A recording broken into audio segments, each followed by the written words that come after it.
Chapter 1 Sign-in System. What? Class reunion tomorrow? Forget it, I'm not going. I've been busy with work lately and I really can't spare the time. Chen Zhixuan replied via voice message on WeChat. How can this be possible? This is our college reunion after graduation. Everyone is here, so how can you not come? See you at Tianhao Hotel tomorrow afternoon at 5 o'clock. Click on the last voice message in the WeChat group. Chen Zhixuan gave a bitter smile. Damn, to put it nicely, it was a class reunion to let old classmates get to know each other, but to put it bluntly, wasn't it just to show off? It's completely the dominance of those students who are doing well. This routine couldn't be more familiar. However, Chen Zhixuan didn't want to go. The reason is simple. He came from an ordinary family and had encountered many setbacks since graduating from college. He had never found a good job. I recently joined a small company and just finished a difficult internship period. My salary is less than 4,000 yuan. Isn't it asking for trouble if I go to attend a so-called class reunion? Classmates' reunions are nothing more than comparing family backgrounds, careers, cars, and who has the most after-sleep income. How can Chen Zhixuan, who still lives in a rented house with a monthly rent of 1,800 yuan, compare with others?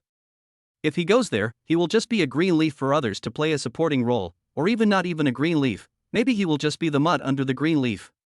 Forget it, forget it. I'm not going to this kind of competitive and hypocritical class reunion. I'd better just stay at home and watch soap operas. Chen Zhixuan no longer has any aspirations. After all, staying at home is the lowest cost of living. Oh, it would be great if I could become a domineering CEO in a TV series. Looking at the young and domineering CEO in the TV series, he couldn't help but fantasize. Ding. The strongest sign-in system is loading. Ding. The strongest sign-in system is loaded. Host, Chen Zhixuan. Age, 23.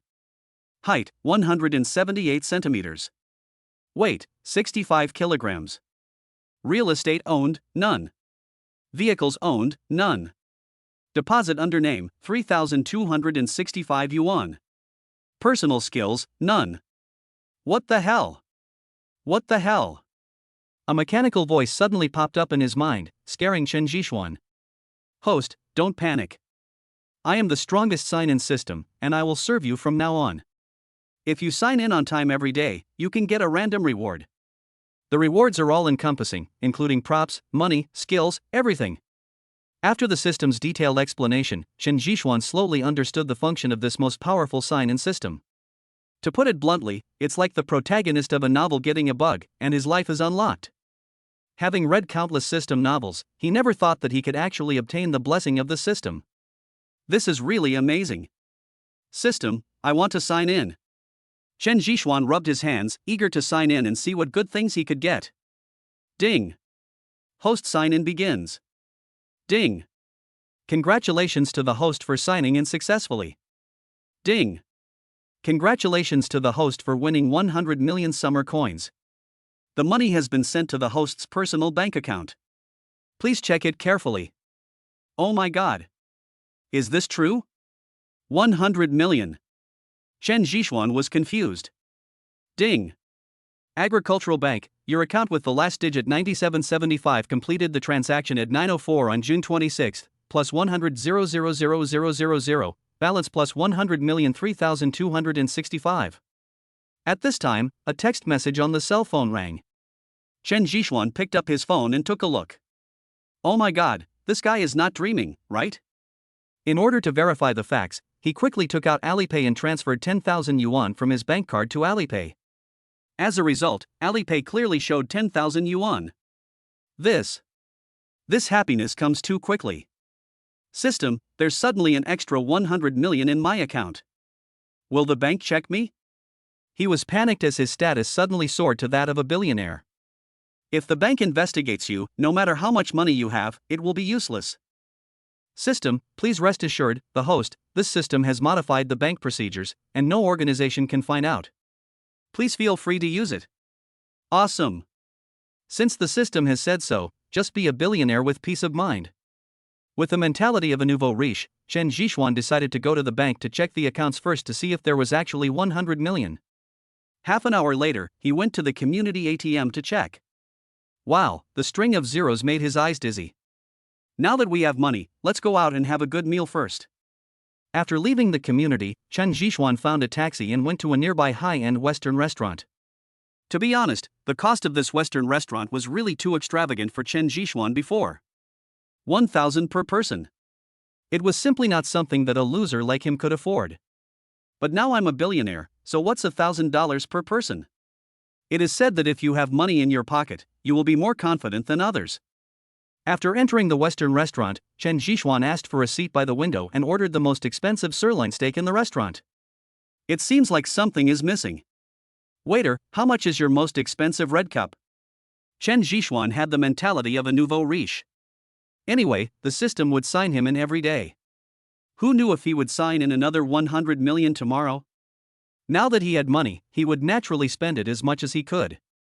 Hello sir, the most expensive red wine in our restaurant is Bordeaux red wine. The most expensive bottle currently costs 88,000. Are you sure you want one? The waitress who greeted Chen Zhishuan was a young lady with a nice figure. Other people drink red wine by the glass, but this guy just ordered a bottle. The young lady was stunned for a moment. Chen Zhishuan nodded and said with a smile, yes, let's go with this one. 1. Sir, can you finish one bottle? The waitress looked surprised. Don't worry about that. If I can't finish it, I'll pack it up and drink it at home. Come on, swipe the card. Chen Zhishuan was too lazy to argue with her. After all, he was dressed too simply and ordered a bottle of red wine worth 80,000 yuan. People were questioning his financial strength. So he simply threw the card to her and paid the bill first. Okay, sir. Please wait a moment. The young lady immediately smiled, twisted her waist, and ran to the front desk to swipe her card. When the card reader lit up and showed that the card was swiped successfully, the young lady's eyes widened. Just now, Chen Zhishuan came up and wanted to order a bottle of 80,000 yuan red wine. She thought the other party was joking with her. You have to know that even with discounts, all the pieces of Chen Zhishuan's body may not be worth 500 yuan. Can this kind of person afford 80,000 yuan worth of wine? Now the card swiping machine shows success, the young lady is extremely excited. At least for this order, her commission alone will be thousands of yuan. Sir, your card. The young lady's pretty face showed a charming smile. She handed the bank card to Chen Zhishuan as if it were a treasure, and then filled the glass with the 80,000 yuan Bordeaux red wine. The young lady also sobered him up, guarded him the whole time, and taught him how to drink red wine. Chen Zhishuan felt secretly happy about the care he received. I am. The life of rich people is so good. Chapter 2, It's good to have money. Chen Zhishuan spent nearly 90,000 yuan on a Western meal. However, compared with 100 million, this little money is just a drop in the bucket. It feels so good. It feels so good to have money. Where are we going to play tomorrow? After returning home, Chen Zhishuan took a hot bath and lay comfortably on the bed. Oh, by the way, isn't there a class reunion tomorrow? You have to attend. Now that you have money, how can you not act pretentiously? Chen Zhishuan sneered in his heart. Immediately, he took out his mobile phone and replied to his classmates' WeChat group, "My dear classmates, I will be there on time for the class reunion tomorrow." However, after sending this WeChat message, no one paid any attention to him. Everyone was chatting enthusiastically about a rich second-generation guy named Chen Xiaoxiang. There was no way around it. Chen Xiaoxiang had the best family background in their class. His father was the general manager of a famous local real estate company, and it was said that he had assets worth tens of millions. Chen Zhishuan has never had a good impression of Chen Xiaoxiang. When he was in school, he was often bullied by Chen Xiaoxiang. The most famous incident was when Chen Zhishuan wrote a love letter to the goddess of his class, but this guy read it out in front of the whole class. It was so shameful, so Chen Zhishuan didn't have much impression of him except hatred. Early the next morning, Chen Zhishuan stretched and got up happily. He no longer had to work hard for money in life. He felt really stress-free and relaxed. Ding! The most powerful sign-in system is activated. Host, please complete the sign-in. Chen Zhishuan was overjoyed when he heard such a wonderful voice reminder just after he woke up. This system is reliable. It can remind me to sign in. I want to see what I can sign in today. Ding! Congratulations to the host for signing in successfully and winning a Bugatti La Voiture Noire. Fuck! Bugatti. When Chen Zhishuan heard this, his whole body trembled and he jumped up from the bed in an instant. He had seen the Bugatti La Voiture Noire on the internet before. It is a limited edition car and there is only one in the world. It is a tribute to the classic Bugatti Type 57 SC Atlantic, and the price is as high as 11 million euros, equivalent to 83.51 million yuan in Xia currency. A supercar worth 80 million, and the only one in the world. What does that mean? Compared with it, the Bugatti Veyron is just a little brother, not even half the price. System, where is my Bugatti? Chen Zhishuan's blood was boiling. A car is a man's second life. Chen Zhishuan has always had a dream of owning a sports car. However, the reality is too harsh. With his previous ability, let alone a sports car, it would be good enough for him to own an ordinary car worth hundreds of thousands of yuan. System, host, your Bugatti is now parked in the basement of the community. Please check it. Check it. You must check it. Only a fool would not check a Bugatti worth more than 80 million. After getting the car keys from the system, Chen Zhishuan put on his clothes and quickly ran to the basement of the community. At this time, the basement was already full of onlookers. How could a limited edition supercar worth more than 80 million yuan, or hundreds of millions if domestic import taxes are included, parked in the basement not cause a sensation? It was rush hour at this time. The owners and tenants of the community went to work as usual, but the Bugatti was so eye-catching that countless people exclaimed in amazement. I can only watch from a distance, but dare not touch it. Oh my God! There is such a beautiful sports car in the world. It would be great if I could sit in it. A young female office worker was so excited that her face turned red. She took several photos of the Bugatti in succession. If her boyfriend hadn't stopped her, she really wanted to sit on the front of the car to take some close-up photos. However, the car was too expensive, so she could only look at it from a distance and dared not touch it. I'm going to post this online. This is a real Bugatti luxury car. I didn't expect it to appear in our neighborhood. Who in our neighborhood is so luxurious? Sister, please take some pictures for me. I want to post them on WeChat Moments to show off. Everyone, please make way for me and give me a close-up. I'm going to be late soon, so let me take a few pictures first. Chen Zhishuan came to the underground garage, and wow, it was surrounded by people. Make way, Sister Lin, what happened? Chen Zhishuan asked his roommate Sister Lin. Sister Lin said, I don't know who parked a Bugatti worth over 100 million yuan here. Come on, Xiaoshang, take a picture for me too. I'm waiting to send it to my girlfriend's group. What's so good about taking pictures of this? When we have time, I'll let Sister Lin come in and sit for a while. Chen Zhishuan smiled. TSK. Stop bragging, okay? With your loser looks, how can you let me ride in a car like this? Even if you were reborn, you wouldn't even be able to afford wheels. Sister Lin rolled her eyes at him in annoyance and immediately mocked him. Yeah? Chen Zhishuan did not refute, just smiled and pressed the car key in his hand. Bite. A vivid and powerful electronic prompt sounded, and under the surprised gazes of Sister Lin and dozens of people present, the butterfly door of the Bugatti opened upwards. Chen Zhishuan pushed through the crowd and strode into the Bugatti. The exquisite and luxurious interior highlights Chen Zhishuan's powerful aura. Buzz.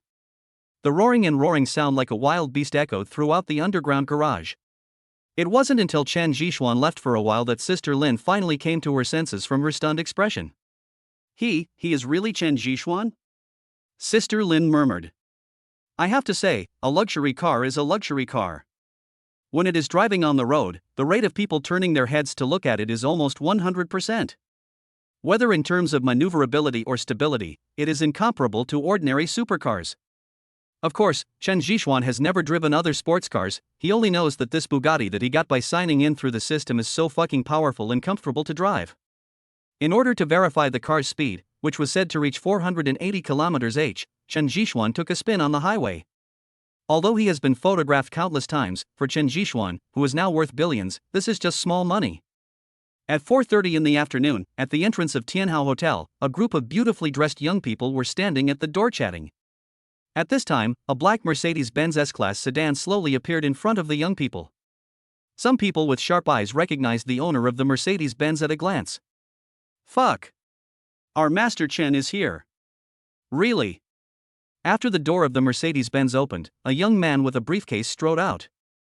Suddenly, a group of young people waiting at the door exclaimed, "That's awesome. Master Chen, it's only been a short while and you've already changed your car again? And you changed it to a Mercedes-Benz S-Class? Isn't this car expensive?" A young man with a buzz cut immediately led everyone to greet them. Chen Xiaoqiang chewed his gum and said, "It's not expensive, just over $1 million. Only over $1 million? Master Chen, you used the word talent really well. Oh my god. More than 1 million. My monthly salary is only 5,000 yuan. How many years of not eating or drinking will I have to go through to be able to afford this?" A sexy girl couldn't help but exclaimed. Her name is Tang Wanli. She is top in the class in terms of appearance and figure and is considered the most beautiful girl in the class. Chapter 3 Class Reunion. Suddenly someone in the crowd joked, "If you accompany our Master Chen well, maybe the passenger seat will be yours." When Tang Wanli heard this, her face turned red and she said coquettishly, "Hateful. Even if I like him, Master Chen may not like me." Ha ha. Everyone laughed. Hiss. At this moment, a taxi appeared in front of everyone. A graceful young girl walked out of the car. She was wearing a lavender Korean-style collared shirt and a simple and slim-fitting black denim. Her already good figure, set off by the delicate high heels on her feet, made her long legs even more charming. In an instant, all eyes were cast on the girl. The girl's real name is Han Xiaoran. She is a classmate in School Beauty. "Hey, the most beautiful girl in our class is here. It's only been less than a year since we graduated, and her temperament is even more attractive than before. TSK TSK. The school belle is worthy of being the school belle. I don't know how many people pursued her back then. I don't know if she has a boyfriend now." Everyone started talking about it. "Hello, students. Am I not late?" Han Xiaoran walked forward and waved to greet everyone. "You're not late, you're not late. Many of our classmates haven't arrived yet." The male classmate, whose real name is Wang Luo, immediately stepped forward and smiled. "Yes. School Beauty Han, you came just in time. Everyone was just discussing whether you would come or not. Who would have thought that the devil would appear as soon as we mentioned him? Ha ha. Ha ha." Everyone laughed. Han Xiaoran rolled her eyes at Wang Luo and the others in anger. "After all, this is our first year of graduation and our reunion. How could I not come?" "Yeah. Look at what you're saying. After all, it's the first year's class reunion, there's no way Xiao Ran wouldn't come." Tang Wanli immediately stepped forward and took Han Xiaoran's arm, rolling her eyes at her classmates. "Xiao Ran, ignore them. These guys just love to make fun of beautiful women," Tang Wanli said. Han Xiaoran nodded without saying anything. At this time, Chen Xiaoqiang came over and said with a smile, "Xiao Ran, long time no see, you are still as beautiful as ever." "Hey, Mr. Chen, isn't it inappropriate for you to flirt with our Han University's campus belle right away?" Tang Wanli joked. Chen Xiaoqiang shrugged his shoulders and said indifferently, "I am the school belle after all. If you were the school belle, I would flirt with you too. Hate it. Even though I'm not the school belle, I'm still the class belle after all." Tang Wanli blushed and punched him in annoyance. Chen Xiaoqiang and others immediately burst into laughter. "Okay, students. Most of the people have gathered. Let's go in and wait for some people. Don't stand at the door. People who don't know might think we are holding an illegal assembly." Everyone chatted and laughed as they headed to the hotel's private room. I have to say that this hotel is full of style in terms of decoration, design, and style. All the way from the hotel lobby to the elevator and then to the private room, it dazzled many people's eyes. On the other side, Chen Zhixuan drove his Bugatti around outside and finally arrived at the entrance of Tianhao Hotel. Comfortable. After racing for a whole day, Chen Zhixuan felt more refreshed than ever before. "Zhixuan, why haven't you arrived yet? All the classmates are here, except you." At this time, his best friend Zhang Xiu has sent him a voice message on WeChat. "Zhang Peng, I'm already at the entrance of Tianhao Hotel. Come down and pick me up. I don't know which box it is." Chen Zhixuan replied. Zhang Xiuhua, who is half a year older than Chen Zhixuan, is the only classmate who has the best relationship with Chen Zhixuan. He is very fat and everyone calls him Fatty Zhang. "Okay. I'll be right down." After Fatty Zhang received the prestige message, he rushed out of the hotel box in a hurry. "Hey, you're finally here, I thought you weren't coming." At the door, Zhang Xiuhua immediately came up to greet him with a smile on his face. It's a rare class reunion, how can I not come? Is everyone here? Chen Zhixuan smiled and punched him. Fatty Zhang grinned and said, everything is ready. We are just waiting for you. Let's go. Chen Zhixuan put the Bugatti key in his pocket, and Fatty Zhang didn't see it. Even if he saw it, he would have thought it was a Bugatti lighter. Wait. Zhixuan, today is our class reunion, why are you wearing this? Aren't you afraid that they will laugh at you? Fatty Zhang suddenly grabbed Chen Zhixuan. Chen Zhixuan looked down at the cheap sports suit. Any questions? Hey. Are you really confused, or are you pretending to be confused? Classmates' reunion, to put it bluntly, is a gathering for showing off. In this kind of environment, if you don't dress up well, how are you going to brag when everyone brags together later? You only have a few $100s in total, what are you bragging about? Will they believe you? Fatty Zhang is angry. I thought to myself, even if you come to the class reunion just to show off, even if you are a loser, but at least you have to package yourself. When you brag about yourself, who will know whether what you are bragging is true or not? Chen Zhixuan was happy and thought to himself, I have $1 billion in assets in my pocket, do I still need to brag? Fatty, stop talking nonsense. Class reunions are for bonding, but how come you turn it into a show-off? Let's go. Everyone is waiting. Chen Zhixuan sneered in his heart. Not to mention Chen Xiaoxiang, even if the assets of all the classmates present today were added together, they would not be a fraction of his. Nima. You're so stubborn. Fatty Zhang complained. Soon 2 people appeared at the door of the box. At this time, the box was full of people. There were about 50 or 60 men and women. Dear students, Zhixuan is here, and we are all here.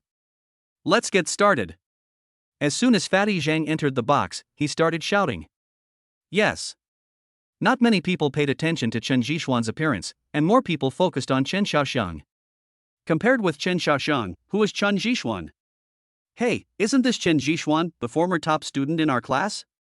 Come on, Chen Zhixuan, come here quickly, let us see what has become of the top student that the teacher said had the most promising future. Chen Xiaoxiang's lackey Wan Luo stood up and immediately started mocking mode. Hey, Chen Zhixuan, is this your work clothes? Why are you wearing this to attend the class reunion when you are so shabby? The other girl, whose real name was Zhou Chanshan, couldn't help but tease. TSK, it seems that our top student is not doing well in life except for his good academic performance. Fortunately, I didn't listen to my teacher and studied too hard. It's not bad to get an ordinary second-tier degree. Chen Zhixuan's arrival immediately attracted a lot of jokes from his former enemies. No way. All the students present knew that Chen Zhixuan and Chen Xiaoxiang had always had a bad relationship. Isn't teasing Chen Zhixuan a disguised way of currying favor with Chen Xiaoxiang? Why not? Chapter 4, Bugatti shows off. It seems that everyone has a certain resentment towards the term academic bully. Facing the ridicule from Chen Xiaoxiang and his group, Chen Zhixuan didn't get angry at all. Instead, he had a confident smile on his face. You guys still have the nerve to do this when you're not good at studying? It's like you work for a boss, and the boss earns more than you. So you still think you're a good worker? Chen Zhixuan did not tolerate their bad habits and gave them a reprimand without any hesitation. Wang Luo and others who had mocked him suddenly felt their faces flushed with anger, and they didn't know how to fight back for a moment. All right. It's a rare reunion for all of us, so let's talk about something happy. Seeing that the atmosphere was a bit awkward, Tang Wanli, the most beautiful girl in class, quickly stood up to smooth things over. Yes. It's fate for old classmates to meet each other. We have to let go of all the past grudges today. Let's talk about something happy. The school beauty Han Xiaoran also stood up, looked at Chen Zhixuan with a smile, and waved at him. Zhixuan, come here and sit next to me. I am Nima. Seeing that Han Xiaoran asked Chen Zhixuan to sit next to her, Wang Luo and others felt uncomfortable. Han University's campus beauty, how can Chen Zhixuan sit next to a woman? He is a man, and men have to drink. We finally got together today, we have to get drunk. Under Chen Xiaoxiang's gaze, Wang Luo smiled and pulled Chen Zhixuan towards Chen Xiaoxiang. When pulling Chen Zhixuan, Wang Luo accidentally caught sight of the car keys in Chen Zhixuan's pocket. He pretended to be surprised. Oh my god, great, Chen Zhixuan, you've already bought a car. Come on, take out your keys and show us your BMW or Mercedes-Benz. Isn't it the latest model of lighter? Someone immediately started to laugh. Yes, it's just a lighter, nothing special. Chen Zhishuan cursed in his heart, idiot. You're so poor that you can't even afford a car, so a lighter would be a good choice for you. Wang Luo said this in a neither positive nor negative tone. This immediately caused everyone to burst into laughter. Next, the party officially began, and Chen Xiaoqiang undoubtedly became the hottest focus of the whole audience. Old classmates stood up one after another to toast him, which made Chen Xiaoqiang proud. He made all kinds of verbal promises and praised him endlessly.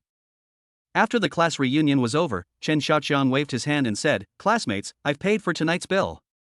Let's go to the club to have some fun later in the evening. If you want to go, come and join us. Mr. Chen is so powerful. Mr. Chen is so domineering. 666, Master Chen, I'll toast you another glass." Everyone was extremely excited.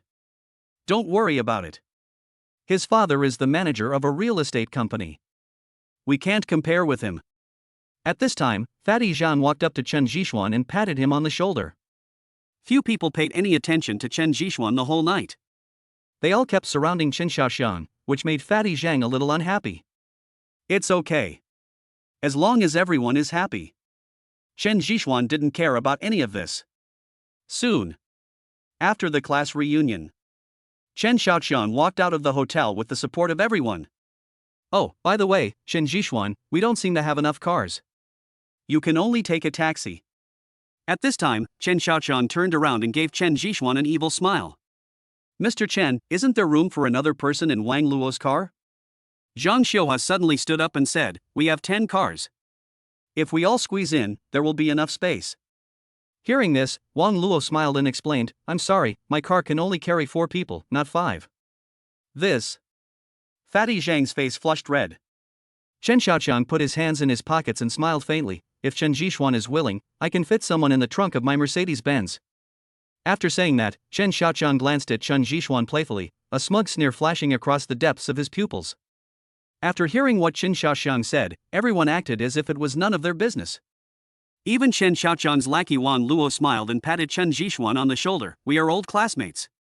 Even if you squeeze into our Chen Xiao's trunk, it is still the trunk of a Mercedes-Benz, which is much better than taking a taxi. How about it? Do you want to sit?" Chen Zhishuan waved Wang Luo's hand away and said with a faint smile, "Sorry. I have a car, so you should keep the trunk for yourself." As he spoke, Chen Zhishuan took out his car keys under countless surprised gazes and pressed the button for a cool Bugatti not far away. Ding ding. The Bugatti responded, as if responding to its owner. Swish.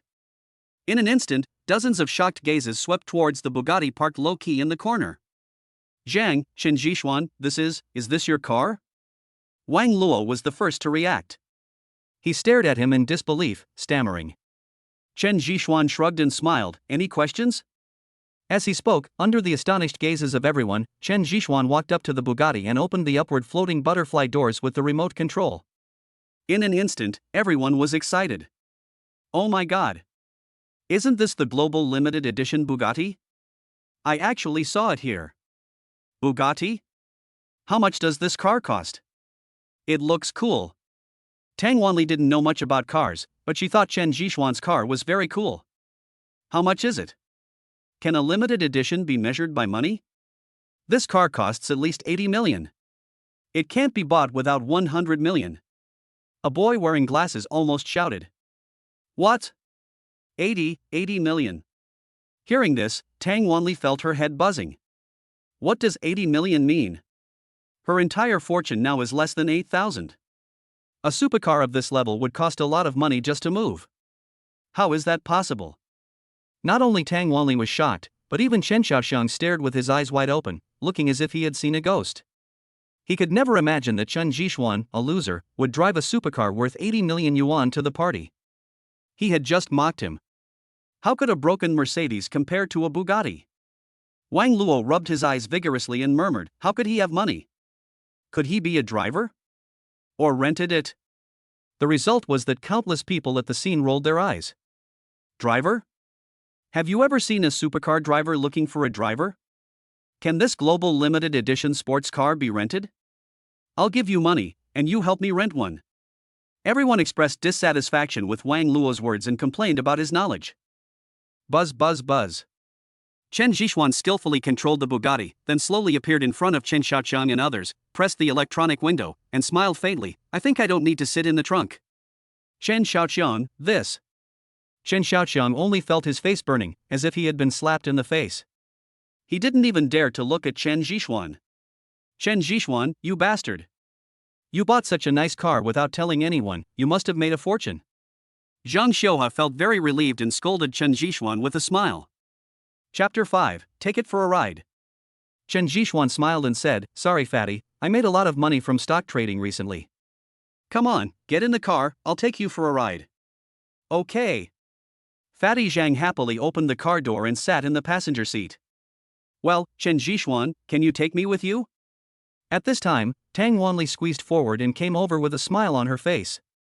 Chen Zhixuan was stunned for a moment, and said apologetically, but my car only has 2 seats. Tang Wanli lifted her hair and smiled charmingly, Look at what you said, this is a convertible supercar, you put the convertible down, and I will sit in the back of the car, isn't that enough? Okay. Chen Zhixuan thought about it and agreed.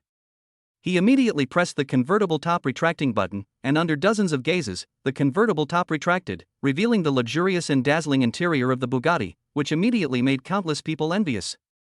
Tang Wanli happily stepped into the car with her long legs, then turned around and shouted to Han Xiran, who was at a loss, Xiran, what are you standing there for? Come on up, let's go together. Me? Han Xiran was stunned, and her pretty and bright eyes subconsciously looked at Chen Zhixuan. After all, it was Chen Zhixuan's car, and he didn't agree, so how could she get in? Xiao Ran, if you don't mind, let's go together. Chen Zhixuan shrugged indifferently. Han Xiaoran crossed her hands, breathing rapidly, and looked a little nervous. To be honest, she wanted to sit down very much, but she couldn't save face. Why are you still standing there like an idiot? Come up here. Tang Wanli became anxious, so she stretched out her long legs, jumped out of the car, and then pulled Han Xiaoran towards the car. Akarain. Chen Xiaoqiang had a gloomy face and couldn't bear it anymore, so he called out to Han Xiaoran. Mr. Chen, is there anything wrong? Han Xiaoran turned around and asked. Chen Xiaoqiang said quickly, Xiaoran, take my car. My car is spacious. You don't have to sit at the back of the car. Han Xiaoran smiled awkwardly, thank you, but no thanks. After that, she nodded to Chen Zhixuan, we are ready. Okay. Chen Zhixuan smiled and immediately started the car. The beast-like growl once again rang in everyone's ears. Chen Zhixuan turned his head and gave Chen Xiaoqiang a meaningful smile, then stepped on the accelerator, and the Bugatti supercar shot out like an arrow. Damn it! Chen Xiaoqiang stomped his feet in anger, but there was nothing he could do. Wow! So comfortable. Tang Wanli, who was sitting at the back of the car, opened her arms, closed her eyes, and shouted to the air with a look of enjoyment. Xiao Ran, hurry up, shout with me. This feels like a dream, I really hope I never wake up. Tang Wanli said foolishly. The current scene, to her, was like a scene from a movie. Be more reserved. People can hear me. Han Xiaoran gave her a cold look. What are you afraid of? Didn't Chen Zhixuan pursue you when you were in school? Besides, he's successful in his career now, don't you want to have something happen with him? Tang Wanli teased with a smile. Don't talk nonsense. We are just ordinary friends. Han Xiaoran was shy. To be honest, Chen Zhixuan was too ordinary before. Even if he was a top student, who would pay attention to him in this materialistic age? But it's different now. Chen Zhixuan is rich and handsome, which really makes people a little moved. Zhixuan, it's only been a year. What do you do? How did you make so much money? Are you a drug dealer? Fatty Zhang asked curiously. Chen Zhixuan smiled and naturally would not tell them about the system. I said I was an arms dealer, do you believe it? I don't believe it. The three shook their heads. That's it. Chen Zhixuan rolled his eyes and said, I just made a little money from stock trading and then leveraged it a bit. Leveraged? Leverage, damn, can you make 100 million with leverage? Don't we know what kind of family you are, Chen Zhixuan? Even if you speculate in stocks, you can't make so much money. Since Chen Zhixuan didn't want to say it, they knew what to do and didn't ask any more questions. By the way, where are we going to play? Tang Wanli leaned over, and the fragrant aroma filled Chen Jishuan's nostrils. You can choose the location. I have plenty of money anyway. Chen Jishuan waved his hand. Xianzi, you are so generous. I heard that there is a good T&I club in our city. It is said to be the most high-end club in our city. It has everything you need. Fatty Zhang's saliva was splattering as he described the scene vividly. Okay. Then let's go to T&I club and have some fun. Chen Jishuan smiled. Ah? Aren't you singing with Zhang Xiaoxiang and the others? Han Xiaoran asked, not knowing the situation. Tang Wanli touched her arm and said, "You're stupid. Why would you want to sing with Chen Xiaoxiang and the others when you have the most luxurious T&I club in the city?" That's true. Han Xiaoran said in a voice as soft as a mosquito. Half an hour later, the four of them came to the T&I club together. T&I Club is a large-scale entertainment venue integrating leisure and entertainment in the entire district, and its style is truly extraordinary. As soon as the four entered the lobby of the club, they were shocked by the magnificent interior. "Hello sir, do you need parking?" The lobby manager standing at the door saw Chen Jishuan driving a supercar and immediately came over with a smile on his face. Chen Jishuan didn't say anything and just threw the Bugatti key away. The manager looked down at the eye-catching Big B logo and was completely stunned. The four young men in front of me who were dressed in ordinary clothes were actually driving a Bugatti worth tens of millions. Under the warm reception of the lobby manager, Chen Jishuan was so generous that he directly booked the most luxurious and expensive private room in the entire club. There is no other reason. In Chen Jishuan's words, he had never enjoyed anything before, but now that he had money, he had to make some. Brother Xian is awesome. This box must have cost a lot of money. When Fatty Zhang, led by the beautiful waitress, walked into the super large private room with an area of nearly 200 square meters, he felt his legs go a little weak. It's not expensive, only 100,000 a night. 100,000. When Fatty Zhang, Tang Wanli, and Han Xiaoran heard this, they almost screamed. 100,000 a night? This is just the box fee, which is equivalent to 2 years' income for an average person. Come on, everyone can order whatever drinks you want, and whatever you want to eat. Chen Jishuan came to the leather sofa and lay down. Damn, it feels so good to be rich, even the sofa is so comfortable. Sir, what would you like to drink? A beautiful foreman in uniform came over with a smile. Without saying a word, Chen Jishuan took out 30 yuan in cash from his backpack and threw it on the coffee table. Whatever foreign drinks, beer, white wine, red wine, bring them all to me. Also, call all the prettiest girls in your hotel to come to me. I have no shortage of money. As he spoke, he picked up a handful of banknotes, with a wicked smile on his face, and stuffed them directly into the beautiful foreman's suit underwear. Chapter 6 Treat. The beautiful foreman just glanced at him secretly, then smiled and put her hand on Chen Jishuan's shoulder and said, "Where did this little brother come from? He is so generous. Don't worry, I will make sure that the little brother comes happily today and leaves happily." As she said this, she deliberately moved her red lips closer to Chen Jishuan. At this distance, they seemed to be either kissing or fighting. "Please hurry up, sister." Fatty Zhang, who was sitting on the side, had already noticed Han Xiaoran's uncomfortable look over there. He then stood up from the side and put his arm around the foreman's waist. This fat brother is so anxious. Feeling Fatty Zhang's moving hand, she leaned against Fatty Zhang and said, "What a beautiful day. Sister, please come back soon." Fatty Zhang said as he pushed the beautiful foreman. "Please wait a moment, young men. I'll be back soon." The beautiful supervisor did not linger for long and slowly left the box, closing the door gently. "Well, why don't you guys go play? I'll go back first." Han Xiaoran said softly and was about to leave. Just as he stood up, Tang Wanli beside him pulled him back and said, "Xiaoran, since you're here, just play for a while. Please, just think of it as accompanying me, okay?" Tang Wanli didn't want to leave just like that. You know, the box fee was 100,000. She didn't want to miss this opportunity. Even if she didn't have the chance to come in the future, it would at least give her something to talk about in the future, right? Xianzi, look, the campus beauty Han is angry. Why don't you just give up the girl? Fatty Zhang advised. He knew that Han Xiaoran was Chen Jishuan's first love, and although it was unrequited love, Chen Jishuan was now rich, and who knows, the two of them might be able to continue their relationship. Chen Jishuan was stunned for a moment, then stood up and said, Xiaoran, why don't you sit down for a while? When those people come, just greet Fatty. I can't ignore Fatty's feelings for you guys. Fuck you, Xuanzi. Fatty Zhang wanted to say something, but was stopped by a look from Chen Jishuan. That's right, Xiaoran, Jishuan has already said so let's sit down, okay? Tang Wanli didn't wait for Han Xiaoran to say anything and directly pulled her to sit on the sofa again. Chen Jishuan followed silently and sat aside, feeling very complicated. Indeed, Han Xiaoran was his dream goddess when he was in school, and he would never forget her. In order to pursue Han Xiaoran, he almost tore up the lyrics of those love songs just to write a love letter. After graduation, Chen Jishuan always fantasized that he still had a chance, but now, this idea has faded a lot. It's not because he has a system and money, but more because in the past few years after graduation, Chen Jishuan has seen himself clearly in the coldness of this society. What are you thinking about? Han Xiaoran asked Chen Jishuan secretly. As for Tang Wanli, she had already started playing over there. Nothing.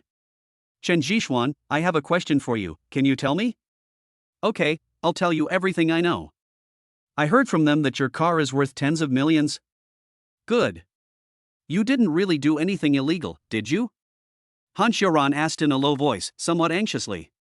Chen Jishuan suddenly looked up at Han Xiaoran, his eyes full of disappointment.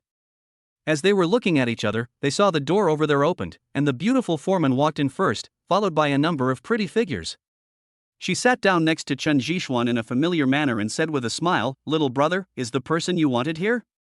Han Xiaoran originally wanted to explain something, but after seeing this scene, he swallowed his words and looked at those people with unkindness in his eyes. Everyone stays, you stay too. Chen Jishuan said lightly. Han Xiaoran's words made him completely lose the desire to continue playing. Okay. The beautiful foreman clapped her hands, and the other beauties immediately gathered around. Go over there, you just stay.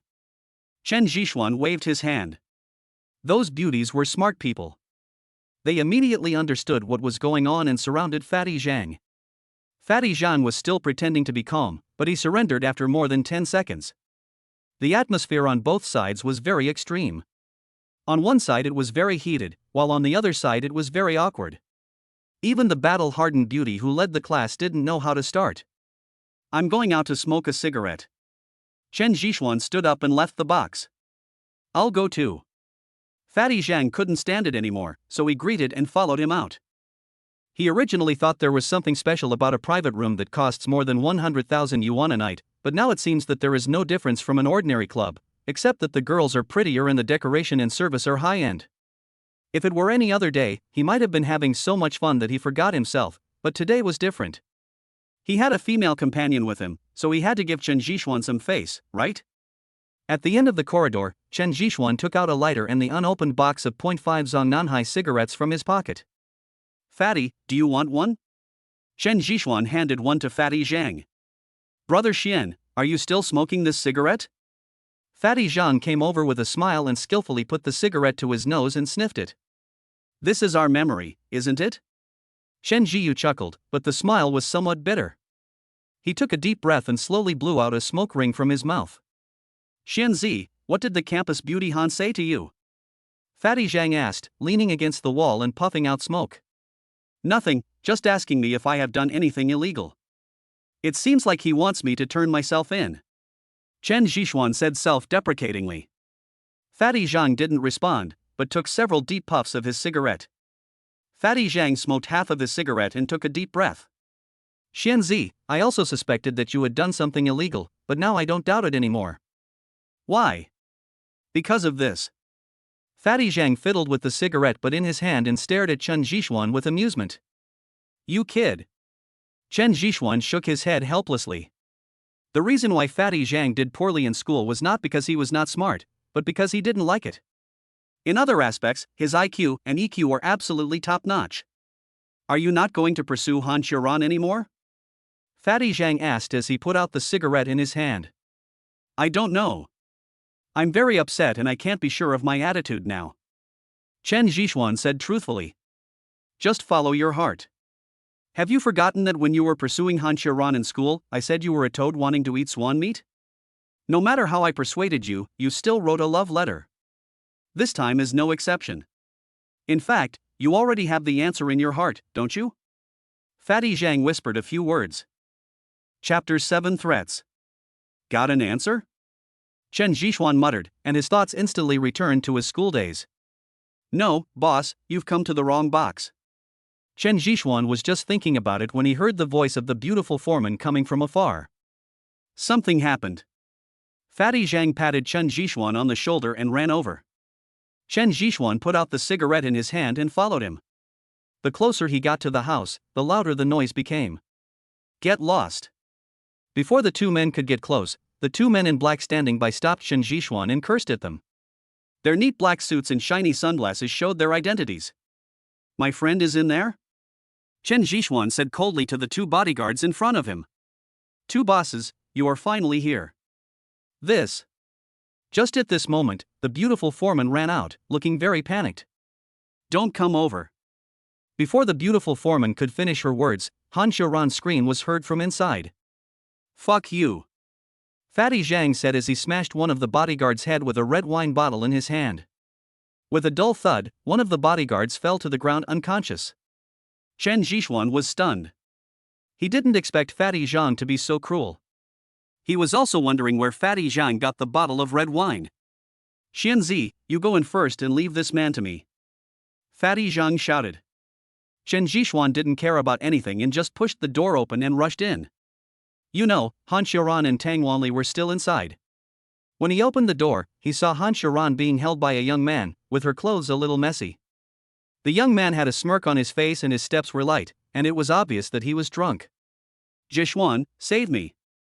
Han Xiaoran saw Chen Zhishuan as if he had seen a life-saving straw, and then shouted loudly, looking very excited. Chen Zhishuan didn't bother to think about anything. He stood up and stepped quickly, kicking the young man, who flew out. His mouth hit the coffee table over there, and blood immediately flowed out of his mouth. Han Xiaoran, who had escaped, hid behind Chen Zhishuan anxiously like a frightened rabbit. Chen Zhishuan could feel her trembling body, and it was obvious that she was very scared. Murder. Several screams immediately broke the silence.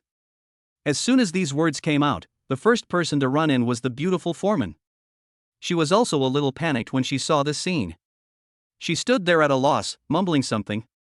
On the contrary, Chen Zhishuan was completely calm at this time. Following closely was a bodyguard standing at the door, who dragged Fatty Zhang in. Fatty Zhang looked very miserable at the moment. His face was swollen like a pig's head and he could hardly speak clearly. Mr. Wang. The bodyguard looked at the young man lying on the coffee table, pushed Fatty Zhang aside, rushed over, and began to do some simple first aid measures. How could you be so cruel? Fatty Zhang twisted his body and came in front of Chen Zhishuan, rubbing his dark eye sockets like a panda. He didn't mean it. He was acting on impulse because he wanted to save me. Perhaps seeing the club security coming in, Han Xiaoran next to him had calmed down a lot and explained for Chen Zhishuan. Chen Zhishuan didn't say anything, but just stared at the young man over there. His mind was in a mess. He was afraid that the young man had been drained of alcohol and sex, and just passed away like that. He would be in trouble then. After all, people are people, not animals. They will regret after acting impulsively, and Chen Zhishuan is no exception at this moment. Two young men, you'd better leave quickly. The beautiful foreman quietly approached Chen Zhishuan and reminded him softly. Yes, let's go now.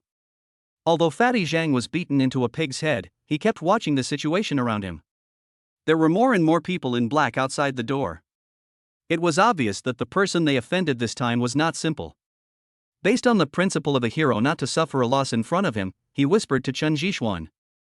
Chen Zhishuan was also a little moved, and just as he was about to say something, he saw the young man over there suddenly stand up.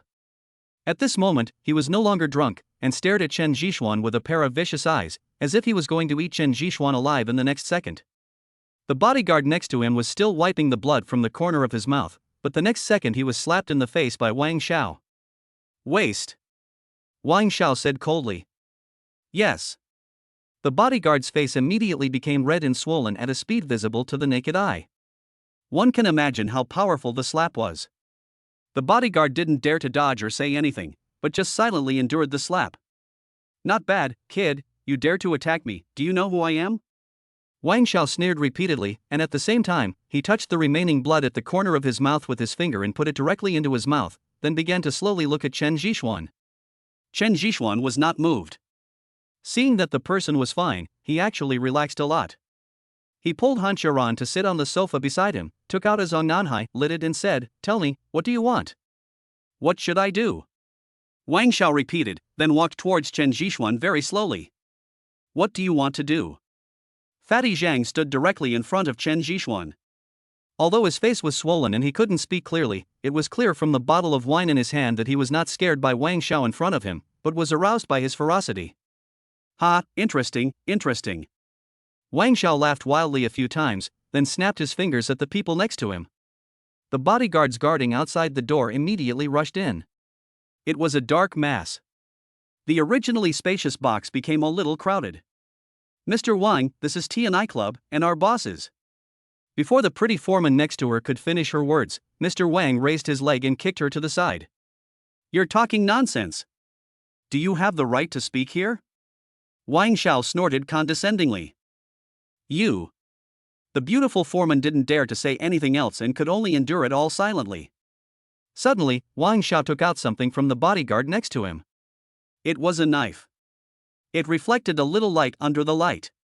It was a very sharp knife.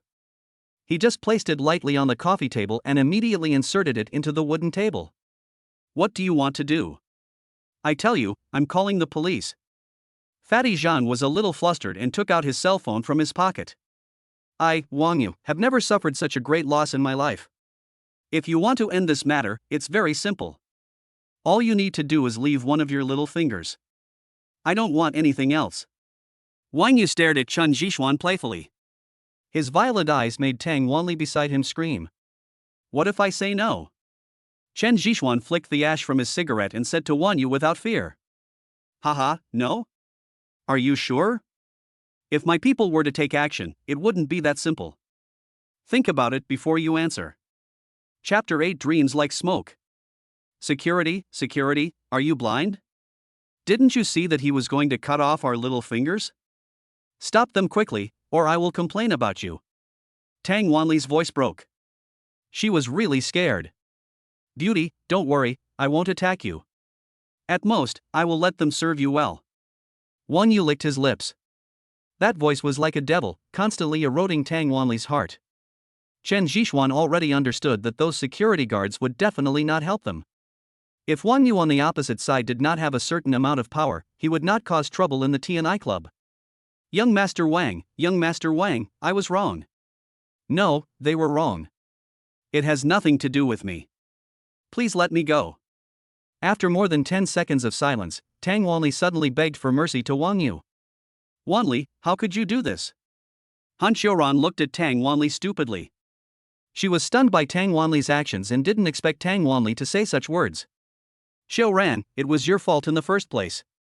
No matter what, you can't hit others, right? Besides, it was you who hit me, it has nothing to do with me. I don't want to break my fingers, I don't want to be played around by those people." Tang Wanli kept explaining, or rather, kept comforting her heart, and moved closer to Wang Yu step by step. Wang Yu smiled, then pointed a finger at Tang Wanli's chin and said, "I just like people like you. Well, I'll let you go today, but you have to accompany me tonight." Tang Wanli tried hard to smile, and at the same time hid behind Wang Yu like a quail, not daring to show her head again, nor daring to face the gazes of Chen Zhishuan and others. Ding! A new day has begun. The host can sign in. At this moment, a voice suddenly came from Chen Zhishuan's head. I looked up at the clock next to me and saw that the hands had already passed 12 o'clock, which was early morning of the next day. "System, I want to sign in," Chen Zhishuan said. Ding! The host starts signing in. Ding! Congratulations to the host for signing in successfully. Ding! Congratulations to the host for obtaining the Bajiquan Grandmaster's inheritance. Please accept it. As soon as he finished speaking, Chen Zhishuan felt a lot of memories flooding into his mind. Every move of Bajiquan was deeply engraved in his mind, and even his body began to undergo subtle changes. Bajiquan? Is it true?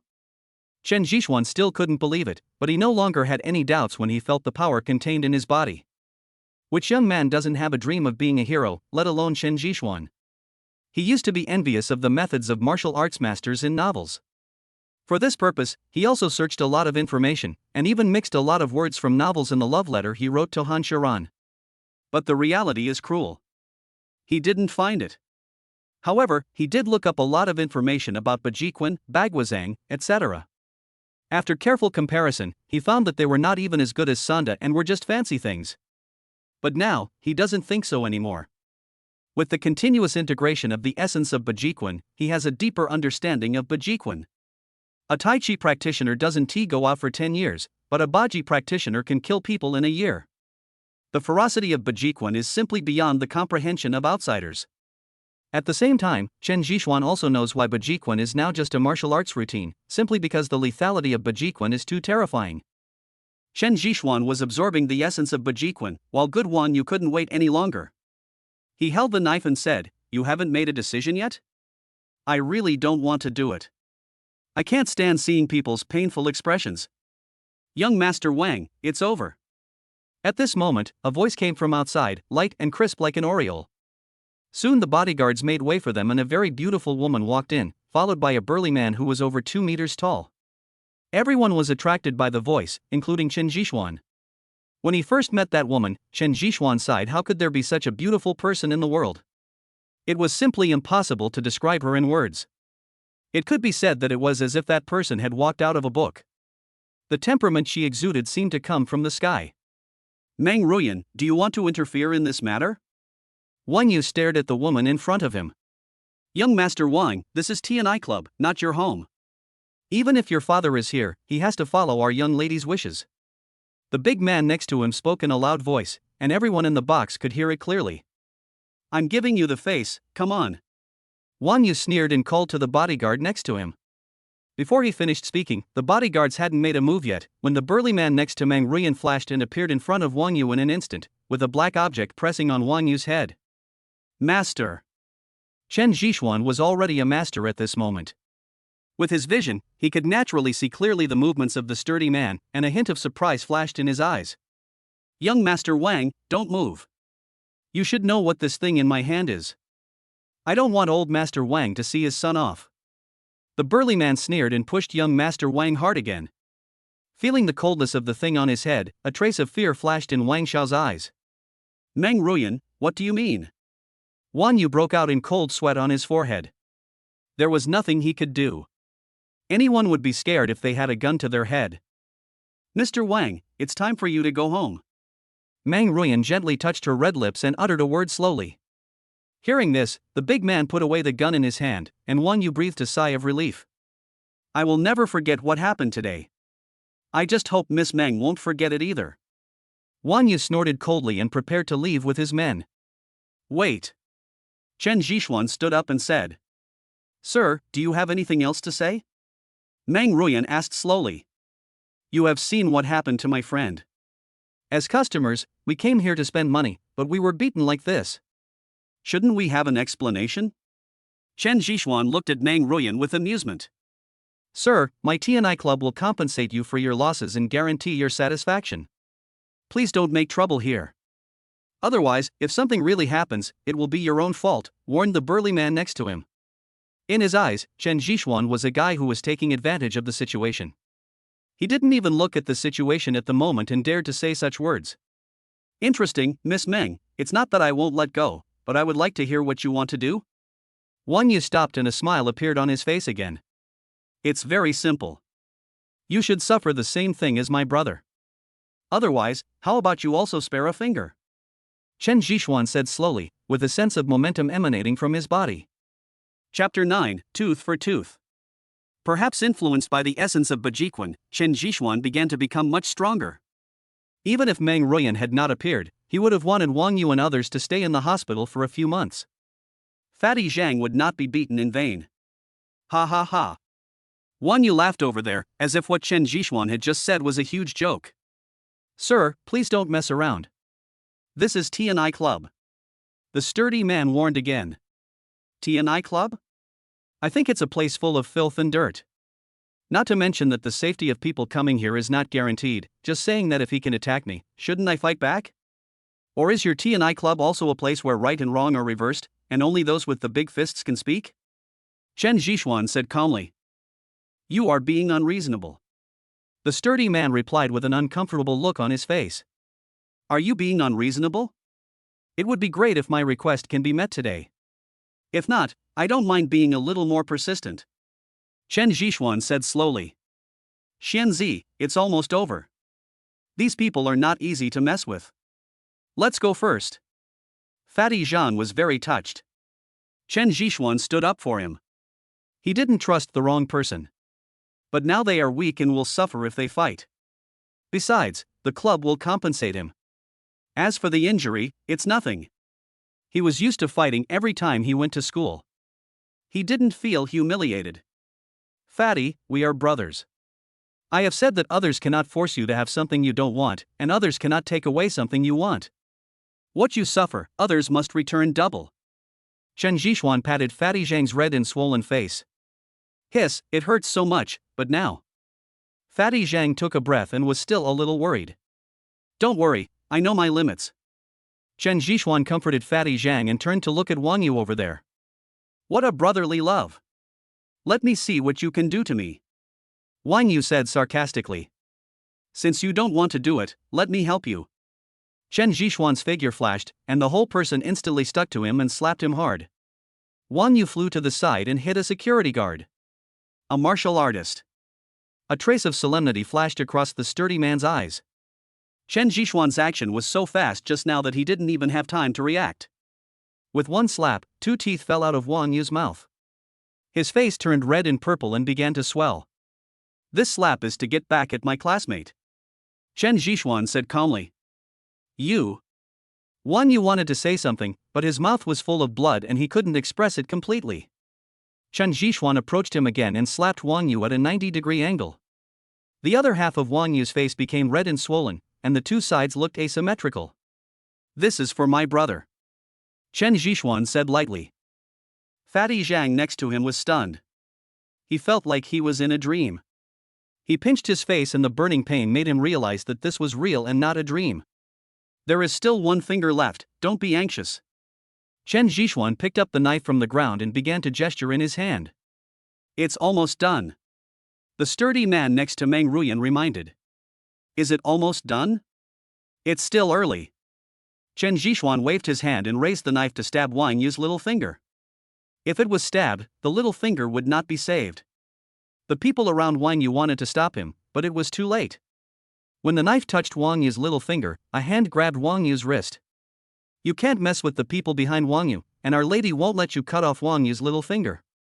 The sturdy man persuaded in a low voice. Although he disliked Wang Yu, the person behind Wang Yu was not that simple. He admired Chen Zhishuan very much and did not want such a good player to be ruined by the Wang family. Chen Zhishuan smiled, and as soon as he loosened his grip, the knife fell to the ground. The knife was extremely sharp, and with just a slight touch, the tip of the knife cut Wang Yu's finger, and blood flowed out instantly. You. The sturdy man didn't expect Chen Zhishuan to do this, and looked at him angrily. Ah! Wang Yu on the other side shouted again. Looking down, he saw that Chen Zhishuan had one foot on the injured little finger of Wang Yu's left hand. Okay. Meng Ruyan spoke. The sturdy man could only stand up and take the knife away. He was afraid that Chen Zhishuan would attack again. Go away. Chen Zhishuan looked at Wang Yu, who was rolling on the ground, then slowly loosened his feet. Wang Yu did not dare to stay and hurriedly left the box with the help of bodyguards. The originally crowded box is now completely quiet.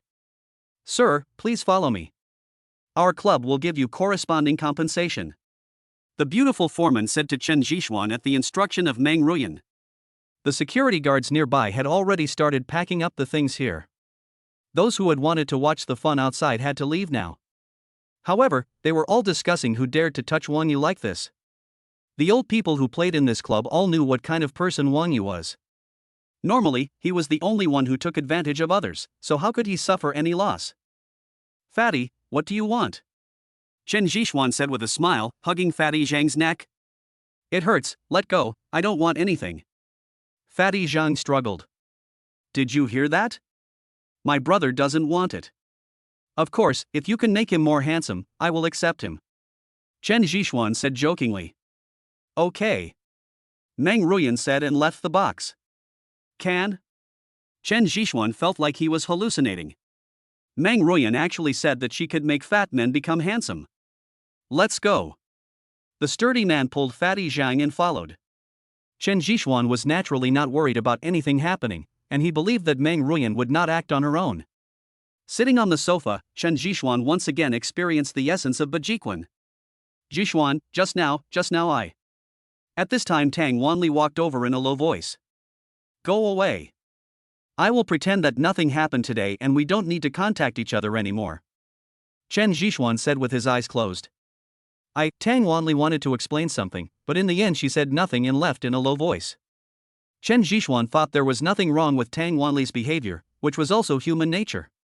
After all, if he had not obtained the sign-in system, perhaps both he and Fatty would have left a finger today. But what made Chen Jixuan uncomfortable was that Tang Wanli actually cleared him of all the blame and pushed the blame onto Fatty. This made Chen Jixuan very uncomfortable. He did not look down on such people, but he would not contact them again. Jixuan, actually Wanli. Han Xiaoran wanted to say something, but saw Chen Jixuan waving his hand, signaling her not to continue. Han Xiaoran looked at Chen Jixuan and just sat there silently, with his hands together, rubbing his thumbs constantly, not knowing what he was thinking. Chapter 10 Recruitment.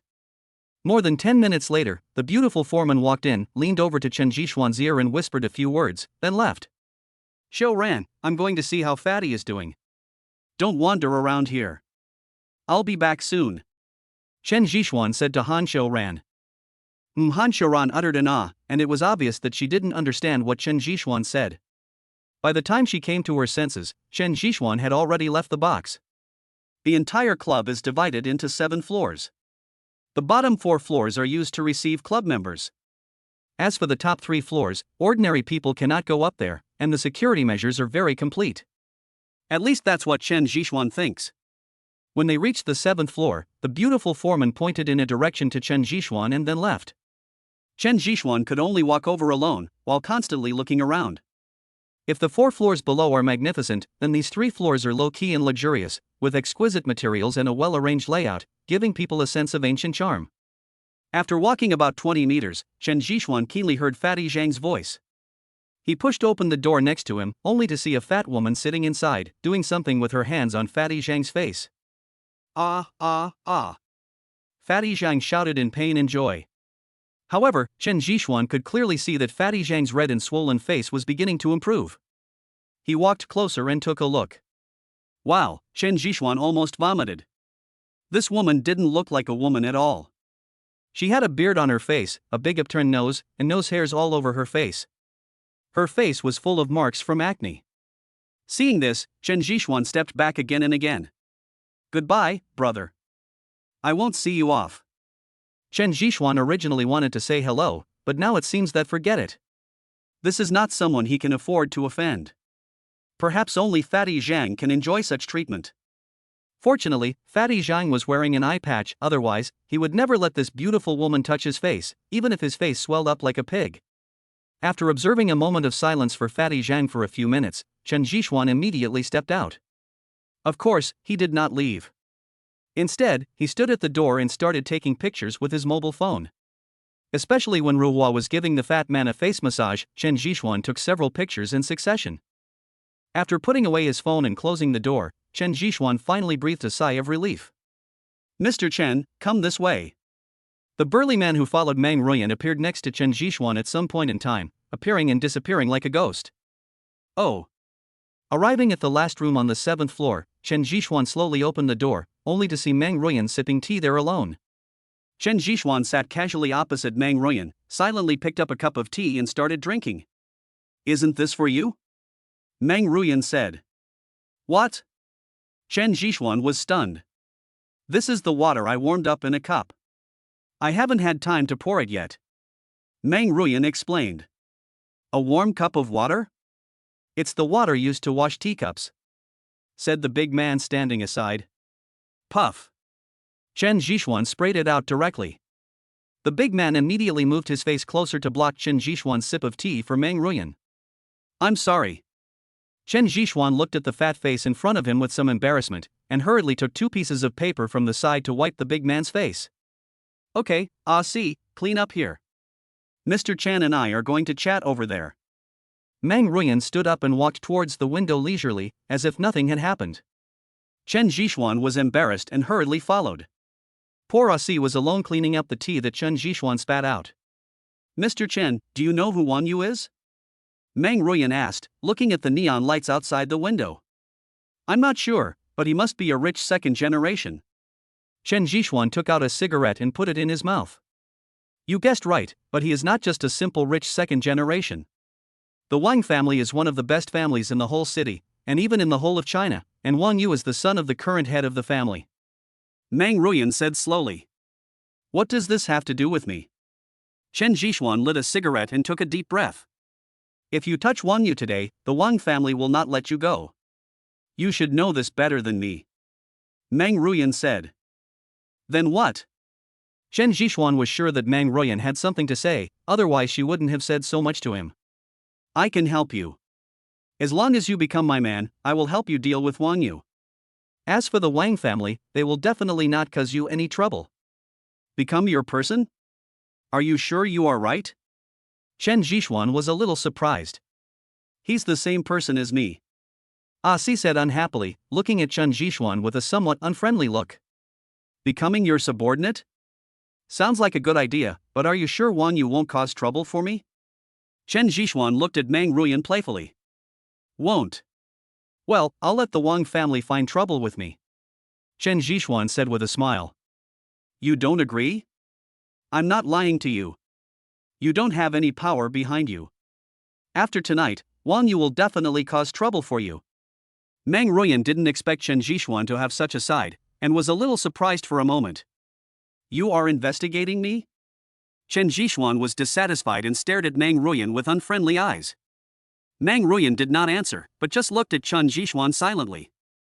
"Ms. Meng, I appreciate your kindness, but I'd better forget it. I don't like working under someone else, especially a woman. Working under you, I feel like I am transparent. Also, I especially hate others investigating me," Chen Zhishuan said. "Our Lady never actively recruits people. If you didn't have some strength, Our Lady wouldn't take the initiative to offend the Wang family for you." Ah Si said. "Ha, I appreciate Miss Meng's appreciation, but I am really a hopeless case. A small life is not worthy of Miss Meng's efforts for me. If there is nothing else, I will leave first. By the way, Miss Wang, if Wang Yu still wants to cause trouble for me, please tell him that I, Chen Zhishuan, am waiting for him. But I hope he can think clearly about the consequences. I don't get angry, but it doesn't mean that I don't have a temper." Chen Zhishuan stretched out his hand and waved to Meng Ruyan, then left leisurely. "Miss, do you want me to go and talk to him?" Asi said, looking in the direction where Chen Zhishuan disappeared. "Asi, do you have the ability to stop him?" Meng Ruyan said with a smile.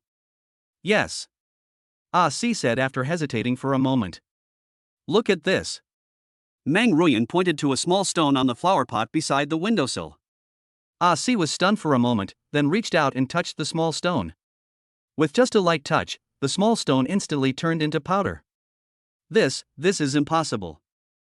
Si saw this scene and couldn't believe his eyes. Chapter 11: The Beginning of a New Life. There are always people better than you. Si, don't underestimate everyone.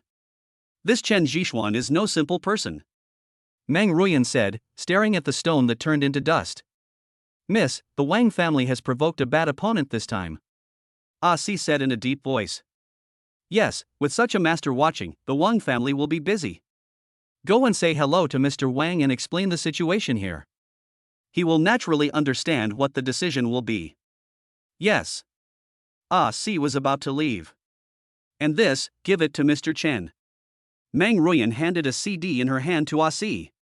"Chen Zhishuan, you won't escape from my clutches," Meng Ruyan murmured as she looked in the direction where Si left. Chen Zhishuan had no idea that Meng Ruyan was targeting him. At the moment, he was accompanying Fatty Zhang.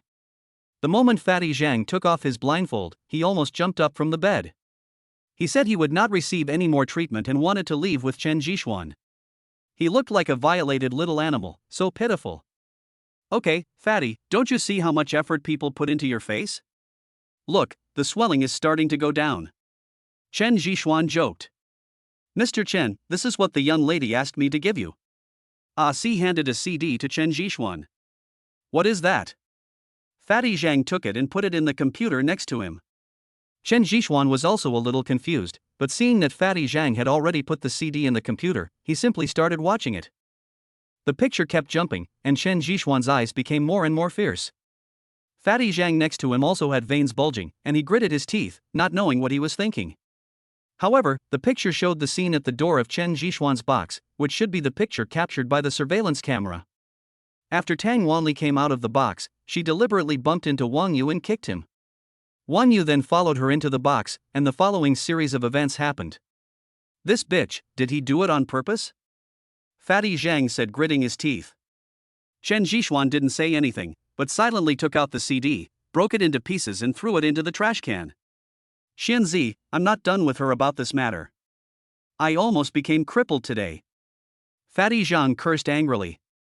Okay, it's over. Let's forget about what happened today. Chen Zhixuan was calmer than ever before. Yes.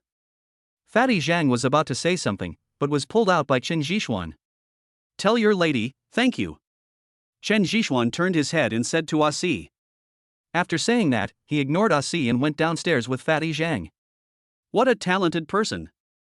He's not even angry, Meng Ruyan said with a smile behind the surveillance camera. After returning to the box, Chen Zhixuan did not stay long, and the three of them left the TNI club directly. None of the three had the heart to continue playing, so after sending Han Xiran home, Chen Zhixuan drove to a snack stand. Boss, 4 bottles of beer and 30 kidneys. Fatty Zhang shouted. Wait a moment, I'll be there soon. The boss called out and started to get busy over there. I have to reward myself today. Come on, Xuanzi, I'll drink first. Fatty Zhang blew the bottle directly.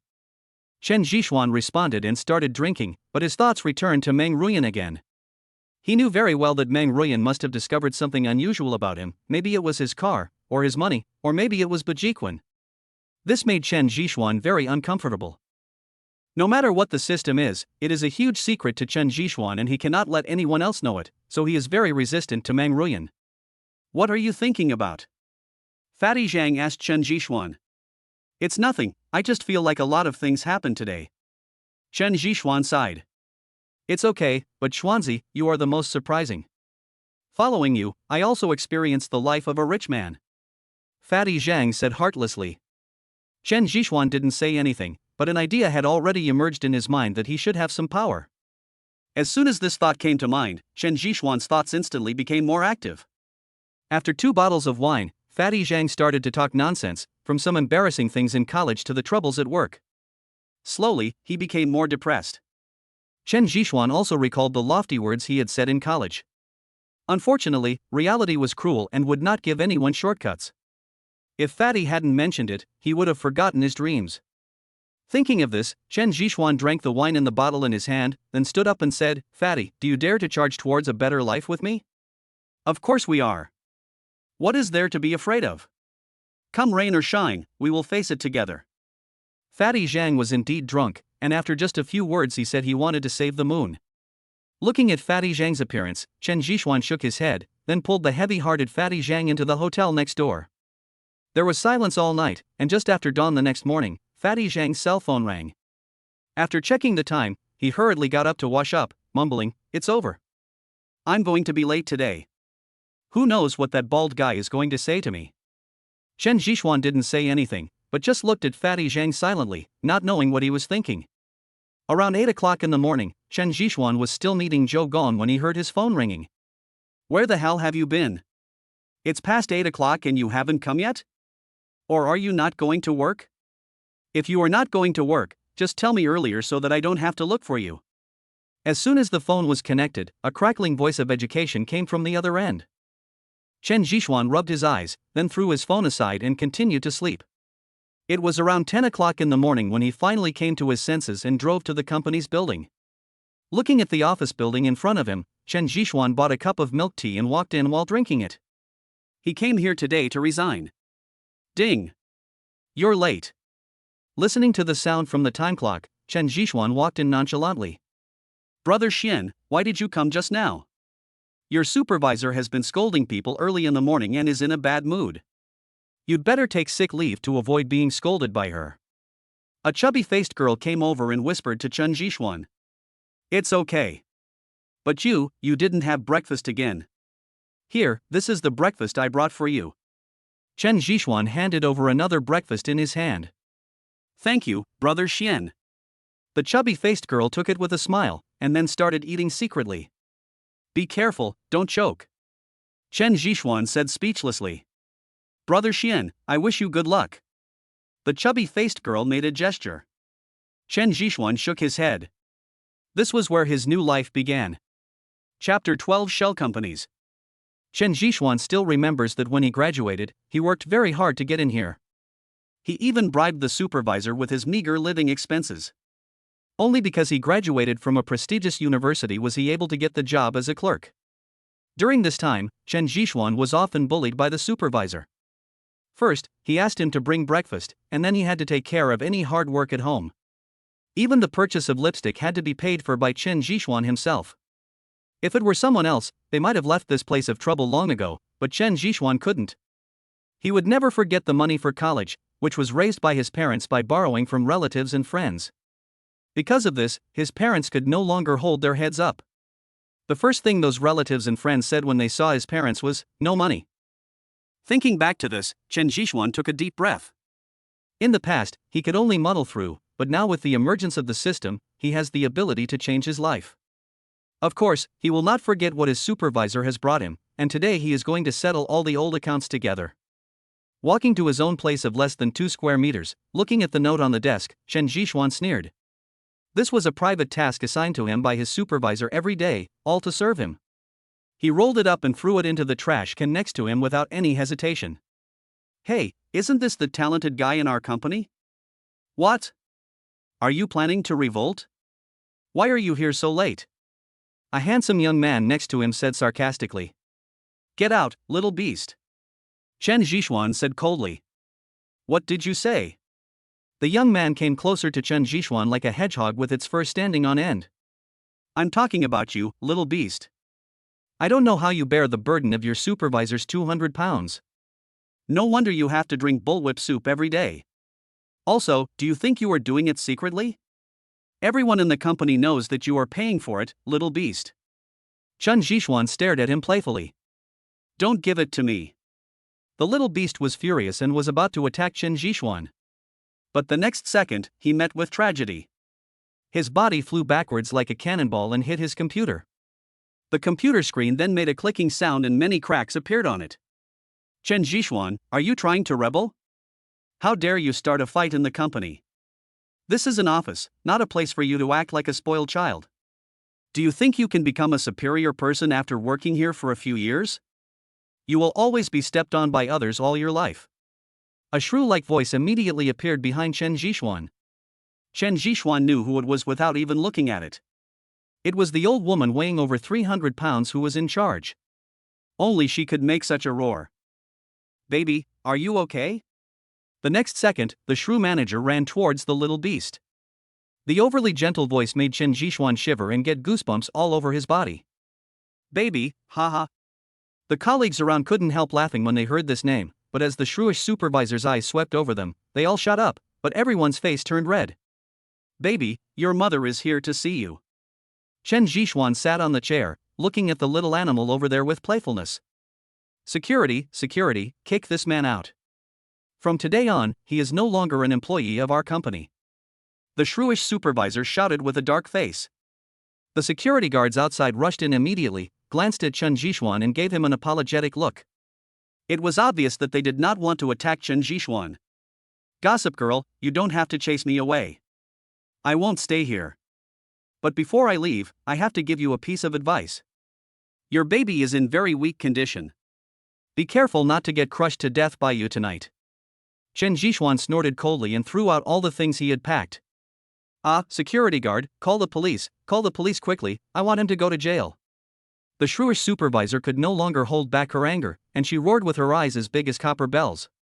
Chen Jishuan ignored him and walked out. Why are you still standing there like an idiot? Don't you want to do this job anymore? The shrewish supervisor yelled at the security guards, who had no choice but to chase after them. Brother, I'm sorry, you can't leave now. Several security guards said somewhat embarrassedly. Chen Zhixuan smiled, sat down at the front desk, took out Zhong Nanhai and distributed it to several people. Brother, you are too impulsive. Why did you provoke the she-devil? Now you have lost your job and have to go to the police station. An older security guard nearby said to Chen Zhixuan.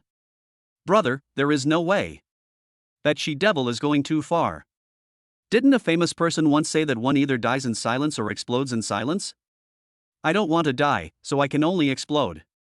Chen Zhixuan said playfully. What are you going to do in the future, Brother Xian? The little fat girl came over quietly and asked. And Ran, how about I be your boss? Chen Zhixuan asked with a smile. That's great, of course. If Brother Xian wants to start a business, I'll follow you even if I don't ask for money. And Ran replied. Aren't you afraid that I will sell you out? Chen Zhixuan looked at Ran in surprise. Don't worry, if Brother Xian wanted to sell me, he would have done it long ago. Why would he tell me now? And Ran replied calmly. What are you doing? Who told you to smoke in the company? Lao Sun, how did you become the security captain? A middle-aged man in his 40s walked over and questioned them with a dark face. Boss, you're here at the right time. I have something I want to talk to you about. Chen Zhixuan stood up with a smile. Xiao Chen? Have you become bad too? You followed Lao Sun and the others in making trouble. The boss said unhappily. No, boss, can we talk? Chen Zhixuan handed over a cigarette. I won't smoke anymore. I'm going to quit. You know my current situation. My body won't allow it. The boss shook his head and said. Boss, I have good news. You will definitely be happy to hear it. Chen Zhixuan said in a low voice. Come to my office to talk, and old son, blow this place up a bit. What are you talking about? After entering the company gate and looking at the chaotic scene, the boss didn't say a word, but just walked into the company silently. Tell me, what's so mysterious? Said the boss as he poured a cup of tea. Boss, some things are already very clear. Everyone knows your situation. Someone wants to buy your company. I wonder what you think about it. Chen Zhixuan stared at the boss in front of him seriously. The boss didn't say anything, but just looked at the glass of water in front of him silently, and fell into silence. After a long while, he slowly raised his head and said, Xiao Chun, the company is just an empty shell now. Are you sure someone wants to buy it? Chapter 13 I'm going to call security. Boss, am I the kind of person who likes to joke? Although the company has been harmed by some people, both the transportation channels and sales are pretty good. As for the suppliers, as long as we have money, there will be plenty of people who will send goods to us. Chen Zhixuan said after careful thought. Xiao Chun, what you said is right, but do you know how much money it will cost? It's an astronomical figure. I really didn't expect those people to be so cruel. The boss said with a wry smile. If I don't mind, the supplier just wants to make more money. In that case, I will give them the compensation. I will pay them whatever amount they want. Ah? Xiao Chen, do you want to buy a company? The boss didn't react at first, and now he looked at Chen Zhixuan with some surprise. Yes, I wonder if the boss is willing to sell it. Chen Zhixuan said as he put out the cigarette in his hand. The boss didn't know how to answer. Boss, I know this company is your hard work and you don't want to give it up. But don't worry, even if it comes into my hands, I will still have to ask you to come out. I know nothing about management. Chen Zhixuan said half-jokingly. The boss didn't respond immediately, but kept tapping his index finger on the coffee table. After a long while, he looked up at Chen Zhixuan seriously and said, How much can you invest? 100 million. Chen Zhixuan pointed with his fingers. Too many. Not much. I will follow up later. If possible, I want to let the starlight break out of this city, break out of China, and break out into the world. Chen Zhixuan described his plan proudly. Break out of China and go to the world? The boss was shocked by Chen Zhixuan's tone. He thought about how he had struggled all his life and only had a little fame in his hometown. If he left here, there would be many entrepreneurs like him. Okay, I'll follow you, but I won't sell Starlight, especially this name. It's a title I've worked hard for my entire life. You can invest, you can have full control, I just need 10% of the shares. Those who achieve great things do not care about trivial matters, the boss said decisively. Ah. This time it was Chen Zhishuan's turn to be surprised. I just thought about it. The starlight is in my hands, and maybe it has already faded, but you are still young. I am willing to take a gamble with you. Even if I have nothing, it is better than waiting for the starlight to disappear from this world. The boss said in high spirits, as if he had a second spring. 30%, otherwise, my conscience will not be at peace. Chen Zhishuan said with a smile. I'll listen to you. I, Yan Quan, will leave my life to you. I hope you won't let me down. Yan Quan said. Manager Yan. Mr. Chen. The two looked at each other and then burst into laughter. It will take some time for this equity transfer, but this is a good start, isn't it? As the saying goes, when you meet a good friend, 1,000 cups are never enough. The two were discussing the future direction of the company when they saw the door over there was kicked open. Yes, it was kicked open. The shrew manager looked at Chen Zhishuan and Yan Quan talking and laughing, and her originally dark face turned purple. Director Yan, Chen Zhishuan just beat someone up in the company. I have asked someone to call the police, and they are waiting outside, said the shrew's supervisor. What? Who told you to call him? Yan Quan looked unhappy and said angrily. Director Yan, how can you protect an outsider? If you do this, it will chill the hearts of all our employees. There was a hint of threat in the shrewish manager's words. Hanqin, Zhu, speaking of being disappointed, you are the one who makes me disappointed. Don't think that I don't know that you are the one who manages the company's suppliers. Who sold out the interests of the company and put the entire company into this predicament? Who led the suppliers to other companies? Do you think that you did it very secretly and no one knows about it? If it weren't for your deceased sister, would I let you stay here safely and do whatever you want? Yan Quan said coldly. Yan Quan, what do you mean?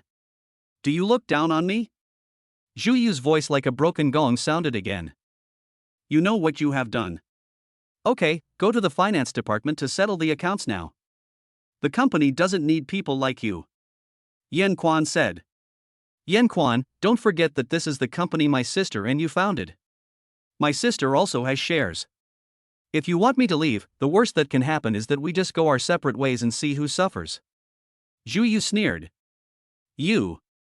Yan Quan was a little angry. Wait a moment, I have something to ask you. Chen Zhishuan interrupted the staring between the two. Do you have the right to speak here? You little bastard, just wait and see how the police will treat you when you get out. Zhu Yu scolded. As they were talking, the door was pushed open and 3 policemen walked in, followed by many company employees. Excuse me, who is Chen Zhishuan? Asked the beautiful policewoman who was in the lead. Me. Chen Zhishuan admitted. That's good. Ms. Zhu Yu is suing you for intentional bodily harm. Please come with us. The beautiful policewoman said to Chen Zhishuan. Intentionally hurting someone else's body, was the little beast's body really hollowed out? I just kicked it lightly. Chen Zhishuan was completely confused. Okay, but can you wait for me for a moment? Chen Zhishuan replied. Yes, but not for too long.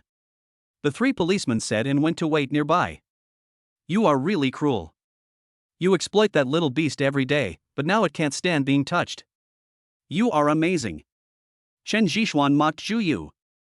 Chen Zhishuan, you'd better go to jail and eat jail food, you scum. Zhu Yu said angrily. Really?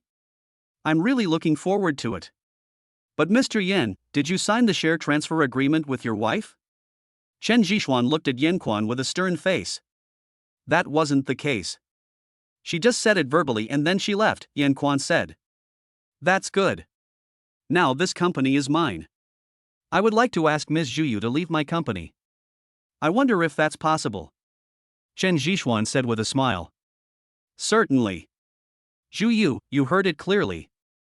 This company is mine now. I bought it. As for what you said about your sister having shares, that's just empty talk. It has no legal validity. Don't try to stay here, otherwise, I will call the security. Chen Zhishuan said with a playful look at Zhu Yu in front of him. You, Yan Quan, how dare you do this? Can you be worthy of my sister? Zhu Yu didn't expect things to develop to this point, and could only turn around and find trouble with Yan Quan. Ms. Zhu Yu, no matter what you say, it can only be said that President Yan has moral issues. You can't take a single penny away with you, security guard. Chen Zhixuan showed no mercy and directly called the security guard. Zhu Yu, please leave here. Lao Sun warned. Chapter 14 The Trouble with Asi. Everyone in the company was stunned. In such a short while, Chen Zhixuan became the chairman of the company, and even dealt with that she-devil. Everyone felt like they were dreaming and couldn't believe this was real.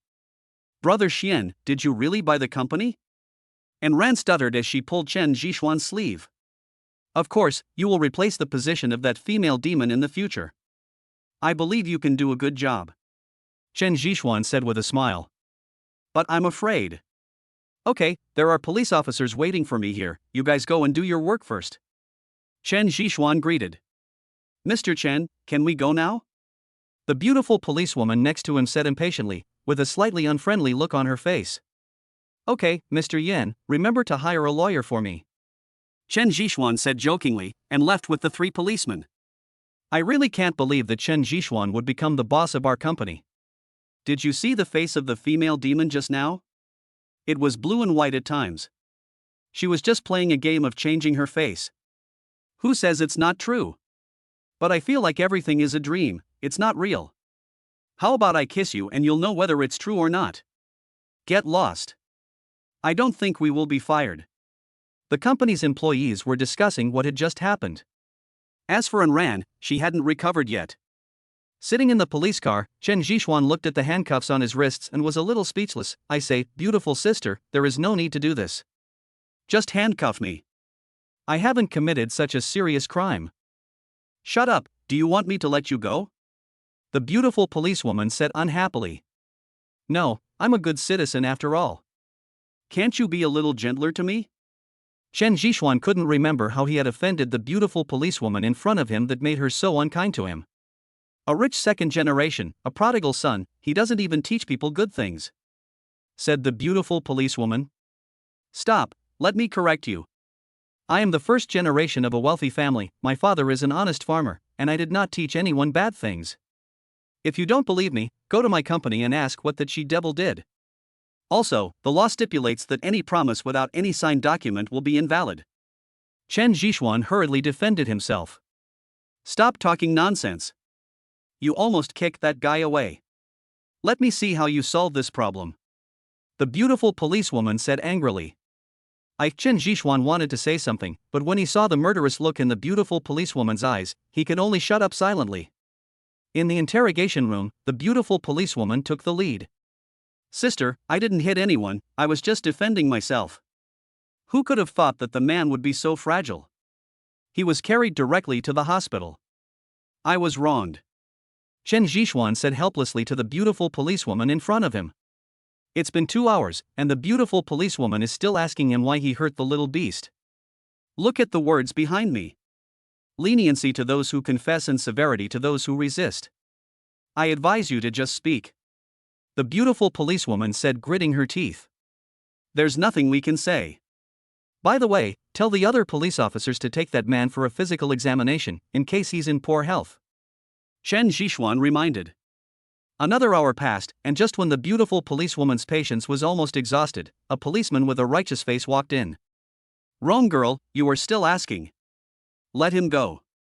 He was acting in self-defense. Uncle Chiu, how is that possible? The man was clearly injured so badly. You can't be partial to him. Officer Rong questioned. The hospital issued a report saying that the man had sex every day and his body had long been depleted and very fragile. In addition, Starlight Company also issued a relevant video. In the video, it was the man who started the fight first. Mr. Chen was only acting in self-defense to protect himself. And the man is fine now, he just happened to be in shock. Officer Cho explained. See, I told you I'm a good citizen, how could I do bad things? Chen Zhixuan was relieved to hear this and deliberately provoked Officer Rong. Okay, Mr. Chen, there are still some formalities to go through here, and then you will be free. But I would like to ask you for a favor, are you willing? Said Officer Chiu. Help? What help? Chen Zhixuan was a little surprised. He couldn't solve the case. Wrong girl, bring Mr. Chen with me. After saying this, Officer Chiu went outside to wait. Officer Rong had no choice but to untie Chen Jixuan's handcuffs, and she looked very reluctant. Chen Jixuan didn't provoke her again, but just followed her out silently.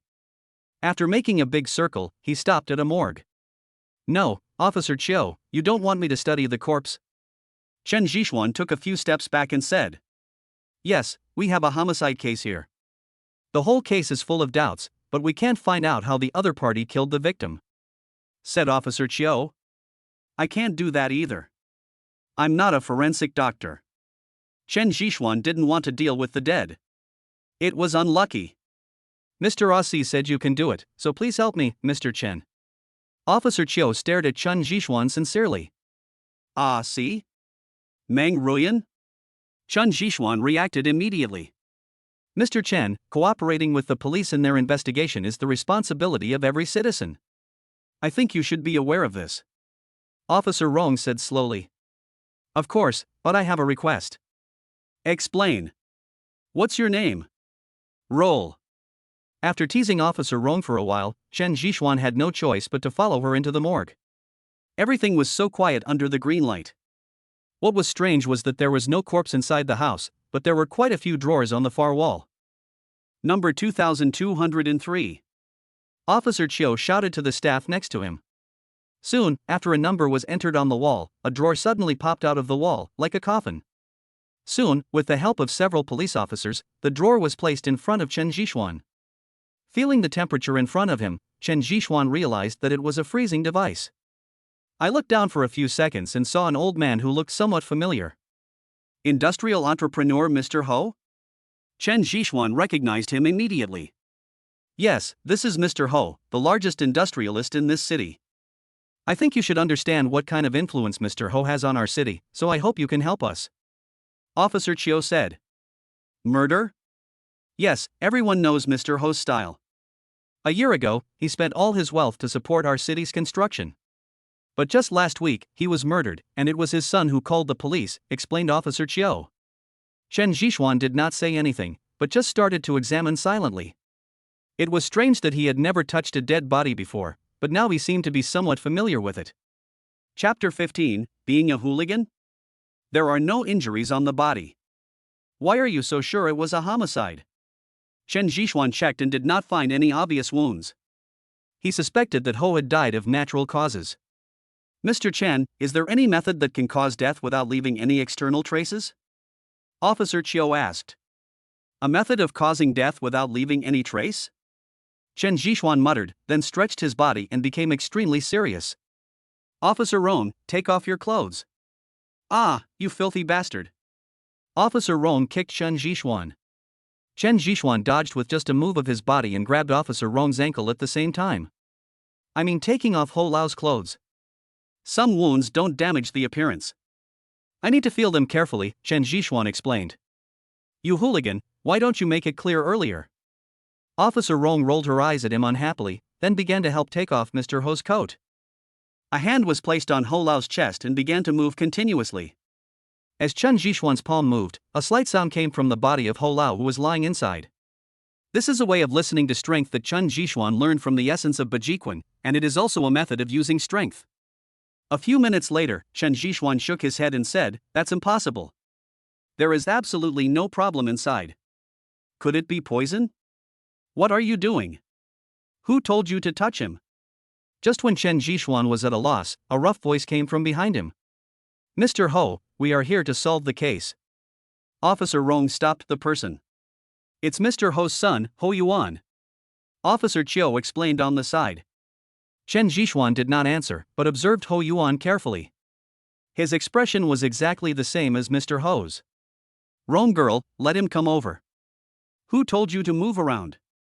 Why do you come to disturb my father instead of solving the case?" Ho Yuan cursed while quickly putting clothes on Ho Lao and putting him back into the freezer. Chen Jixuan didn't care at first, but when Ho Yuan put his hand on Ho Lao's heart and felt around, he suddenly understood something. Hidden power? These words popped up in Chen Jixuan's mind. Hidden power is also a method of using strength, but there are not many people who can use this method, especially in Chen Jixuan's memory. Probably Asi is one of them. As for whether there are other people, he has not met them yet.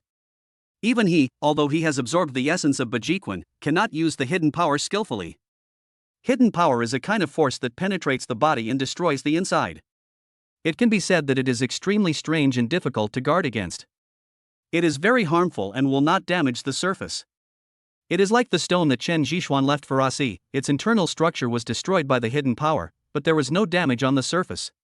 Just as he was thinking about it, he saw Ho Yuan over there carrying his father's body and preparing to leave the police station. Ho Yuan, Mr. Ho's case is not over yet. Officer Chiu stopped Ho Yuan and said, "Officer Chiu, solving the case is your job as police officers. I don't want my father to suffer here. And if you can't solve the case, can I apply to withdraw the case? I only ask you not to harm my father's body anymore." Ho Yuan said coldly. "Ho Yuan, you need to calm down. Don't you want to seek justice for your father?" Officer Chiu was unwilling to let him go and could only keep persuading him. "Officer Rong, I have discovered something." Chen Zhixuan pulled Officer Rong's sleeve and said, "What? This Ho Yuan is the murderer. He wants to destroy the body and cover up all evidence." Chen Zhixuan said slowly, "Impossible. Don't talk nonsense." Officer Rong quickly covered Chen Zhixuan's mouth, fearing that Ho Yuan over there would hear something. "Really? I'm not lying to you." "If you don't believe me, go to the old man's heart and press gently 3 times. Then you'll understand." Chen Zhixuan said this with certainty, and Officer Rong over there was really moved. "Wait a minute." Officer Rong immediately stopped Ho Yuan, then grabbed Ho's body and said, "What are you going to do?" Ho Yuan's cold tone made Officer Rong hesitate. I looked back at Chen Zhixuan and saw him making a cheering gesture. "We have discovered the cause of Mr. Ho's death, and this cause of death may be related to you as well," Officer Rong said bravely. "What? I think you are crazy. You are crazy about solving the case." Ho Yuan pushed Officer Rong away and walked outside. "Stop him." Officer Chiu shouted to the nearby police officers, and people immediately gathered around. Seeing that the road ahead was blocked, Ho Yuan turned his head and asked, "Officer Chiu, are you planning to rob the body? This is a police station. Are you going to break the law knowingly?" Ho Yuan, put down Mr. Ho's body, otherwise I will sue you for theft and destruction of evidence. Officer Chiu scolded sternly. Okay, as expected, you want to frame me." Ho Yuan sneered. "We'll tell you later whether it's a false accusation or not. Come, take Ho Yuan to the interrogation room over there." Officer Chiu ordered. Ho Yuan was taken away, and he was very unwilling. "Rong girl, have you really discovered it?" Officer Chiu looked at the situation under control and asked hurriedly to Officer Rong. "It's him. He said he found out." Officer Rong pointed at Chen Zhixuan. "I didn't." Chen Zhixuan immediately denied. "How can you say that?" "It was you who clearly said that Ho Yuan might be the murderer, and that's why I stopped him." Officer Rong was a little angry. "Do you have any evidence?" "You." "Okay, Mr. Chen, stop fooling around with Miss Rong. The matter has developed to this point. In 8 hours, Ho Yuan can take the body and dismiss the case. By then, our work will have been in vain. Not only will we not be able to give justice to Mr. Ho, we may also get into trouble," Officer Chiu advised. Chen Zhixuan originally didn't want to get involved in this matter, but Asi's recommendation forced him to take over. He also wanted to find out who Meng Ruyan was through Officer Chiu. Secondly, he had also received favors from Mr. Ho. When he was in college, his parents sought help from the foundation established by Mr. Ho. Although it was not much, Chen Zhixuan was a grateful person. "What's your name?" Officer Chiu almost went crazy when he heard this. "Her name is Su Rongrong." "Rongrong, what a nice name." "You." Su Rongrong bit her silver teeth, and a hint of coldness emanated from her beautiful eyes. "Okay, I won't tease you anymore. Do as I said just now, and do it once on Mr. Ho's body," Chen Zhixuan said. Su Rongrong held her breath, then began to press lightly on Ho Lao's heart a few times. But there was no reaction at all, it remained the same as before. Chapter 16 Earn 100 million first. "You lied to me again?" Su Rongrong said as she prepared to take action. "Don't worry, I'll perform a magic trick for you," Chen Zhixuan said as he put his hand on Ho Lao's shoulder. Suddenly, he exerted force and a red spot appeared on Ho Lao's body, and the location of the red spot was the heart. This. Su Rongrong was shocked. Mr. Chen, what does this mean? Officer Chiu was also shocked, but still asked patiently. Hidden power. Dark power? Yes, it's a method of using force, but it's a method of using force that most people can never master in their lifetime. Chen Zhixuan explained. I've heard that someone demonstrated this kind of power 100 years ago, but it wasn't this strange, Officer Chiu murmured. To put it simply, hidden power is the use of strength. It's like when someone punches you. His force only acts on your surface bones and skin, and you will also receive the signal of pain. The hidden power is to use this force through your bones and skin to destroy your internal tissue structure. I think you can understand what I mean. Chen Zhixuan explained patiently. So magical? Su Rongrong asked curiously. Is it magical? Not so bad. If I guess correctly, Mr. Ho already had a heart disease. Chen Zhixuan said. Yes, but it's under control. The attacks are rare and he's taking medication normally, said Officer Chiu. The murderer's movements were very covert. He used hidden power to destroy Mr. Ho's heart meridians. This technique is what a martial artist should use, said Chen Zhixuan. Then why do you say Ho Yuan is the murderer? Su Rongrong said. If your father had a heart attack, would you let him go out alone?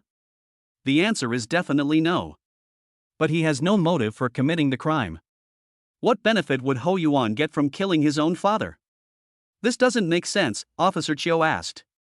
You must have heard of this saying, poor in literature and rich in martial arts. What if Ho Yuan is the martial artist?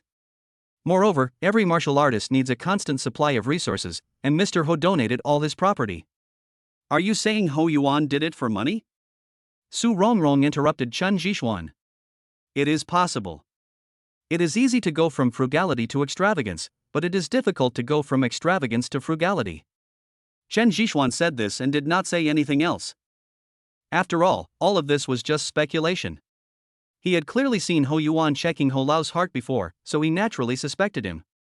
Now that it has been confirmed that Ho Lao did die from hidden power, his suspicion increased again. Rome girl, come with me to find Ho Yuan. Officer Chiu didn't stay for long. He greeted everyone and left. But when I arrived at the interrogation room, I found that Ho Yuan had already left. As for the above reasons, no one knows. Watching the police car whizzing away, Chen Zhixuan exhaled and said, money is such a strange thing, but I like it. After completing the formalities, Chen Zhixuan drove away from the police station and returned to his rental house. As soon as I entered the door, I saw a person standing there. Looking closely, it turned out to be Ho Yuan. I didn't expect you to come so soon.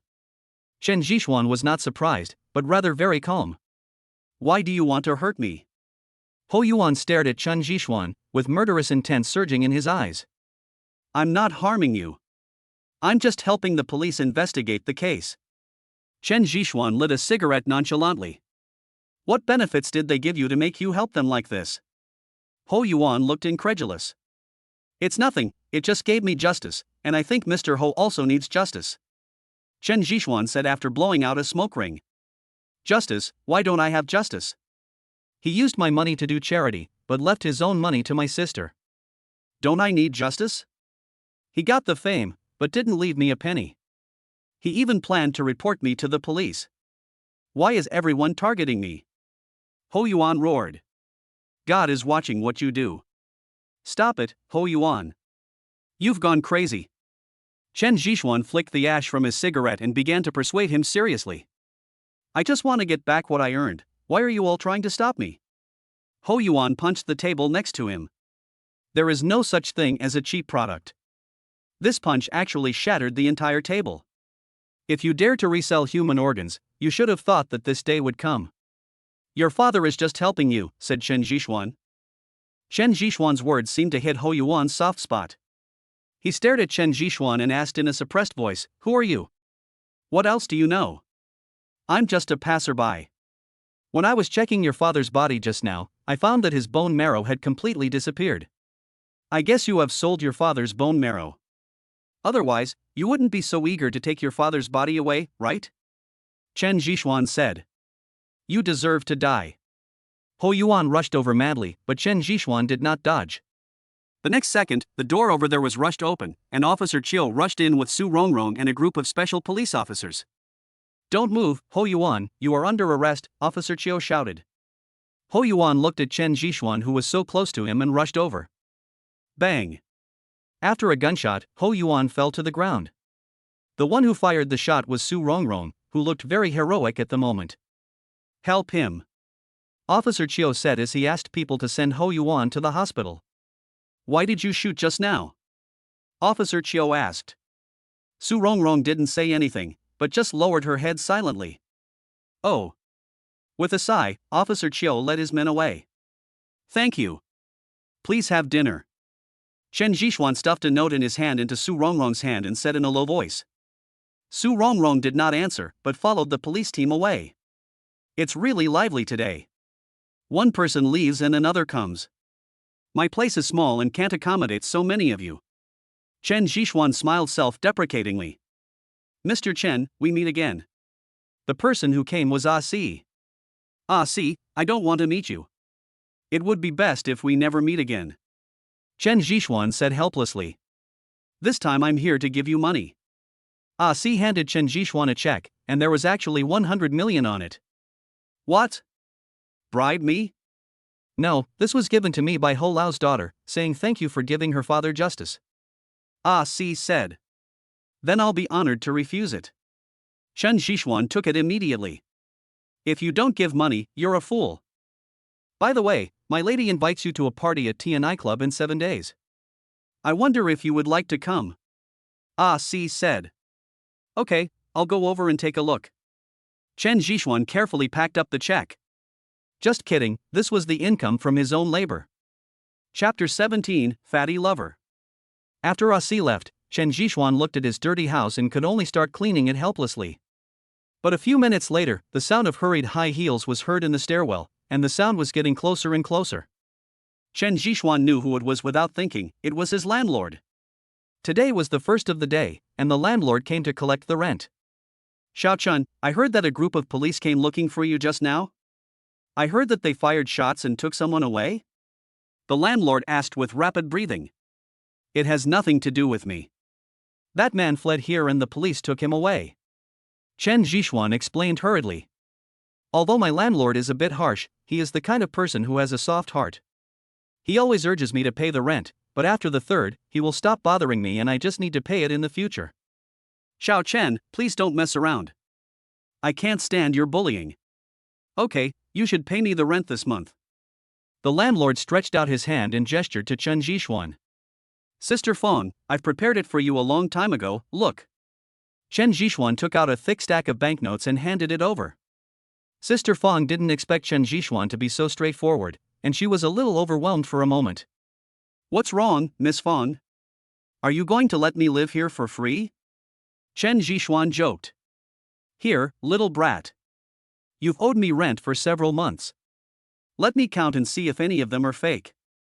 The house sister grabbed it and started to examine it carefully. Looking at the familiar movements, Chen Jixuan always wondered why Fong Jie didn't go to work in a bank. Even a money detector couldn't match her speed. In less than a minute, Sister Fong took out a portion and handed it to Chen Jixuan, saying, Here, this is extra. Sister Fong, this is my compensation to you. I've lived in your place for so long, but I haven't given you anything. And now, I happen to have some extra money, so I'll buy you a gift. Chen Jixuan declined. The more he did this, the more the house sister couldn't understand him. She asked softly, Did you do anything illegal? Or did you become a traitor? I'm going to watch a movie. You can't become a traitor. Otherwise, it will be dangerous. Listening to what Fong Jie said, Chen Jixuan smiled bitterly. I won 5 million in the lottery, and I'm going to start a business. Chen Jixuan could only lie. Did you win the lottery? 5 million? So much? Let me tell you, Xiao Chun, starting a business is not reliable. If you are not careful, you will lose everything. I advise you to become a landlord with me and buy a few houses to rent out. They can appreciate in value and make money. How great is that? The house sister persuaded. I understand, Sister Fong. I'll listen to you. Chen Jixuan responded. Then I'll leave. Remember, don't bring in any bad people, otherwise I will kick you out. Sister Fang kept muttering when she left, and Chen Jishuan could only endure it. Ha! After seeing off the house sister, Chen Jishuan lay down on his bed. He took out the check from his clothes and fell into deep thought. Meng Ruyan, what kind of person are you? Deep in thought, Chen Jishuan slowly fell into a deep sleep. I slept from noon to night. When the sun set, the neon lights of the flower market illuminated the entire night sky again. After washing his face, Chen Jishuan packed up and prepared to go out for something to eat. Xianzi, come to the police station to protect me. A bowl of hot wontons had just been placed on the table when Chen Jishuan received a call from Fatty Zhang. Police station? Are you in police station? Chen Jishuan asked in surprise. Chen Jishuan didn't dare to stay. He put down the wontons and drove over. On the way, he kept muttering whether he had a conflict with this police station. He came in during the day and Fatty Zhang went in again at night. As soon as he parked the car, Chen Jishuan met an old acquaintance, who was none other than Su Rongrong. She was holding a box in her hand and it was unknown where she was going. Hello, Officer Su. Chen Jishuan greeted with a smile. Chen Jishuan, why are you here? Su Rongrong stared at Chen Jishuan with an unhappy look on her face. Lai Baoren, what about you? It's so late, are you still planning to go on a business trip? Chen Jishuan asked curiously. Business trip? I was advised to take a leave. Su Rongrong replied with some disappointment. Being advised to retire? This shouldn't be right. After arresting Ho Yuan, he was advised to retire instead of being promoted? Ho Yuan is paralyzed. The bullet I shot pierced his spine. Su Rongrong said softly. You deserve it. Okay, I won't talk to you anymore. I'm going to go find my friends. It's better for me to stay in this place as long as possible. Wait, I'll go with you. Su Rongrong immediately put down the box and followed. When I arrived at the waiting room, I saw Fatty Zhang lying there gaining weight, but his originally good hair had now turned into a mess. With Su Rongrong's help, Chen Jishuan didn't need to go through any procedures. Fatty, not bad, new look, get ready to lead a new trend. Chen Jishuan joked. Fatty Zhang stood up and smiled awkwardly, then said shyly, I'm sorry, Xuanzi, for asking you to come here. Okay, I really can't stand you being like this. Tell me, what's going on? Chen Jishuan handed over a zong nanhai, and Fatty Zhang started puffing away. It's nothing. It's just that our boss was trying to take advantage of a female employee and I saw it. I just appeared here on impulse. Fatty Zhang explained briefly. Hero saves the damsel in distress, you are having a great time now. He practiced taekwondo and I was beaten by him. Fatty Zhang touched his nose awkwardly. Seeing Fatty Zhang's heartless look and his calm expression even after being beaten, Chen Jishuan guessed that Fatty Zhang was tempted by worldly desires. As they were chatting, Su Rongrong walked in accompanied by a policeman. Chen Jishuan, sign here and your friend can take him away. But I'm telling you, I advise your friend not to do it again. This time people won't pursue it, but if he acts impulsively again next time, it won't be so easy to resolve. Su Rongrong said to Chen Jishuan. I understand. I will definitely educate Fatty well and let him know clearly that a harmonious society requires harmonious development. Chen Jishuan promised. Okay, stop talking nonsense. Su Rongrong said. After signing and leaving, Fatty Zhang became much more lively. After all, no one would feel comfortable here. Sitting in the car, Chen Jishuan turned his head and looked at the fat man next to him and said, Love Saint, where are you going? Come drink with me. Fatty Zhang looked at Chen Jishuan pleadingly. Okay, but shouldn't you pull out the sister you rescued and let your buddies help you check her? Chen Jishuan said playfully. Chapter 18 An Unexpected Surprise. Let's not take this. Fatty Zhang held the phone in his hand, and his whole person became a different person. No need, they're out. Chen Jishuan, who are you dating? They're a couple. Your friend is really capable. He rushed in and caught the gangsters.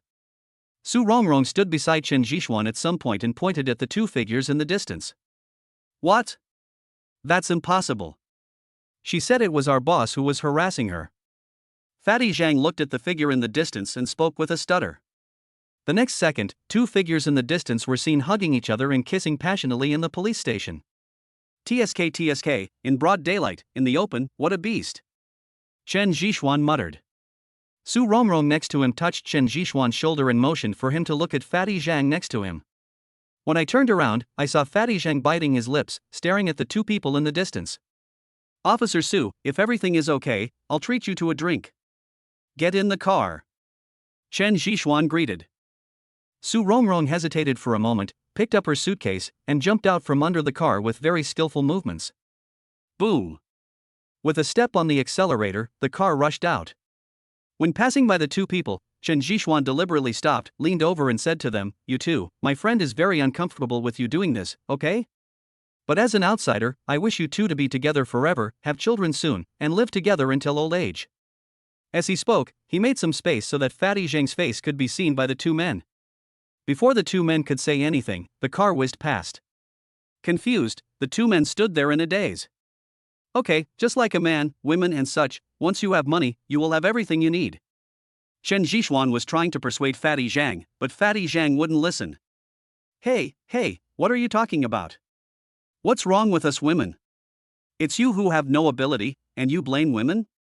Su Rongrong continued. Yeah, it has nothing to do with her. I was just being too sentimental. Fatty Zhang murmured. Chen Zhishuan was stunned. Why did he feel like he was redundant? Without saying much, they parked the car near the Blue Sky Bar, and Chen Zhishuan pulled Fatty Zhang in. After finding a booth, Chen Zhishuan asked the bartender to bring over a few boxes of wine. Come on, don't go home until you're drunk. Su Rongrong took a bottle consciously and started drinking. Chen Zhishuan was confused and looked at Su Rongrong stupidly. Cough, cough. The next second, Su Rongrong was choked. Drink. Fatty Zhang was very supportive and started drinking right away. As the bottle was raised and lowered, Fatty Zhang soon got excited. He suddenly stood up and said, "I've seen clearly that there is no such thing as pure love or love at first sight. It's just wishful thinking.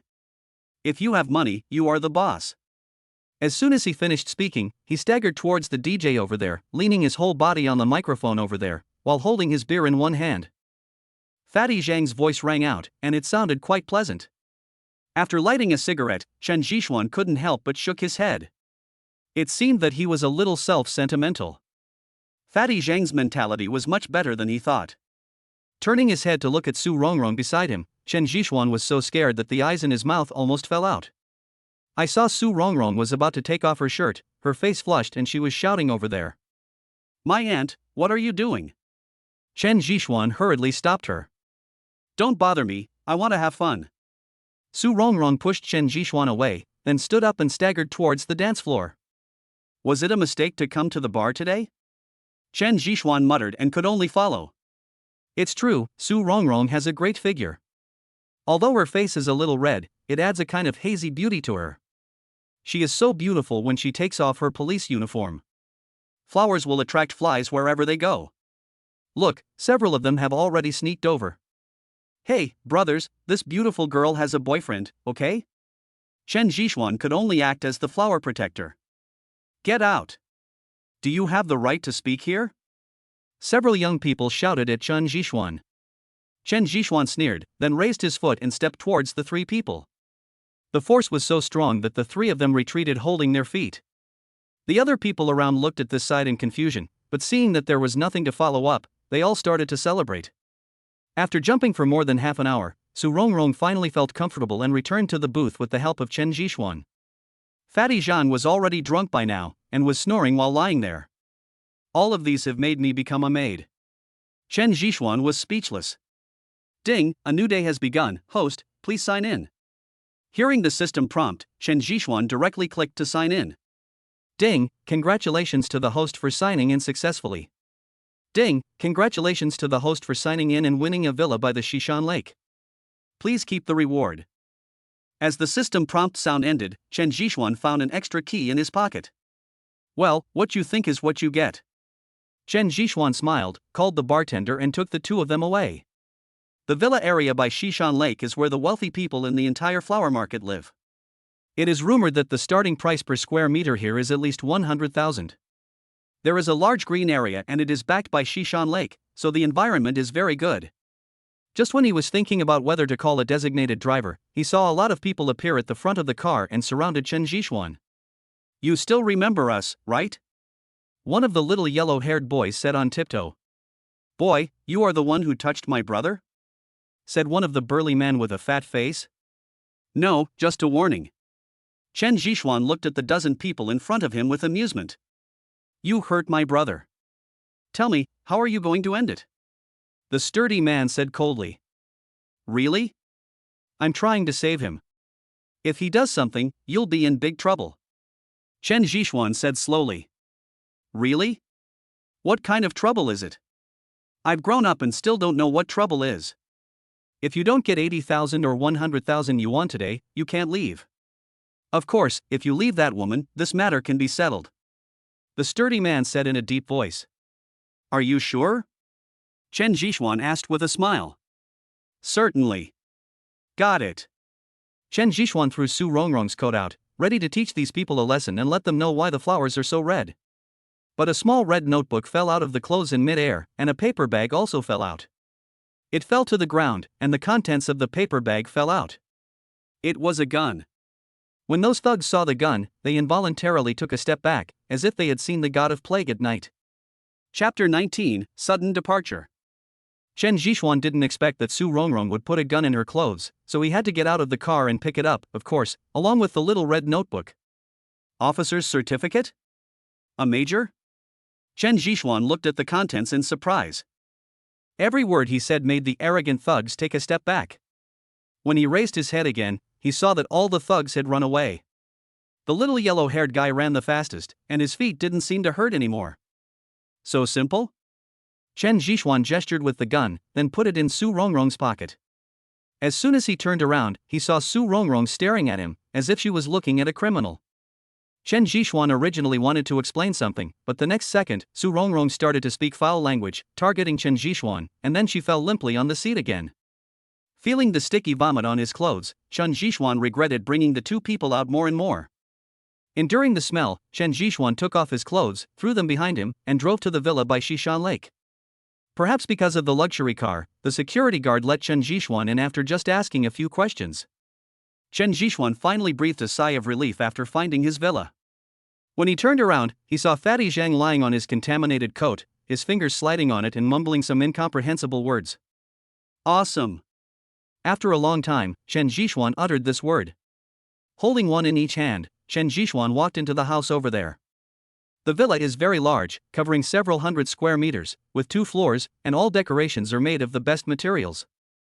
The only thing it lacks is popularity. After throwing the fat man on the sofa, Chen Zhixuan took Su Rongrong upstairs. I just found a bedroom and put her on the bed, and that was it. Feeling the smell on his body, Chen Zhixuan found a bathroom and started washing up. Just as I finished cleaning, I heard footsteps behind me. When he turned around, he saw Su Rongrong standing behind him again. Just as he was about to say something, he heard Su Rongrong hugging Chen Zhixuan, muttering, "My big bear, don't throw it away." Chen Zhixuan hesitated for a moment, then slowly carried Su Rongrong to the bedside. My big bear, don't throw it away. I want to hug it when I sleep. Su Rongrong said with a pout. Chen Zhixuan had no choice but to sit down on the edge of the bed. Who would have thought that Su Rongrong, who was so heroic during the day, would have such a lovely side? Chen Zhixuan felt very sleepy and fell asleep. In his dream, he only felt that he was entangled by something, and a fierce fight was also unfolding. The moon rising above the willows was obscured by dark clouds, as if it didn't want to disturb the people in the house. It was not until the next morning that Su Rongrong woke up immediately due to the influence of her biological clock. Looking at the person lying in front of her, Su Rongrong subconsciously wanted to shout out, but she held it back. She moved her body slightly, and the tearing pain made her frown slightly. She gritted her teeth and stepped away from the bed. Looking at the bloodstains on the sheets, murderous intent surged in her eyes. At this time, Chen Zhixuan was already awake, but he didn't dare to speak and just pretended to be asleep. Chen Zhixuan breathed a sigh of relief when he heard the sound of running water. Just as he was about to leave, he also noticed the bloodstains on the bed sheets. Could it be that Chen Zhixuan fell into dementia? But the next second, the bathroom door opened, and he could only pretend to be asleep again, but he felt very complicated. But the footsteps were getting farther and farther away, which was a little different from what he had imagined. He wanted to stick his head out to take a look, but he didn't know how to face Su Rongrong. While I was struggling, I heard footsteps again. More than 10 seconds later, a dark shadow enveloped Chen Zhixuan. He opened his eyes subconsciously and saw Su Rongrong standing in front of him in a nightgown, holding a glittering object in her hand. Looking closely, it turned out to be a kitchen knife with a little cold light. No, me. Chen Zhixuan didn't know what to say, and kept backing away with a stutter. Chen Zhixuan, let me chop off that harmful thing of yours, and then we'll be even. Su Rongrong roared with tears in her eyes and red eyes. Rongrong, don't be impulsive. Killing is against the law. Chen Zhixuan said, holding up the cup. You still know that you're breaking the law? Don't worry, I'll kill you and take care of your parents for you. Su Rongrong said, gritting her teeth, and chopped at Chen Zhixuan with the kitchen knife in her hand. Chen Zhixuan dodged and kicked subconsciously. Su Rongrong had experienced a major event in her life and was very weak. She fell directly onto the bed. Facing the kick, she could only close her eyes and endure it. Just as he was about to kick Su Rongrong in the face, Chen Zhixuan had to change his position and kick the bedside table instead. The exquisite bedside table exploded instantly, and the table lamp on it fell to the ground.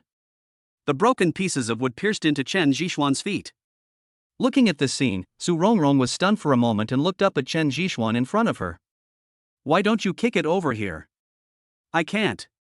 Chen Zhixuan said while enduring the pain. The stalemate lasted for nearly half an hour, and Su Rongrong finally let go of the kitchen knife while biting her red lips. Rongrong, don't worry, I will be responsible. Although we have known each other for less than a day, I, Chen Zhixuan, am not the kind of person who will abandon you after having fun with you. Chen Zhixuan spoke, breaking the silence. No need. Today I'll just treat it as a dog bite. Don't see me in the future and I don't want to see you either. Su Rongrong said and left the bedroom holding her clothes. Chen Zhixuan looked at the receding figure, wanting to say something, but didn't know how to start. Sitting aside, he slowly pulled out the splinter from his foot and cleaned it briefly. Then he ran out in a hurry, but Su Rongrong had disappeared. I'm so stupid. How could I let her go? Chen Zhixuan muttered. After putting on his clothes, Chen Zhixuan went directly to the Huacheng police station and found Officer Chiu, but the news he got was that Su Rongrong had already left Huacheng. Officer Chiu, don't you know where Su Rongrong went? I really don't know about this. You know, our internal personnel appointments are kept confidential, Officer Chiu explained. Keep it secret? I remember Rongrong has an officer's ID. Do you know which military district it belongs to? Chen Zhixuan thought of something and continued to ask. How would I know? Okay, stop asking questions. I have to get to work. Officer Chiu said as he prepared to chase the man away. Chapter 20, Fine Ghost.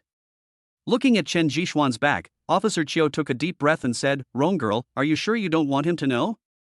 After she finished speaking, Su Rongrong walked out of Officer Chiu's lounge. Thank you, Uncle Chiu, but we are from two different worlds. I want to integrate into the relationship, but I'm not allowed. Instead of this, it's better to just break up. Su Rongrong said, looking at Chen Zhixuan's back in the yard. I shouldn't get involved in young people's affairs, but Uncle Chiu advises you to think it over carefully, otherwise you will regret it. Officer Chiu sighed and said no more. After returning to the villa area, Chen Zhixuan was still in a dazed state. From morning till now, he had thought of countless possibilities in his mind, but he never thought that Su Rongrong would play hide and seek with him. Am I so unpopular? Chen Zhixuan rubbed his eyebrows and said with some confusion. Get out. You're pressing on me. The fat man's voice came from the side. When he looked down, he saw that he was sitting on the fat man's belly. The fat man moved his seat, stood up, picked up the teapot next to him and started drinking, not caring whether it was left overnight or not. After drinking a pot of tea, he looked around. Xianzi, where is this place? Fatty Zhang looked around in confusion. My home. What? Your house. Fatty Zhang jumped up on the sofa. Why are you making such a fuss? Chen Zhixuan said unhappily. Excited. Fatty Zhang smiled awkwardly, then walked around the villa barefoot. Love is a light, so green that it makes you panic.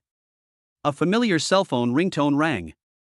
Looking at the notes on it, Chen Zhixuan calmed himself down before answering the call. Mom. Xianzi, Are you doing well in the flower market? Do you have enough living expenses this month?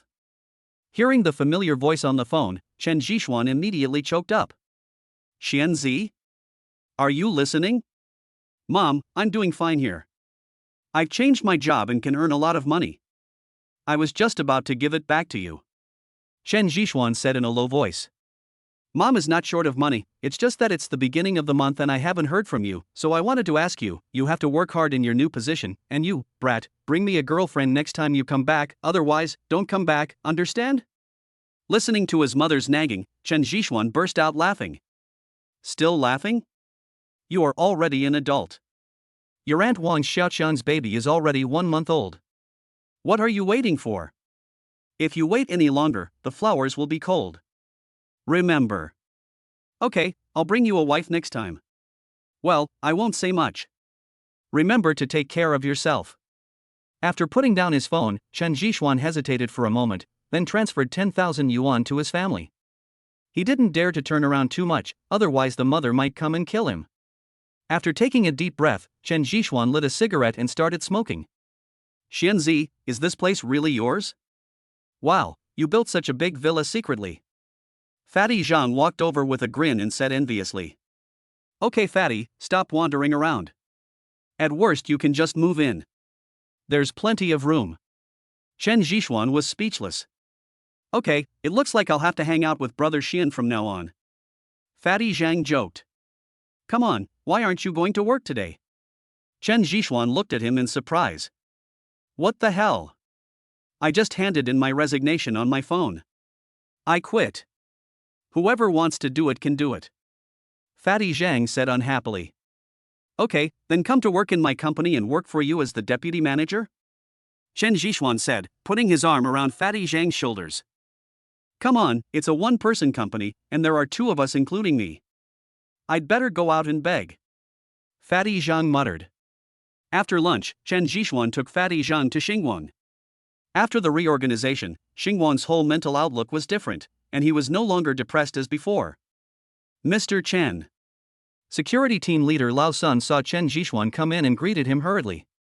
Chen Jixuan smiled and nodded, then took Fatty Zhang to find Yan Quan. No, look, our CEO Chen is back. Yeah, I just don't know if I need to rectify this. What are you afraid of?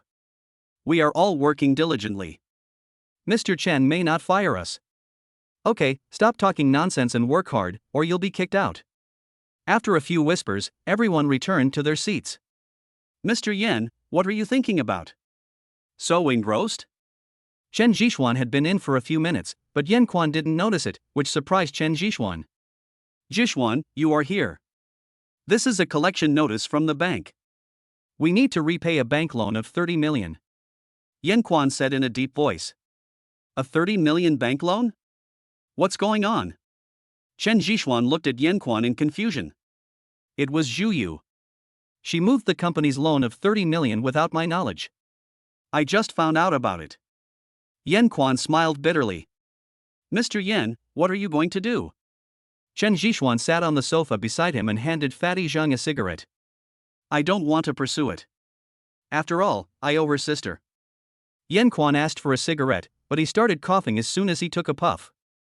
After putting down his cigarette and taking a few sips of water, he looked up and said, Don't worry, I'll pay for the 30 million, and I only need to hold 10% of the shares.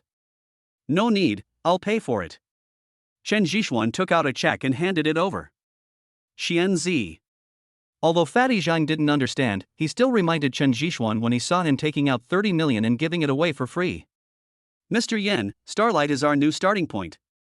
I don't want its development to be delayed by other things. I'll pay the 30 million, and your shares will remain the same.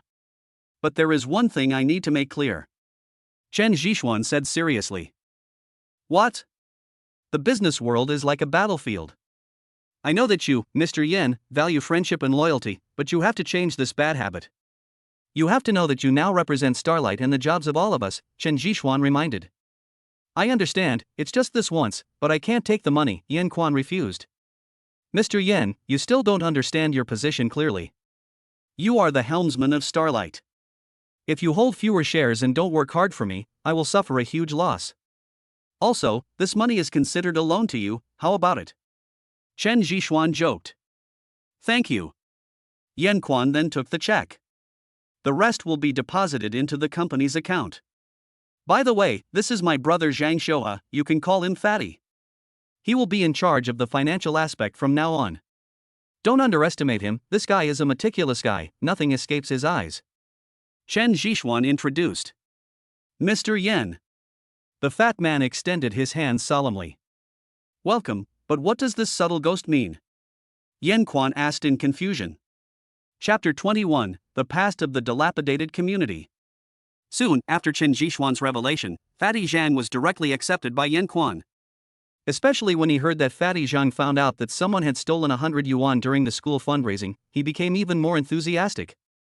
An office was found for the fat man, and Chen Zhishuan helped to clean it up. I still feel like I'm dreaming, Xuanzi. I'm the company's financial director?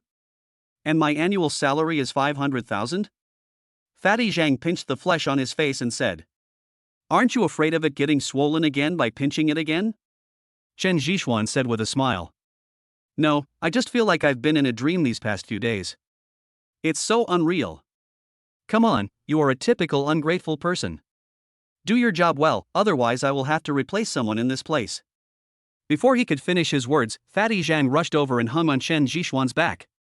If you dare, I will blackmail you for the rest of my life. Okay, stop making trouble. I'll let Anren take you shopping later. I have something to tell you when we come back.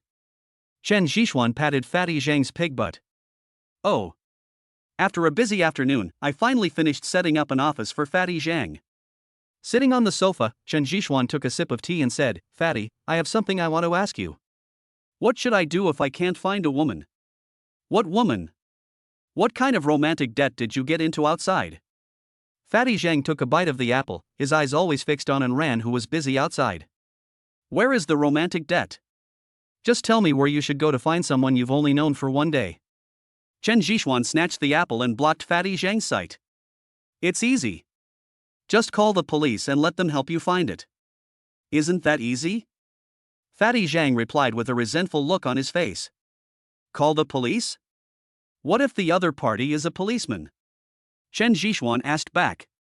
Wouldn't it be easier to find her then? Look for colleagues or superiors. Someone will always know where she is. Fatty Zhang moved and looked at and ran outside again. But my colleagues and superiors don't know about it. Chen Zhishuan pulled him back and grabbed his neck to prevent him from moving. It's easy. Just ask someone. You can't find him no matter how much money you spend. Not to mention where he is, you can even know what kind of pants he wears and how many times he goes to the toilet at night. Said the fat man. Ask someone? Chen Zhishuan muttered for a moment, and suddenly thought of someone. Come out with me? Chen Zhishuan said, pulling Fatty Zhang.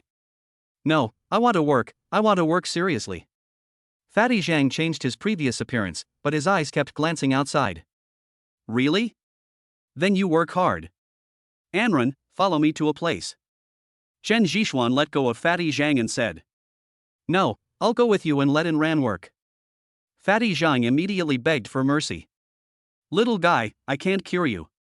Chen Zhishuan said proudly. As soon as he entered the company, Chen Zhishuan found that something was wrong with Fatty Zhang. When he was setting up the office in the afternoon, this fat guy was very attentive and took on all the hard work. He was also the first one to hand the cut fruits to Anran.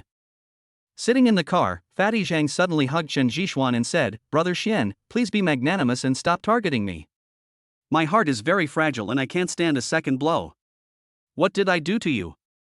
Chen Zhishuan asked puzzledly. Anran, I feel like I'm in love again. Brother Xian, can you give Anran to me? If you give her to me, I will give you these 200 kilograms of flesh. You can kill me or cut me as you like. Fatty Zhang said righteously. Come on. Chen Zhishuan replied and drove directly to T&I Club. Handing the key to the doorman next to him, Chen Zhishuan pulled the fat man and walked in. Boss, why are you here again? You're not here to cause trouble, are you? At least let me bring a weapon. Fatty Zhang muttered. Is Meng Ruyan here? Chen Zhishuan asked the front desk. Mr. Chen, our boss is not here. He will only come over at the end of the month. The lobby manager hurried over to explain. Can you get in touch? No, we can only contact fourth brother, said the lobby manager. Ah, see? That's fine, give me your cell phone number. Chen Zhishuan took out his cell phone and said. After getting the phone call, Chen Zhishuan was not so anxious anymore. Sitting aside, he was a little hesitant. Meng Ruyan's identity is a mystery, and so is Asi. Chen Zhishuan didn't want to ask them for help before, but now no one knows the whereabouts of Su Rongrong, so we can only rely on the help of these two people. Xian Zi, what are you doing? Fatty Zhang asked in confusion. I slept with Su Rongrong and she disappeared, Chen Zhishuan said casually. What, you slept with the policewoman? When? Was it last night? No wonder I heard a fight in the middle of the night. Fatty Zhang looked as if he understood. Now she's gone. I went to the police station and they said she was transferred out of Huacheng and no one knows where she went. So you want to ask Meng Ruyan and the others for help? Fatty Zhang took over the conversation. Good. No. Fatty Zhang refused. Why? Xianzi, I know you are anxious, but haven't you realized since that night? Meng Ruyan and I are not from the same circle at all. Even though you are rich now, I can feel that those people have a noble temperament. Moreover, they have guns. Think about it, China's gun control is so strict, but they dare to take it out in public. You and I know what kind of background this is. Fatty Zhang said earnestly. Can. Xianzi, as a brother, I can help you think of other solutions, but you absolutely can't go to Meng Ruyan. I don't know what Meng Ruyan has set her sights on you, but I know that you and I are just small people. In front of real power, we have no power to resist. So listen to me and don't go. Fatty Zhang said very seriously. Come with me and you will understand. Seeing that Chen Zhishuan was still not giving up, Fatty Zhang pulled Chen Zhishuan and walked outside. Fatty Zhang drove the car and took Chen Zhishuan towards a residential area. Half an hour later, Chen Zhishuan looked at the dilapidated community in front of him with some confusion. I haven't been to this place for 3 years, but for you, I don't mind letting you see my past. Fatty Zhang exhaled and took out a key from his pocket. The key was a bit old, but very shiny. It was obvious that Fatty Zhang took good care of it. There were probably very few residents in the entire community, and only a few houses had lights on. As he walked into the stairwell, the musty smell rushed directly into his nose. Chen Zhishuan had never noticed before that there was such a community in the flower market. This was the first time he saw it. Chapter 22, the mother character is bigger than the sky. There are rows of basements under the stairwell. In the past, every resident here had a storage room. With the development of the flower market, these people converted the storage rooms into basements. Except for the poor lighting, everything else is fine. At least they are cheap. He pushed open the iron fence next to him, and with the sound, several mice ran past his feet. Fatty, is this where you lived before?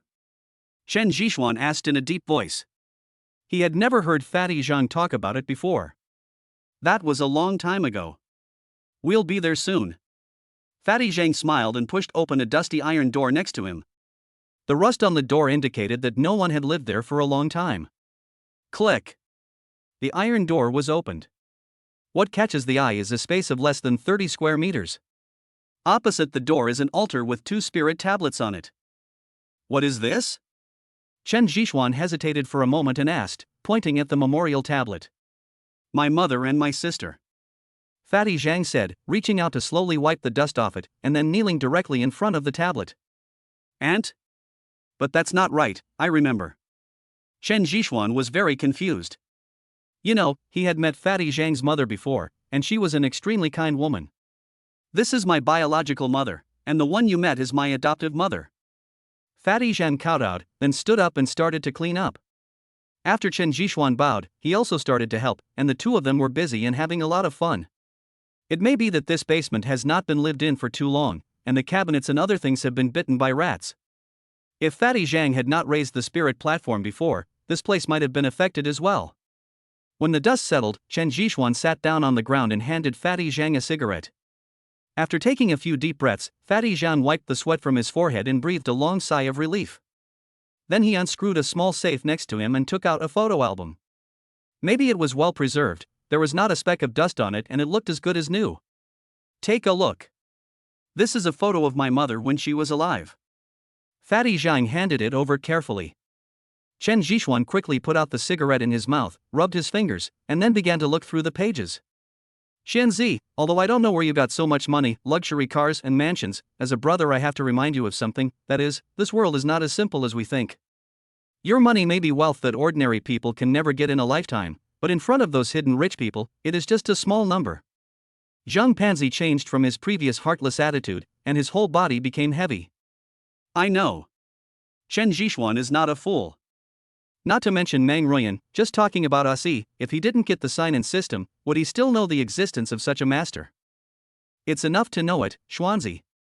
If I say that I am also a member of a hidden wealthy family, will you believe it? Fatty Zhang blew out a smoke ring, turned his head and looked at Chen Zhishuan and asked. I believe it. Brother, it's great to know you. After all these years, you are the only person I want to tell my story to. Fatty Zhang smiled and said meaningfully. I wonder if you have heard of the Zhang family in the northeast. Without. Indeed, Chen Zhishuan was just an ordinary citizen before, so he had no chance to come into contact with these things, let alone understand them. The northeast Zhang family has existed for hundreds of years. They usually live in seclusion, so it's okay that you don't know about them. But if you ask Meng Ruyan, she will definitely know. During its peak period, the northeast Zhang family could control half of China's economy. But do you know that although the Zhang family looks so glorious on the surface, it actually started out as a group of tomb robbers? Later, the Zhang family developed into a behemoth. In addition, the way they made their fortune was special, and most of their subordinates are ruthless. So even now, no one wants to mess with the Zhang family. Fatty Zhang said. Grave robber? Yes, it's tomb robbing. In the previous war-torn era, the Zhang family was a powerful force and there was no law and order over there. It also ushered in its most prosperous period. Fatty Zhang said. Then how could you do that? Chen Zhishuan stared at the fat man and asked, his meaning was clear in his words. Don't be anxious, listen to me slowly. It was around when I was 7 years old. I could already remember things then. I remember it was snowing heavily that day. The thickness of the snow outside the door was enough to drown a child. It was very cold. I was wearing thick clothes and making a snowman. I don't know when my mother appeared behind me. She brought my sister, a girl who was less than 10 years old, and just looked at me. When Fatty Zhang said this, the cigarette butt in his hand had become deformed and was constantly rubbed by 2 fingers. Chen Zhishuan didn't dare to interrupt, but just silently handed over another cigarette. The cold wind was howling, and my mother stroked my head and said that she was going far away and left me alone at home. I didn't understand what she meant at the time, and I was just busy playing and didn't pay much attention to it. But half an hour later, when I was about to go to the village to play, I saw someone making a noise in a house. I pushed the door open, and at that moment I felt like the sky was falling. My mother was being bullied by some beasts from the Zhang family. I hurried over and threw the snowball in my hand at them, but think about it, what can a 7-year-old child do? Fatty Zhang's eyes were red, and the hand holding the cigarette kept shaking. The ash fell on his hand, but he didn't feel any pain. Fatty. Chen Zhishuan pinched his wrist and calmed him down. I'm fine, Fatty Zhang murmured. Later, I saw my sister. She had fainted. I kept shouting. Those people were probably afraid that I would alarm others, so they climbed over the wall and left. Is he from the Zhang family? Yes, they were from the main branch of the Zhang family. I remember their faces clearly. When I called the others, my mother had already put on her clothes and was ready to leave. I didn't understand why at the time. Later I learned that except for the main branch of the Zhang family, the other branches were all dogs surrounding the Zhang family. In order to prevent me from being hurt, my mother could only endure this kind of humiliation. And then? Later, I was targeted. It was freezing cold and my clothes became thin. I quickly got a fever in that weather, but no one showed any sympathy. My mother held me in her arms and carried my sister on her back. She knelt at the door of the Zhang family for a whole day, begging them for help. But all she got was their curses. They said my mother was harming the next generation of the Zhang family and told me to get out. Chapter 23, No Lack of Courage to Try Again. Finally, my mother had no choice but to take my sister and me away from that place. I remember that day very clearly. The snow was getting heavier, and the snowflakes kept pouring down and landing on the woman's shoulders. By the time we found a doctor, my sister had already passed away. She was killed by pneumonia. My mother almost cried her eyes out, and she was a little crazy, but even so, she still dragged me to the flower market. Every mother is great. Chen Zhishuan said silently. Yes, she was great. She endured pain that outsiders could not endure and shouldered burdens that outsiders had never experienced. On the third day after arriving at the flower market, she became mentally ill and spoke incoherently. Fortunately, my mother brought some jewelry from home. During that period, they could only sell those jewelry to make a living, but she ultimately did not survive that winter. The tears in Fatty Zhang's eyes finally fell. Was this basement rented at that time? Chen Zhishuan changed the subject. He didn't want to touch Fatty Zhang's scars again. No, I bought it. Later, I was adopted by a resident upstairs, and that's how I survived to this day, said Fatty Zhang. What about your uncle? Didn't he come to see you? My father? He came once, not to see me, but to expel me from the Zhang family's genealogy. He also brought a woman with him, the apple of the eye of the main branch. I still remember their pitying looks. From that time on, I knew that everything is determined by one's birth. No matter how hard you try, it's useless. Someone like my mother is destined to be a supporting role, without any right to choose or speak. Chen Zhishuan did not ask any more questions, but just silently put his arms around Fatty Zhang's neck. Xianzi, besides the Zhang family in the northeast, there are many powerful families. The entire Chinese economy is controlled by them. Meng Ruoyan should be from the Hua family in Kyoto, and Wang Yuqi's status is not low either. Fatty Zhang said in a deep voice. You mean, don't let me get close to them? Chen Zhishuan asked back. That's right, don't try to integrate into those people's lives. Even if you work hard for your whole life, in the end you will find that you are just someone else's dog. Fatty Zhang advised. Fatty, don't you want to go back to the Zhang family and place your aunt's spirit tablet in the most conspicuous place? Chen Zhishuan said as he put out the cigarette in his hand. I dream about it. I want the Zhang family to kneel in front of me and beg for mercy, asking me to forgive their mistakes, but I can only think about it. What's more, I don't have that ability.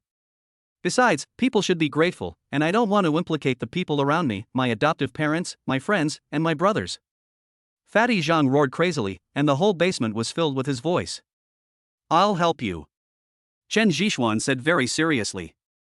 Xianzi, it's unnecessary. I've let it go. Have you really let it go? Chen Zhishuan silently grabbed Fatty Zhang's hand, then pried open his clenched fist.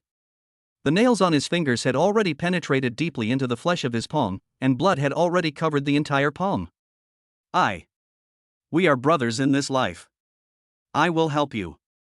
From today on, you and I will face this world together and face everything in the future together. Chen Zhishuan said solemnly. Xianzi, I really don't want to implicate you. Fatty Zhang wanted to break free from Chen Zhishuan's hand, but after struggling for a while, he gave up. What's the point of getting involved? Anyway, the trouble has found me, hasn't it? Meng Ruoyan has tried to win me over several times. Chen Zhishuan said self-deprecatingly. You can leave. No, why should we leave? Do you remember what we said in college? Let the world crawl at our feet. Fatty Zhang muttered. Yes, we have the courage to make the world prostrate itself at our feet. Why don't we have the courage to realize it? Perhaps the result may not be what we thought, but we have a clear conscience. We have the courage to do it again, don't we? Chen Zhishuan stood up and said. Can. Don't worry about buts or buts, Fatty. I have made up my mind. I will move forward, step by step, to the top of China. I also want to see the scenery up there and appreciate the view from the top. Chen Zhishuan interrupted Fatty Zhang. Perhaps inspired by Chen Zhishuan's words, Fatty Zhang gritted his teeth and said, Sure, are there any kings, princes, generals or ministers who are not of the same species? Ha, is this my brother? Come on, let's burn some incense for my aunt, and then we'll leave. Chen Zhishuan smiled and pulled Fatty Zhang to the altar over there. After the memorial service, Chen Zhishuan didn't let the fat man stay any longer and directly pulled him out the door. The moment the iron gate closed, Fatty Zhang's past was also locked in, and no one knew when it would open again.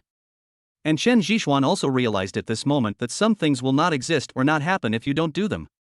The advantage of the system he possesses will naturally trigger different things. He cannot prevent things from happening, but he can control the situation as much as possible. At the very least, he also wants to protect the people he wants to protect. And Su Rongrong is a new step for him to face the world, and he will not give up what belongs to him. Let's go to T&I Club. I hope you won't be afraid this time. Chen Zhixuan said slowly. What are you afraid of? If you're not afraid, then what should I be afraid of? Just keep going. Fatty Zhang laughed wildly, the tears in the corners of his eyes not yet completely dried. The car stopped at the T&I Club again, and Fatty Zhang walked in domineeringly, leaving Chen Zhixuan speechless. Mr. Chen, fourth brother is back. Are you going upstairs? The lobby manager asked in a low voice. Let's go. Arriving at the 7th floor of the club again, Chen Zhixuan found Ah-Si with familiarity. I saw Ah-Si practicing with a sandbag alone. The sandbag weighing several hundred kilograms was shaking as he hit it. I heard you were looking for me? Ah-Si looked at Chen Zhixuan puzzledly. Yes, aren't you here to ask for compensation from last time? Chen Zhixuan said half-jokingly. Favors are something that you cannot owe. But didn't you say you didn't need it? Ah-Si said as he steadied the sandbag. Really? I can't remember. What's the point of hitting a sandbag alone?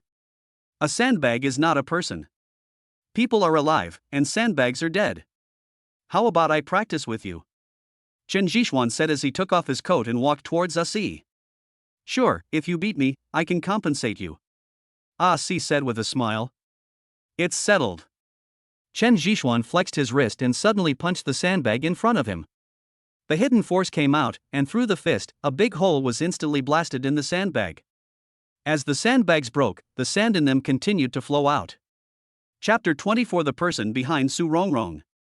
8 extremes? Ah-Si stared at Chen Zhixuan and said with some disbelief. No problem. Chen Zhixuan smiled playfully, and instantly moved closer. The moment he raised his foot, a deep footprint was left on the ground. Come on. Ah-Si felt the solemn and murderous atmosphere and became excited. After the collision, Ah-Si felt his arm go numb and he couldn't help but take a few steps back. Sharp. With a sigh, Ah-Si was suddenly enveloped by a strong aura. Chen Zhixuan was also inspired to fight by his momentum, so he did not hold back and moved close to him again. But Jiquan is a martial art that requires unrelenting force, and Chen Zhixuan will not give up such a huge advantage. He crushed Ah-Si with one step and threw himself towards him. Half-step collapse fist. Ah-Si's lower body was as steady as a rock, and his punch came out like lightning, appearing in front of Chen Zhixuan in an instant. He clenched his fists, protected his chest, and took the punch head-on. The force penetrated his body, and Chen Zhixuan tapped his feet on the spot, and the ground immediately cracked. Listen to the force? Ah-Si just cried out in surprise, and Chen Zhixuan had already grabbed his wrist, jumped up and landed behind him. Back elbow. Ah-Si used another killing move, but Chen Zhixuan did not retreat but advanced instead, directly pulling Ah-Si into his arms. Stick to the mountain and lean against it. Elbows and shoulders collided, and Ah-Si was sent flying all of a sudden, hitting the tattered sandbag, causing a lot of sand inside to spill out again. Chen Zhixuan didn't react at all, just looked at him silently. Awesome. Ah-Si rolled over and stood up, speaking with a heavy breath. Obviously, he lost. You can compensate me now. Chen Zhixuan said with a smile. Of course. Tell me, how much money do you want? Ah-Si asked, rubbing his arm. I'm not short of money, I just want you to help me find someone. Chen Zhixuan said. Who? Su Rongrong, originally from the Huasher Municipal Bureau? Chen Zhixuan said. Who? Su Rongrong. I'm sorry, I can't help you. Ah-Si shook his head and said. You don't want to help? Chen Zhixuan asked back. What do you want from her? She is my woman, what do you think? Chen Zhixuan said it without any hesitation. What belongs to you is yours, and no one can force it. I can't make the decision on this matter. I have to ask the lady for permission. Ah-Si replied. Do I need to ask her for permission? Chen Zhixuan was a little confused. You don't know? Ah-Si looked at Chen Zhixuan suspiciously, as if he was looking at a monster. What do I know? Chen Zhixuan became more and more confused. The Southwest Su family? Su Rongrong is the apple of the Southwest Su family's eye. Who among ordinary people would dare to investigate her whereabouts? Ah-Si explained speechlessly. The Southwest Sioux family, so that's what it is. Fatty Zhang next to him suddenly thought of something and said to himself. Wait a moment, I'll ask the lady, I'll be there soon. Ah Si said and left. Fatty, do you know? Chen Zhishuan asked. Yes, you don't know about the Sioux family, but you know Su Dingwa, right? Su Dingwa, the founding hero? Chen Zhishuan still had some common sense. Yes, it's the founding hero Su Dingwa. The Su family was founded by him. I didn't expect that Su Rongrong is actually a member of the Su family. Xuanzi, your journey to find a wife is not easy. Fatty Zhang joked. Chen Zhishuan ignored him. To be honest, he had been a little confused before as to why Officer Chiu was so vague. Now he finally found the reason. After a while, Ah Si walked in. Our young lady has instructed that next time we meet, she will tell you Su Rongrong's location. I hope you don't worry. Ah Si said. Chen Zhishuan was silent for a few seconds before he agreed. It was obvious that Meng Ruyan was planning something, but thinking that he would know Su Rongrong's whereabouts in a week, Chen Zhishuan was not in a hurry anymore. After leaving the TNI club, Fatty Zhang handed something to Chen Zhishuan and said, "This is for you. I stole something from the Zheng family ancestral hall. My stepfather said that this thing is the most precious treasure of the Zhang family. As for what it is used for, I'm not sure. You came to me for this thing, but who would have thought that someone as worthless as me would steal it?" Chen Zhishuan looked at the thin jade piece, then shook his head and said, "No, just keep it." But Fatty Zhang was still determined to give it to Chen Zhishuan. Chen Zhishuan had no choice but to hang the jade piece on his chest as a souvenir. Little did people know that it was this piece of jade that saved Chen Zhishuan from a great disaster. Of course, this is a story for later. After returning home, Chen Zhishuan looked at the documents sent by Yan Quan and could only lie down and sort them out. In Yan Quan's words, he should have a comprehensive understanding of Starlight so that he can make better deployments.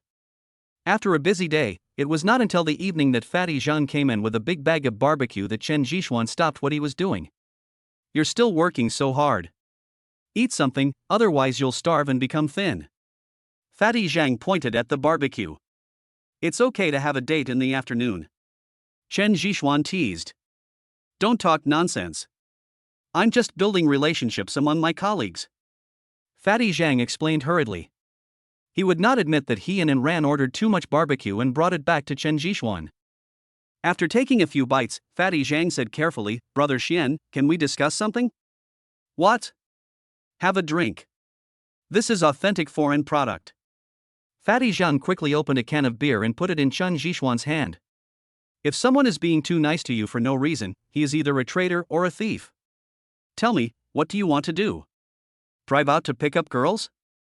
Chen Zhishuan asked Fatty Zhang suspiciously. How could that be, Brother Xian? I just want to learn a few moves. The way you broke the sandbag with one punch was so cool. Fatty Zhang flattered him with a licking face. Want to learn boxing?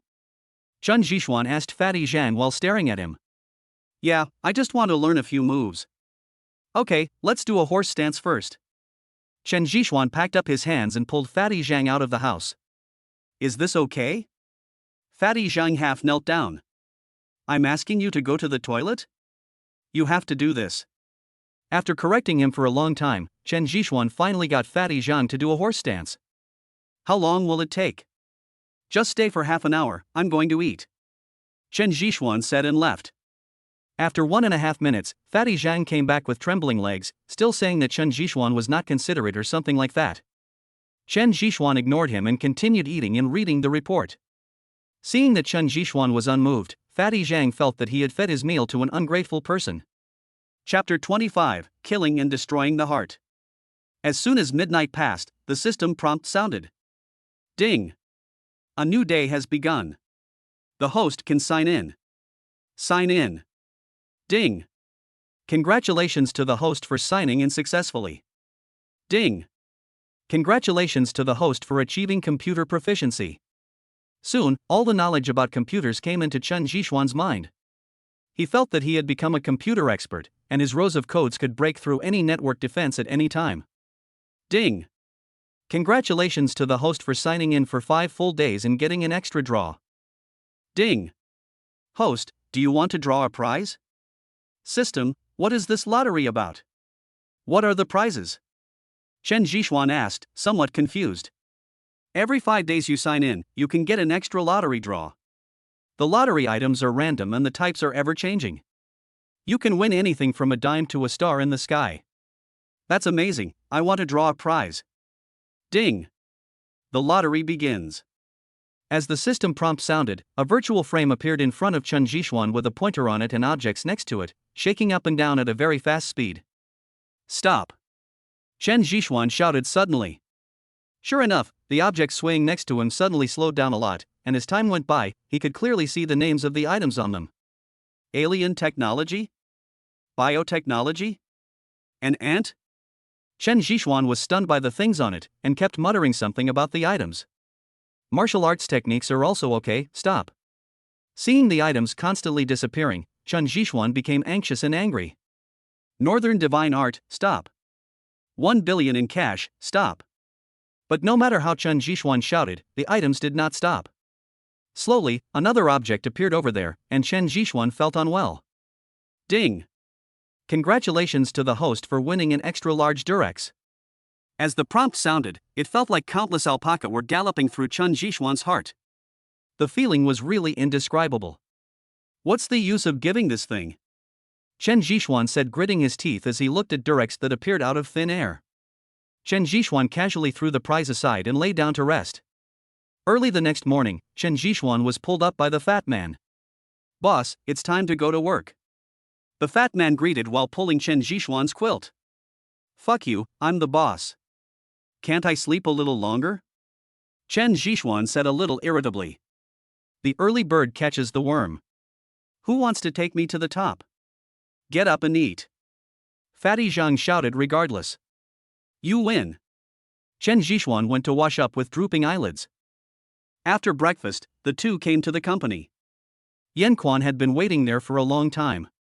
When he saw Chen Zhishuan coming, he hurried over and said, Zhishuan, are we being targeted? What are you targeting? Chen Zhishuan looked at Yan Quan in confusion. I have already contacted the supplier, but as soon as the goods were delivered, they were targeted by people from the Ministry of Health.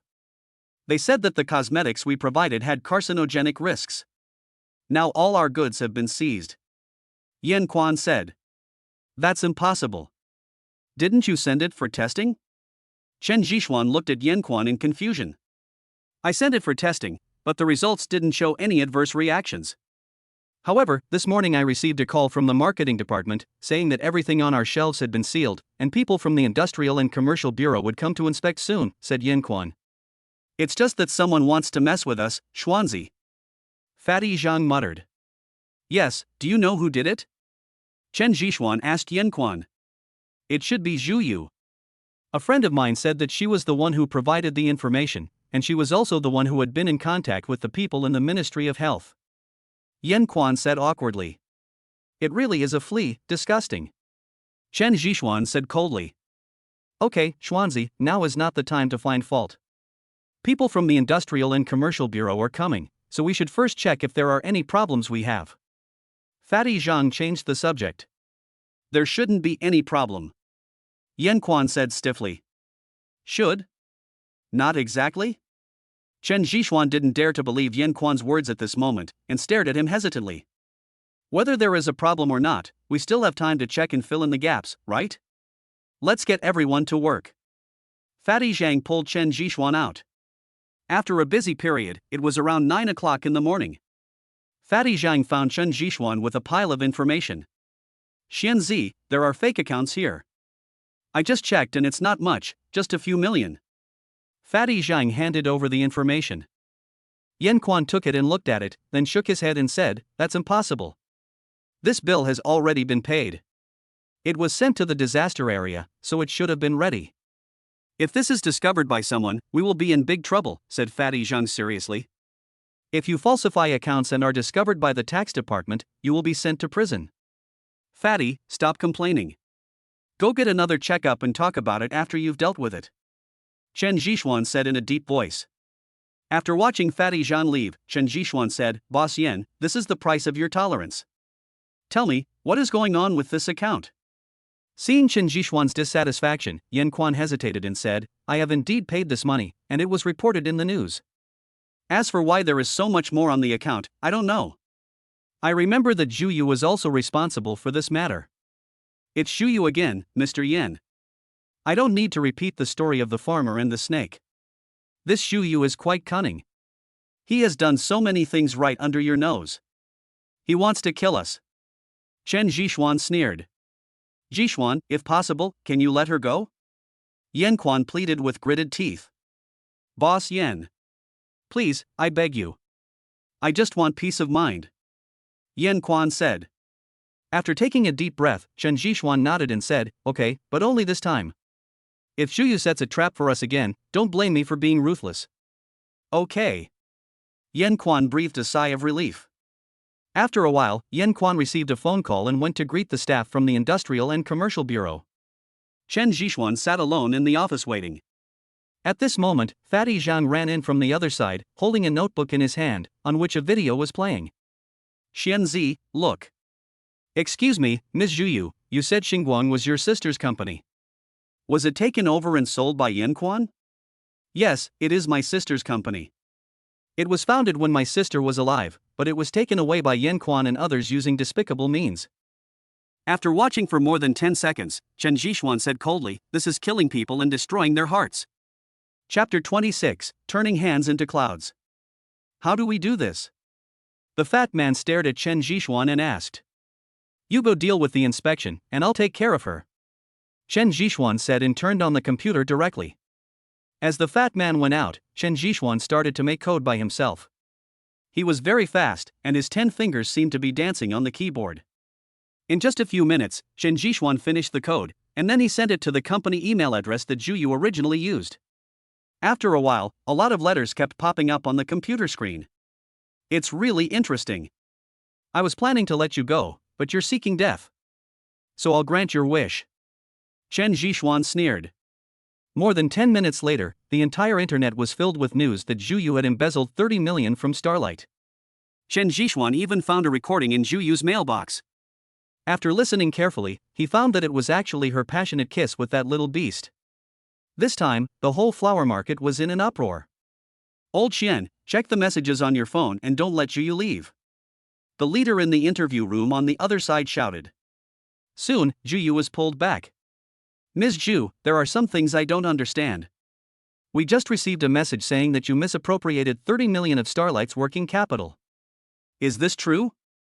A reporter nearby asked hurriedly. Hearing the words 30 million, Zhu Yu immediately thought of something and shook his head. Impossible, this is Starlight's slander against me. They themselves lost 30 million, and now they put the blame on me. They want me to take the blame. Zhu Yu explained hurriedly. Ms. Zhu Yu, this information has been passed to the court by someone with ulterior motives. If Xingguang sues, what will you do? Ms. Zhu Yu, here is another recording. Is this you? Also, you said before that Xingguang was founded by your sister and Yan Quan was the one who stole the fruit, but why didn't Yan Quan go to court to sue you, and what evidence do you have?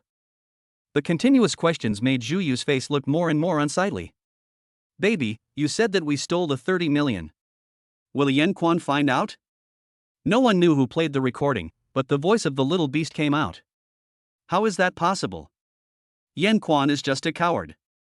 We embezzled a lot of money before, but he didn't know about it, right?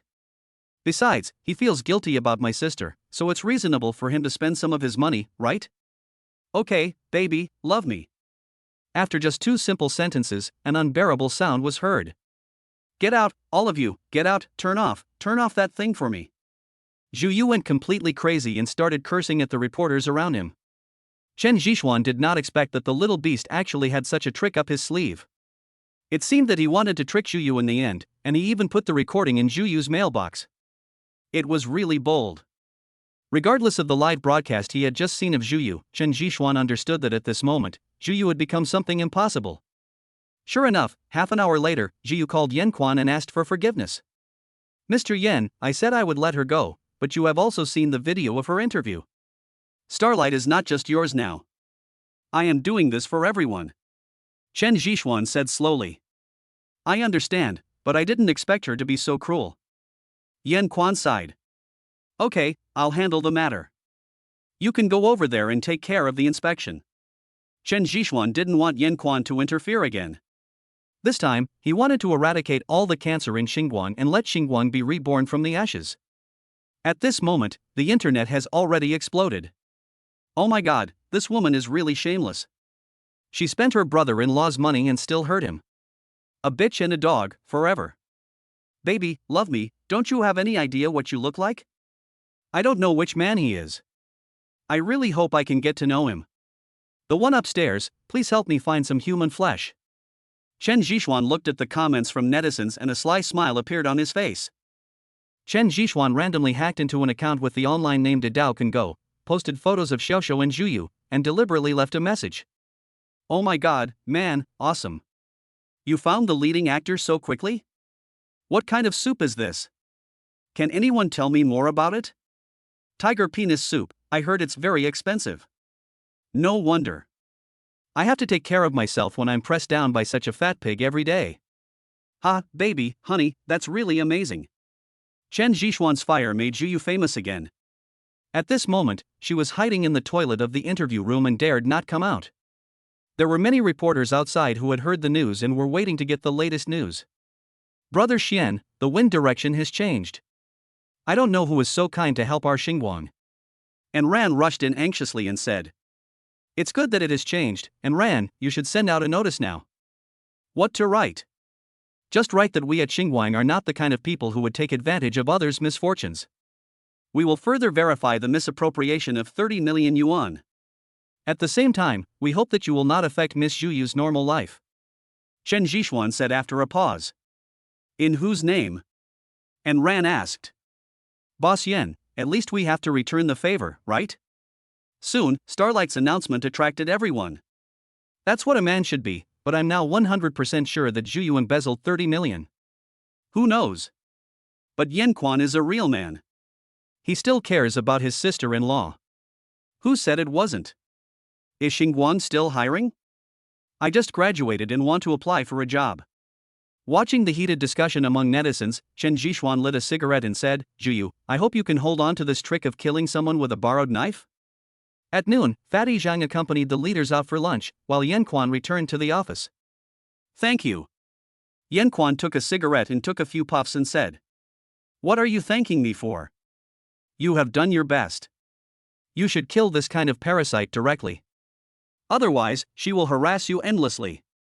Chen Zhishuan said with a smile. There's nothing wrong with the company, and Fatty has taken care of the accounts. If you have time in the afternoon, let's go to the equity trading center. Yan Quan said. Okay, see you this afternoon. Chen Zhishuan said as they left. Yan Quan was looking at the screensaver on his phone, which showed a picture of his wife. XANR, this is all I can do. I hope you won't blame me down there. As he said that, he kissed the photo on his phone. Chen Zhishuan was standing outside the door and heard these words. At the same time, he completely understood why Yan Quan tolerated Zhuyu's insolence again and again. To put it bluntly, he transferred his doting on his wife to Zhuyu. Unfortunately, his good intentions were eaten by dogs. Chapter 27, Disappearing First Love. In the information age, the speed at which information spreads is simply incomprehensible. In just one day, Zhuyu was completely defeated and became a rat that everyone wanted to kill. However, Chen Zhishuan didn't care about these. Lying on the sofa, Chen Zhishuan was studying the sign-in system. Since he obtained it, he has not studied it properly. Xianzi, let me show you something good. Fatty Zhang sat over with a smile and put down the banana in his mouth. What?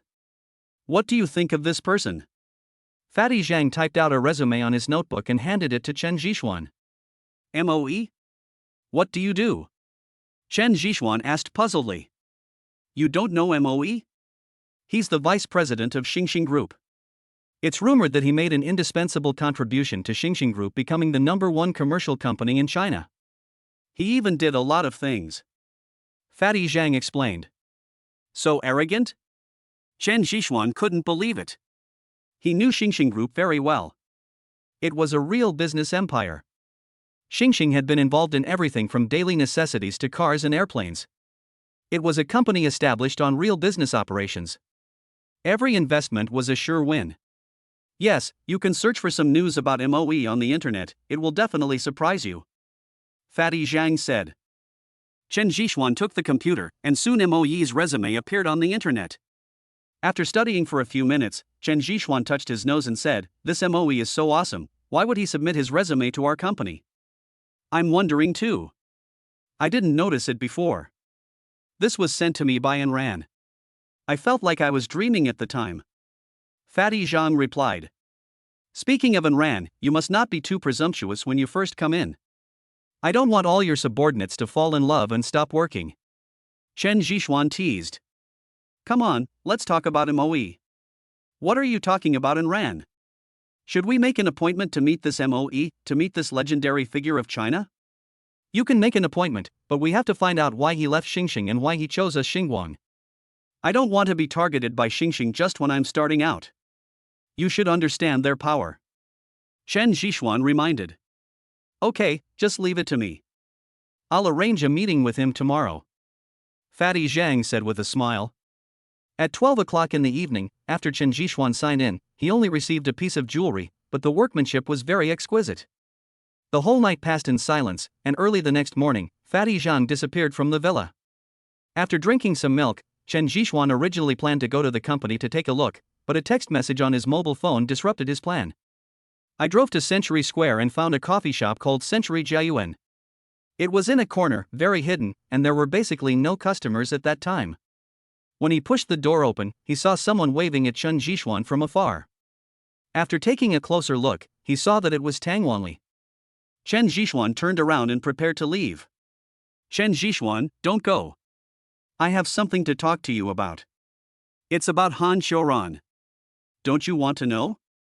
Tang Wanli shouted from the other end. Perhaps because of the three words Han Xiuran, Chen Zhixuan stopped in his tracks. "Go ahead." Sitting opposite Tang Wanli, Chen Zhixuan said in a deep voice. "Don't be in a hurry. I'll treat you to a cup of coffee." Tang Wanli smiled and completely forgot everything that happened before. "A glass of water will do," Chen Zhixuan said to the waiter next to him. "Chen Zhixuan, you really can't let go of Han Xiuran. Let's make a deal. Give me 500,000 and I will tell you about Han Xiuran." Tang Wanli stared at Chen Zhixuan with a smile. "Okay." Although Chen Zhixuan didn't like Tang Wanli, he didn't refuse. "I'm sorry, actually I have no choice. My father is in the hospital and needs 500,000 yuan. Otherwise, I wouldn't do this." Tang Wanli seemed to be explaining something to Chen Zhixuan. "Let's get to the point. I'll transfer the 500,000 to you later," Chen Zhixuan said lightly. "In fact, Han Xiuran is already married," Tang Wanli blurted out. As soon as he finished speaking, the water cup in Chen Zhixuan's hand shook involuntarily. "When did it happen?" Chen Zhixuan asked, suppressing the discomfort in his heart. "The second year after graduation, she married a man 10 years older than her. She had no choice. Her family encountered serious problems at the time, and she could only choose to obey," said Tang Wanli. "Why didn't you tell me?" Chen Zhixuan said to himself. She couldn't say anything because her brother owed gambling debts. Besides, you didn't reveal that you had so much money before. It can only be said that it was fate. Tang Wanli sighed. Address. Her home is now at number 333, Building 3, Jingyuan Community, next to Jiafang Road, said Tang Wanli. Thank you, Chen Zhixuan said and left. After leaving the coffee shop, he was in a daze. After smoking a cigarette in the car, he became much more sober. Are you married, you? After a long silence, Chen Zhixuan drove to Jingyuan Community on Jiafang Road, which is also a high-end community and is good in the entire flower market. Looking through the fence beside him, Chen Zhixuan hesitated. Logically, he shouldn't disturb Han Xiuran's life, but he was unwilling to do so, and he didn't know why. He wanted to find Han Xiuran to explain things clearly. Just as he was thinking about it, a figure appeared in the distance, and Chen Zhixuan hurriedly lay back. It was Han Xiuran. She was dressed simply and was pushing a wheelchair with a man sitting on it, who was about 40 years old. Is this your life? Chen Zhixuan said to himself. Chen Zhixuan watched every move of Han Xiuran very carefully, as if he wanted to engrave them in his mind. After watching for more than half an hour, he reluctantly withdrew his gaze until Han Xiuran disappeared into the community. Bless you. Chen Zhixuan smiled self-deprecatingly, then drove away. No matter who knows that their first love is married, it will not be easy, especially if you have been secretly in love with him for several years. But on second thought, this is reality, this is life. There are few options, and I can never go back to the innocence of school. Chen Zhixuan always remembers what a director said in school: dating is not forbidden during school, I just don't want you to be sad for a moment. Boys can get the best love during college, just because she is willing to follow you who is penniless, and girls will find their other half in society, because that is when boys really grow up. At that time, Chen Zhixuan was a little disdainful of these words. In his eyes, love would never be affected by other factors at any time. However, Tang Wanli's words today changed his mind. Chapter 28: I Give You Face. After returning to the company, Chen Zhixuan finally understood that what had passed away was not his first love, but the memories of his youth. What he was commemorating was not love, but the most beautiful time. Good morning, Brother Xian.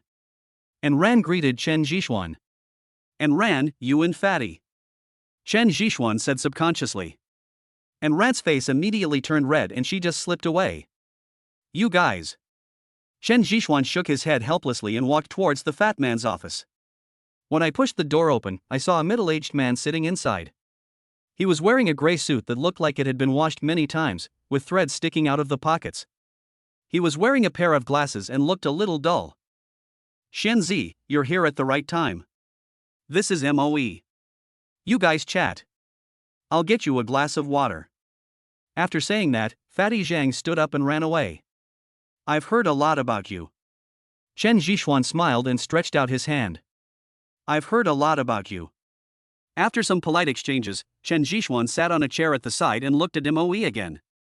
If he had not seen his photo, he would not have dared to imagine that this was the greatest contributor to Xingxing Group. It was only because he was too ordinary as a passerby, and at first glance, there was nothing outstanding about him. Mr. Mo, didn't you work at Xingxing Group before? Why did you come to Xingguang? Chen Zhixuan asked straight to the point. After all, everyone is curious. Because of money, I'm short of money. Moe said without any hesitation. That shouldn't be the case.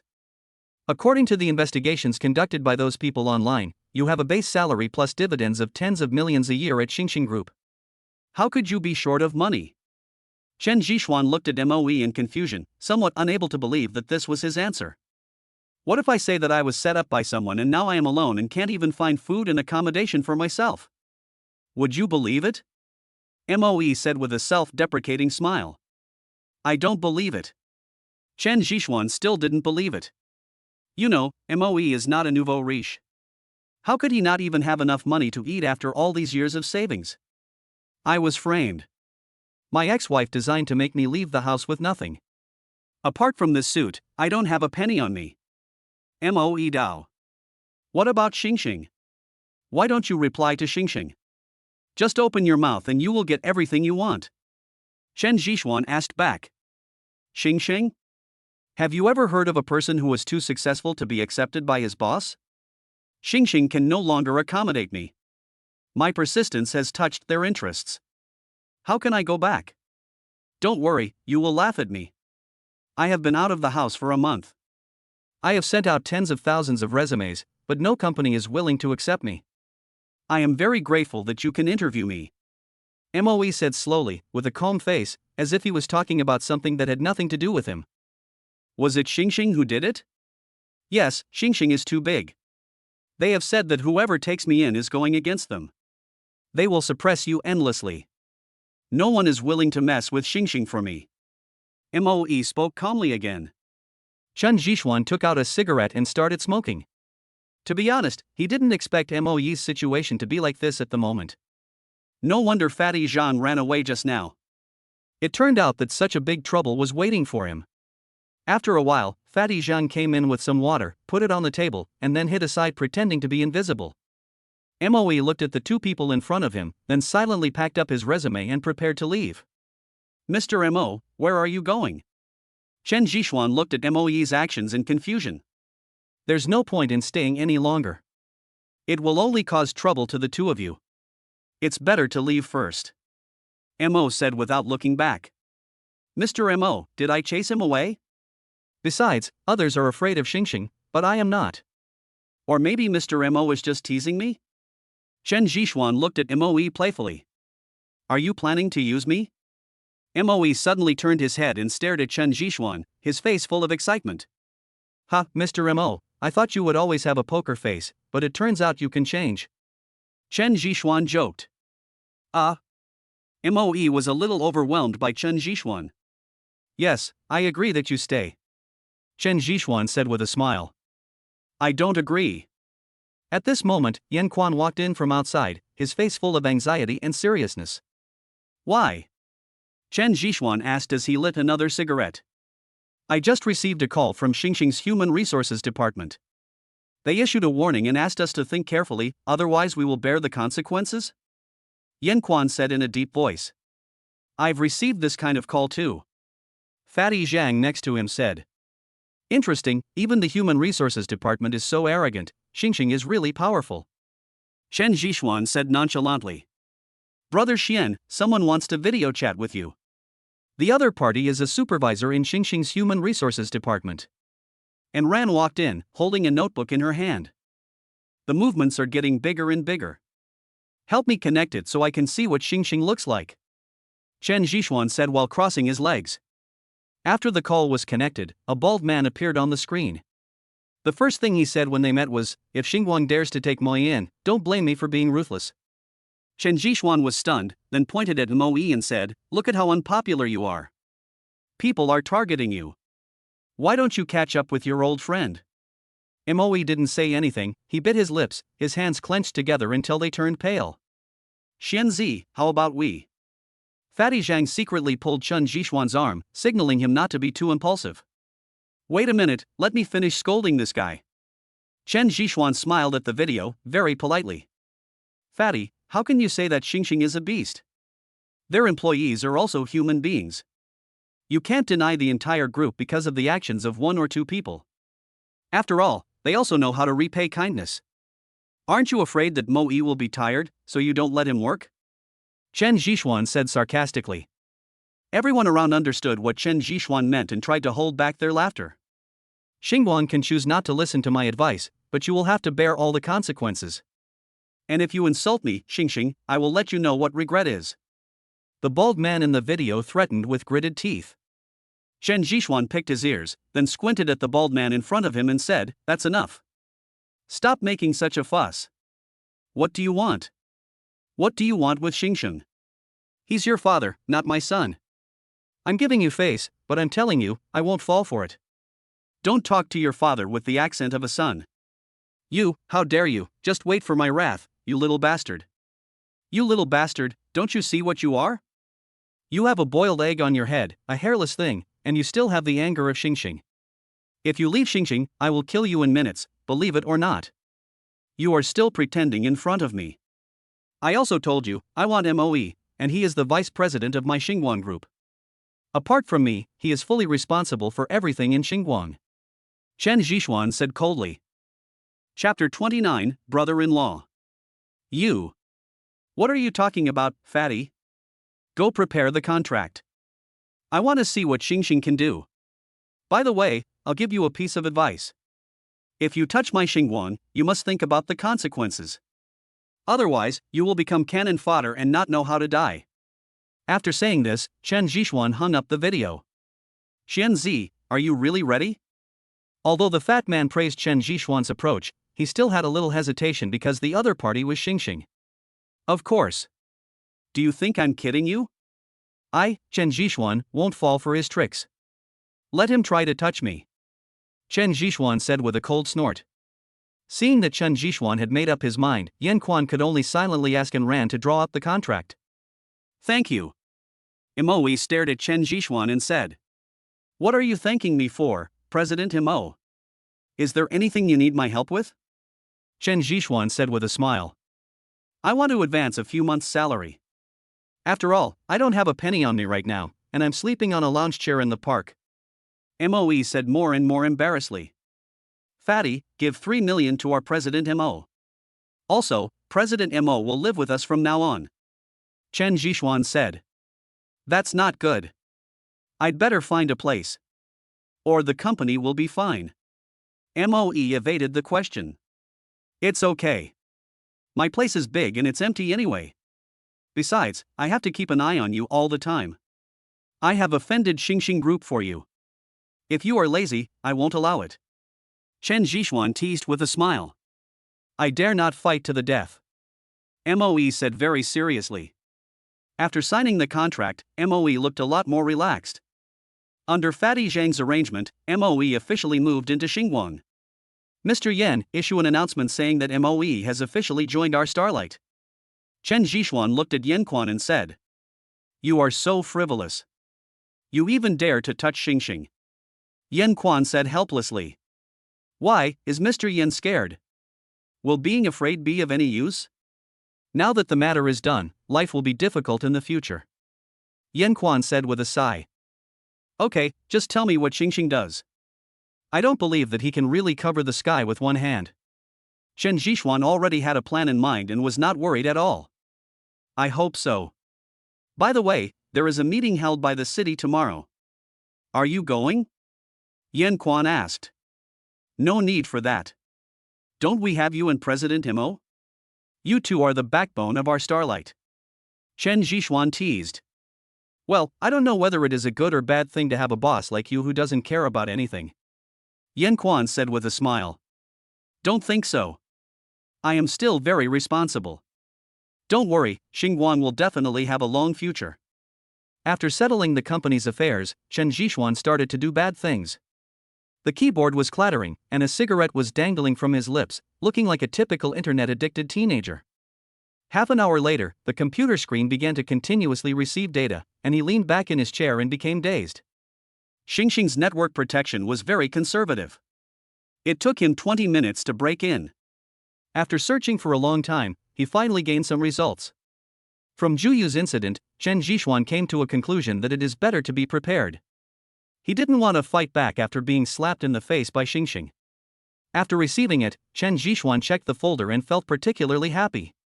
Who could have thought that there were so many twists and turns in Xingxing, and even some evidence of bribery was copied by Chen Zhixuan. The day passed peacefully, and Xingxing did not attack Xingguang, but Chen Zhixuan felt that the opponent's attack would come soon. I drove back home early, and as soon as I entered the door, I saw someone sitting on the sofa over there. Brother, the master is back, why aren't you leaving yet? Chen Zhixuan said half-jokingly, while throwing the car keys on the seat beside him, pouring a cup and walking over. Finally I've waited for you, Chen Zhixuan, right? The visitor asked in a deep voice. Yes, I don't know why you are looking for me. Are you from Xingxing? Chen Zhixuan stared at the man in front of him with amusement and took a sip of water. Just admit it. After the man finished speaking, he threw the teapot in front of him towards Chen Zhixuan. Then, he leaned on the sofa with both hands and rushed over like a spring. Holding a pillow to block the teapot, Chen Zhixuan immediately rolled over, took a deep breath, and punched the person who rushed towards him. Fists and kicks collided, and the man leaned forward, aiming every move at Chen Zhixuan's vital points. After taking several steps back, the smile on Chen Zhixuan's face disappeared. The man in front of him was not here to teach him a lesson, but was preparing to kill him. The cold fighting skills were deadly in every move. Chen Zhixuan didn't remember ever provoking such a person. Not bad, but how long can you dodge it? The man sneered, put his hands to his side, and began to perform a set of small grappling techniques. After more than 10 moves, Chen Zhixuan had no way to avoid it and could only go forward. Isn't this the right thing to do? Keep avoiding it and you will only make yourself more and more passive. The man said softly. But Chen Zhixuan stepped forward, exposing himself to the man, and took 2 punches on the back of his shoulder. He felt a little dizzy. Stick to the mountain and lean against it. After biting the tip of his tongue to wake himself up, Chen Zhixuan instantly used the Taishanko technique of Bajiquan. The man flew backwards like a cannonball. The moment he landed, the floor was crushed by his feet. He slid for several meters before he finally stopped. Then, he spat out a mouthful of blood, looking very miserable. After rubbing the back of his shoulder, Chen Zhixuan felt much more comfortable. Who are you? I remember we didn't celebrate the festival. Chen Zhixuan looked at the man warily. Suddenly, the man pulled out a gun and pointed it at Chen Zhixuan. Chen Zhixuan only felt his scalp tingling and stared at the black muzzle of the gun with a serious expression. That's awesome. You can defeat me, that's great, but can you dodge this? The man stared at Chen Zhixuan playfully, his words full of teasing. It seems that someone wants me dead, but I'm very curious, who is it? Let me die knowingly. Chen Zhishuan asked in surprise. You dare to do it but not admit it? Do you want to eat for free? The man scolded sternly. What do you mean by freeloading? I don't do that. I am a trustworthy person. Chen Zhishuan said. My last name is Su. You know that now. You still dare to say that you are trustworthy. You stole my sister's body and you want to pretend that nothing happened? Well, I will help her solve it so that she won't have to suffer anymore. As he said this, he was ready to pull the trigger. When Chen Zhishuan heard this, he knew who this person was. He immediately smiled and said, It turns out to be my brother-in-law. I thought, we are a family, please show some mercy. The visitor was confused by Chen Zhishuan's transformation. Chapter 30 Not enough chips. Brother-in-law, when did you come? Please give me a heads up in advance. Rongrong has mentioned you a lot before. I didn't believe that you were so good at fighting. If I had known, I would never have dared to fight with you. Also, please put this thing away. I am a timid person. If it goes off accidentally, Rongrong will be sad. Chen Zhishuan was completely relieved and got into the role quickly. He even sat on the sofa next to him and took out a cigarette. Brother Su Rongrong was becoming more and more uncomfortable, but he still put away his gun. Brother-in-law, do you want to smoke? Chen Zhishuan asked, handing him a cigarette. No, kid, you are really shameless. What brother-in-law? Brother-in-law, you can't leave me. Yes, I had sex with Rongrong, but before I could say anything, she disappeared. I went to the police station to ask, but there was no news, right? By the way, where is Rongrong? I'm very worried about her. Chen Zhishuan kept talking, and he said a lot of things. Rongrong is getting married. The brother-in-law said in a deep voice. What? Chen Zhishuan stood up immediately, staring at his brother-in-law in front of him, the smile on his face frozen. 5 days later, Rongrong will hold an engagement ceremony at the Marriott Hotel in the Flower Market. The brother-in-law replied. Are you kidding me? Or do you think I, Chen Zhishuan, am easy to bully? Chen Zhishuan stared at his elder brother-in-law coldly, as if he was ready to eat his elder brother-in-law at any time. I'm not kidding you. The Wang family came to propose marriage, and Rongrong's parents have already agreed, said the eldest brother-in-law. Wang Yu? Chen Zhishuan asked. Yes, it's Wang Yu. Do you know him? The brother-in-law looked at Chen Zhishuan in confusion. I know him, how could I not know him? Interesting. They dare to touch my woman. The Wang family probably really thinks I'm a soft persimmon. There was a hint of murderous intent in Chen Zhishuan's eyes. Chen Zhishuan, I have no other intention in coming here today except for one thing. If you are a man, come to the Marriott Hotel in 5 days. I will wait for you there. Of course, you can also give in, but from that day on, you are not allowed to say that you have any financial relationship with Rongrong, because I don't want my sister to bear a stigma, do you understand? The eldest brother-in-law said seriously. Thank you, brother-in-law. I know what to do. Chen Zhishuan said coldly. Okay, I'm leaving first. I have to say, you're really ruthless. I feel like my chest is going to explode. I have to go back and recuperate. The brother-in-law said and left. Chen Zhishuan just sent him to the door and then turned back. Wang family? Chen Zhishuan muttered, his murderous intent revealed without any concealment. Su Rongrong is his woman, no one can touch her, not even the Wang family. After calming down, Chen Zhishuan called Asi. Half an hour later, Chen Zhishuan appeared at TNI Club again. When I entered the 7th floor, I saw Meng Ruyan already waiting there. I heard you were looking for me? Meng Ruyan said with a smile. Yes, I want you to help me with something. Chen Zhishuan stared at Meng Ruyan very seriously. What's the matter? Meng Ruyan asked Chen Zhishuan curiously. Su Rongrong is my woman, help me deal with the Wang family. Chen Zhishuan stared at Meng Ruyan and spoke word by word. Meng Ruyan frowned slightly, and shook her head the next second. I can't help you with this. Can't help? I owe you one. Chen Zhishuan said. Chen Zhishuan, I'm telling you the truth. You are indeed very powerful, especially your skills, but you are not worthy of my Meng family to help you deal with the Wang family. Do you understand? Meng Ruyan said frivolously. Not worth it? I understand, but Miss Meng, can you really not consider it again? Maybe I still have some value? Chen Zhishuan said without giving up. Okay, I'm tired. Meng Ruyan said as she got up and left. Miss Meng. Chen Zhishuan called out again, but Meng Ruyan did not respond at all. Okay, Chen Zhishuan, our young lady really can't help you. The Meng family is not under the control of our young lady, and the Wang family is not as simple as you think. If you are willing to give up everything, perhaps the Wang family will care about you, but you can't do it, so there is no possibility of this matter. Ah Si stopped Chen Zhishuan and said. I understand, but I still hope Miss Meng can help me. Of course, after 5 days, I won't have a chance to turn the situation around, and Miss Meng won't have to help me by then. Of course, I still owe Miss Meng a favor. Chen Zhishuan left this message, then turned and left. Miss, you really won't take any action? Didn't you say that there is some force behind him? Why don't you take this opportunity to make friends with him? Ah Si asked, looking at Chen Zhishuan's back.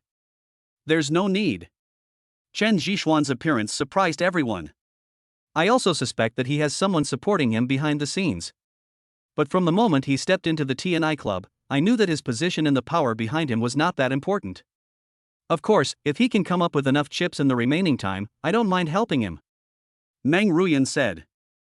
It is obvious that Meng Ruyan has thoroughly investigated Chen Zhishuan's past.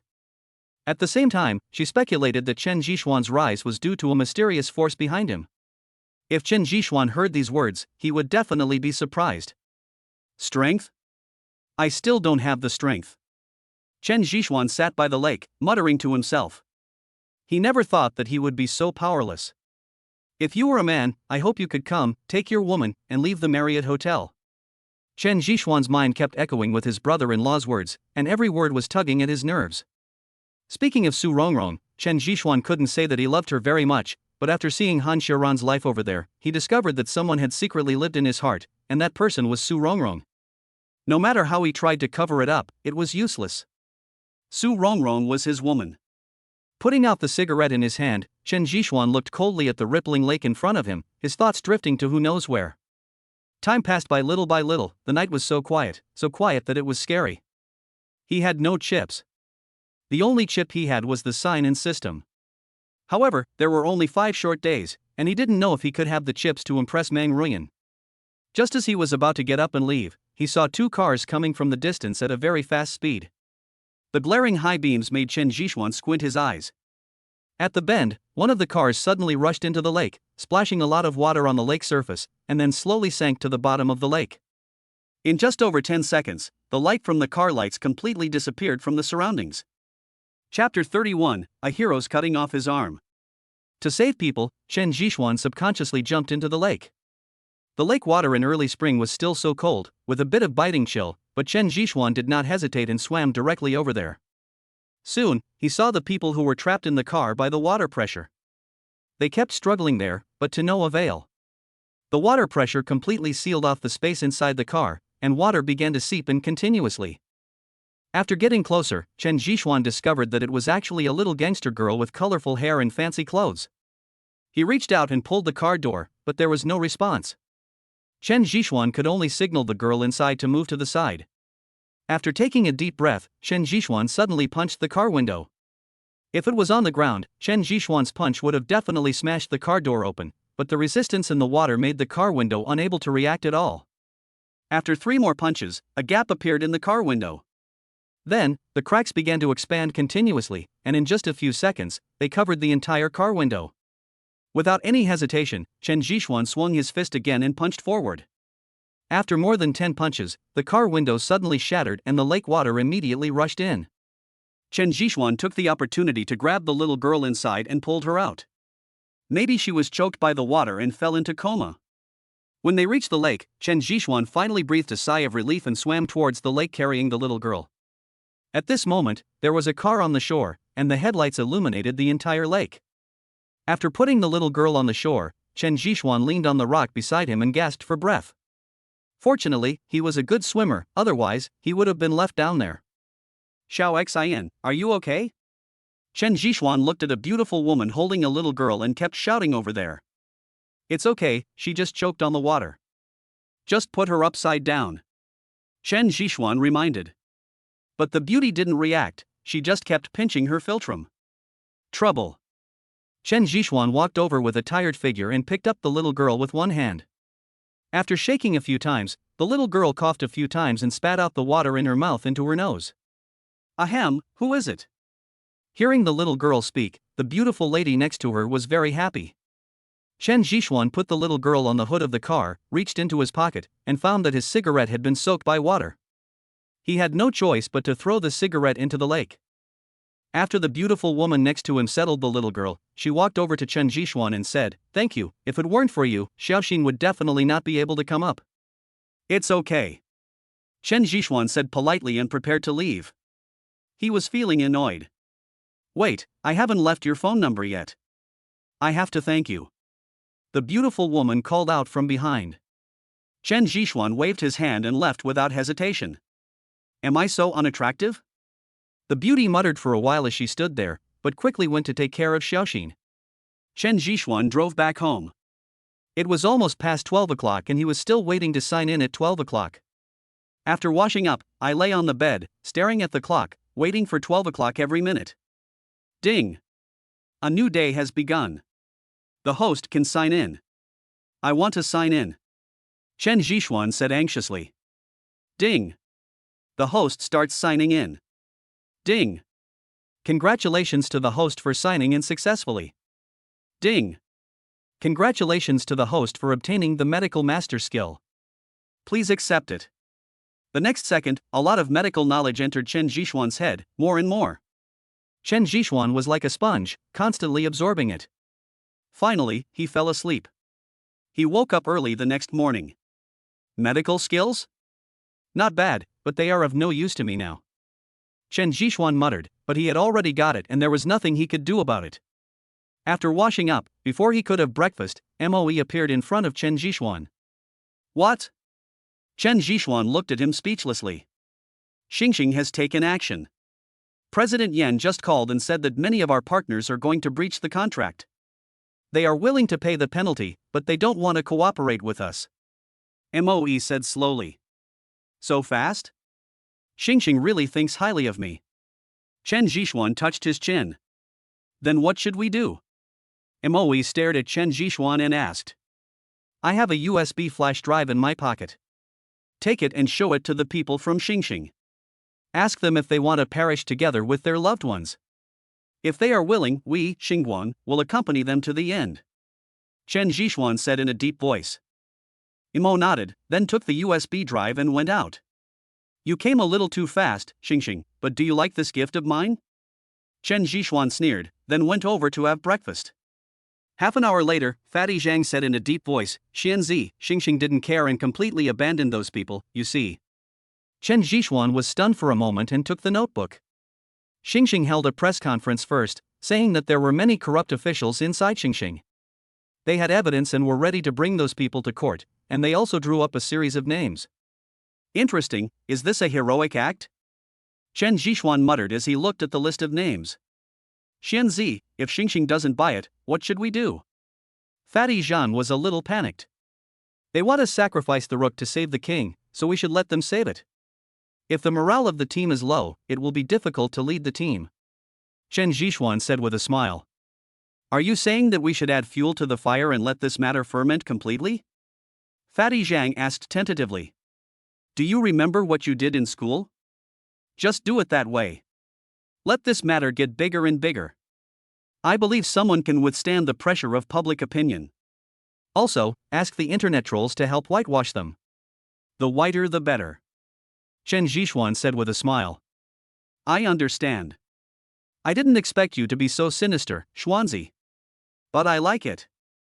Fatty Zhang said and went to make arrangements. This was his specialty. It's time to work again, Xingxing. Do you have any secrets that I don't know? Chen Zhishuan muttered to himself, then took his notebook and started working. As Chen Zhishuan entered the Xingxing Group's network again, a young man in a room at the top level of Xingxing Group immediately laughed. I finally waited for you. Fortunately, I didn't give up. The young man's 10 fingers were typing something on the keyboard quickly. At the same time, he was screening and checking the traces of Chen Zhishuan's entry. This time, He wanted to catch the thief who sneaked into the company. But what he didn't expect was that Chen Jishuan just walked around and disappeared, without even transferring any files, which made him very angry. Chapter 32, A Fight Without Gunfire. How is it? Xiaowen, have you tracked down who entered the intranet of our Xingxing group? A middle-aged man in the room of Xingxing group asked in a deep voice. No, the other party is too cunning. I originally wanted to track him and find his location, but he soon discovered it and threw out a lot of broilers. I am now checking them one by one, but the possibility of finding him is not high. Xiaowen bit his thumb and said speechlessly. Don't worry, this person will still come. He won't give up like this. Xingxing doesn't know who he offended this time, and he caused such a big fuss. If it weren't for the connections above who helped to settle it, the things that were exposed this time alone would be enough to get Xingxing in trouble, said the middle-aged man. Boss, why should we help Xingxing? I have also investigated Xingxing, and there are a lot of shady dealings inside. Doesn't such a group conflict with our philosophy? Xiaowen asked doubtfully. There's no other way. Xingxing can't fall now. This is the order from above. You continue to guard it. I'm sure the other party will come back. The middle-aged man gave instructions and then left Xingxing group. Chen Jishuan was also very surprised. He had noticed something was wrong before. According to normal people's thinking, his lair had been visited by someone. Not to mention strengthening the protective measures, he should at least change the internal wiring. However, Xingxing did not react at all.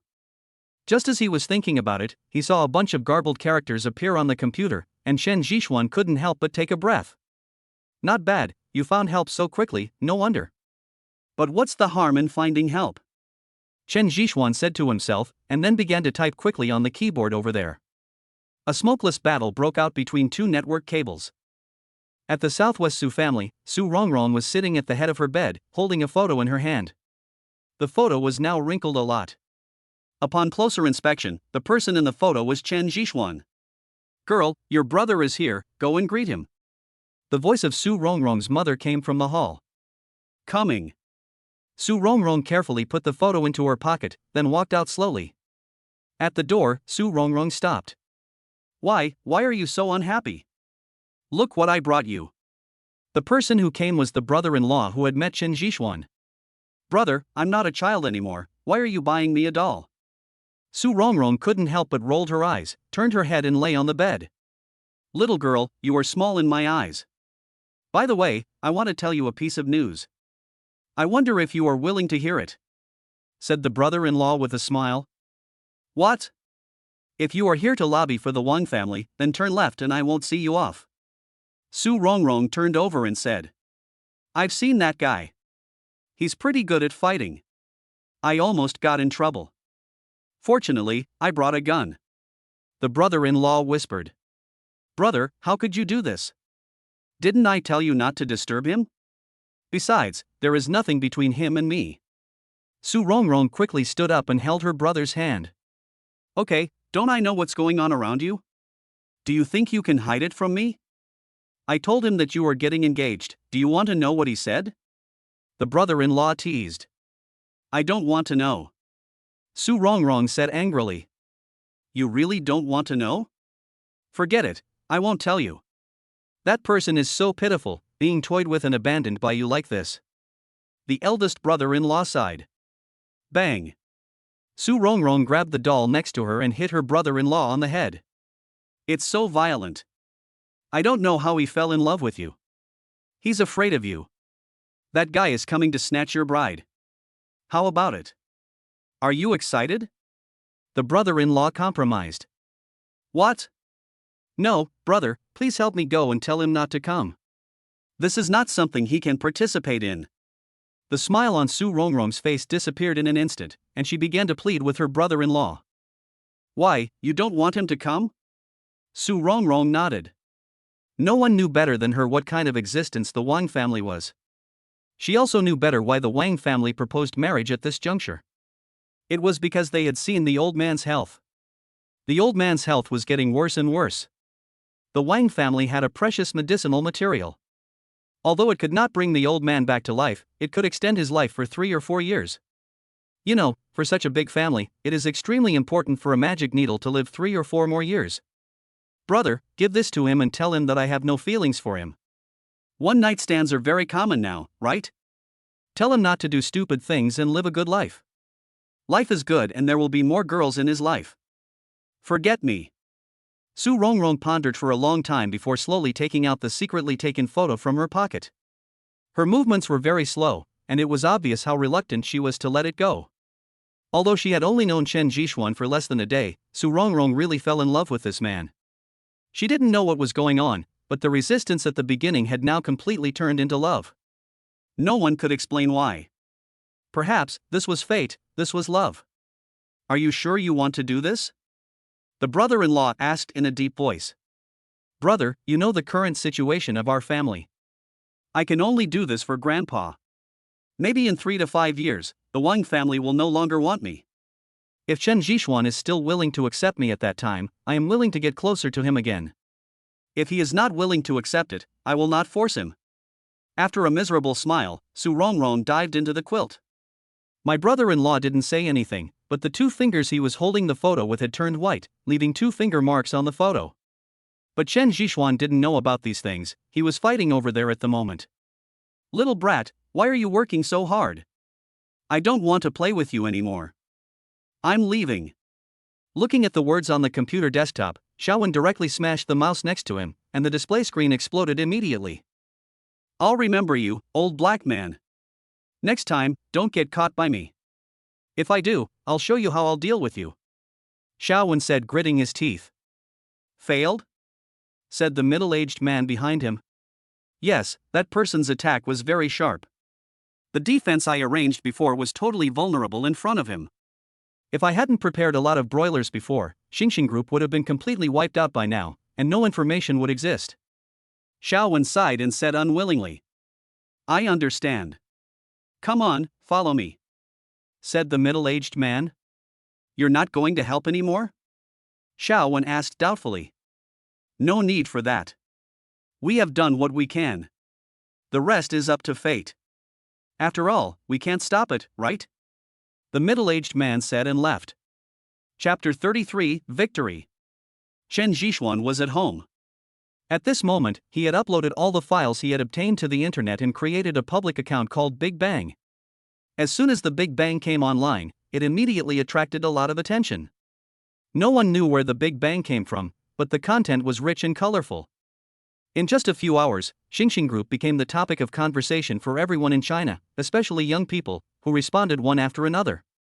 Sure enough, the bigger the place, the darker it is. Who is the owner of the Big Bang? He is so powerful that he can even get things like this extramarital affair. Yeah, it's not any different from Wikipedia.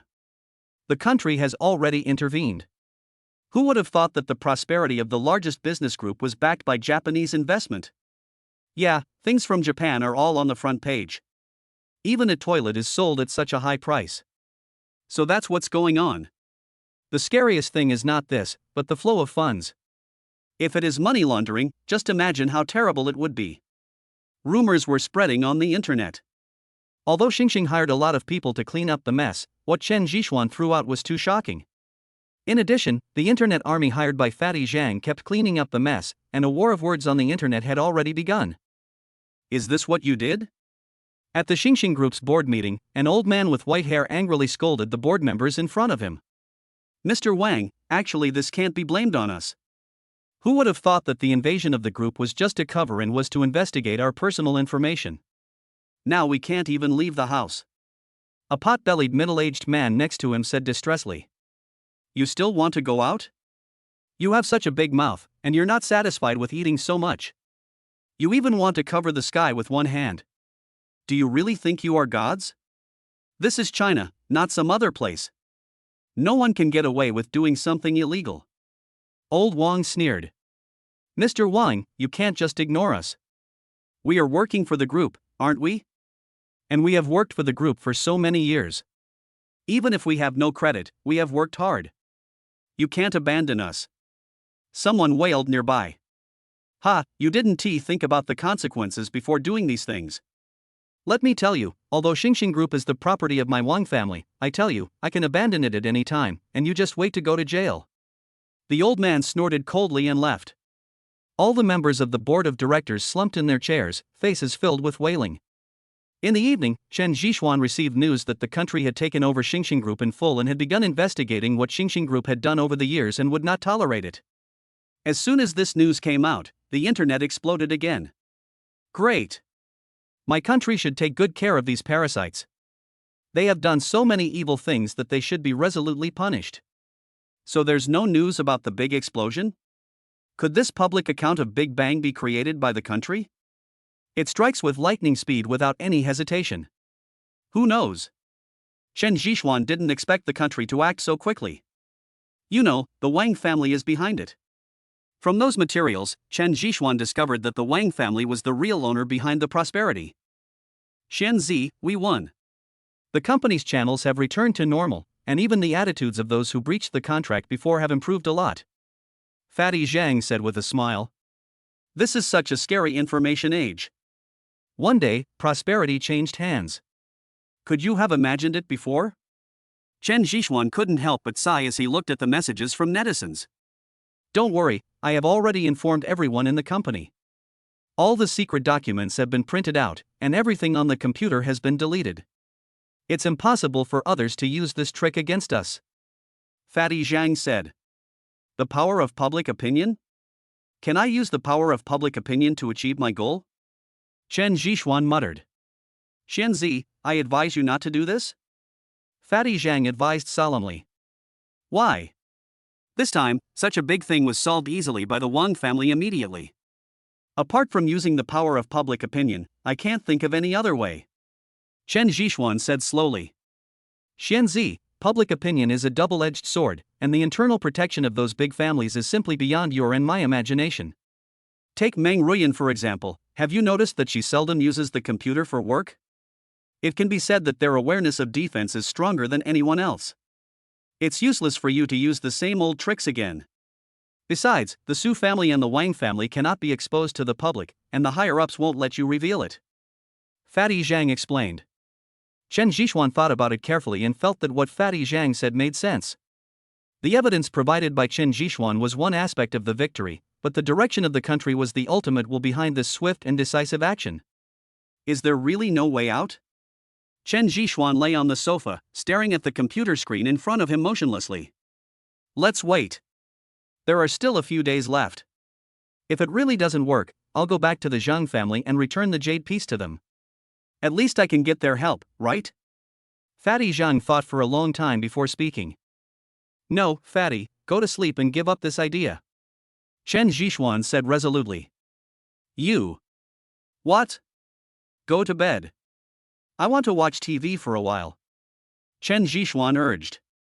Carrying 2 bottles of beer, Chen Zhixuan went straight to the rooftop. The moon is very round today and it is very quiet outside.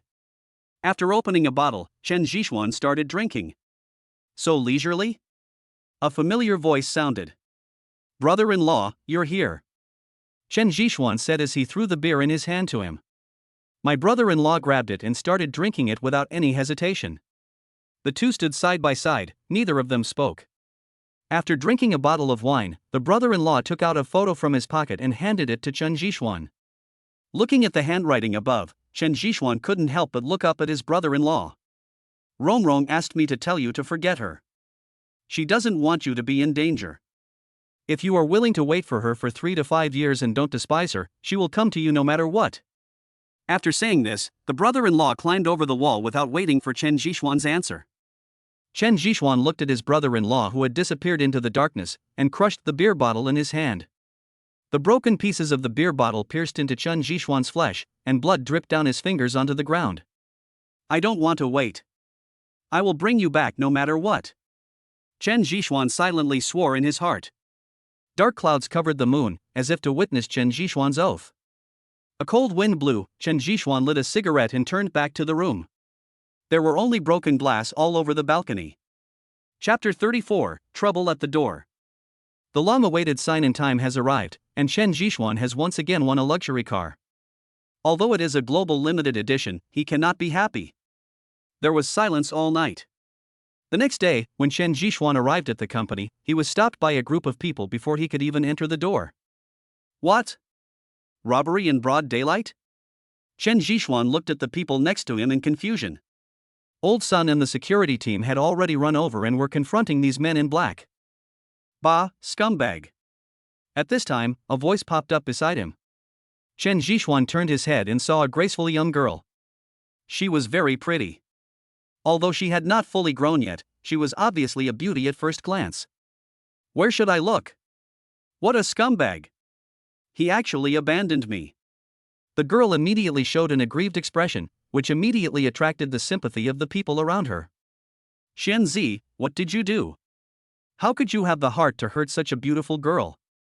Fatty Zhang asked in surprise. Get lost, I don't know her. Chen Jixuan was completely speechless. He turned into a scumbag early in the morning. The girl ignored him and took out a hood and threw it to Chen Jixuan. Looking at the colorful headgear, Chen Jixuan immediately thought of something. Is it you? It's me. You left after you did it that night. How could I be that unreasonable person? The girl asked Chen Jixuan angrily, staring at him. Xiao Xin? You heartless person, do you still remember me? Xiao Xin said and threw herself into Chen Jixuan's arms. No, I was trying to save someone. Before Chen Jixuan could finish his words, Xiaoxin pinched him on the back. If you don't want to live up to the title of scumbag, you'd better come with me.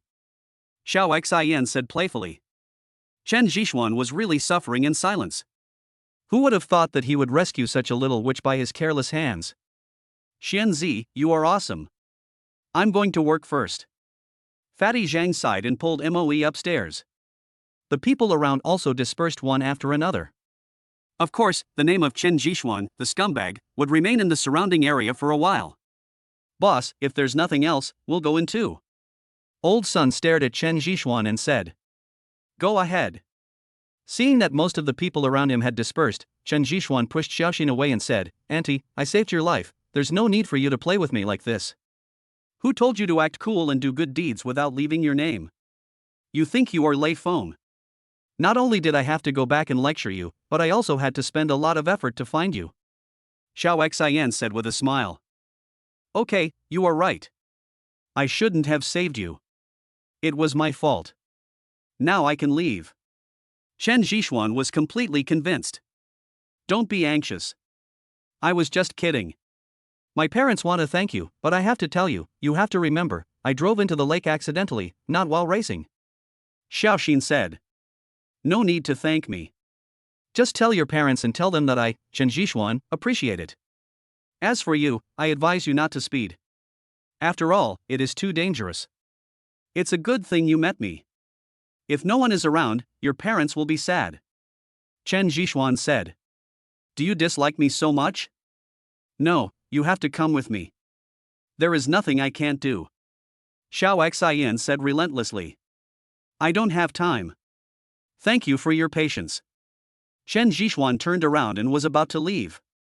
Scum! Xiao Xin shouted the next second. Chen Jixuan quickly covered her mouth, fearing that she would say anything else. I was wrong. Come on, I'll go with you. Chen Jixuan sighed.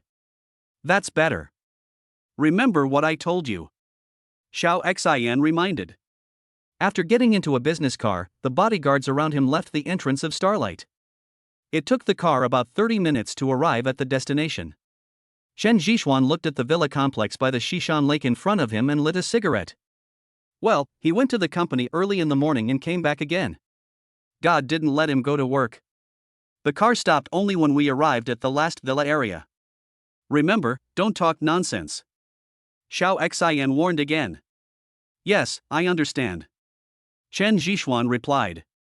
That's better. Xiaoxin said and pulled Chen Jixuan inside. There were only 3 people in the house besides the nanny, one of whom was the beautiful woman who helped by the lake that day. Mom and Dad, my savior is here. Xiaoxin put away her witch side and turned into a good girl. It turned out that women are fickle. You're here. Thank you for saving Xiaoxin that day. The tall beauty walked over and said with a smile. It's okay. It's what I should do. After all, no one can just sit back and do nothing, right? Chen Zhishuan replied with a smile. Young man, sit down and let's talk? The middle-aged man said. Xiaoyan, go ask the housekeeper to prepare some fruits. How can we just sit there idle when the guests come? Said the middle-aged woman. Okay, aunt. The tall beauty responded and pulled Xiaoxin out of the hall. Chen Zhishuan felt very uncomfortable with the gazes of the two people. After more than 10 seconds, he gritted his teeth and said, Uncle and Aunt, I wonder what you want me to do. Of course we thank you. This is a small gift from our Li family. Just consider it as a reward for you saving our daughter, said the middle-aged man. I can't accept this money. If it was for money, I wouldn't have left at that time. I can get it with any excuse, right? Chen Zhishuan said. Young man, you can't refuse. This is a little gift from me. I would feel bad if you don't accept it. The middle-aged man pushed it in front of Chen Zhishuan with a smile. I looked down at the number on the check and it was actually 50 million. They were really generous. Why are you pretending? If you want to take it, just put it away. A childish voice came from upstairs. Li Fei, no one will think you are dumb if you don't speak. Come in with me. Li Xian's roar spread into the hall. Soon there was a crackling sound, and just over 10 seconds later, Li Fei came down with a plate of fruit with dark circles under his eyes. I'm sorry, the child has been spoiled. Don't take it to heart. We don't have any other intentions. We just want to express our simple gratitude, Li Xian's father explained.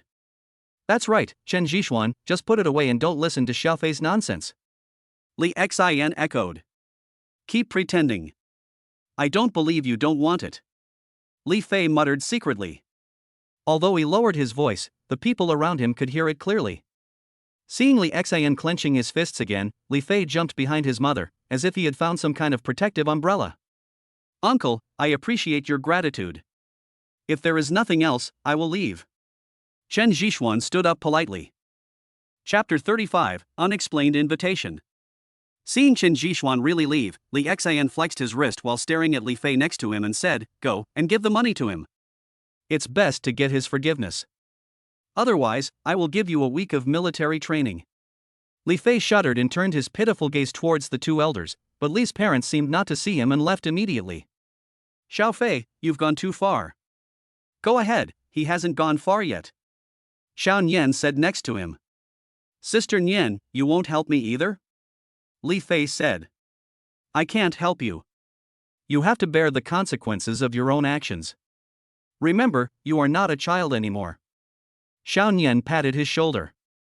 Li Fei had no choice but to chase after him anyway. Chen Zhishuan was just about to go home, and he no longer cared about Li Fei's words. After graduation, he has heard all kinds of nasty things, so what's the big deal? Hey, wait a minute, Chen Zhishuan, wait for me. Li Fei ran out in slippers. Chen Zhishuan looked at him in confusion, not knowing what was going on. Well, I was wrong just now. Please take this money, otherwise my sister will beat me again. Li Fei said. Chen Zhishuan just felt funny. He took the check, then took out a cigarette and started smoking. What kind of cigarettes are you smoking? They're so choking. With this money you can smoke something better. Li Fei said as he fanned away the smell of smoke. After taking a deep breath, Chen Zhishuan took out a lighter and lit the check directly. Watching the flames continue to jump, Li Fei shouted again, You are crazy, you will never be able to earn so much money in your lifetime. Maybe, but this is not what you should worry about, right? Chen Zhishuan stared at Li Fei playfully. What did you say, you country bumpkin? Li Fei cursed. Chen Zhishuan had heard these three words many times, country bumpkin. He had even become numb to them. Naturally, he would not get angry with a little brat. After turning around and walking a few steps, Li Fei spoke again, You are a country bumpkin, and you just complain about the lack of money. Come on, come back with me, I will ask my parents to give you some more, are you satisfied? Country bumpkin, didn't your parents teach you what politeness is? We are giving you money, not killing you. Seeing that Chen Zhishuan was unmoved, Li Fei shouted again. But as soon as these words came out, Chen Zhishuan stopped. Suddenly, he turned around and appeared in front of Li Fei in the blink of an eye. Say it again. He stared at Li Fei with cold eyes. His parents were his Achilles heel and he would not allow anyone to touch them. Li Fei was frightened by Chen Zhishuan's eyes and began to stutter. I tell you, I don't really care about your family's money. If it weren't for the fact that your parents are so well educated, I would let you know what regret is. Boy, you should be grateful that you were born in such a family. Chen Zhishuan said coldly. You. Bang. A punch hit the sycamore tree next to him, and the bark immediately burst. Li Fei couldn't help but take a few steps back, then turned around and ran away. Chen Zhishuan ignored Li Fei and went back to his room, where he lay and studied the Wang family again. What he didn't know was that Li Xian and Shan Yan appeared where they had just stood.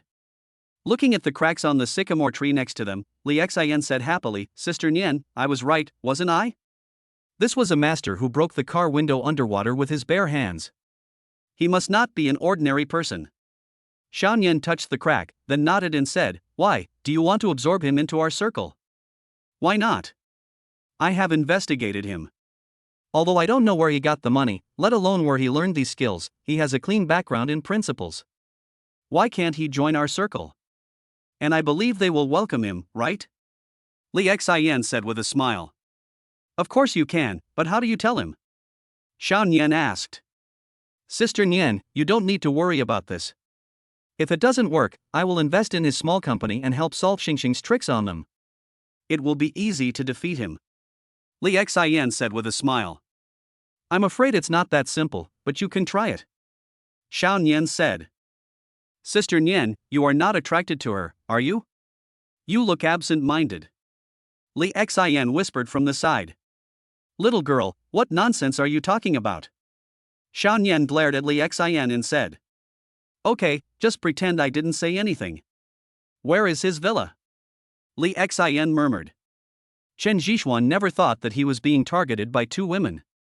He was currently calculating something over there. At noon, just as Chen Zhishuan was about to have lunch, he heard the door open.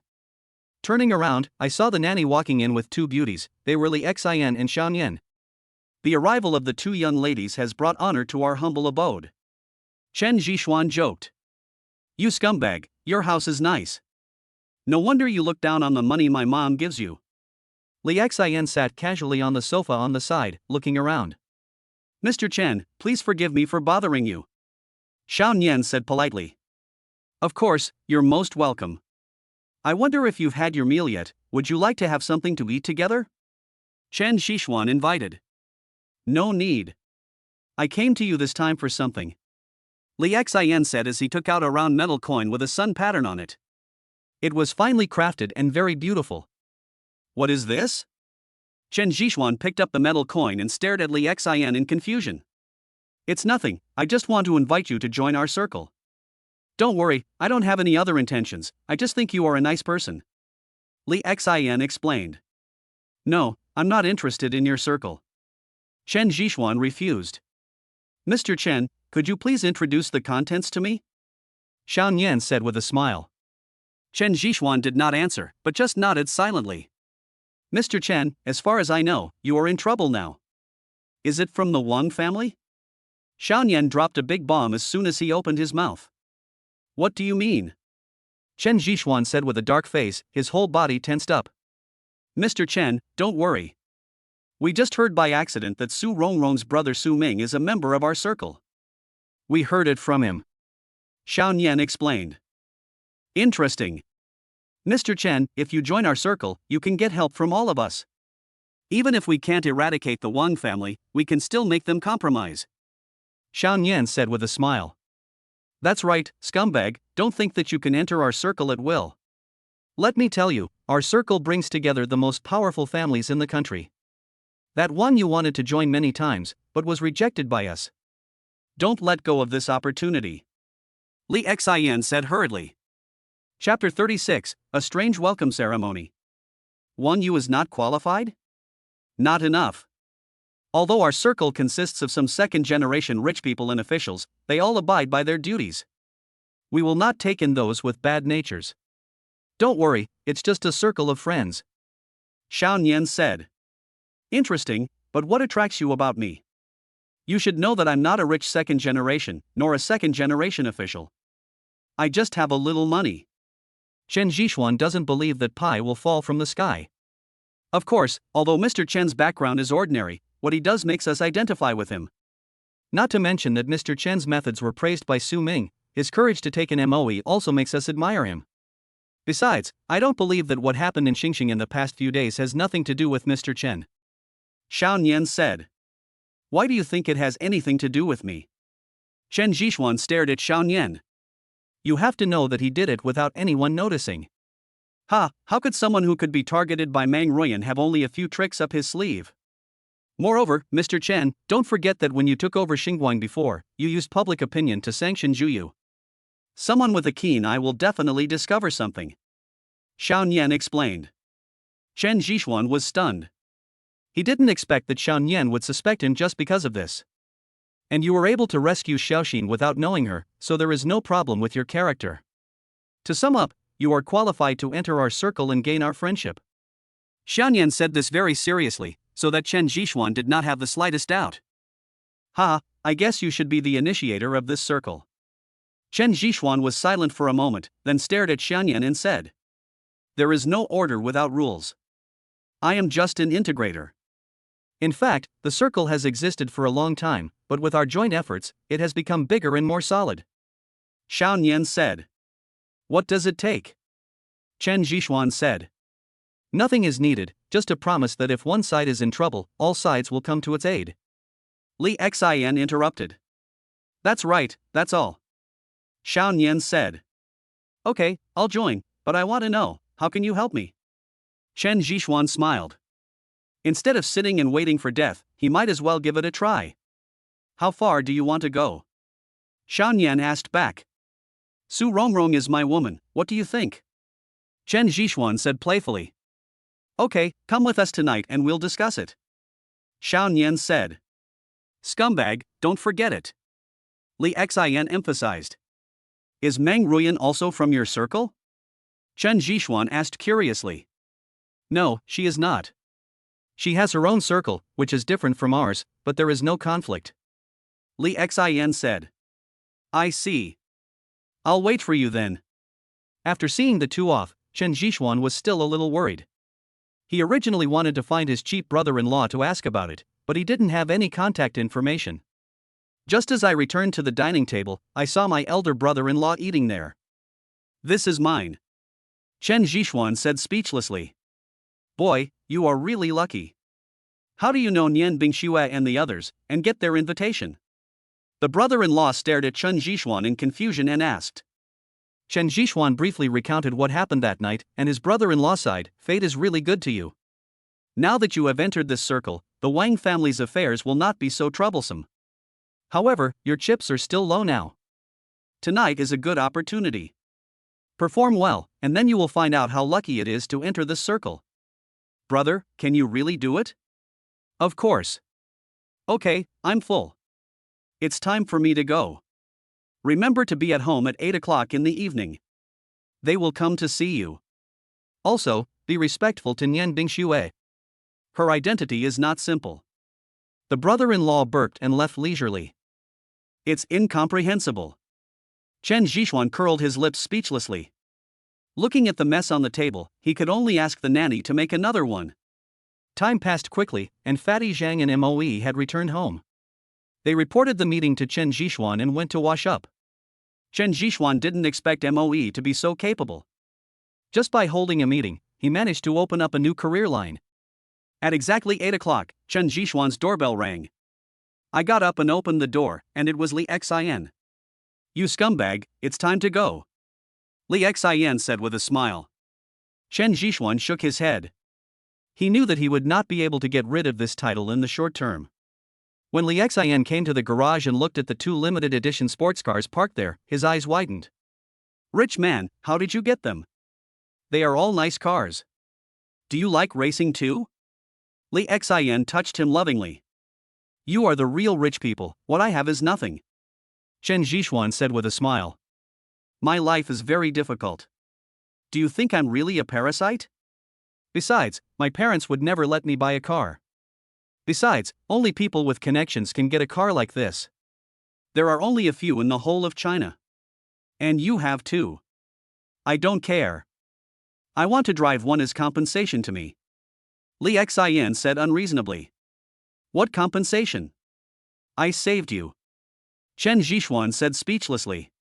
Yes, you saved me, but don't forget that I was your introducer. Otherwise, you would not have the opportunity to integrate into our circle, right? Li Xian argued. Then I won't go in. No, I don't care. You have to do what you promised to others. Also, you are a man, and men should keep their promises. Li Xian said, lying on the hood of the car. Okay, you win. Here is the key, but remember I'm just lending it to you, said Chen Zhishuan. No.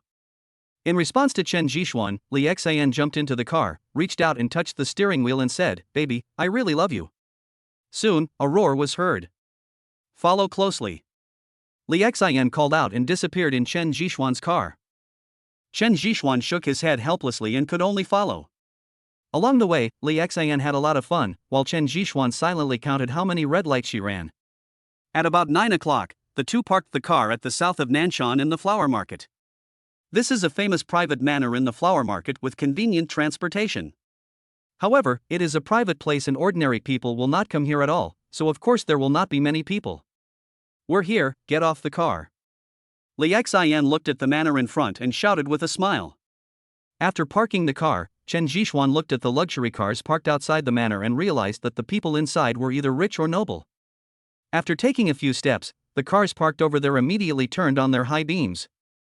The dazzling lights made Chen Zhishuan stop in his tracks. It was a very strange welcome ceremony. Chapter 37 Speed Racing. Okay, that's enough. You guys don't think this is such an old-fashioned welcome ceremony. It's just like a gang of speed racers. Li Xian blocked the light from the cars and shouted towards the bright light. After a few seconds, all the car lights over there went out, and the surroundings returned to their previous silence. Xiao Xian, you came a little late today. We have been waiting for you. A young man came over and greeted the two with a smile. The second son of the Sun family is a hacker. He is usually responsible for some security facilities at home. Li Xian introduced on the side. Is this our new friend? My name is Sun Jiuliang, nice to meet you. Sun Jiuliang smiled and stretched out his hand. Chen Zhishuan. Come, let me introduce you to the other people. The aloof one is the eldest son of the Zhao family. He is a soldier and a competitor of Su Ming. Of course, it is a healthy competition. He is now a major. The wretched fat man next to him is from the Jia family and the third child. He has taken over all the affairs of the Jia family now. As for the cynical guy over there, he is the real prince of the imperial capital, but he is very easy to get along with. His surname is Yuan. As for the other members, they will not come today. After all, everyone has his own things to do. Sun Jiuliang introduced them familiarly. Chen Zhishuan didn't expect that these people had such high identities. At the same time, he was also very grateful for the list Su Ming left on the dining table. On it were not only everyone's name, but also the forces behind each person. The Sun family controls 70% of China's electronic industry. It is said that all the machinery in the research institute is provided by the Sun family, and 50% of the members of the entire institute are from the Sun family. As for the Jia family, 3 generations have been in business and they are the leaders of China's real estate companies. They are real local tycoons. The third son of the Jia family is Jia Sanshur, who is rumored to be a business genius. The Zhao family is also a local lord.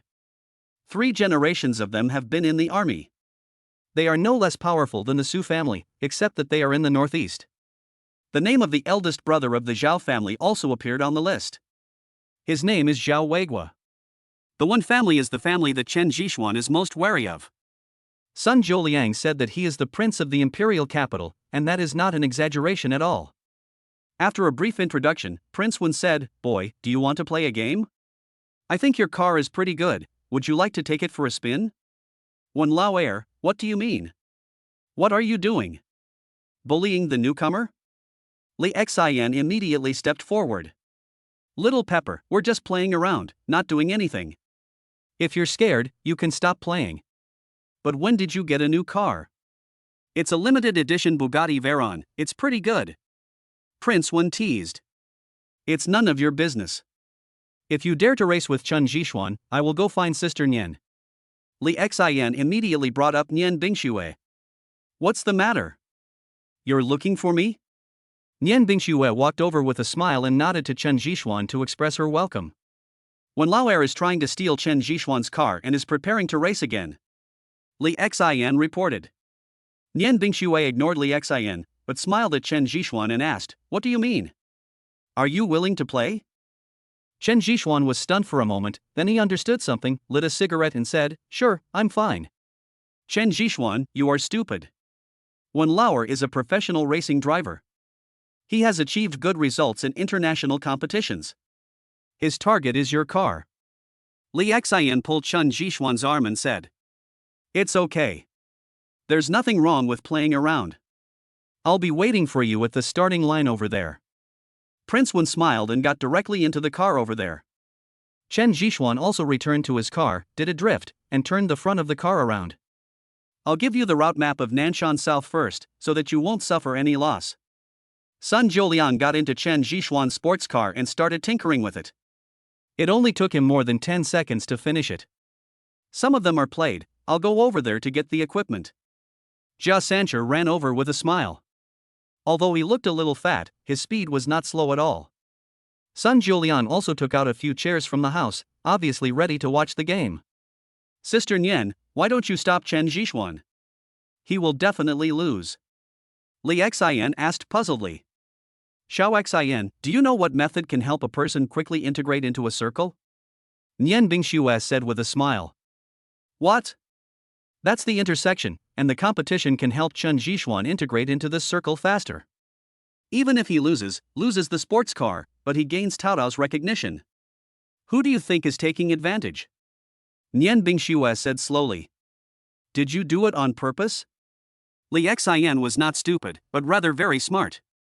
He came to his senses after just a little hint. Yes, I just gave Chen Jixuan a look, and he understood and agreed to the competition directly. Nian Bingxue said. I understand, but I still feel uncomfortable. Wen Lauer gave me a car for nothing. When the time comes, Chen Jixuan will definitely ask me for my car. It's really annoying. Li Xian pouted. Okay, it's about to start. Don't you want to go and see who will win? All monitoring equipment had been adjusted and the probes were operating normally, so the 5 people sat down around the table. Sure too, who do you think will win? Sun Jiuliang asked. How would I know? I hope everything is okay with you, kid? Don't let anything unexpected happen. Jia Sancher asked. Don't worry, my products will definitely be high quality. Don't worry, there will be no problem in 3 to 5 years. Sun Jiuliang said complacently. It started. Zhao Weigua said, staring at the 2 cars on the screen. Looking at the countdown over there, Chen Jixuan put out the cigarette in his hand, fastened his seatbelt, and started to step on the accelerator. With a whoosh, Prince Wen's car next to him rushed out, and from the sound, the car had also been modified. Chen Jixuan did not hesitate and stepped on the accelerator, and the car body drew a beautiful arc in the darkness. Chen Jixuan also has some skills. This is a good start and he should not be a novice. Zhao Weigua said. Indeed, I originally thought this was a game where noobs were bullied, but now it seems that the opponent is also a master. There is some fun to be had. Jia Sancher leaned back in his chair, but his eyes were fixed on the screen over there. The runway of Nanshan South was carefully designed by Sun Jiuliang. There are many bends, a total of 108 bends, including many sharp turns. At the end there is an overhead bridge, which is a passage he specially built to connect the 2 sides. The entire race is 50 kilometers, which is not too long. In the dark night, the 2 cars sped along Nanshan South like 2 ghosts. There were no lights around, which added a lot of difficulty to the race. Prince Wen was in front and Chen Jixuan was behind. The roar resounded throughout the Nanshan South and was very exciting to hear. Chapter 38 Ambush. A series of bends appeared in front of Chen Jixuan, and the taillights of Prince Wen's car in front flickered, as if in provocation. Chen Jixuan was not impulsive. Although his skills were good and had been strengthened by Bugatti, it was his first time participating in such a competition and he needed to adapt first. Slowly, the distance between the 2 began to widen, from 10 meters to 30 meters. He drives too steadily. Sun Jiuliang shook his head and said, it was obvious that this kind of road was a bit difficult for Chen Jixuan. It's hard to say. As far as I know, his limited edition Bugatti Veyron is still very powerful in sprinting. As long as he doesn't get left too far behind on the overhead bridge, he can still win, Jia Sanchur analyzed. Feeling the thrill of speed, Chen Zhishuan's original calmness began to slowly fade away, and excitement arose naturally. I have to say that Sun Jiuliang's skills are really good. At least in these few minutes, the vehicle was not lost and the picture was still there. Not bad, but you are still far behind me. Looking at Chen Zhishuan behind him through the rearview mirror, Prince Wen muttered. I accelerated again, and the speed on the dashboard directly reached 170. In this case, a speed of 170 km/h can be said to be exaggerated, but only he understands that after passing the small slope in front, there is a long straight distance, which is also the best place to widen the position. The sound of the accelerator continued to roar, and Prince Wen's car instantly disappeared from Chen Zhishuan's sight. Ready to run? That's impossible. Chen Zhishuan was no longer cautious and stepped on the accelerator to chase after him. After passing the small slope, the vehicle instantly rose into the air and then landed on the ground. It felt very comfortable. I found you. Chen Zhishuan showed a trace of relief on his lips, and his two arms holding the steering wheel began to tremble because he was too excited. The 2-kilometer straight line allowed Chen Zhishuan to make up some ground.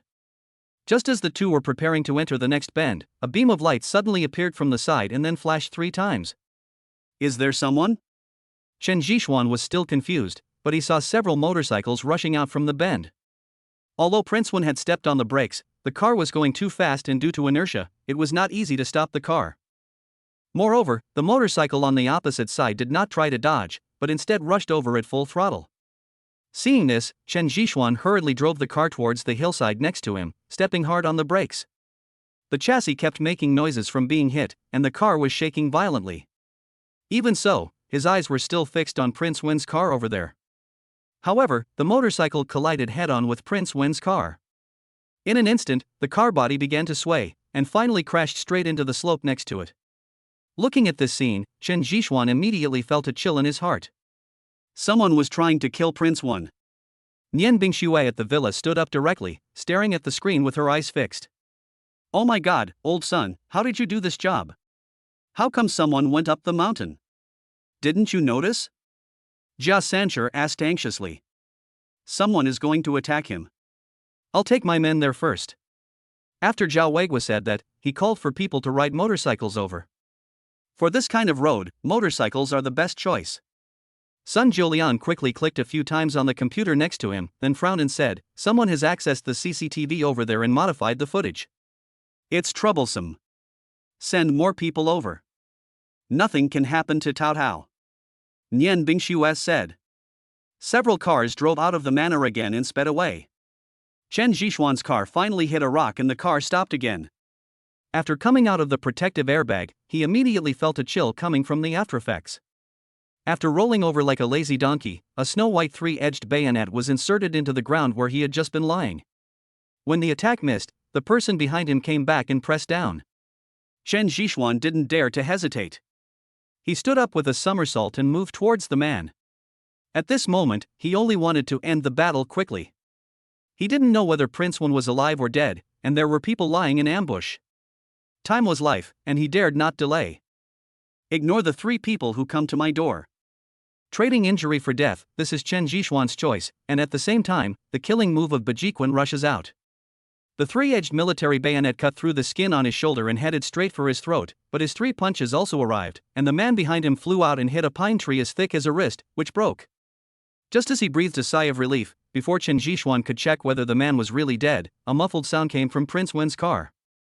Turning his head, he saw sparks flashing in the darkness, which was very beautiful.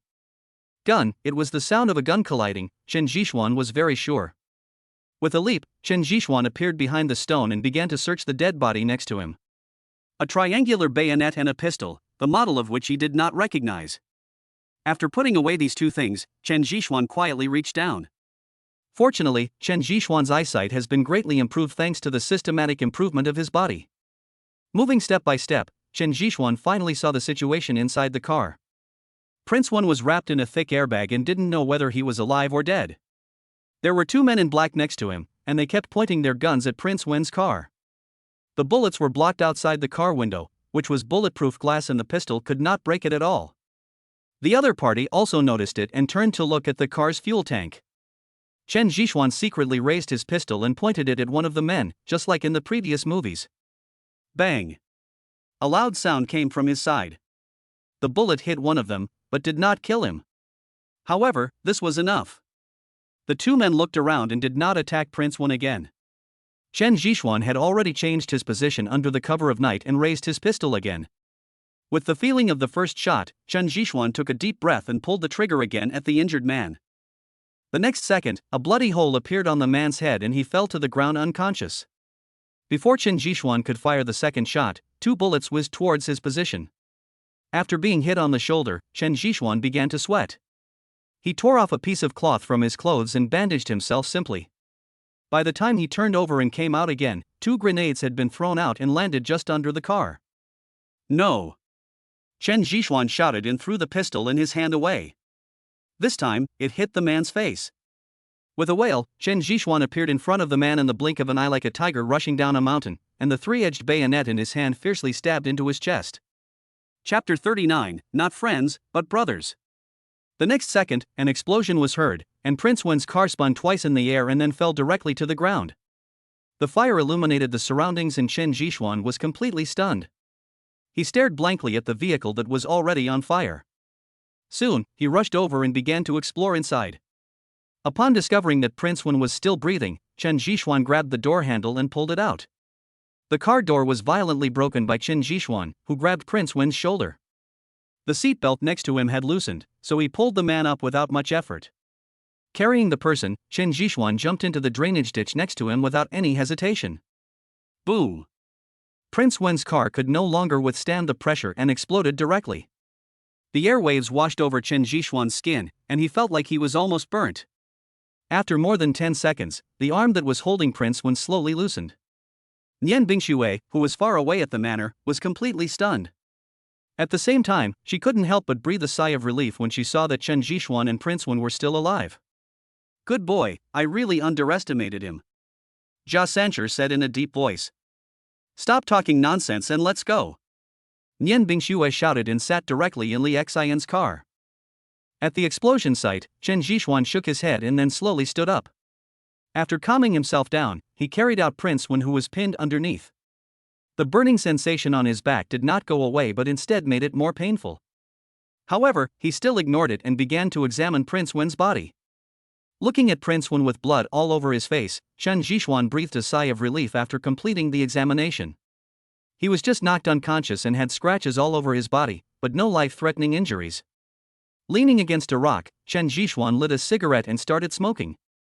After taking a few deep breaths, he felt a little dizzy. Boom, boom, boom. The sound of a motorcycle was heard. Chen Zhixuan turned over slowly holding the cigarette butt, and finally closed his eyes.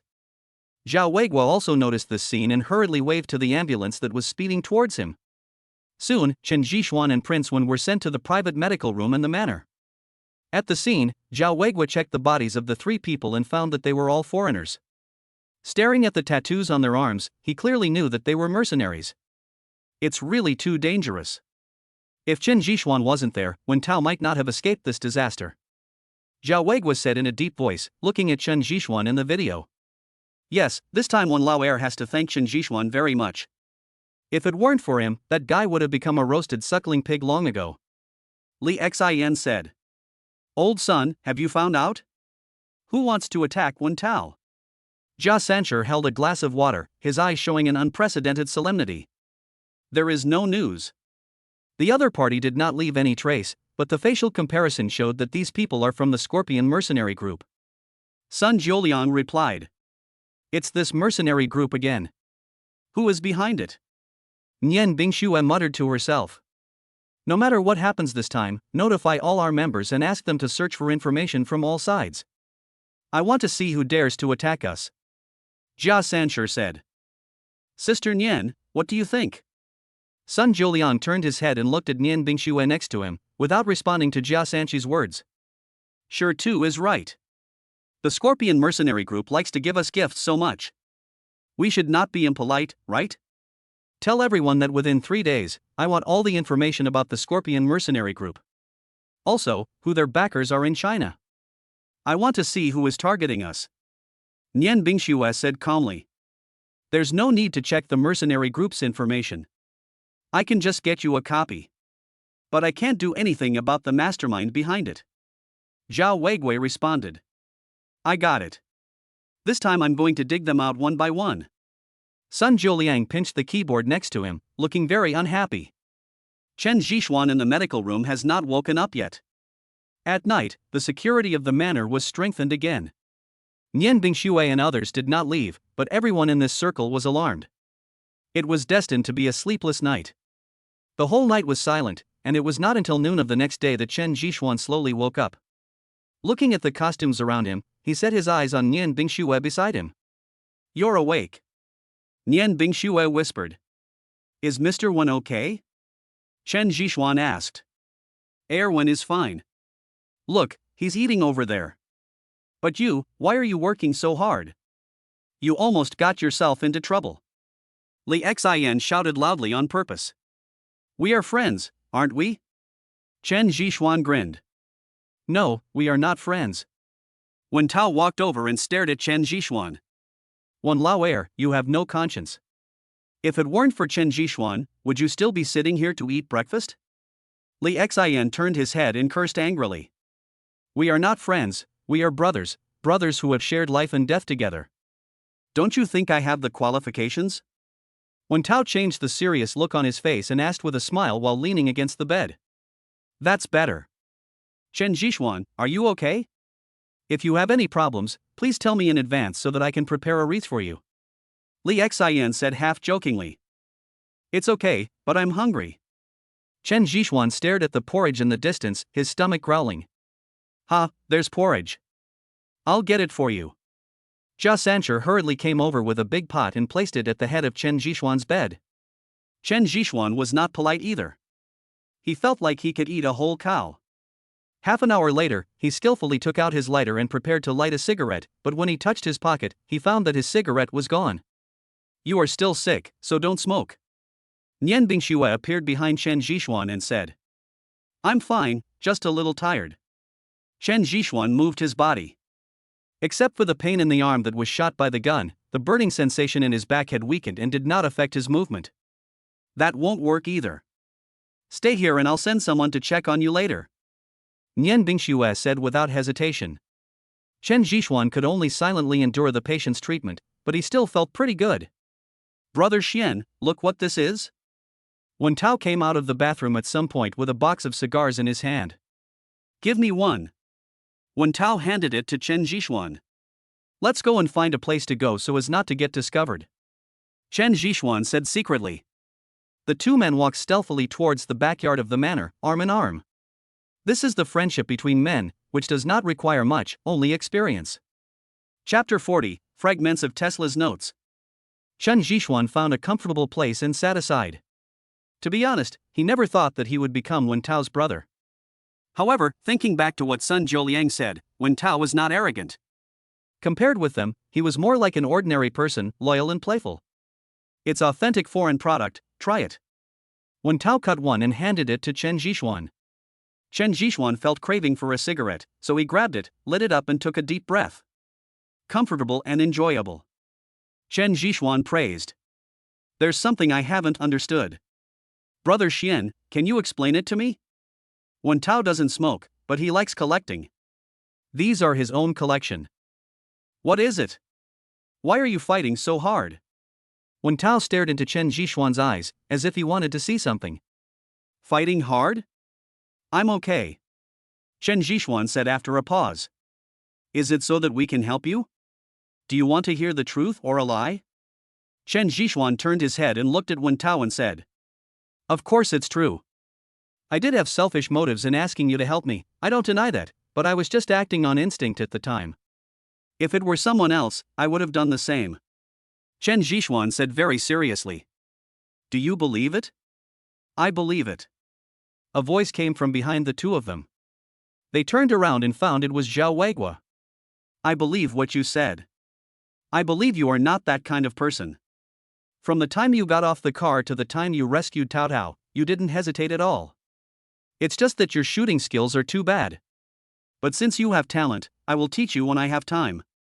Zhao Weigui no longer had a poker face and actually laughed. Really? I should be more talented at hitting people, right? Chen Zhishuan said self-deprecatingly. How is your health? I want to compete with you. Zhao Weigui stared at Chen Zhishuan, with a hint of fighting spirit in his eyes.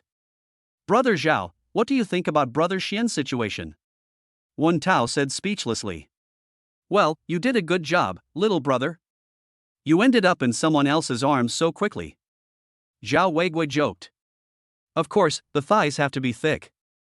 Brother Zhao, can you take care of that guy within 10 seconds? Wen Tao looked at Zhao Weigui proudly and kept provoking him. I think your bones are itchy. Let me help you loosen them. Zhao Weigui moved his wrist and prepared to take action against Wen Tao. Wen Tao had already gotten up and ran away, and the two of them started making a fuss in the backyard. Chen Zhishuan did not feel annoyed. Instead, he enjoyed the situation as he watched the two people laughing. It was as if he had returned to his college days. He knew that he had stepped into this circle this time and began to slowly integrate with the people in this circle. Through the glass window, Nian Bingxue looked at the three people below and said to Li Xian, "See, they have accepted Chen Zhishuan. Of course, he paid for it with his life. If we were there, who could have done better than him?" Li Xian said in a deep voice. A golden scale cannot stay in a pond. It will turn into a dragon when it encounters wind and clouds. Chen Zhishuan is a sleeping dragon. I see the shadow of Morong in him. Nian Bingxue said nostalgically. Sister Nian, haven't you let go of Brother Morong yet? Li Xian said. I can't let go. I don't know where he is now and whether he is doing well. Nian Bingxue said to herself. Morong is the real founder of their circle and also their leader. Even Wen Tao is as obedient as a sparrow in front of Morong and dares not be presumptuous in the slightest. However, 3 years ago, Morong led the team to South Africa and there has been no news since then, as if he had disappeared. No matter how they inquired, there was no news. Ding, the host still has one more chance to sign in. Chen Zhishuan, who was lying there lazily, suddenly heard a voice, and then he sat up straight. System, I need to sign in. Ding. The host starts signing in. Ding. Congratulations to the host for signing in successfully. Ding. Congratulations to the host for obtaining a page of Tesla's notes. Please accept it. He reached into his pocket and found an extra piece of paper inside, with foreign characters written all over it. Chen Zhishuan's foreign language proficiency was only mediocre, so he couldn't understand anything he saw and had to put it aside. However, the name Tesla was somewhat familiar to Chen Zhishuan, but he just couldn't remember it for a while. After staying for an afternoon, Chen Zhishuan didn't want to stay any longer and was sent back home by Li Xian. Nian Bingxue and others did not try to keep them.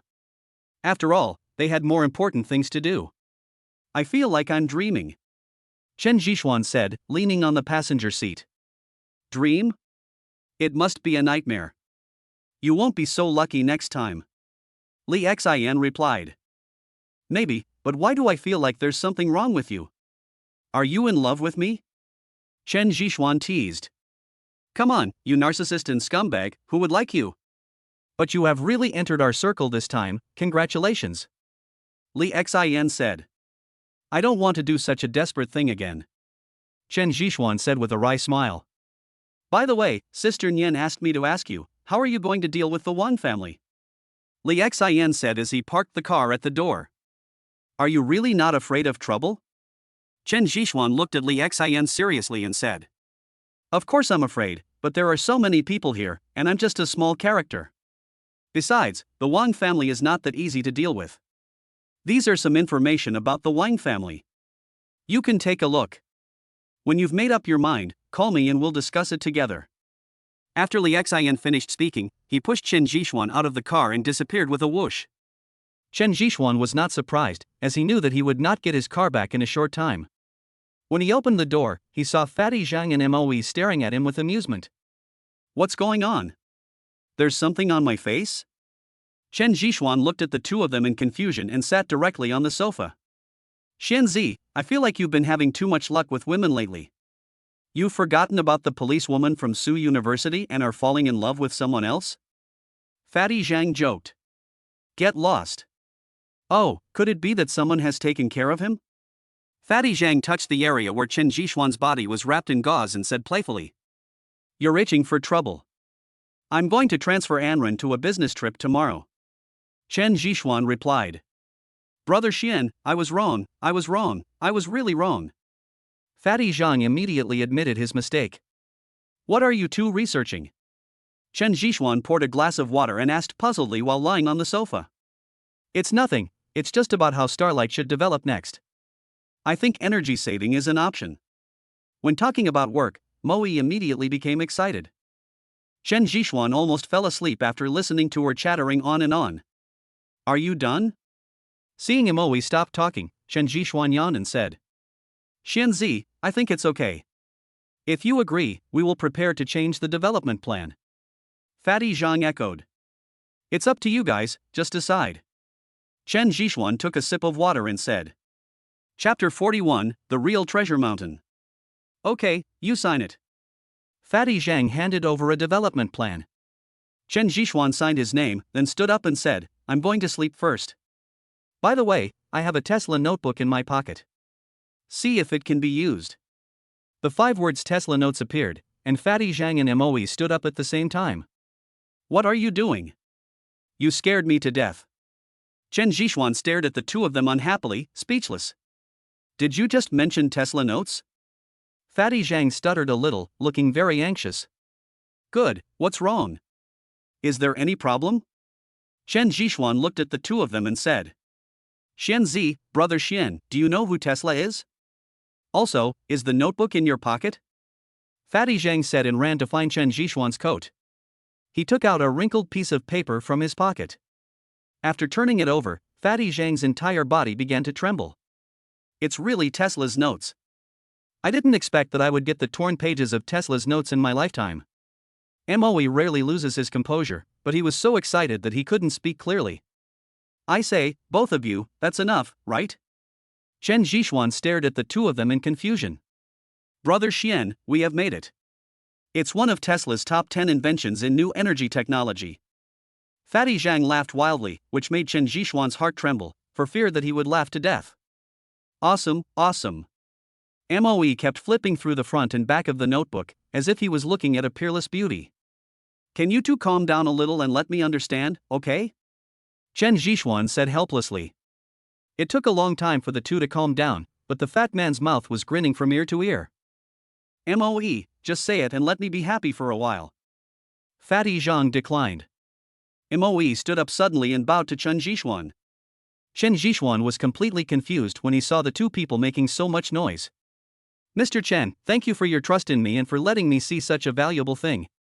Moe, will be yours from now on," Moe said very seriously. "Come on, I don't like your attitude. Tell me what makes you so excited." Chen Jishuan waved his hand. "Mr. Chen, Tesla lived hundreds of years ago. He was a true genius. He invented many things when he was alive. It can be said that our current technology is all based on Tesla's inventions. Moreover, in his later years, Tesla had 10 major inventions that were not announced. No one knows what these 10 inventions are.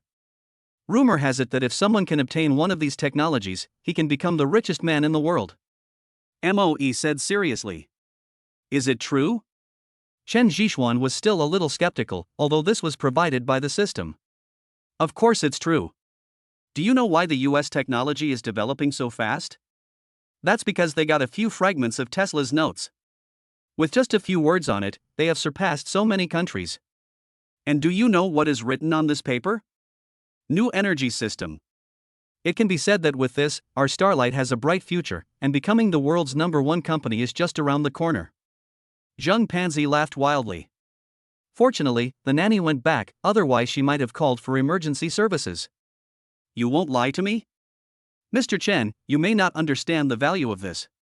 When we set up a factory and turn the above things into reality, you will find out what amazing things you have obtained. By then, you will become the new world's richest man. Of course, I thank you for letting me participate in the management of Starlight. I will definitely make this technology the biggest highlight in the world." Moe expressed his attitude sincerely. "Xianzi, no, brother Xian, you will be my real brother from now on. If you tell me to go east, I will never go west." If you tell me to catch chickens, I will never chase dogs. Solar energy technology, the way out of new energy, who can imagine that it is just on such a piece of paper, and it is in my hands? Fatty Zhang said proudly. Chen Zhixuan now believes that the system has given him a huge gift. Brother Xian, you still need to keep this matter secret, especially this old man Moe. Who knows if he has any bad intentions? It's better for you to keep this thing.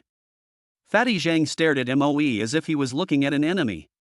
I really don't have any other ideas, Mr. Chen, please believe me. Moe was so anxious by the fat man that he didn't know how to express his loyalty. Okay, Fatty, stop joking. I believe in Moe's character. I'll take this thing first. We can't finish it alone. I'll go find some people to help. Chen Zhixuan was not as impulsive as them. He didn't know the value of this piece of paper before, but now that he knew it, he couldn't let outsiders know easily. Yes, there are not enough of us to finish it, but the value of this kind of thing is immeasurable. Xuanzi, you have to find a reliable person, otherwise, we will all be in trouble and in danger. After being reminded by Chen Zhixuan, Fatty Zhang calmed down a lot and began to analyze the matter in an orderly manner. Moe, you don't have many friends who can invest. Fatty Zhang turned his attention to Moe. I'd better forget it. Those people are ruthless and willful. Moe shook his head quickly. Okay, I already have candidates. Fatty, you will be responsible for the preparation of new energy equipment from today on. Moe, you have a heavier responsibility. Help me find a good place and contact experts in this field. We can't just sit there guarding a treasure mountain without knowing how to use it. Chen Zhixuan ordered. Well, we will do it well. The two said. Also, don't talk nonsense about what happened today. You must keep your mouth shut, especially you Fatty. Don't let anything slip in front of an Ran. Chen Zhixuan warned. Brother Xian, am I that unreliable? Fatty Zhang said, twisting his fat body. What about Mr. Yen? Are we hiding it from him as well? Moe asked. I'll talk to him. Okay, go and have some rest. Chen Zhixuan sent the two away and went straight back to the bedroom. But how could Fatty Zhang and Moe fall asleep? It was as if a beautiful woman was placed in front of them and they took off their pants, but the beautiful woman said that there were relatives coming and they could only look but not eat. Lying on the bed, Chen Zhixuan looked at the notes in his hand, wondering who he should talk to. Wen Tao is a person that Chen Zhixuan must bring along. After all, the power behind him is indispensable. Chen Zhixuan also thought about Nian Bingxue. As for other people, Chen Zhixuan has not considered them for the time being. On the other hand, Nian Bingxue had no idea that Chen Zhixuan would give her such a big piece of cake. At this moment, she was looking up information there. After all, the Nanshannon incident had completely attracted their attention, and the person behind it must be dug out. Chapter 42, A Trial. When signing in for a new day, Chen Zhixuan only received a pack of silver needles, which could be considered a consolation. Chen Zhixuan still liked the remaining pages of Tesla's notebook, but it was a pity that this was not something he could control, so he could just think about it. Early the next morning, Chen Zhixuan left the apartment, hailed a car and went directly to Nanshan South Manor. After entering the door, Chen Zhixuan did not find anyone except a manager. Mr. Chen. The manager asked politely. Where are young Master Wen and the others? Chen Zhixuan asked puzzledly. They all went to the capital. Something happened at Miss Nian's home, so they came together to visit her, said the manager. After contacting Li Xian, Chen Zhixuan found out that Nian Bingshue's grandfather had a seizure and they all rushed over. Speaking of Chen Zhixuan, don't miss this opportunity. If you go and visit him, you will be able to enter their site and also gain a few more allies. Li Xian kept saying on the other end of the phone. Is it appropriate for me to go? Chen Zhixuan said after a moment of hesitation. What's inappropriate about it? Just think of it as meeting our other friends. Besides, you may get unexpected gains. Li Xian laughed playfully a few times, and Chen Zhixuan felt like he was on a pirate ship. Okay, then I'll go over and take a look, said Chen Zhixuan. Then come directly to the airport. I'll wait for you here. And I've already bought the ticket for you, Li Xinxi said with a smile. Have you bought it? Of course. Do you think Sun Jiulian only knows how to use surveillance cameras? Hurry up, I'm waiting for you, Li Xian said and hung up the phone. Needless to say, it was Sun Zholiang who swiped out his ID number, but this incident also made Chen Zhixuan alert. Compared with those behemoths, he was still a little weak. I was sent to the airport by my manager, and I saw Li Xin waiting there from a distance. I've been waiting for you for a long time. The plane is about to take off. Hurry up, Li Xin urged. Chen Zhixuan could only jog a few steps and finally arrived before the plane took off. In the first-class cabin, Li Xin handed something to Chen Zhixuan and walked over. What? Chen Zhixuan asked curiously while opening the thing. The equity transfer agreement of Nanshannon was given to you by Wen Lauer. Just sign it, Li Xin replied. Chen Zhixuan was stunned for a moment, then started reading quickly. This is more than just a simple transfer of equity, it is basically giving the entire Nanshan Nandu to himself, including the manor. Based on the current real estate prices in the flower market, the entire Nanshan South, plus the manor, is worth at least 300 million yuan. This is still a friendly price. If it is put up for auction, 800 million yuan is a small amount. I have to say that Wen Lauer has lost a lot this time, Li Xin joked. I can't accept this. Chen Zhixuan refused. Don't refuse it. I think it's a little too little. Can money buy back Wen Lauer's life? Just keep it. Slowly, you will find that you are the poorest here. Your assets are just their pocket money, Li Xin said. Chen Zhixuan did not answer, but silently put the documents into the file bag and handed it to Li Xin. Are you stupid? You don't want something given for free? Li Xin was stunned. If I were doing this for money, there would be no need to work so hard. I value our friendship more than money, don't I? Chen Zhixuan smiled. Sister Nian is right. You are too much like Brother Morong. Well, let's forget it. When we get to the imperial capital, I will send this to Old Second One. But don't think that the matter ends here. Based on my understanding of Old Second One, who knows, he might send you something even more outrageous next time, Li Xin said. After a bumpy ride, the plane took off. Li Xin put on headphones and closed his eyes to rest. Chen Zhixuan didn't prepare much, so he found a magazine nearby and started studying. The flower market is not far from the imperial capital, and it only takes a few hours by plane. When they were almost above the imperial capital, Chen Zhixuan had just fallen asleep when he was pushed awake by Li Xin beside him. Are we there yet? Chen Zhixuan asked puzzledly, rubbing his sleepy eyes. No, something happened outside, let's go and take a look. Li Xin pulled Chen Zhixuan over regardless. I saw that quite a few flight attendants had gathered in the economy class, and there were even quite a few people watching from all sides. What's the matter? Li Xin asked curiously to a young man next to him. I don't know either. I just woke up too, the young man replied. At this moment, the flight attendant shouted, Dear passengers, who is the doctor here? There is a patient here who needs your help. Hearing the flight attendant's voice, Chen Zhixuan pushed the person next to him and squeezed in. Looking at the old man lying on the ground, Chen Zhixuan squatted down and put one hand on his pulse. What are you doing? Li Xin looked at Chen Zhixuan's actions and pulled his shoulder. I know a little bit of medical skills. Chen Zhixuan seemed to be explaining something to the flight attendant next to him. He squatted on the ground and began to examine the old man. No one around spoke, they just watched Chen Zhixuan's actions silently. The old man has stomach cancer, and these are the symptoms of the disease, Chen Zhixuan said. Yes, my father has stomach cancer. Does the doctor have any solution now? A middle-aged man wearing glasses grabbed Chen Zhixuan's arm and asked anxiously. What did you give your dad to eat before getting on the plane? Chen Zhixuan stared at the man and asked. What did you eat? Nothing. My dad was airsick and didn't even have breakfast, the man muttered. Suddenly, he pointed at his father and said, I ate some candied pears. I understand. Help lift the person up, Chen Zhixuan said to the flight attendant next to him. Soon, the old man was helped up. Chen Zhixuan placed the old man on his half-squatting leg and began to tap the old man's back with both hands. Every time he hit her, a trickle of blood would flow out of the old man's mouth. After dozens of times, Chen Zhixuan's movements suddenly became heavier. I vomited. The people around shouted, and saw the old man suddenly spit out something stained with blood, and then spit out another mouthful of blood. He felt much more comfortable and his closed eyes slowly opened.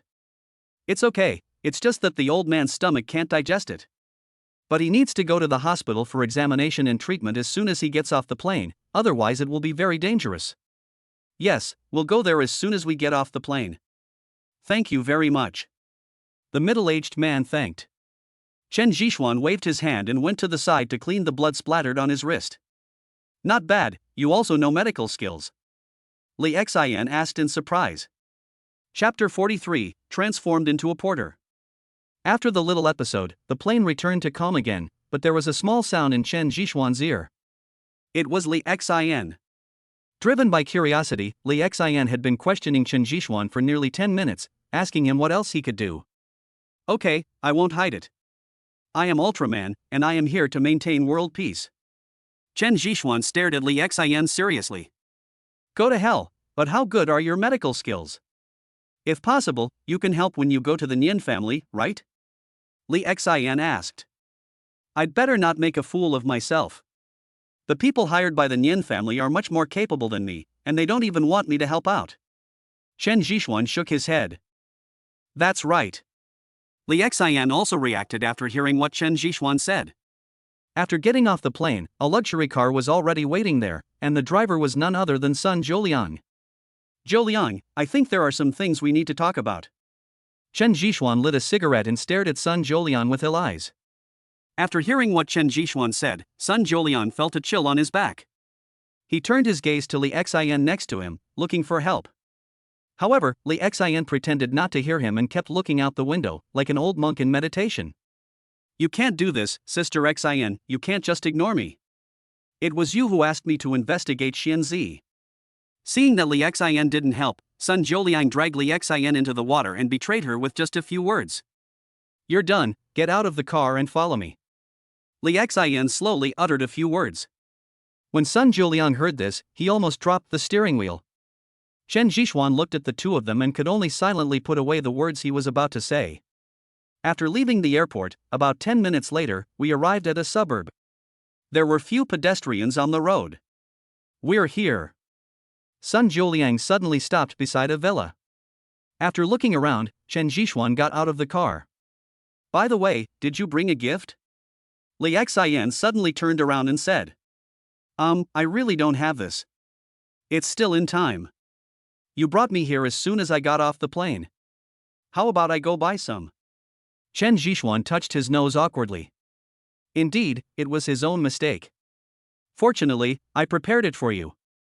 Look, this is osmanthus cake, which is Mr. Nian's favorite. Consider it my gift in return to you. Li Xian said. What gift?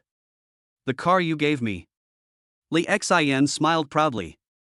It seems like you have set your sights on my car. Chen Zhishuan was completely speechless. There's nothing I can do. You're a rich man now, so I can only fight against rich people. Do you want this osmanthus cake? If not, I'll take it away. Li Xian said. Sister Xian, you are awesome.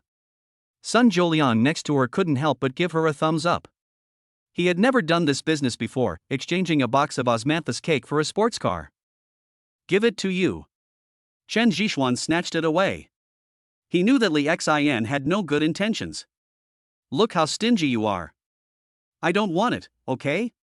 I'll play with it for a few more days, 10 years, say. I'll give it to you after 10 years. Li Xian stared at Chen Zhishuan with disdain. Chen Zhishuan didn't want to talk to Li Xian. He felt like he would have a cerebral hemorrhage if he continued. After ringing the doorbell, several bodyguards immediately came out with metal detectors in their hands. However, after seeing that it was Li Xian and others, they did not stop them and let them in directly. Cousin, the lady is greeting the doctors over there. Please go to the lobby over there and wait for a while, said one of the bodyguards. I see. By the way, how is my great-uncle's condition? Where is Manager Bai? Why hasn't anyone seen him? Li Xian asked curiously. Butler Bai has gone to pick up Mr. Chiu. He should be here soon, said the bodyguard. I understand. You guys go and do your work first. Li Xian waved his hand and led the way with familiarity. I don't know how big the whole manor is, but all the roads are paved with pebbles, which don't feel uncomfortable at all, but instead give people a relaxed and comfortable feeling. There were countless trees on both sides, each of them was very old and had beautiful shapes. It was obvious that someone had specially trimmed them. What surprised Chen Jixuan even more was that there were many small animals here, even pheasants, and Chen Jixuan saw 2 or 3 of them. Is this a zoo or a manor? I can't tell the difference. Chen Jixuan murmured. Only now did he get to see the life of rich people, living a secluded life in the mountains next to the imperial capital. After walking for nearly a minute, he finally saw the house in front of him. It was a special Chinese-style building, very exquisite, a large house with 9 entrances and 9 exits, ancient and beautiful. There are pavilions and towers everywhere, and Chen Jixuan can even smell the scent of incense. What do you think? You never thought there would be such a building here. You know, the layout here was designed by my father. Li Xin said proudly. I don't think there's anything good about this. Technology is so advanced now, it would be great to have a modern house. Sun Jiulian didn't care. I think it's very good, especially suitable for the elderly to live in. It would be even better if we had a fish pond. Chen Jixuan really enjoyed this quietness. After staying in the noisy city for a long time, he missed the feeling of running to the mountains to play when he was a child, quiet and natural. We're here. Let's wait here. Sister Nian should be here soon. Li Xian leaned on a wooden chair and called out to the servant next to him. The room was not big, about 50 square meters. It should be a side hall. It was all made of wood and the beams could be seen when one looked up. All the solid wood furniture in the room was placed inside, which was a very suitable combination. These are all willow wood, right? Chen Jixuan asked softly, touching the material of the table. I don't understand this, but these woods cost a lot of money at the time. It makes me feel a little sad when I see them. Li Xian replied casually. Chen Jixuan walked around the house, stood at the window, and looked at the pond in the distance, feeling very comfortable. You are here. Soon Nian Bingshue's figure appeared in the side hall. Sister Nian, how is my great-uncle's health? Li Xian asked. It's still the same as before, old problem. Mr. Chiu will be here soon, come with me to greet him. Nian Bingshue said softly. Is it appropriate for us to go? Chen Jixuan felt that it was a little inappropriate, after all, he was just a guest. Shenzi, others can choose not to go, but you can't not go.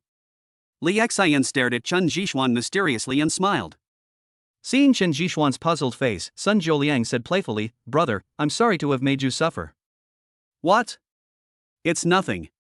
I just want you to help Mr. Chiu get some things. His things are very valuable, and the bodyguards won't let them touch them. There's no problem for us to help, but the quantity is a bit too much. Nian Bingshue explained. I am a porter. Chapter 44 15 minutes. Although he said this, Chen Jixuan still followed him out. He was very curious about who this Mr. Chiu was and why he had to carry so much luggage when he went out. After guarding the gate for nearly half an hour, Chen Jixuan saw a few cars approaching in the distance and hurriedly put out the cigarette in his hand. 3 cars stopped at the gate, and a man walked out from the middle. Nian Bingshue and others immediately went to meet him. Manager Bai, where is Mr. Chiu? Nian Bingshue asked in surprise as she saw that there was no one inside. Miss, Mr. Chiu will be here for a while. He met Mr. Wang's car on the way, so Mr. Chiu got into Mr. Wang's car. Manager Bai whispered in her ear. When Nian Bingshue heard this, her eyes instantly became much sharper, but the next second, she returned to normal. What? The situation here with my great-uncle is so dangerous, yet he still wants to get in old Wang's car. In my opinion, old Wang has a bad heart and did this on purpose. Li Xian is an impatient person, and these words came out of his mouth. Xianer, don't talk nonsense. Nian Bingshue said. It's okay. It's okay to talk about it. I just have a bad heart. At this time, a voice came from the side, a little old, but very majestic. Turning around in the direction of the voice, I saw it was Mr. Chiu and Mr. Wang, both of them walking towards me. Grandpa Wang, why are you here? I didn't say anything just now. Li Xian's expression changed immediately and he trotted over. Little Pepper, I heard it clearly just now, and you still want to quibble. The old man of the Wang family tapped Li Xian's forehead. Impossible, you must have heard it wrong. You are old, so don't wander around casually. What if you get hurt? Li Xian said flatteringly. Mr. Chiu, Mr. Wang. Nian Bingxue greeted them politely. Miss Nian, move my things in. Steward Bai, take me to see old Nian. Old Mr. Chiu ordered. When Chen Jixuan and son Zhou heard this, they immediately went over to help. Xin girl, if I am late again, will you scold me too? Mr. Chiu stared at Li Xin deliberately. How is that possible? I'm very polite. I remember you praised me when I was a child. Why don't you like me now? Li Xin said with a smile. Okay, little happy guy, let's go, we'll go in together. Old Chiu showed a trace of helplessness, and Li Xin jumped in front to lead the way. After taking the luggage, Chen Jixuan could smell a strong medicinal smell. It was obvious that these were several packets of Chinese herbal medicine. Be careful, don't break anything. Nian Bingxue reminded. Don't worry. Chen Jixuan, with a bag in each hand, directly replaced Sun Zhouliang. The group walked along the corridor and it took about 3 to 5 minutes to reach the wing room in the backyard. They saw a lot of people guarding there. Chen Jixuan was also keenly aware that these people were carrying guns, and there were a lot of people guarding around. Although their figures were hidden, Chen Jixuan still sensed them. Little sister, is Mr. Chiu here? A young man in a suit, wearing a pair of gold-rimmed glasses, came over and asked anxiously. Xiaonian, after so many years, you are still so impatient. Old Chiu said as he stepped into the room. Mr. Chiu, there's nothing we can do. My grandfather is very ill this time. How can I not be anxious? Do you think we should go in now? Nian Wuyan asked in a low voice. I'll go in right away. Mr. Chiu didn't put on airs and walked in 2 steps at a time. Chen Jixuan put the bag on the stone table and stood aside quietly. Nian Bingxue followed in, and Li Xian consciously stayed by the side to accompany Mr. Wang. After a long time, I heard Mr. Chiu shouting from inside, "Bring all my bags here." Chen Jixuan hurriedly ran in carrying 2 large bags, not daring to be negligent in the slightest. There are 7 or 8 people in the room, and you don't need to look at them to see that they are the core members of the Nian family. Nian girl, help me take out my stuff from my bag. Old Chiu held old Nian's meridians with one hand and instructed Nian Bingxue. Nian Bingxue opened the bag swiftly and took out a small gray package. After unwrapping the small package, a needle bag was found inside. The needle bag is one of the Chinese cultural elements. Before Western medicine was introduced into China, every doctor would wear one with silver needles placed on it. Silver needles are necessary tools for acupuncture. Therefore, in the past, to see whether a doctor was capable or not, one had to see if he had a needle bag. Having a needle bag meant that he had learned the art of acupuncture and was considered to have received true instruction from a master. Old Chiu took the needle bag and unfolded it. He saw 2 rows of silver needles neatly arranged on it, and each of them was exceptionally shiny. All of you go out, just leave one to help me, said Mr. Chiu. Nian Bingxue stayed behind, while Chen Jixuan and others came out one by one. Half an hour later, Mr. Chiu came out with sweat all over his head and an angry look on his face. What did you feed Lao Nian? Faced with Mr. Chiu's questioning, everyone in the Nian family was a little confused. Master Nian, we follow your instructions and dare not give the old man even a little bit of food?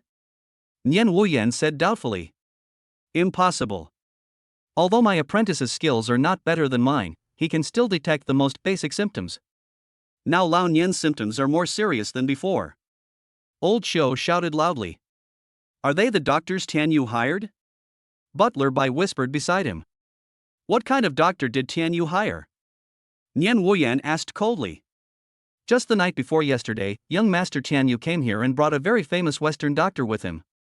I checked their identities and found that they are indeed very knowledgeable about the treatment of heart disease, so I let them in. Moreover, I didn't dare not let in the people brought by young Master Tian Yu. Butler Bai explained hurriedly. This is nonsense. Call Nian Tian Yu to me, and bring me the medicine those people prescribed. Old Chiu shouted angrily. Yes. Manager Bai lowered his head and ran away. Everyone turned to look at Mr. Chiu over there. Don't look at me. I've repeatedly warned you not to make trouble. Now, you've even invited some barbarians to treat your illness. I really don't know what to say to you. Old Chiu got angry and scolded the people of the Nian family. After a long time, Manager Bai came running over angrily. Master Tian Yu is not here. Butler Bai said in a low voice. Call him. If he doesn't show up in front of me within 15 minutes, I will break his legs. Nian Wuyan said coldly, trying hard to suppress the anger in his eyes. 15 minutes later, a young man reeking of alcohol came over there. His clothes were wrinkled and he looked sleepy. Looking at Nian Tianyu who was swaying towards him, Nian Wuyan reached out and slapped him. Chapter 45, 5 Stone Powder. What are you doing? Two people ran out and blocked Nian Wuyan's way. Aunt, I'm teaching him a lesson for you. Nian Wuyan stared at the two people in front of him coldly. My son doesn't need your education. Nian Wuyan, you are the one who has the final say in the Nian family now. Nian Tianyu's mother said protectively. Isn't it me who has the final say? Your good son brought people to harm my grandfather. What do you think? Should I settle this account with you? Nian Wuyan stared at the two of them coldly, and a burst of momentum emerged. Nian Wuyan, what are you talking about? I'm saving Grandpa. The people I hired are all famous foreign doctors, and Grandpa Nian also feels very comfortable. Nian Tianyu reacted and yelled at Nian Wuyan. Nian Tianyu, you'd better hope that my grandfather is okay, otherwise, I will let you know when to regret it. Also, please invite your so-called experts to me, I want to meet them. Nian Wuyan's words became more and more cold. If there weren't so many people at the scene, Chen Jixuan felt that Nian Wuyan would directly teach Nian Tianyu to be a good man again. Nian Tianyu did not refute this time, but took out his mobile phone to make a call. He is stupid and has a lot of money, so he is easy to cheat. Sun Zholiang said. What do you mean? Chen Jixuan didn't understand what he said. Nian Tianyu is just like this. Just wait and see. It would be strange if he could contact those people. It's obvious that those people have set a trap for him. Sun Zholiang stared at Nian Tianyu with amusement, a look of certainty on his face. Chen Jixuan didn't say anything, but watched the situation over there. Sure enough, I made several phone calls but there was no signal all the time. Fuck. Nian Tianyu threw his phone to the ground and cursed loudly. Okay, Nian Tianyu, you dare to treat my grandfather's matter as such a big deal? Just wait for me. Nian Wuyan immediately understood what was going on, and his clenched fists kept making crackling sounds. Nian Wuyan, don't do anything rash. Your cousin means well. Who knows who are so bad? Nian Tianyu's mother spoke up again. Good intentions? Ask your son how old he is and what he has done over the years. You dare to bring him in without checking his background. You really think you are a big shot? You better keep an eye on this man. If you let him go, you don't have to stay in the Nian family. Nian Wuyan was really angry, like a lion choosing its prey. Nian Tianyu is in trouble, but he is too old and doesn't know what to do. Sun Zholiang said secretly. Another half an hour passed, and finally Mr. Chiu was helped out by Nian Bingxue. Sitting on the chair next to him, old Chiu looked at Nian Tianyu who was stopped by Chief Butler Bai in the distance and said, Tell me, where is the prescription? Here, I have the prescription. Nian Tianyu hurriedly took out a piece of paper from his pocket and handed it over, his movements were very quick. Old Mr. Chiu took the prescription and looked at it for just a few seconds before his whole body began to tremble. Nonsense, this is simply murder. A few Western devils actually dared to use our traditional Chinese medicine to treat people, and even added Wu Shi-san. Are you afraid that Lao Nian will die slowly? Old Xiu shouted over there with his beard puffed and eyes glared. What is Wu Shi-san? Li Xian secretly pulled Chen Jixuan's arm. Chen Jixuan looked at the people around him and whispered back, that is our Chinese opium, which is addictive. Moreover, the refined Wu Shi-san contains a lot of metal elements, which is very harmful to the body. Isn't that poison? Li Xian shouted. It's poison, a cruel method. Old Xiu took over the conversation and said to Nian Tianyu over there. Nian Tianyu was shaking all over. Only then did he realize what stupid thing he had done. He took a few steps back and kept saying, It's impossible. How could it be poison? I won't harm Grandpa. Nian Wuyan grabbed him and then kicked him in the calf, and Nian Tianyu fell to his knees at the door. Nian Wuyan. Nian Tianyu's mother rushed out but was stopped by Manager Bai. Looking at the scene in front of him, Chen Jixuan couldn't help but shook his head. It was true that Nian Tianyu was not mentally normal. To use the words in their hometown, there was a bubble in his brain. Xin girl, do you know Wu Shi-san? Old Xiu asked Li Xin curiously. I know a little bit. Li Xin said stiffly. Then you can tell him about the effects of wuxia-san, said Mr. Chiu. To put it bluntly, wuxia-san is the opium we had in the past in China, and the current refining technology is not mature at all. Wuxia-san contains many metal elements that are toxic to the human body. Taking wuxia-san will have serious consequences. Li Xian tactfully said what Chen Zhixuan had told him. Yes, you said it very well. If Nian Tianyu had half as much knowledge as you, he would not commit such a heinous crime. Unfortunately, my strength is limited. Now the blood circulation in old Nian's body has accelerated. His heart was already under great pressure, and now it is even more difficult to say. Old Qiu said regretfully. Actually, I just found out about it. Chen Zhixuan told me. Li Xian pushed Chen Zhixuan out. Chen Zhixuan didn't expect Li Xian to do this, so he just admitted it. Being stared at by so many people, Chen Zhixuan actually felt a little embarrassed. Oh. This young man looks unfamiliar. I wonder which family he is from. Old Qiu stared at Chen Zhixuan and looked him over.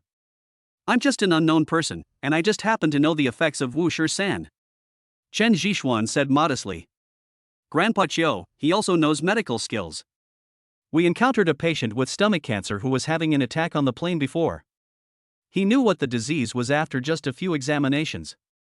He patted the patient on the back more than 10 times and the patient vomited out a bloody pear. Li Xian spoke again. Really? Young man, do you know medical skills? Said Mr. Qiu. Just a little bit. I dare not show off my skills in front of Mr. Qiu. Chen Zhixuan replied. Just when he was waiting for Mr. Qiu, Chen Zhixuan looked up Mr. Qiu's information. He was the most famous Chinese medicine doctor in the whole of China, especially his acupuncture skills, which could be said to be superb. Ordinary people could not find him, and only these people in the imperial capital could get his treatment.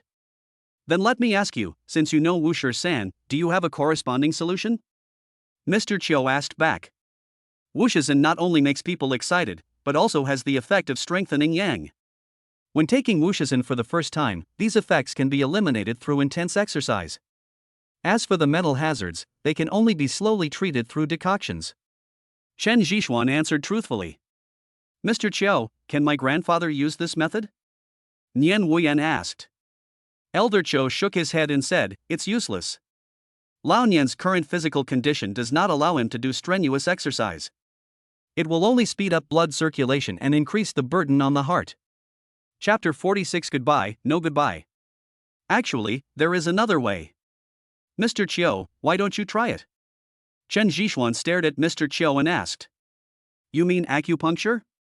Indeed, acupuncture can replace human exercise for a short period of time and promote the digestion of those drugs, but I can't do it at all. You know, there are many acupuncture points on the human body. If you want to use acupuncture to eliminate the medicinal properties, you need precise techniques and sufficient grasp of the acupuncture points of the human body. This is not the most important thing. The most important thing is the order in which these acupuncture points operate and how to achieve the effect of eliminating the medicinal properties. Once it is wrong, it may be counterproductive. The consequences are not something we can bear. Mr. Qiu shook his head and said. Are you talking about the 36 needles to bring back life? Chen Zhixuan said after a pause. Yes, the 36 needles to bring back life, the legendary skill of the king of medicine. But so many years have passed, and this technique has long been lost. Old Qiu sighed. I can. Chen Zhixuan said seriously.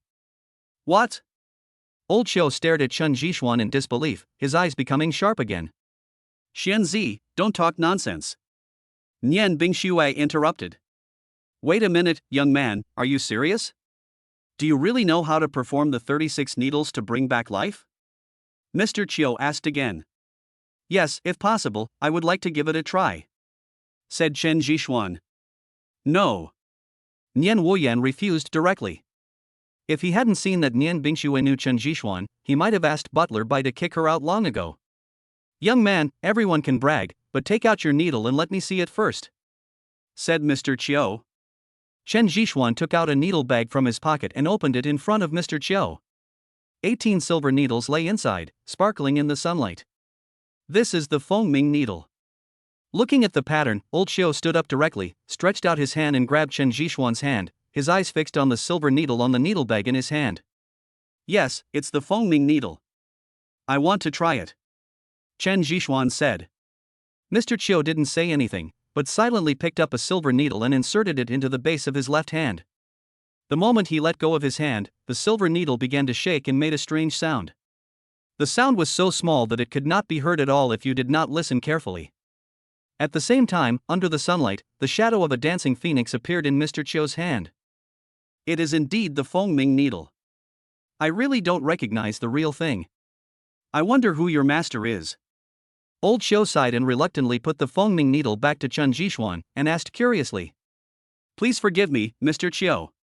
My master has passed away and he didn't allow me to reveal his name to anyone before he died, Chen Zhishuan replied. He had no choice but to make up a story. He couldn't say that the system gave it to him. It's such a pity. I wish I had met you earlier so that I could have a good communication with your master. Mr. Chiu sighed. Xianzi, can you do it? Nian Bingxue was still a little worried. Nian girl, these words are redundant. The appearance of the Fengming needle shows that he is the disciple of the king of medicine. He must know the 36 needles of life rescuing. Old Chiu helped explain. Mr. Chiu, is it possible?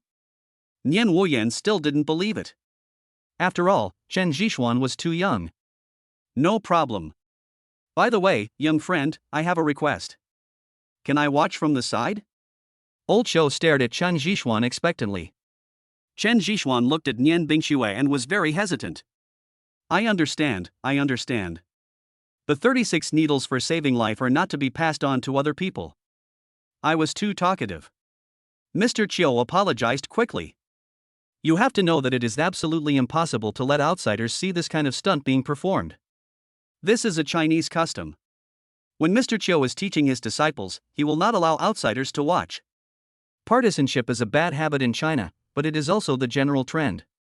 Grandpa Chiu, don't worry about watching it. I'm curious too. Xuanzi will agree, don't you think? After saying this, Li Xian looked at Chen Zhishuan provocatively. Okay, sure. Seeing Li Xian's threatening look, Chen Zhishuan compromised. Who knew if he agreed to her, this little witch would do something weird again. Bingxue, help me in, I'll help you. Old Chiu called out. In just a few words, the attending physician was changed. If it were an ordinary hospital, changing the attending physician at the last minute would be a taboo. But now that Mr. Chiu started to praise him, Nian Wuyan was unable to stop him and could only watch the 4 people go in. For an hour, no one left, and no one dared to leave. Just when Nian Wuyan's patience was exhausted, a cough was heard from inside. Grandpa. Nian Wuyan rushed in directly. But he saw that his grandfather had opened his eyes, while Chen Zhishuan was slumped in the chair, and Old Chiu was leaning on one side. Both of them looked like they had fallen into water, and their clothes were soaked. No wonder it is said that the 36 needles for returning life are difficult to pass down. This one almost cost me my life, Old Mr. Chiu said with a smile. He was very excited to be able to see this unique skill that has been lost for many years in his lifetime. Grandpa Chiu, please say less. If it weren't for Xuanzi, you wouldn't have been able to find the acupuncture points. Li Xian joked. Little girl, your Grandpa Chiu is just old. When I was young, I could stay on the front line for 3 days and 3 nights. Old Chiu said proudly. Come on, I'll take you out. Li Xian helped Mr. Chiu out of the house. Chen Zhishuan rested for a while, then packed up his Fengming needle and said, I'll leave you a prescription. Old man, take it 3 times a day from now on. Don't mix it up. Nian Wuyan took out a brush and paper from somewhere and placed them in front of Chen Zhishuan. Staring at the brush, Chen Zhishuan was speechless. You talk, and I'll write. Seeing Chen Zhishuan's embarrassment, Nian Bingxue walked over, sat on the chair and picked up the brush. 2 cents of angelica and 3 cents of safflower. After Chen Zhishuan gave a prescription, he left the house tremblingly. Sun Jiuliang supported Chen Zhishuan and then teased, Xianzi, you can't do it. Your body is so weak that your legs are shaking. Go away, I'm tired. Chen Zhishuan was really speechless. I have some Lu Wei Dihuang pills here. Would you like to take a few? Sun Jiuliang asked again. I'll be fine after a nap. That won't do. I'll take good care of you. When will you come home with me and help my family check up their health? Some time has passed. That's fine, but are you really tired now? What's wrong with your foaming needle? It's a work of art. Let me take a look. Sun Jiuliang seemed to be possessed by Li Xian at this moment, and kept talking incessantly. After finally reaching the house, Chen Zhixuan simply locked him out. Goodbye, I won't see you off. After saying this, Chen Zhixuan fell asleep on the bed. Chapter 47, Profits First. When he woke up, it was already night and the lights around were dim. After looking carefully, Chen Zhixuan found that there was no electricity used here, but candles as thick as 3 fingers, and the flames were jumping there. I stretched my body, leaned against the head of the bed, took out a cigarette, lit it and took a deep puff. Only then did I feel like I was alive again. You're smoking again, aren't you afraid of setting my house on fire? Nian Bingxue appeared at the door at some point, holding some food in her hands. Thanks. I'm just hungry. Chen Zhixuan stood up and sat next to the table, moving the chopsticks in his hand quickly. He had only drunk 1 glass of milk since morning and was already hungry. Seeing Chen Zhixuan smoking and eating at the same time, Nian Bingxue reached out and snatched the cigarette from him and said, "Eat first, then smoke after you finish eating." Chen Zhixuan smiled awkwardly, and began to quickly eat the food in front of him with his freed hands. After a while, he put down his bowl and chopsticks with relief. Comfortable. Thank you so much this time. If you hadn't helped, I don't know what would have become of my grandfather. Nian Bingxue stared at Chen Zhixuan and said gratefully, "It's just a piece of cake. By the way, your grandfather should be okay now." Chen Zhixuan asked after blowing out a smoke ring. Although he had inherited the medical skills of a grandmaster, this was his second time saving someone and he was uncertain. Much better. Mr. Chiu has looked at your prescription and said there is no problem. By the way, Mr. Chiu also instructed that if you wake up, let him go to see him. Nian Bingxue said. Okay, let's go. It's just the right time to digest the meal. Chen Zhixuan smiled and walked out of the room with a cigarette in his mouth. Nianjia Manor has a unique charm at night. It feels like being in the nature, which makes people relax and feel indescribably refreshed. After walking for a few minutes, the two arrived at a room. Mr. Chiu, would you like to rest? Nian Bingxue asked softly outside the door. Are you reading a little girl? Come in. The voice of old Mr. Chiu came out. After entering the room, I saw Mr. Chiu reading a medical book. When he saw Chen Zhixuan coming, a slight smile appeared on his face. Mr. Chiu. After saying hello, Chen Zhixuan sat aside and waited for Mr. Chiu's next words. Why are you here? Old Chiu stared at him playfully. When Chen Zhixuan heard this, he knew what Mr. Chiu was planning against him. He kept silent and just looked at Mr. Chiu, and started the most ancient trick of playing dumb. Ah, boy, as expected, those who are with Nian girl are all cunning and they turn into monkeys when they get close to her hair. Old Chiu smiled and handed the medical book in his hand to Chen Zhixuan. How about taking a look at this medical book? Chen Zhixuan didn't understand, but he still took it and looked through it. Soon, he was attracted by some of the medical skills and prescriptions here. Do you want to learn? If you want to learn, I can teach you. At this moment, Mr. Chiu seemed to have turned into an old man who trafficked children, except for holding a lollipop in his hand. Forget it. Although Chen Zhixuan was attracted by the medical book, he did not lose his vigilance. Ah. Mr. Chiu didn't expect Chen Zhixuan to say this. Mr. Chiu, if everything is okay, I'll go back first. By the way, Bingxue, you must boil the medicine according to the prescription I left behind. After giving the instructions, Chen Zhixuan ran away without even looking back. Looking at Chen Zhixuan's actions, Mr. Chiu next to him was dumbfounded. Am I that scary? Mr. Chiu touched his face and said that he was still very kind. Do you want to take Xuanzi as your apprentice? Nian Bingxue said with a smile. Yes, this boy is very smart and has a good foundation. I was tempted by him just by seeing him, but look at the boy, he looks like I can eat him. Old Chiu was helpless and even more confused about Chen Zhixuan's reaction. Maybe he understood it wrongly. You don't need to beat around the bush. He will agree next time. Nian Bingxue said. I hope so. If my disciples had half his talent, I wouldn't have to rush to find him. I don't want to bring all my skills to the end of the world. Old Chiu sighed, and his whole body became much more gloomy. Nian Bingxue just stood beside him silently, accompanying him to look at the starry sky outside. After returning to his room, Chen Zhixuan finally breathed a sigh of relief. Naturally, he also heard what old Qiu said. To be honest, he was really interested in those medical books. You know, the path of medicine is endless, and Chen Zhixuan also has many shortcomings. It is a good thing for him to be favored by old Qiu, but there is no way, after all, he has a big secret. With just normal contact, Chen Zhixuan could naturally conceal the existence of the system very well. What he was afraid of was the people he lived with every day, especially a shrewd person like Mr. Qiu. Once he revealed something, the other party would definitely notice it. There is no wall that is impenetrable in this world, and he didn't want to be treated as a guinea pig by some scientific researchers. Leaning on the bed, Chen Zhixuan crossed his legs and looked at the moonlight outside.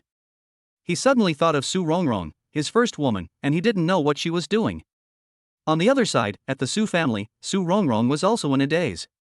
In the past 2 days, many more relatives came to the house, all of whom came for her engagement ceremony. Of course, this was just on the surface, and most of them were there to seek benefits. The engagement ceremony was more like a place for exchanging benefits, and all kinds of evil people showed up. What are you thinking about? Su Ming appeared in Su Rongrong's room. Brother, is he okay? Su Rongrong hesitated for a moment, but still asked this question. She had been enduring it for several days, but she still asked today. He was in a very bad situation. Someone was trying to assassinate Wen Tao in the south of Nanshan. He went to save him and almost lost his life. Su Mingdao. Are you okay? Su Rongrong stood up suddenly, grabbed Su Ming's hand and asked. It's okay, I was just knocked over by the blast. Su Ming replied. He is so stupid, why is he so stupid? Doesn't he know to stay away from him? Wen Tao has nothing to do with him, why is he working so hard? Su Rongrong said to herself. Don't you understand? He was introduced into our circle by Li Xin. He did that just to better integrate into this circle and at the same time make his own bargaining chips more sufficient. Su Ming said with a smile. What's the harm in integrating into your circle? My parents are determined to form an alliance with the Wang family through marriage. If there is no greater benefit, the forces behind your circle will not stop it, right? Su Rongrong saw very clearly that there were too many things involved in this matter. It was not enough to simply increase one's own bargaining chips. Without sufficient benefits, no one would help even if the relationship was very close. Chapter 48, Satisfactory Things. Profits come first. This is the way these families survive. Su Rongrong sees it very clearly, but Chen Zhixuan doesn't understand it yet. He is now waiting to sign in for a new day. At exactly 12 o'clock, the sign-in reminder sounded. Signing in didn't bring him anything good, except that he was given another courtyard house in the imperial capital with a good location. However, he didn't have the energy to study the courtyard house at the moment, just because of a call from Wen Tao. Brother Xian, I told my grandfather that he will not interfere in the affairs of the Su and Wang families. But don't worry, I will definitely go to support you when the time comes. Wen Tao said awkwardly, with a hint of apology in his tone. It's good to have this intention. Thanks, brother. I miss home and will come over to get together when I have time. Chen Zhixuan forced himself to laugh a few times. After chatting for a few minutes, Chen Zhixuan slowly put down his phone. Lying on the bed, he realized that things were not so easy to solve. Looking at the code over there, he seemed to have made up his mind. Early the next morning, before Chen Zhixuan could go find Nian Bingxue to talk about the Tesla notes, two people rushed in a busy manner. Brother Xian. The person who came in was none other than Wen Tao, followed by his lackey son Zhouliang. Why are you two here? Chen Zhixuan asked puzzledly. Brother Xian, something happened. For some unknown reason, the Su family held the engagement banquet on a small island in the foreign country of Malay. We have to rush there now, otherwise it will be completely closed by dark and we won't be able to get in. Wen Tao said. Chen Zhixuan raised his eyebrows slightly, feeling that the whole thing was very strange. Why would they go to Marley for no reason? Of course, he couldn't figure all this out now, so he put on his clothes and prepared to follow the two of them and leave the Nian family. As soon as I went out, I ran into Nian Bingxue and Li Xin. Are you leaving now? Nian Bingxue asked. Sister Nian, let's go and find out first. You know Brother Xian's identity. He is not on the invitation list at all. Besides, the Wang family seems to have heard some news. I'm afraid something will go wrong at that time. Wen Tao explained. What will happen if you go there rashly without any preparation? Xuanzi, come with me, I have something to tell you. Nian Bingxue pointed at Chen Zhixuan. Chen Zhixuan was also anxious and confused, but after hearing what Nian Bingxue said, he calmed down a lot. It was Mr. Chio's room again. Chen Zhixuan sat aside and looked at Nian Bingxue curiously. Have you changed your mind? Old Mr. Chiu stared at Chen Zhixuan and said, Shenzi, I don't know what you are worried about. Although there is an opportunity now, I don't know if you are willing to seize it. Nian Bingxue did not avoid the old man Xiu next to her and spoke straight to the point. Sister Nian, you say. I take Master Chiu as my teacher. I can't. Chen Zhixuan replied after hesitating for a moment. This is your only chance now. When the time comes, as Mr. Chiu's disciple, people will listen to you. If you continue to make trouble, none of us can intervene, and you will face attacks from the Wang family and the Su family. Also, Mr. Chiu's identity is very special, and no one can fail to give him face. Nian Bingxue analyzed slowly, and the pros and cons were placed in front of Chen Zhixuan. What Wang family and Su family? What are you planning, girl Nian? Old Xiu was confused. Chen Zhixuan did not answer immediately, but fell into deep thought. Mr. Chiu, don't you want to accept Chen Zhixuan as your apprentice? Now that your apprentice is in trouble, shouldn't you help him? Nian Bingxue said softly. Encountered trouble? What kind of thing requires you to face the Su family and the Wang family? Old Xiu asked puzzledly. His wife Su Rongrong is going to be harmed by Wang Yu from the Wang family. Nian Bingxue pointed it out directly. This is outrageous, it's lawless. I'm going with you to see how old Wang educates his grandson. If it doesn't work, I'll help him educate him. Old Xiu was furious, and he looked like a firecracker that could be ignited at any time. Don't be so excited. Xuanzi hasn't agreed to become your apprentice yet. Nian Bingxue said with a smile. It was obvious that Mr. Chiu had taken the bait. Now the choice was in Chen Zhixuan's hands. This was the only solution she could think of. Last night, she was also warned by her brother not to interfere in the affairs of the Wang and Su families. Boy, if it's so difficult to get you to become my disciple, do you still want a wife? Old Xiu glared at Chen Zhixuan unhappily and asked anxiously. Chen Zhixuan meets the teacher.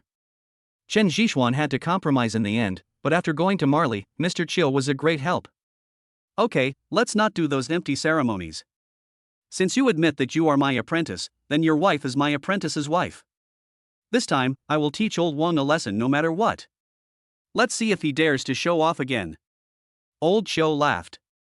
It can be seen that he really wanted to receive this piece of jade, Chen Zhixuan. You guys chat first. I'll go over there and leave some things for Lao Nian. We'll leave together later. Old Xiu touched his beard and walked out with a swagger. Xianzi, actually Mr. Chiu. Before Nian Bingxue could finish her words, Chen Zhixuan interrupted her and said, Okay, Sister Nian, I know you are doing this for my own good, but can you please ask your brother to come over, and call Wen Tao and son Zhouliang as well?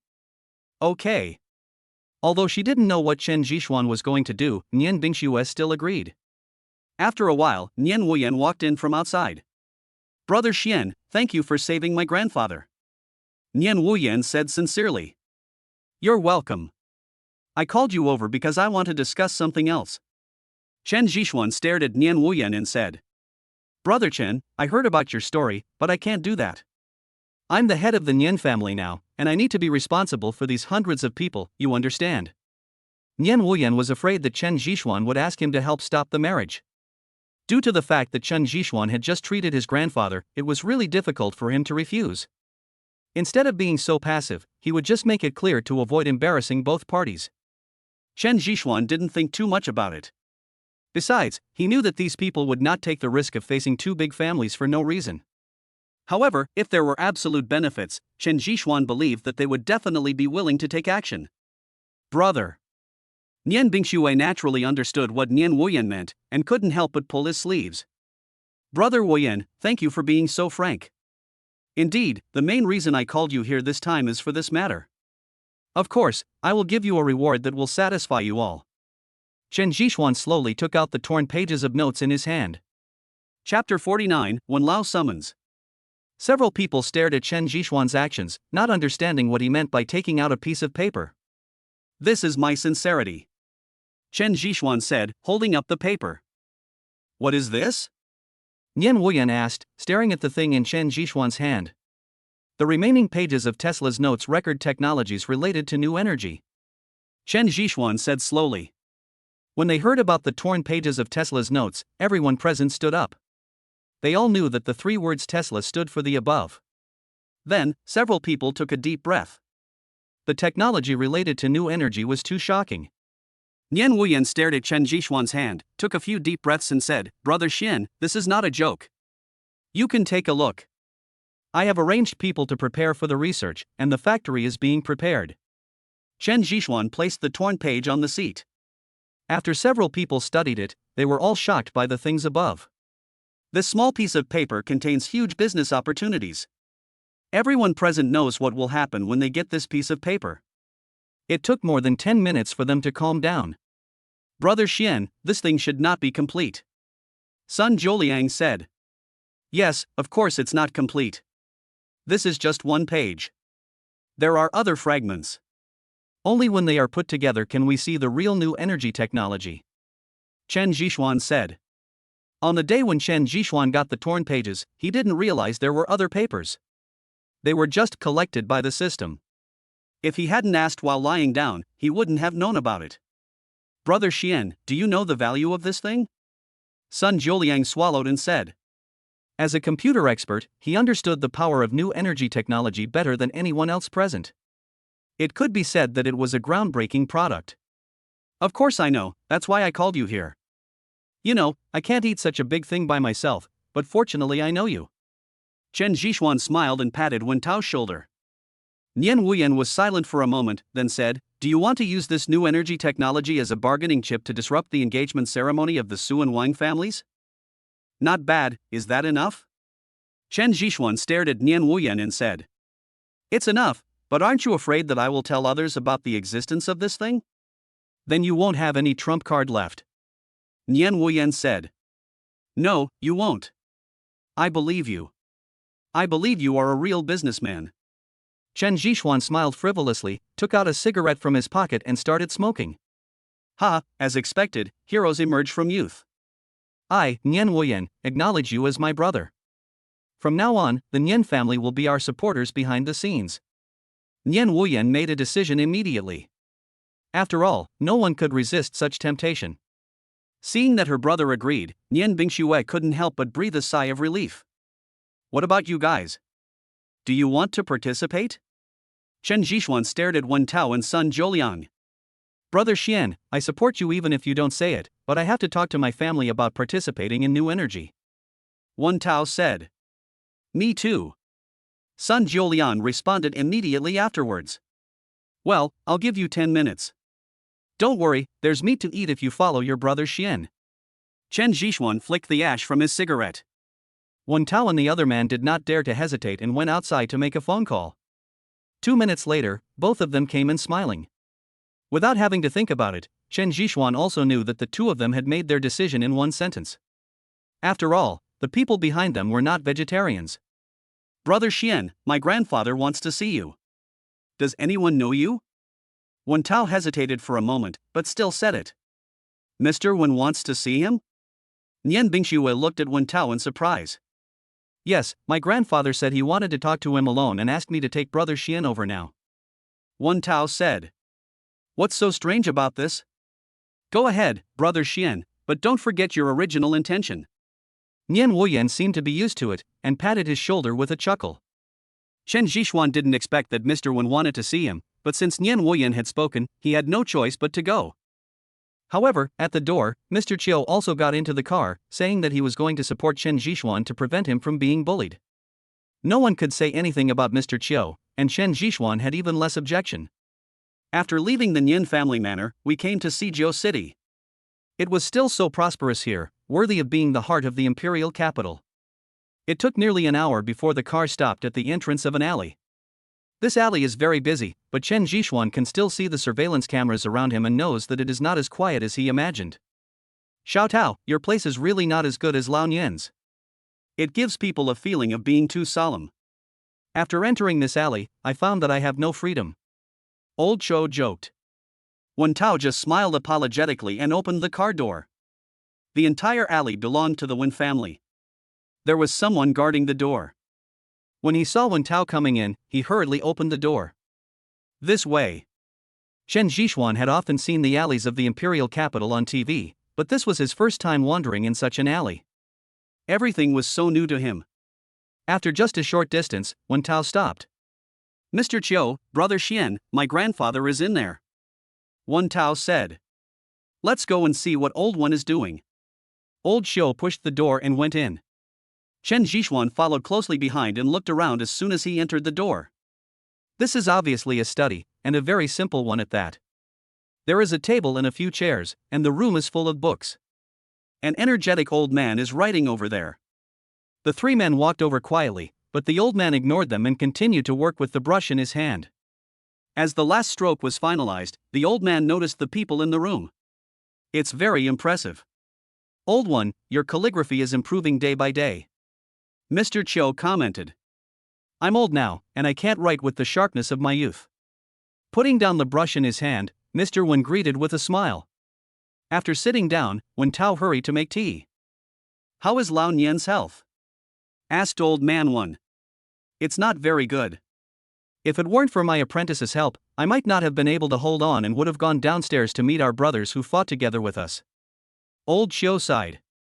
Oh, guys are getting old and too tired. Sometimes I really miss the life we had before. Old One murmured. Yes, thinking back to that time, I felt so free, fighting against the sky and the earth. But now with this body, we can only fight against ourselves. Old Xiu said with nostalgia, and for the first time, a look of old age appeared in his eyes. Mr. Chiu, have some tea. Wen Tao walked in with the tea, put it down and stood aside respectfully. Old One, you are so unkind. You still have Dahompo?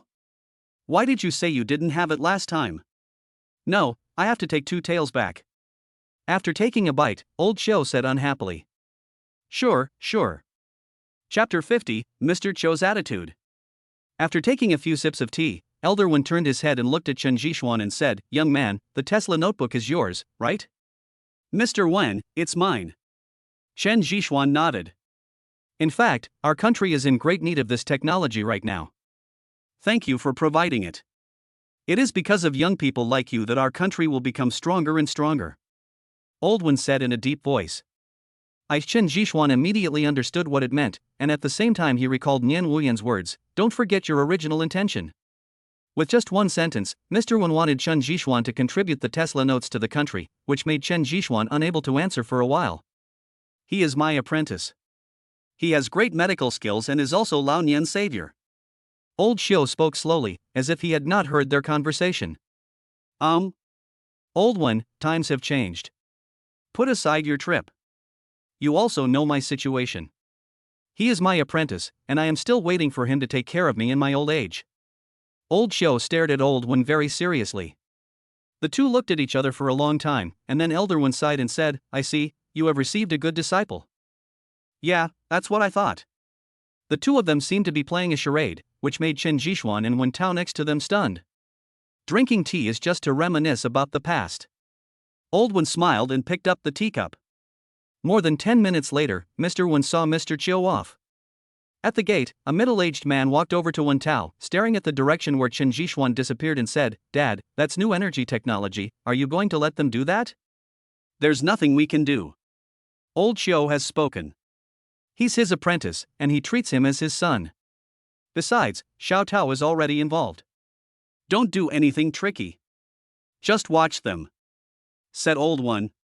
But once this news gets out, the consequences will be unimaginable, said the middle-aged man. Then don't spread it out. Also, protect them closely and don't let anything happen to them. If anyone dares to take action, cut him off. Living too comfortably will make people bolder. There was a hint of fierceness in Old Man Wen's eyes. I understand. The middle-aged man stopped talking and helped Mr. Wen into the study. In the car, Mr. Chiu stared at Chen Zhixuan and asked seriously, Xianzi, how did Old Wen target you? It's new energy technology. Mr. Wen should be eyeing new energy technology. Chen Zhixuan replied. No wonder, but you'd better not show these things in front of Old Wen in the future.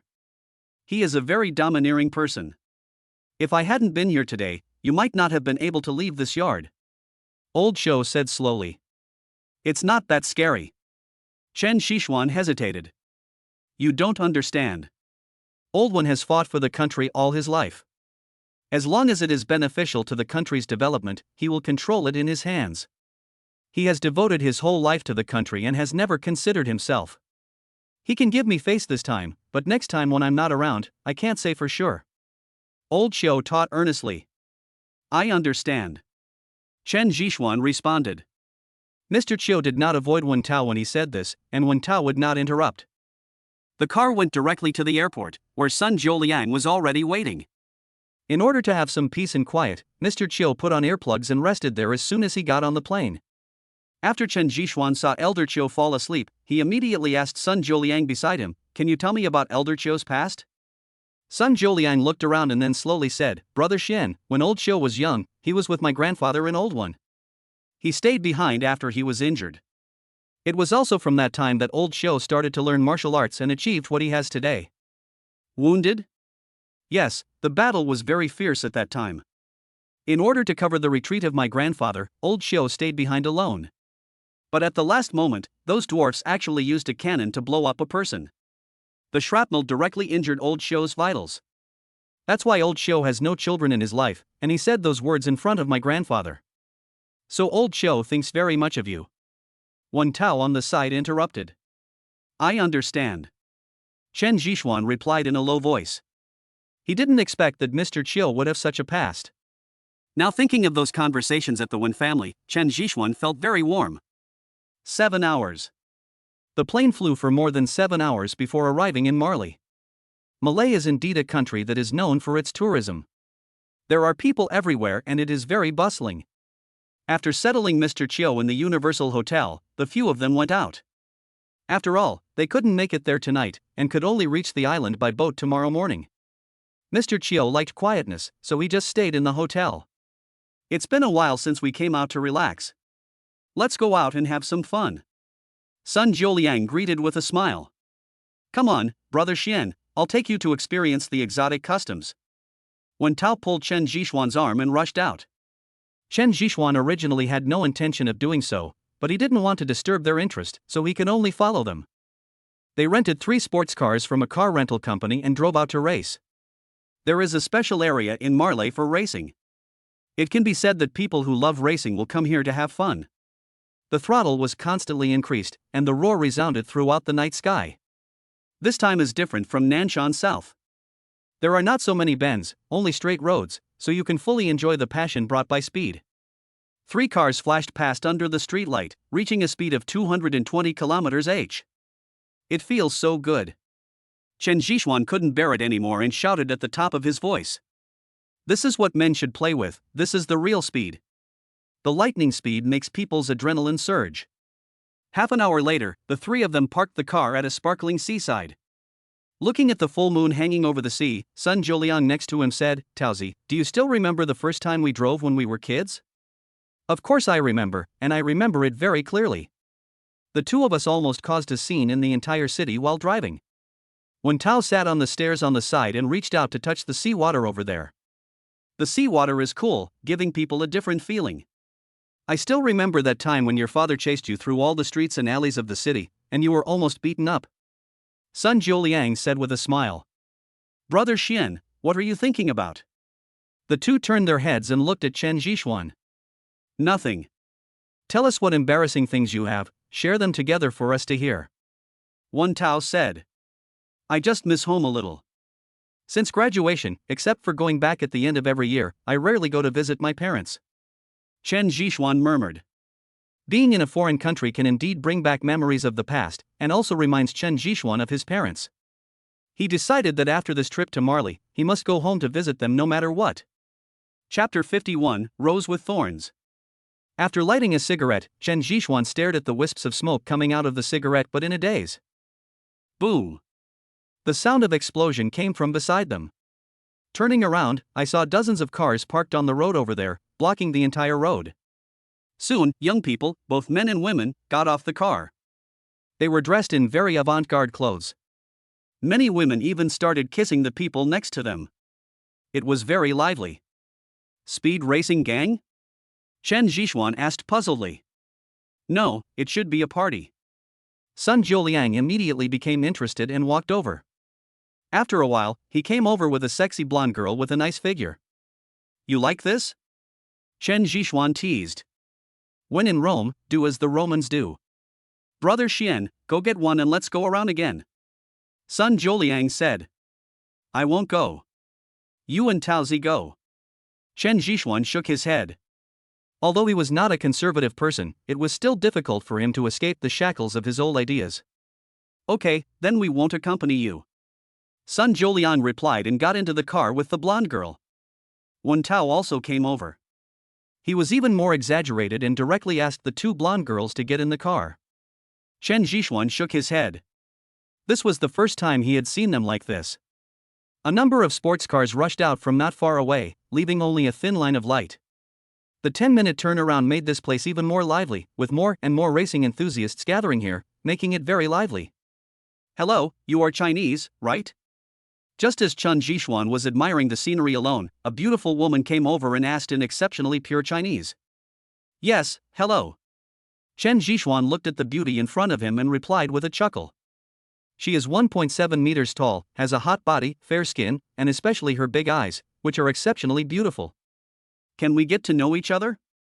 The beautiful woman said as she got into Chen Zhishuan's car, very consciously. Chen Zhishuan. Chen Mei. What a coincidence. What a coincidence indeed. Maybe we were from the same family 500 years ago. Chen Mei said as she put her hand on Chen Zhishuan's shoulder and then slowly leaned over. Smelling the fragrance on Chen Mei's body, Chen Zhishuan subconsciously wanted to speak. Chen Mei suddenly put her hand on Chen Zhishuan's mouth and whispered, "Someone is chasing me, help me."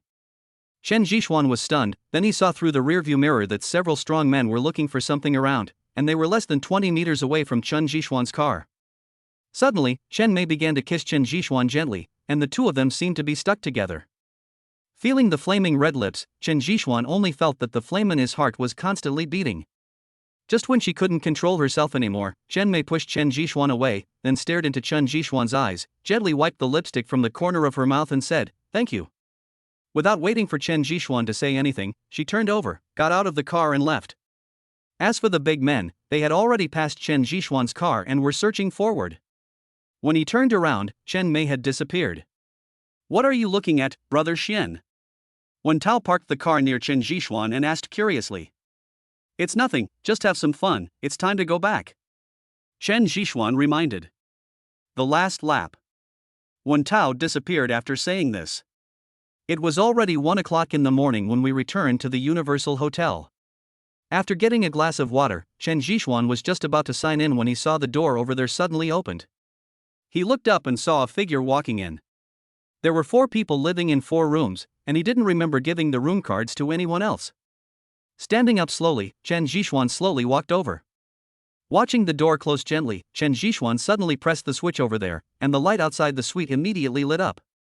The next second, he turned around and swung his elbow towards Chen Zhishuan.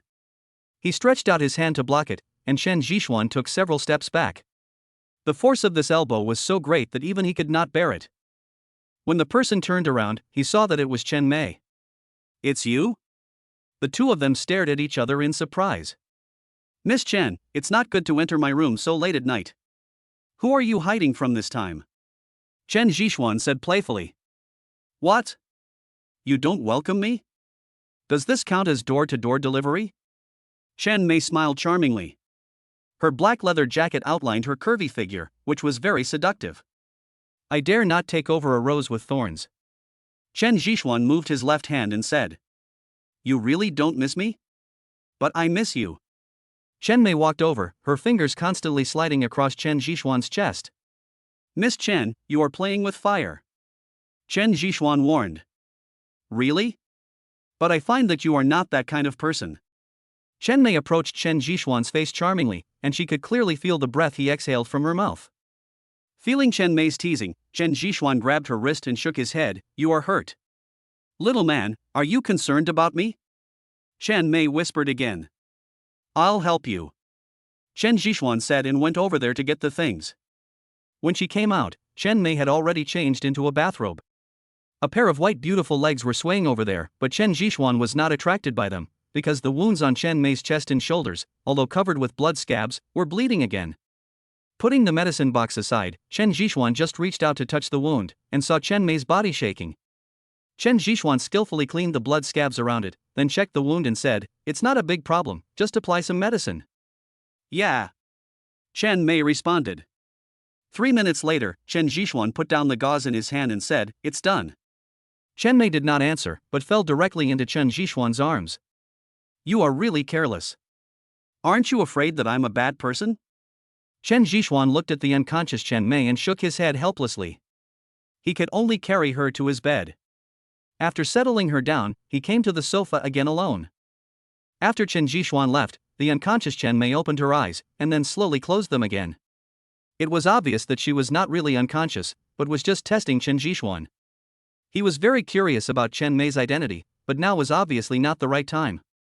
At this moment, he no longer had the desire to sign in and just lay down on the sofa and took a rest. The night was very quiet and Chen Jixuan was sleeping soundly. While Chen Jixuan was sleeping soundly, Chen Mei changed her clothes and came out. Good brother, I really want to accompany you, but maybe next time. As she said that, she kissed Chen Jixuan on the forehead. Before leaving, she took a piece of paper from Chen Jixuan's pocket. Her goal was very clear, she came for Chen Jixuan. Chapter 52, Big Misunderstanding. As soon as Chen Mei left, Chen Jixuan opened his eyes, looked at the cigarette box in front of him, smiled, and then continued to rest. It was obvious that he had expected Chen Mei's actions. After all, there is no such thing as a free lunch. It was a very comfortable sleep. In the dream, Chen Jixuan had found Su Rongrong, and the two were shamelessly doing some shameful things. Early the next morning, Mr. Chiao knocked on Chen Jixuan's door. Rubbing his still sleepy eyes, Chen Jixuan asked in confusion, "Master, it's so early." Is it still early? What time is it now? We have to go and greet those two guys. We still have to hurry over. Mr. Chiao was speechless. He really didn't understand the lives of young people nowadays. Oh.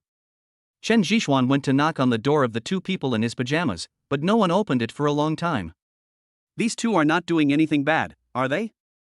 Chen Jixuan muttered to himself, and quickly stopped the waiter over there. After some gesticulations, the waiter finally understood what Chen Jixuan meant. Maybe someone told them to, or maybe the waiter had seen them coming together, so he didn't say much and just took the room card to open their room. When Chen Jixuan entered Wen Tao's room, he was immediately frightened by their actions. Wen Tao and Sun Zhouliang were seen sleeping in each other's arms, mouth to mouth, less than 1 centimeter apart. Although he wondered why the two of them were like this, he had no choice but to interrupt this erotic scene. He patted Wen Tao's shoulder, but he didn't respond at all. Chen Jixuan had no choice but to use a lighter to burn the soles of their feet a few times. The burning sensation of the flames woke them up immediately, and they jumped up at the same time. Maybe because he didn't stand firmly, Sun Zhouliang fell on the blanket beside him while holding Wen Tao. Due to inertia, the two of them kissed each other. Bah, Wen Tao, what are you doing?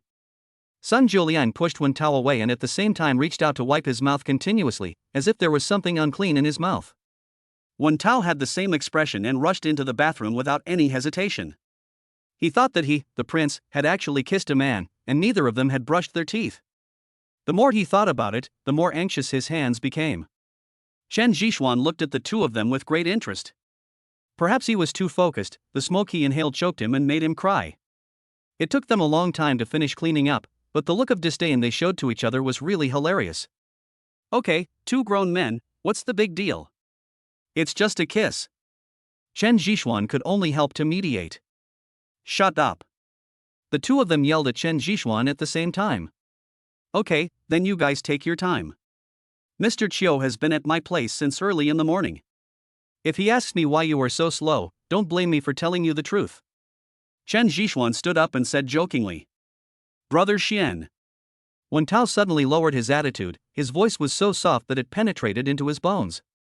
Chen Jixuan couldn't help but shiver and got goosebumps all over his body. Okay, I won't say anything more, but you two should hurry up. Chen Jixuan trembled, shook his head helplessly and walked out. He saw this scene when he came here early in the morning. He hadn't even washed his eyes properly yet, and he was still disgusted by the two of them. After being together for more than 10 minutes, the two of them appeared in front of Mr. Chiao. You two little brats, why don't you leave quickly? It's already so late. Old Mr. Chiu lectured them. Facing Mr. Chiu, the two could only endure it silently. Under Wen Tao's arrangement, a group of 4 soon appeared at the beach. The sea breeze blew by, bringing with it a salty smell, which lifted the spirits of the 4 people. Looking at the shimmering sea, Sun Jiuliang asked in confusion, "What's going on? I remember the location was good, it should be here. Did you remember it wrongly?" Wen Tao beside him whispered.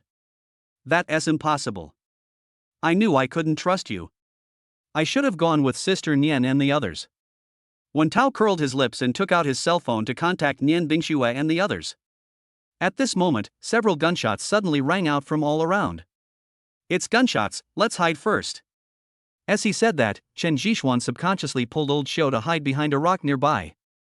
Wen Tao and Sun Jiuliang were not slow either, and quietly leaned aside. Soon, 3 men appeared on the rocks not far away. They were ragged and walked unsteadily.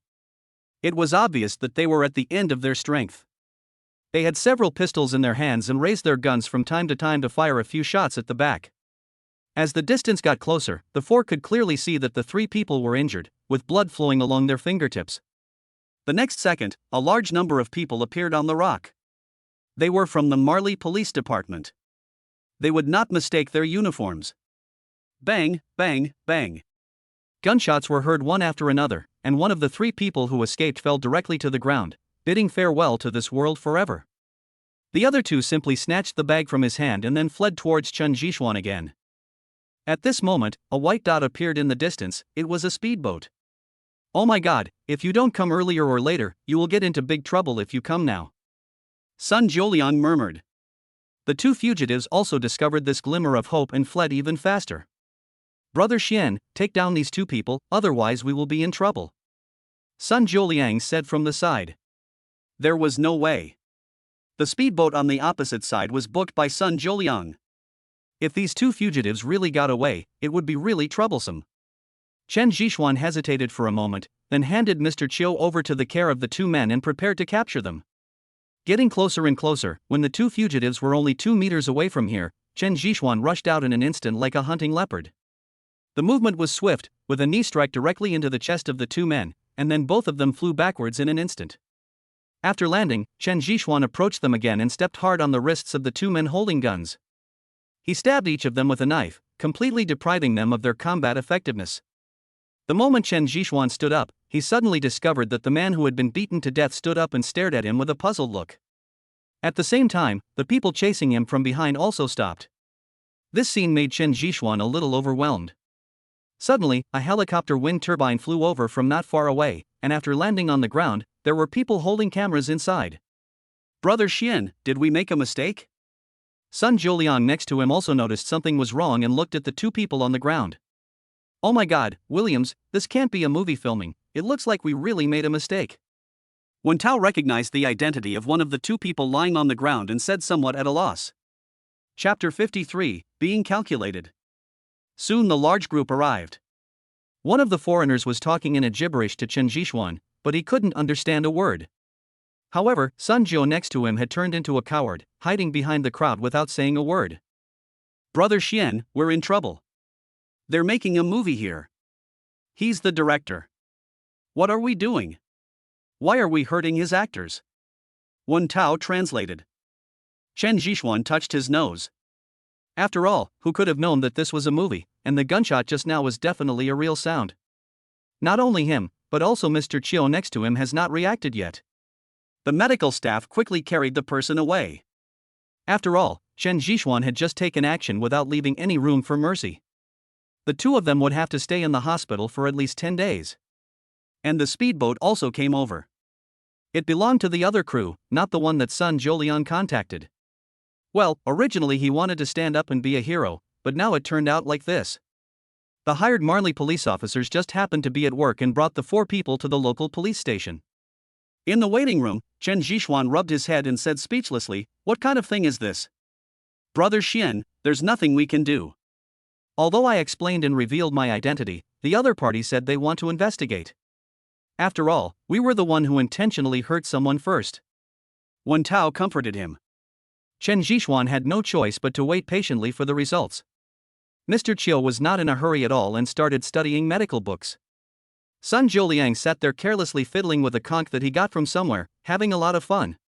Time passed little by little, almost 8 hours, but there was no news from outside.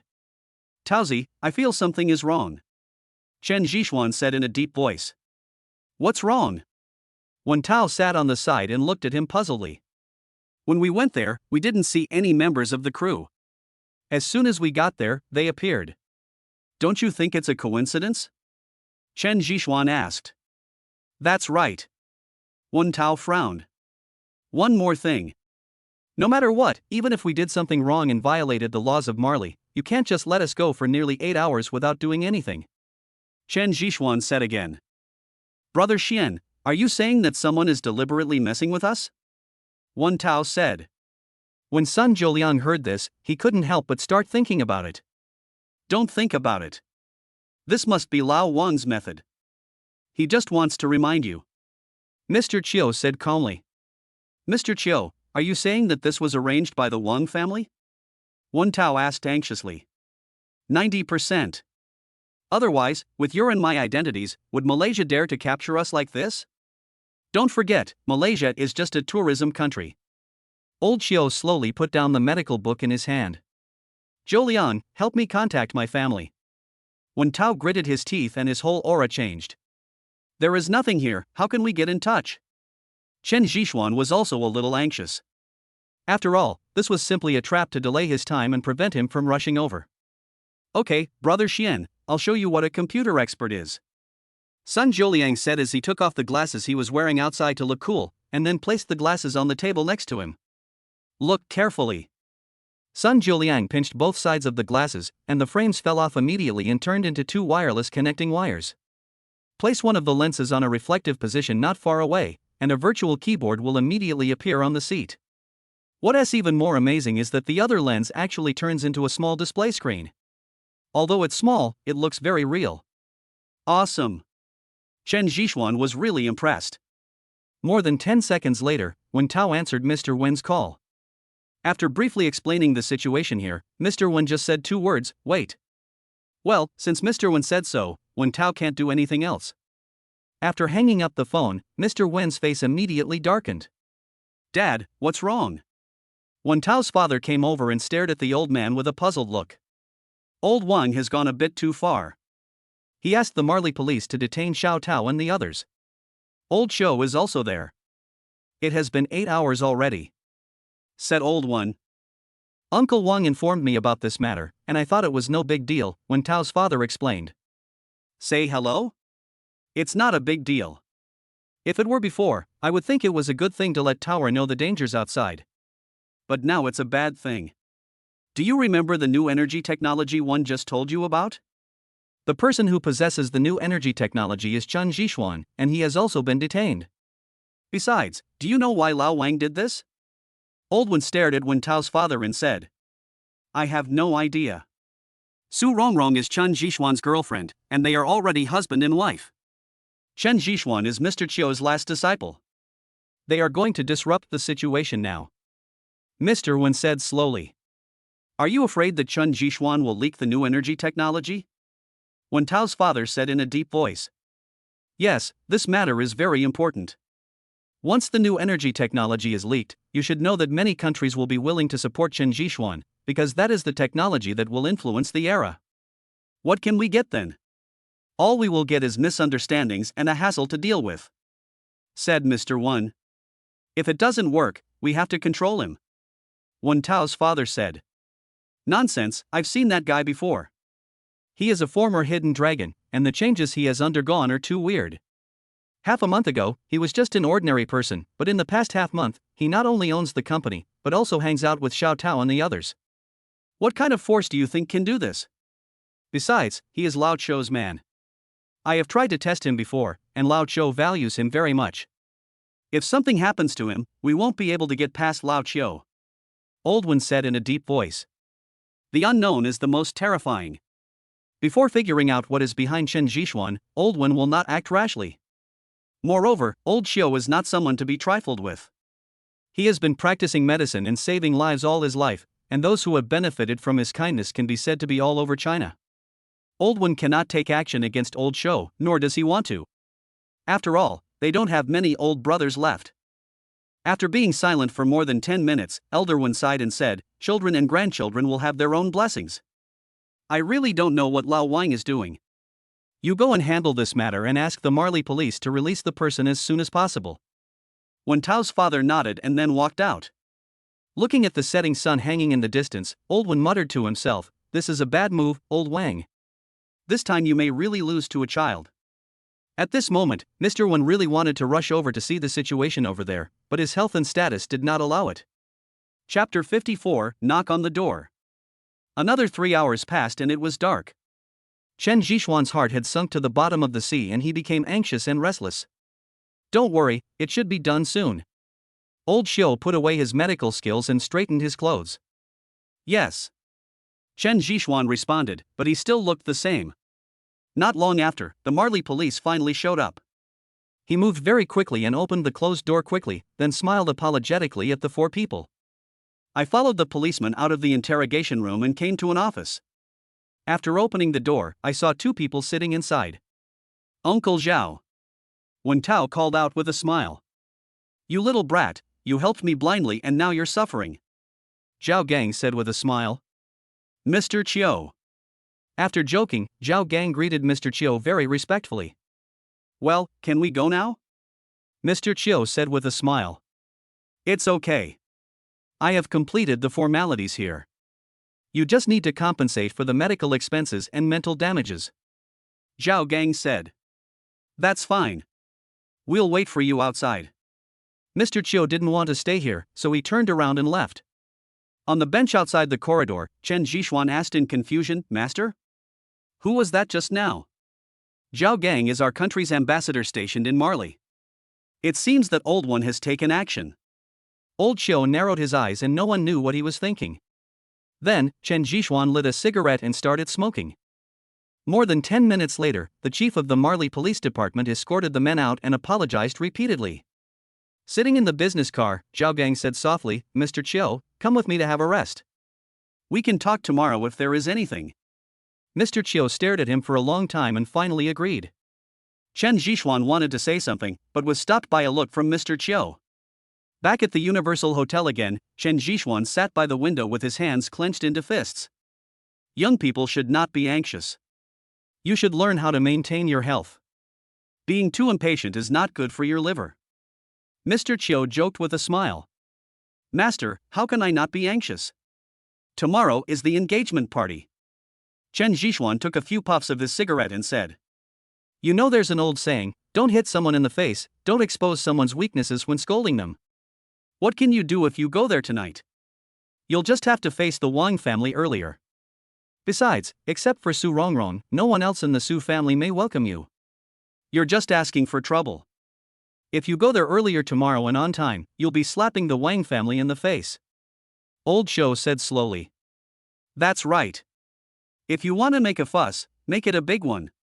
Sun Jiulian next to him supported. "Brother Xian, don't think too much. I promise that with Uncle Zhao Gang here, we can arrive on time tomorrow." Wen Tao also comforted. "Okay, go and have a rest.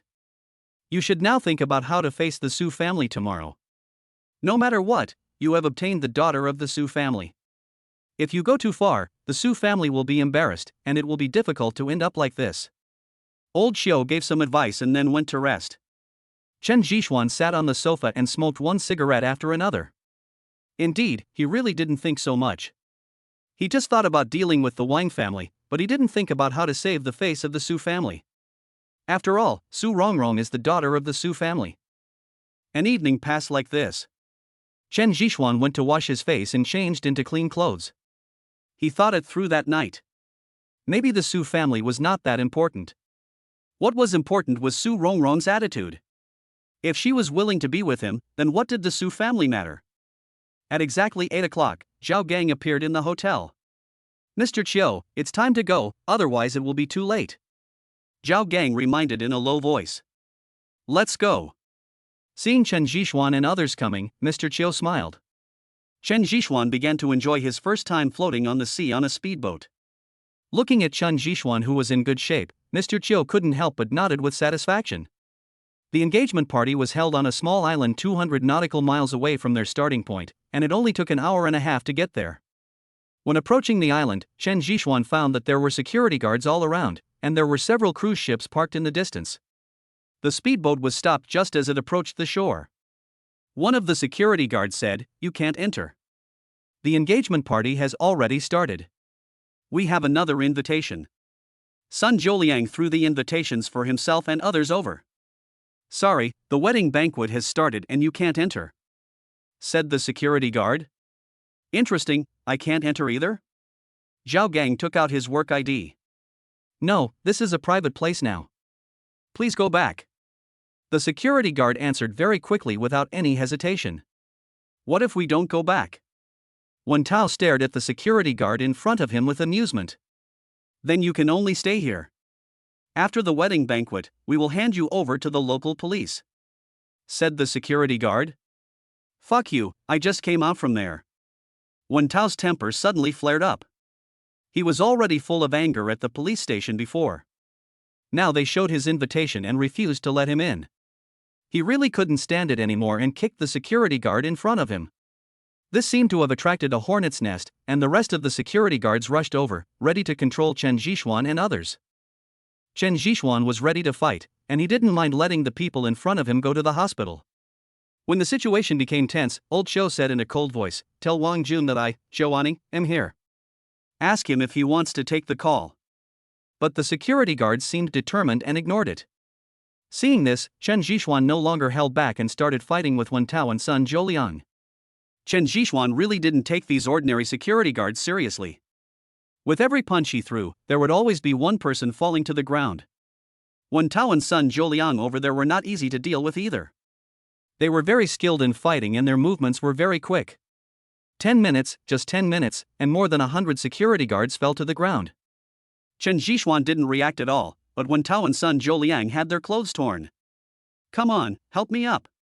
Mr. Qiu was really angry, and a bit of majesty appeared on his body. Zhao Gang hurriedly helped Mr. Qiu walk up the cobblestone path on the side, and Chen Zhixuan and the other two followed behind. The engagement party was held in a castle on the top of a mountain, surrounded by festive decorations. The castle is huge, occupying 1/3 of the island. I really don't know how the Wang family found such a place. Just as they stopped outside the castle, a lot of security guards rushed out from the surroundings again. Looking at the darkness, Wen Tao took a deep breath and took off his coat. Just when both sides were about to fight, a man walked out. It was Su Ming. "Who dares to take action?" Su Ming shouted loudly. Chapter 55, Sorrow. I thought there was no need to take action, but the next second, the security guards ignored me and rushed over again. Suddenly, Su Ming took out a pistol and fired several shots into the sky. The sound of gunfire echoed all around and continued to grow, which stopped the security guards from rushing over. Seeing that the situation was under control, Su Ming hurried over. "Mr. Qiu, I'm sorry to have scared you." Su Ming apologized quickly. "What a great Wang family, what a great Su family. I, Xiuani, have really seen what happened. I will also remember what happened today." Old Xiu sneered. "Mr. Qiu, it's not what you think. This was all arranged by Wang Yu and has nothing to do with my Su family," Su Ming explained. Chen Zhixuan wanted to say a few words to help, but was stopped by Wen Tao next to him. Wen Tao gently shook his head, signaling him not to interrupt. "Zhao Gang, go push the door. I want to see what shameful things the Wang family is doing," said Mr. Qiu. Zhao Gang nodded and immediately walked into the castle. After pushing open the door, there was a banquet hall inside, but there was no one there.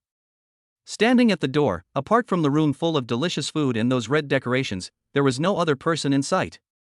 Mr. Qiu did not stop and walked straight to the backyard. Su Ming next to him wanted to give him a reminder, but when he saw Zhao Gang staring at him, he gave up. In the corridor, Chen Zhixuan heard the host's voice from afar. "Today is the engagement ceremony of Su Rongrong, the daughter of the Su family, and Wang Yu, the young master of the Wang family. Everyone is welcome to attend. Our country has always advocated etiquette since ancient times, and now we follow the Zhou rituals. I am honored to be the witness of the two newlyweds and host their engagement ceremony. Next, please invite the two newlyweds to come on stage." The voice of the host echoed throughout the backyard. I saw that the backyard was already full of guests, and the ground was covered with red carpet. In the distance, Wang Yu appeared, wearing a white suit and with a rosy face. In the other direction, there was no one at the moment. Rongrong, it's time to go out. Inside the room, Su Rongrong's cousin persuaded. Wait. Su Rongrong murmured. What are you waiting for? There are so many people waiting outside. Do you want them to laugh at my Su family? Hurry up. What's wrong with the Wang family? If it were me, I would have left long ago. Cousin Su Rongrong was nagging on the side. Su Rongrong didn't say anything, but kept looking out the window. After a few dozen seconds, she stood up suddenly and saw several figures appearing in the distance. Outside, Wang Yu was already expressing his feelings on the podium. I'm here.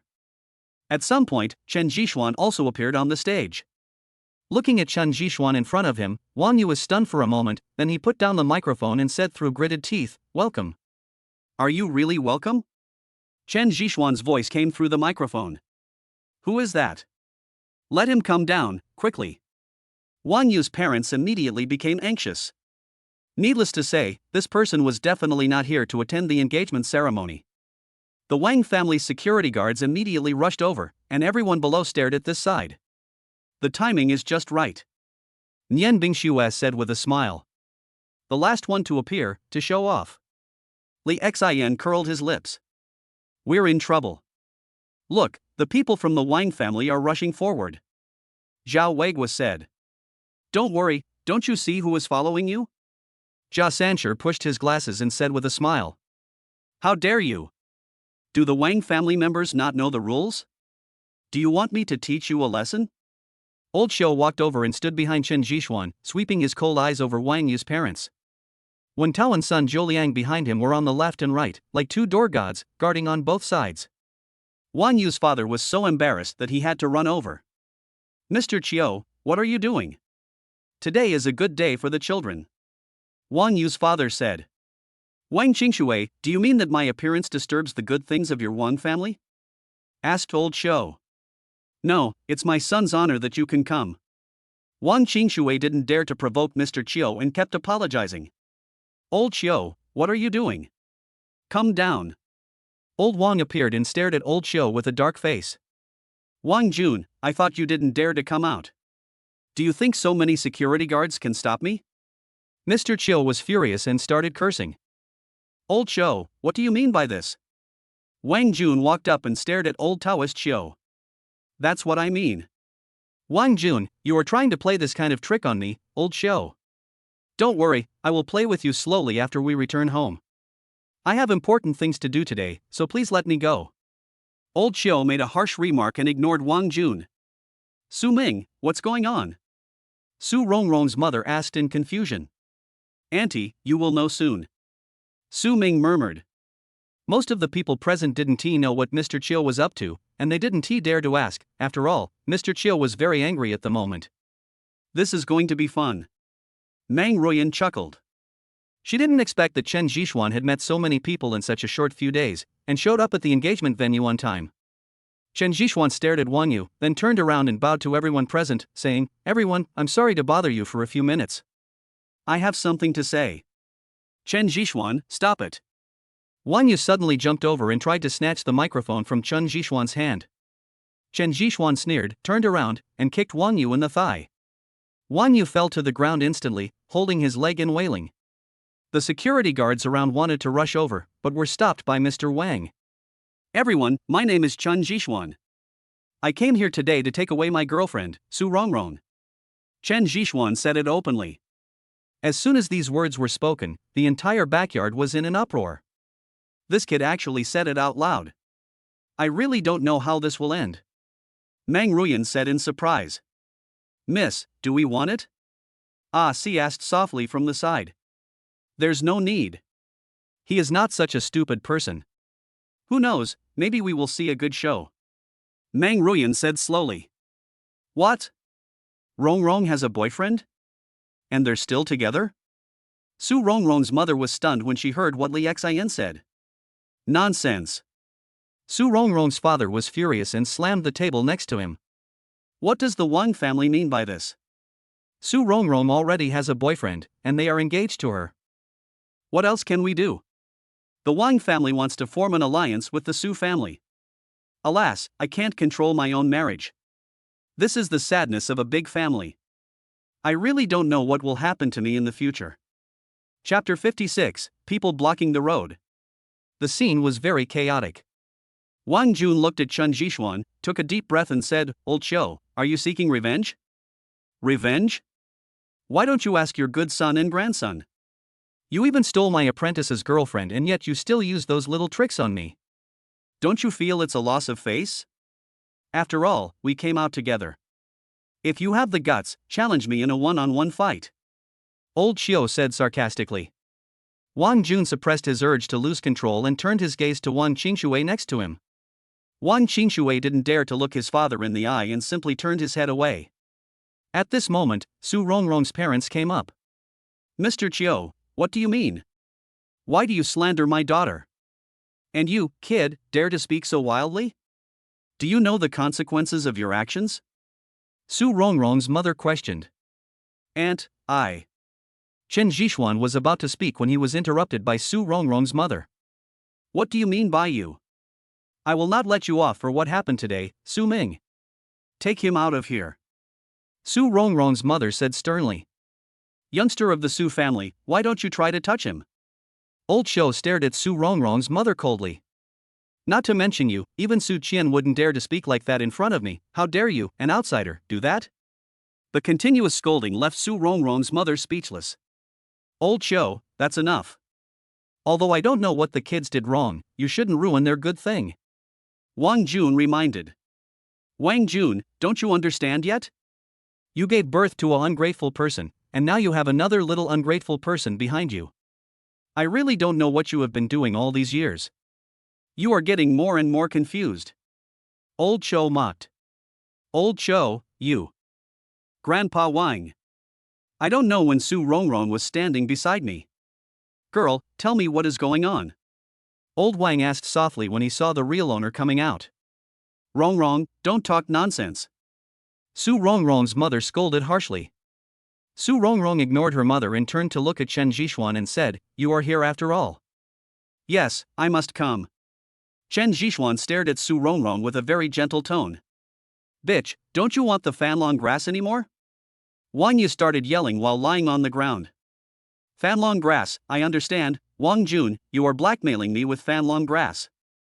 I really didn't expect that you are such a person." When Mr. Qiu heard the name of this herb, he immediately understood the whole story. Su Rongrong thought about her grandfather lying on the bed and didn't know how to answer. "Rebellious son, what's going on? What's that fanlong grass?"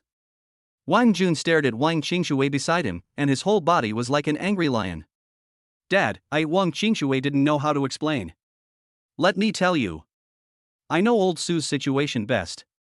After the diagnosis, I wrote out a prescription. The ingredient in the prescription was fanlong ko. But this fanlong ko has long been extinct in the world.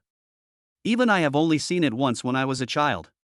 But this kind of thing may exist in ancient tombs, especially those of royal families. After all, every royal family will collect some rare treasures."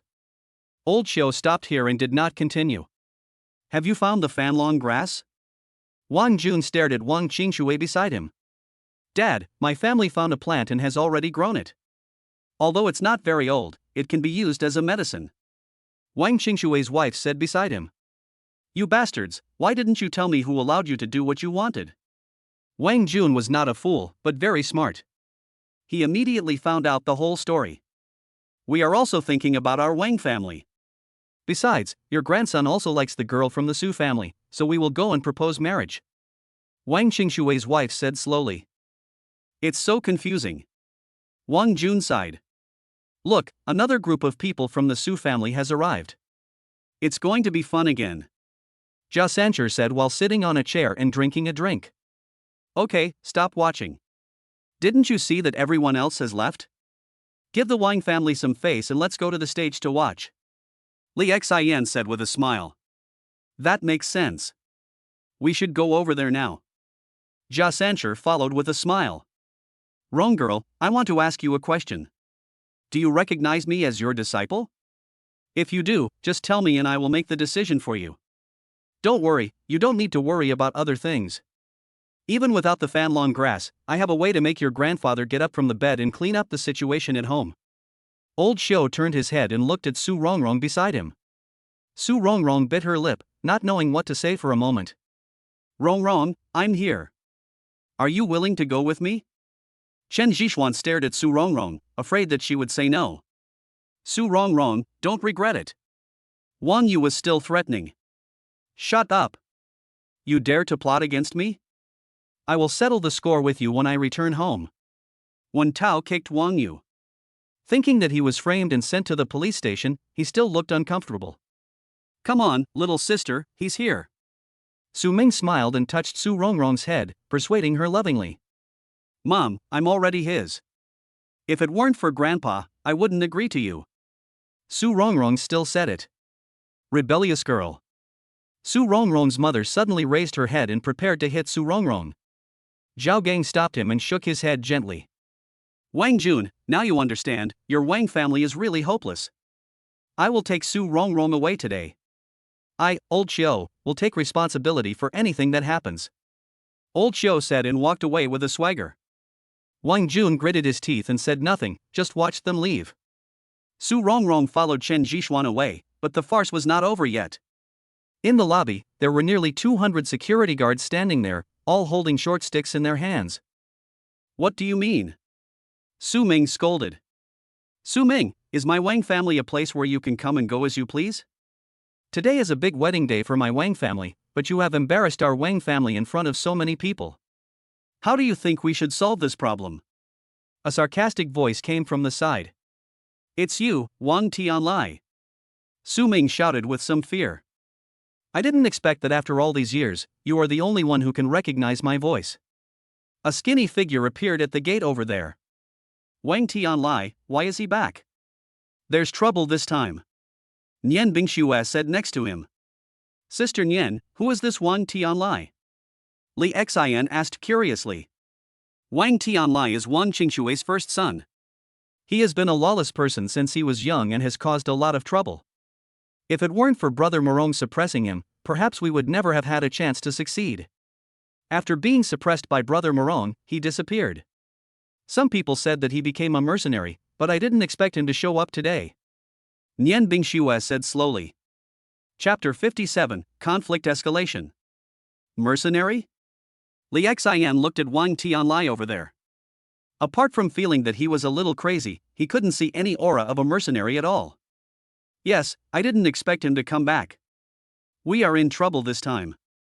Zhao Weiguo squinted his eyes. People around him could feel the surging fighting spirit in him. Even Chen Zhishuan felt the danger from Wang Tianlai, which made him very alert. What do you want? Are you going to attack us? Su Ming was already ready to take action, and it could be seen that he was also afraid of Wang Tianlai. Su Ming, do you dare to fight me now? Don't worry, I won't embarrass you. Your parents don't teach you a lesson, so I can only do it for them. Now you decide whether I should do it or you should surrender. Wang Tianlai smiled evilly, but that smile made people feel a little creepy. Mr. Qiu, what should we do now? Su Ming asked secretly. Old Qiu sneered. He was not likely to be frightened by a junior, so he just walked over. Suddenly, Wang Tianlai pulled out a gun from his waist and pointed the muzzle directly at Mr. Qiu. Su Ming and Zhao Weiguo subconsciously drew their guns and confronted Wang Tianlai over there. Old man, don't take advantage of your age. I, Wang Tianlai, won't fall for it. For my grandfather's sake, you can leave in one piece, but the rest of you must stay here. Wang Tianlai picked his ears and looked at him nonchalantly. Really? Do you dare to shoot? Old Xiao sneered and walked towards Wang Tianlai again. Chen Zhishuan and others over there were all very nervous, especially Su Ming and Zhao Weiguo, both of whom had beads of sweat dripping down their foreheads and their eyes were fixed on Wang Tianlai. Do you really think I dare not shoot? Wang Tianlai's eyes narrowed instantly, and a strong murderous intent filled the air. Tianlai, long time no see. At this moment, two people walked in from the door. They were Nian Wuyan and Meng Ruyan. They greeted Wang Tianlai as they walked. Wang Tianlai turned his head and sneered, I was wondering who it was. It turned out to be you too. Why do you want to interfere in today's affairs? What? After not seeing each other for so many years, do you need to be physical as soon as you meet? Nian Wuyan said with a smile, but no one dared to underestimate him. Don't try that on me. You're as hypocritical as that guy Morong. Just say whatever you want to say. If not, I'm busy. Wang Tianlai replied coldly. Tianlai, I advise you not to act recklessly. You can't shoot while I'm here. Nian Wuyan clapped his hands, but saw several red dots appear on Wang Tianlai's body, constantly moving on him. Everyone knew what it was, the laser of a sniper rifle. No one expected Nian Wuyan to do this. Sure enough, after not seeing you for many years, you were still so insidious. But I don't think you dare to shoot. Wang Tianlai said sarcastically. I think you should believe that I have protected the people today. No one can attack them. I don't mind using the power of the family. Do you understand? Nian Wuyan's words were full of warnings, and he even said it as the head of the Nian family. Bang! Wang Tianlai fired a shot, and the bullet instantly pierced through Mr. Chiu's calf. Su Ming and Zhao Weiguo opened fire subconsciously, but Wang Tianlai was very fast and used a person nearby as a shield, and that person was instantly shot dead by the two men. Master! Seeing old Xiu half kneeling there, Chen Zhixuan was about to rush out. Don't be impulsive, Xuanzi, his goal is to get you out, don't let him succeed. Nian Bingxue, who had recovered from her shock, grabbed Chen Zhixuan, while Wen Tao and others also tried to stop him. Nian Wuyan's eyes had become extremely cold, and his previous elegance had completely disappeared. Soon the red dot found Wang Tianlai over there. The bullet penetrated the glass outside and shot directly at Wang Tianlai. Wang Tianlai barely dodged it, but a bloody mark was left on his cheek. Those security guards were also very loyal. They actually surrounded Wang Tianlai. After the gunshots, more than 10 of them fell to the ground. Stop! Wang Jun rushed over when he heard the gunshots. He didn't expect things to turn out like this. Looking at the wounds on Mr. Chiu's body and the dozen or so bodies lying on the ground, he swept his cold eyes around. Not only him, Su Rongrong's parents also didn't expect things to turn out like this. Wang Jun walked over, picked up Mr. Chiu, and simply bandaged him, saying, Mr. Chiu, are you okay? I'm fine. You gave birth to a good grandson. Not bad, not bad. Old Xiu said, suppressing his anger. You evil creature, come out here. Wang Jun shouted at Wang Tianlai. What was unexpected was that Wang Tianlai actually came out obediently, but he still looked like a gangster. Why shoot? He is your grandpa Chiu. Wang Jun said. I don't deserve it, Wang Jun, can I leave? Mr. Chiu asked in a low voice. Grandpa, you heard it too. This old guy doesn't know what's good for him. No one is allowed to leave today. That's what I said. Wang Tianlai replied. Wang Jun really wanted to go over and kick Wang Tian, but he held back. The sniper outside aimed at Wang Tianlai again. Looking at the red dot on his body, Wang Jun said to Nian Wuyan, Nian family boy, are you trying to stir up a feud between our two families? Mr. Wang, I respect you as a person, but I have to offend you today. I, Nian Wuyan, will take all of you away. Nian Wuyan looked straight at Wang Jun without any concessions. Okay, the little monkey boy from back then has grown up into a powerful fighter now, but do you think you can take him away by yourself? Wang Jun sneered. Grandpa Wang, you can't say that. Ruyan came out just to take Chen Zhixuan away. I wonder if Grandpa Wang will give me this face. Meng Ruyan said with a chuckle. The Meng family also wants to protect that kid? Okay, who else? Wang Jun looked around and said. Grandpa Wang, my grandfather has instructed that Brother Xian must return safely. Wen Tao stood up. Grandpa Wang, I'm sorry for the offense. Sun Jiuliang also stood up. The Nian family, the Wen family, the Sun family, and the Meng family really think highly of me, Wang Jun. But what if I don't let you go? Wang Jun stared at the juniors. The pressure on his body became more and more intense. His eyes were like torches and his aura was unparalleled. Soon, a lot of people rushed in from the door again. They were actually a team of special forces, fully armed. Su Ming and Zhao Weiguo also walked over and changed their clothes in front of everyone. Looking at this scene, the Wang family laughed wildly. No one knew who pointed the laser at Wang Jun, but Wang Tianlai on the other side instantly got furious and was about to shoot at Nian Wuyan. As soon as he raised his hand, he saw a bullet accurately hit the gun in his hand, and the gun was thrown to the ground by him. Chapter 58, Both Sides Suffer. Ha ha ha, I understand. You can go now. However, I, Wang Jun, will remember what happened today. Youngsters, I hope you can be responsible for what you have done. Wang Jun laughed a few times, then waved his hand, signaling Wang Tianlai to move aside. Today, his Wang family was completely humiliated, and nothing was left.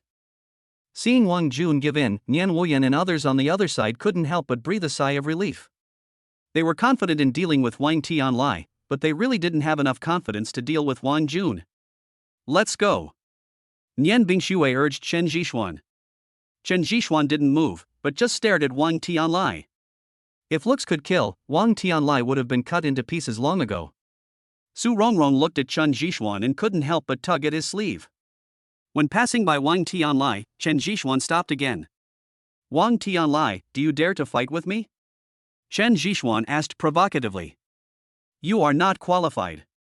If my grandfather hadn't asked you to leave, I wouldn't mind letting you stay. Wang Tianlai stared at Chen Zhixuan, with an indescribable smile on his lips. Really? Then I'll give you this chance, do you dare? Chen Zhixuan said slowly. You are looking for death. Wang Tianlai moved his body and his eyes instantly became sharp. Xianzi, don't mess around. Nian Bingshui didn't expect that before one problem was solved, another one would arise, and Chen Zhixuan would challenge Wang Tianlai. Zhixuan, don't compete with him, you can't beat him. Su Rongrong pulled Chen Zhixuan's arm and said worriedly. Chen Zhixuan, you are not allowed to fight with him. Old Qiu scolded from the side.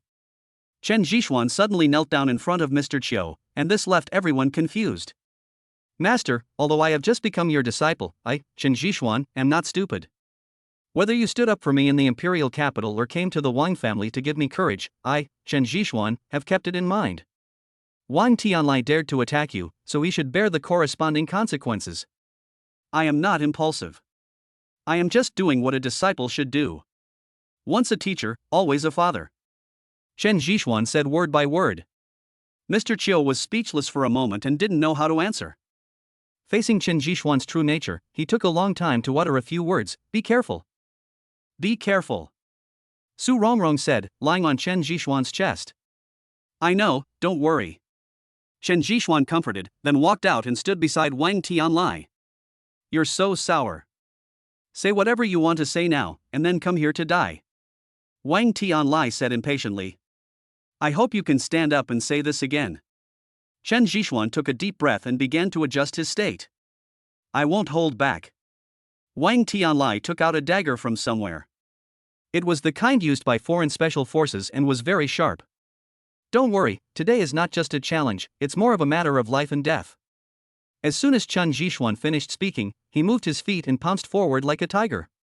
Wang Tianlai looked at Chen Zhixuan who was approaching, and the dagger in his hand instantly drew a beautiful arc in the air. Chen Zhixuan turned his body to the side and raised his leg to kick forward with great force and speed. Wang Tianlai grinned, and the dagger changed direction in the air and slid towards Chen Zhixuan's ankle. Suddenly Chen Zhixuan's attack changed. The foot that was originally out suddenly landed on the ground and then kicked in the air.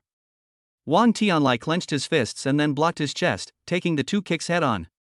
Chen Zhixuan was relentless and jumped again, kicking Wang Tianlai in the neck again. Wang Tianlai put his hand on his shoulder again, and this kick made him half kneel on the ground. The floor on the ground immediately made a cracking sound and shattered. The two men fought very quickly, and almost every move was a killing move. Brother, who will win between the two of them? Su Rongrong worriedly held Su Ming's hand and kept asking in a low voice. I don't know. Wang Tianlai is too scary. If he doesn't take action, it's fine. But if he does, it's a fatal move. And Chen Zhixuan is not simple either. I can't see how he can completely suppress Wang Tianlai. Su Ming replied. Yes, both of them are good players, and I think they are about to fight for their lives. Zhao Weiguo said in a deep voice. When Su Rongrong heard this, her worries deepened even more. The two men over there had already exchanged more than 10 moves, and slowly Wang Tianlai began to adapt to Chen Zhixuan's offensive. The dagger in his hand was like a poisonous snake, very flexible, and he was able to block Chen Zhixuan's offensive every time and resolve his subsequent actions. Is this all you can do? Wang Tianlai touched the blood at the corner of his mouth with his left thumb, put the blood in his mouth, and swallowed it directly. At the same time, his eyes became very crazy.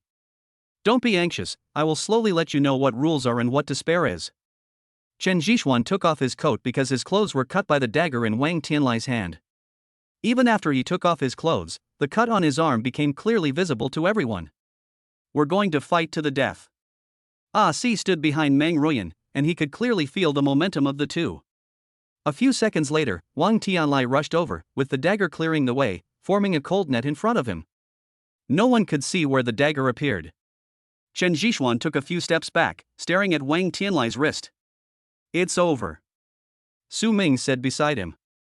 Chen Zhixuan did indeed accurately grab Wang Tianlai's wrist, but unfortunately, it was his left hand, and the dagger in his right hand had already stabbed towards his neck. Just as the dagger was about to penetrate, Chen Zhixuan's elbow appeared at Wang Tianlai's chin. Wang Tianlai tilted the dagger in his hand and stabbed it towards Chen Zhixuan's elbow. Chen Zhixuan lowered one hand, grabbed Wang Tianlai's left hand with his right hand, and jumped backwards. Due to inertia, Wang Tianlai's body couldn't help but fall in the direction of Chen Zhixuan's retreat. Stick to the mountain and lean against it. Chen Zhixuan instantly used Bajiquan's killer move with great murderous intent. He. Wang Tianlai sneered, and his feet moved faster again. He tapped the ground with his toes several times and actually took the initiative to stick to it. The next second, Wang Tianlai's body flew backwards, hit the stone pillar next to him, and fell heavily to the ground. After struggling for a while, he was ultimately unable to stand up, and a lot of blood came out of his mouth.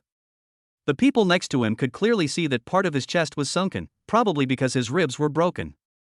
On the other hand, Chen Zhixuan had a dagger stuck in his abdomen, and blood began to drip onto the ground along the dagger, but he walked towards Wang Tianlai step by step as if nothing had happened. Chapter 59, A Crime.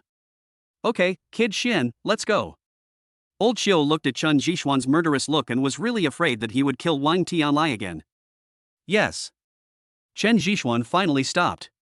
Wen Tao and others beside him couldn't help but breathe a sigh of relief, but at the same time they were also worried about Chen Zhixuan's injuries. Su Rongrong had already run over. He looked at Chen Zhixuan's wound and asked with concern, "Does it hurt?" "Silly girl, don't worry, it's okay," Chen Zhixuan said, and pulled out the dagger directly. A lot of blood spurted out instantly.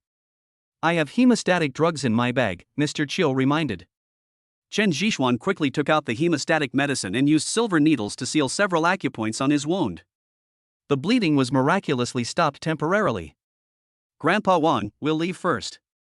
Nian Wuyan waved his hand, and the people guarding the door immediately escorted Chen Zhixuan and others away. Everyone left, leaving only the Wang family. Wang Jun picked up Wang Tianlai, who had fallen into a coma at this moment. Chen Zhixuan had not held back at all. Fortunately, Wang Tianlai was in good physical condition. If it were an ordinary person, he would have reported downstairs long ago. When passing by Wang Qingshui, Wang Jun stared at him and said, "You did a good thing." Wang Qingshui's body couldn't help but tremble a few times. He didn't expect things to turn out like this. The Su family left, leaving the mess on the ground to Wang Qingshui. When we returned to the Universal Hotel, everyone breathed a sigh of relief. This trip to Malaysia was full of twists and turns. No one expected so many things to happen. After settling Chen Zhixuan, Nian Wuyan went to deploy his own men to prevent the Wang family from taking action again. In another room, Meng Ruyan sat sipping tea. Si stood behind her, and opposite him was Nian Wuyan. "Ms. Meng, I wonder why you want to help Chen Zhixuan." Nian Wuyan stared at Meng Ruyan.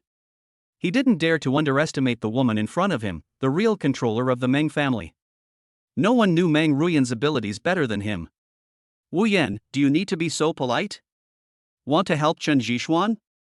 "I promised him before, I'm just fulfilling my promise," Meng Ruyan said slowly. "Really? Then I'd like to thank you on behalf of Chen Zhixuan. Thank you to the Meng family for your help. I wonder what plans Miss Meng has for the future," Nian Wuyan said. "It's nothing. If I go back to the country with you guys, there will be someone to take care of me on the way, right?" Meng Ruyan said with a smile. "In that case, I won't bother you anymore. See you in China." Nian Wuyan stood up. Si walked him to the door and watched him disappear down the floor before closing the door. "Miss, what does Nian Wuyan mean?"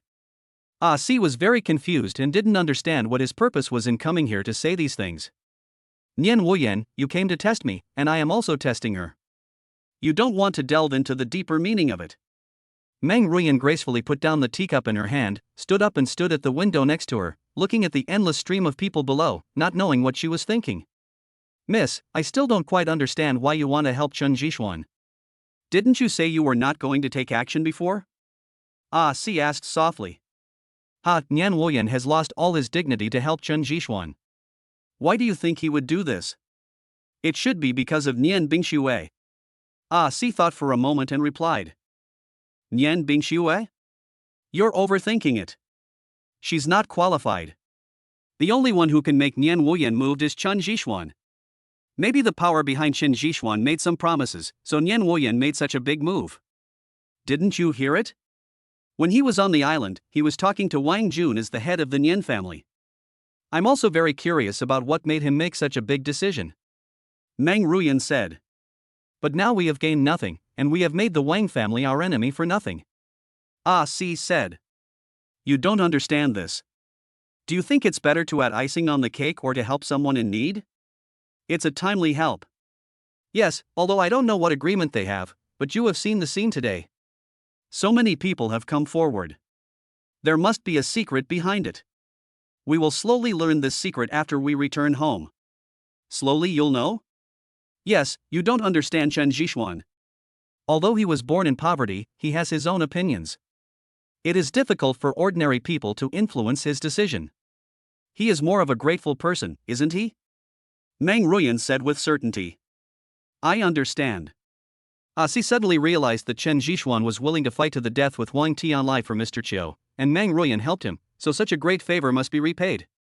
The sky became increasingly darker, and it even began to rain. Sitting on the sofa on the side, Su Rongrong carefully changed the gauze for Chen Jishuan. Watching Su Rongrong's actions, Chen Jishuan discovered that this might be the life he wanted. Why are you looking at me? Su Rongrong also noticed Chen Jishuan's peeping and her face turned slightly red. This is the first time I realize you are so beautiful. Chen Jishuan said gently. The first time you discovered it? Do you mean I wasn't beautiful before? Su Rongrong pouted and reached out to pinch Chen Jishuan's ear. It hurts, it hurts. You were beautiful before, and you are even more beautiful now. Chen Jishuan begged for mercy hurriedly. That's better. Su Rongrong let go of her hand and blew gently in his ear. Suddenly Chen Jishuan grabbed Su Rongrong's wrist and held her in his arms. What are you doing? Su Rongrong's heartbeat suddenly accelerated and her eyes began to look around. It's nothing, I just missed you. I feel like today is unreal. Chen Jishuan murmured. Yeah, I also feel that it's not so real, as if I'm in a dream. I wanted to wake up from the dream many times. Su Rongrong sighed. She just felt that it was impossible to understand the truth that Su Ming had told her before. Not to mention the Su family, the Wang family would not allow Chen Jishuan to come at all. But who could have thought that in just such a short period of time, Chen Jishuan had recruited so many people and even became Mr. Chiu's apprentice? All this seemed so unreal. Sitting in each other's arms, Chen Jishuan enjoyed the tenderness of the moment. He knew that he would have to face much more if he returned to China. Not only the Wang family, there are many unknown enemies. It is a crime to possess a treasure. He knows best the situation of a small person in this situation. Everything that happened on the island made him understand a truth thoroughly, that this world is not so fair. From ancient times to the present, human survival has always followed the same principle, that is, the strong prey on the weak, and fists are the rule of everything. Whoever has the bigger fist can completely ignore the rules and do anything, and there will be no danger.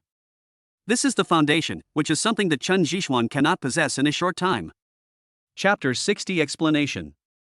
The rain kept falling, but the rare thing was that no one came to disturb the tenderness between Chen Jishuan and Su Rongrong.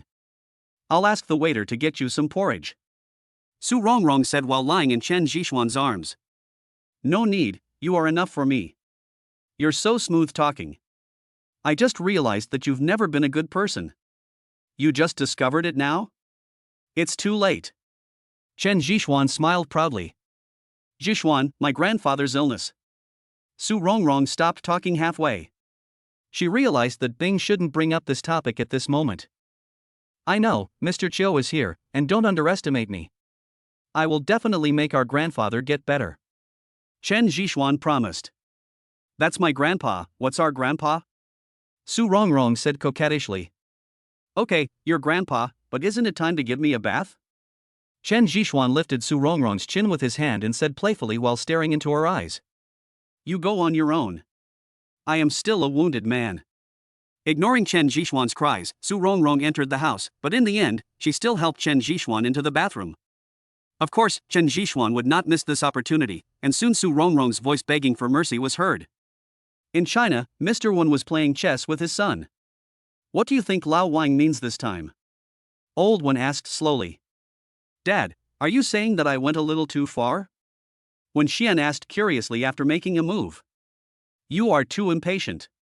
You shouldn't make such a big fuss. Old Wen said in a low voice. But you also know the situation at that time. Wang Tianlai was too bold. He actually dared to attack Mr. Chiu. You also know how many connections Mr. Chiu has behind him. If anything really happens, there will be a big chaos. Wen Xian explained. Wang Tianlai is indeed too bold, but do you know what lies behind this boldness? What is it? That's old Wang's method. The Wang family is run by him like an iron wall. How could he not know the whereabouts of Wang Tianlai? I have to say that I can't compare to old Wang in this regard. Old Wen said with a smile. Are you saying that this is a test from Mr. Wang on us? Wen Xian held the chess piece in his hand, lost in thought. Checkmate. Old man Wen made a move. Seeing his veteran in a desperate situation, Wen Xian had no choice but to admit defeat. Haven't you figured it out yet? I really don't understand why Mr. Wang would do this. Wen Xian shook his head. He is preparing to retire. The Wang family is going to change. He is paving the way for his children and grandchildren. Obviously, he succeeded. Old man Wen put down the chess piece, picked up the teapot beside him, took a sip and said. Paving?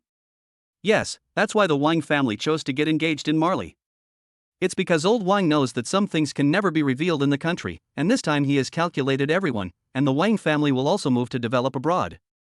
Old Wen said firmly. I understand.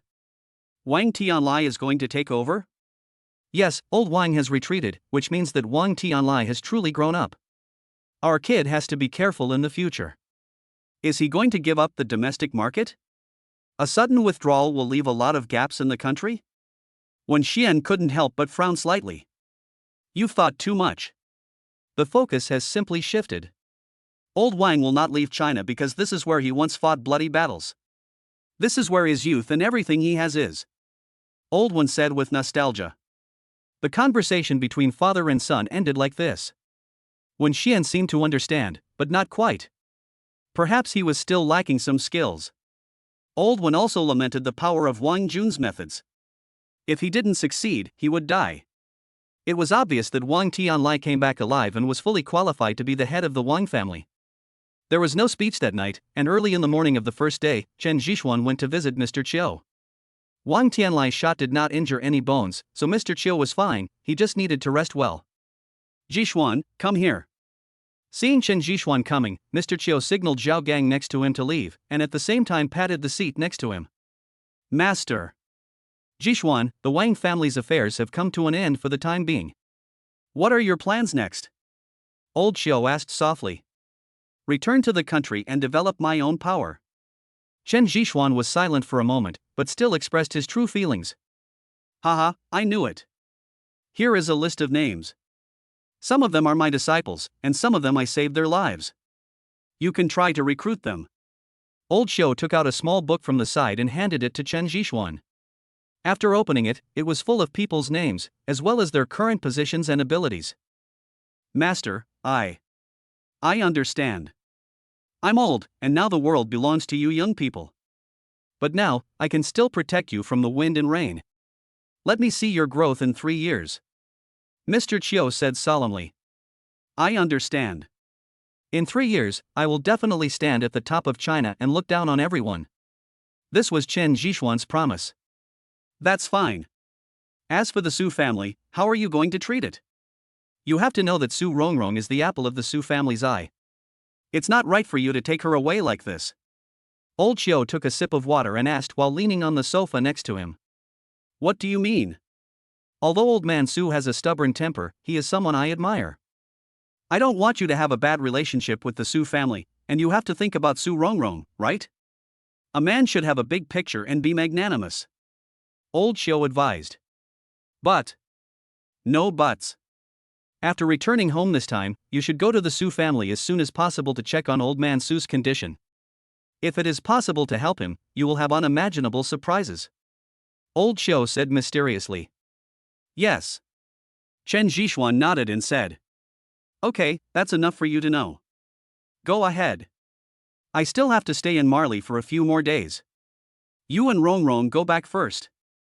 Old Xiao patted Chen Zhixuan on the shoulder and said. After leaving the room, Chen Zhixuan returned to his room holding the notebook.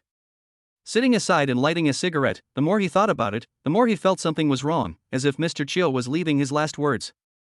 But thinking back, he had just observed Mr. Chiu's body, and apart from the gunshot wound, he was in good health. What are you thinking about? Su Rongrong walked over in her pajamas, leaning on Chen Zhixuan's shoulder and asked. It's nothing. The master just asked us to go back early and treat Grandpa's illness. Chen Zhixuan said. Well, let's go back today. Su Rongrong said. You decide. I'm available anytime. Chen Zhixuan smiled and kissed her on the forehead. Beside Mr. Chiu, Zhao Gang looked at the blood coughed out of Mr. Chiu's mouth and asked in a low voice, Teacher, you. It's okay. I can still hold on for a few more years. I want to watch your junior brother grow up, take root and sprout, and become the top person in China. Before Elder Chiu finished speaking, he started coughing again. Chapter 61, Choice. Chen Zhixuan had no idea that Mr. Chiu was suffering from a terminal illness that had no cure. This disease could not be seen from the outside and could only be discovered through a special diagnosis. It was obvious that Mr. Chiu had lied to him. Gangzi, how many years have you been by my side? Old Xiao took a few deep breaths and soothed his body. I followed the teacher for 7 years, and then I was transferred away. It has been more than 20 years, Zhao Gang replied. It's been more than 20 years. How many 20s are there in a lifetime? You have to endure for so many years. You must be feeling very bitter, said Mr. Chiu. Not bitter. It's almost done. Everything depends on him. I didn't expect that I would have such a disciple in my lifetime. It's God's will. Old Xiu sighed. Master, are you going to let my junior brother gather everyone together? And then rediscover the truth of what happened back then? Zhao Gang asked in a low voice. Yes, I believe you will not forget that year. 32 people disappeared overnight. My heart has been lost since then. It has been 25 years. I have to give an explanation to their families and to you, right? Old Xiu looked at Zhao Gang with tears in his eyes, his thoughts drifting back to the night 25 years ago. The disappearance of 32 people made Mr. Chiu, who was once so proud of himself, completely fall into despair. Each of them was so outstanding, but they disappeared overnight. Mr. Chiu tried to look for them at that time, but gradually found that the things involved were too big and they were not something he could solve at all. Over the years, he has saved many people, but the more he investigated, the more he discovered one thing, that is, foundation. Without foundation, there is no capital, so he gave everything he could use to Chen Zhixuan, hoping that he could establish his own power in a short period of time and narrow the gap with other families. At noon, under the arrangement of Wen Tao and others, Chen Zhixuan boarded the plane back to China. There were many people traveling with him, including Sun Zholian and others. On the plane, Meng Ruyan actually sat next to Chen Zhixuan. Su Rongrong did not participate, but just put on headphones and took a rest aside. Thank you. Thank you for your help yesterday. Chen Zhixuan looked at Meng Ruyan gratefully. Just a simple thank you? No other meaning? Meng Ruyan chuckled and slowly leaned towards Chen Zhixuan. At the same time, Su Rongrong's hand was already on Chen Zhixuan's waist, ready to do a 360-degree turn at any time. Meng Ruyan also noticed it, but she didn't feel uncomfortable. Instead, she whispered, Actually, you're pretty good. I'm also a little moved. Ugh. Chen Zhixuan immediately felt pain in his waist. Ms. Meng, I'm feeling a little uncomfortable. I'm going to the bathroom first. Chen Zhixuan said hurriedly, got up and left. When Chen Zhixuan left, Su Rongrong suddenly opened her eyes. Stay away from him. Su Rongrong warned. Really? Are you unconfident in yourself or are you worried about him? Meng Ruyan joked. I don't know what your purpose is, but Chen Jixuan is mine now, do you understand? Su Rongrong stared at Meng Ruyan with cold eyes, like an old hen guarding her food. It's so boring. But who can tell what will happen in the future? I just hope you can keep a closer eye on him, little girl. Meng Ruyan stretched her body lazily. Her curvy figure was even better than Su Rongrong's, as if she was showing off. Su Rongrong was so angry that she could only turn a blind eye to what was happening. Chen Jixuan didn't dare to come over and just sat down in the seat next to Sun Zholiang. TSK, brother Xian, isn't it good to have girls on both sides? Why do you come and squeeze with us? Wen Tao immediately teased. Come on, why don't you go and try it? Chen Jixuan was speechless. I don't have that ability. Brother Xian, when did you provoke Meng Ruyan? She is no different from other women. If you provoke her, you will be in trouble. Wen Tao asked curiously. Didn't Sister Nian say that Meng Ruyan is easy to deal with? Chen Jixuan asked puzzledly. How is that possible? Sister Nian was lying to you. Meng Ruyan is the most beautiful rose in the imperial capital.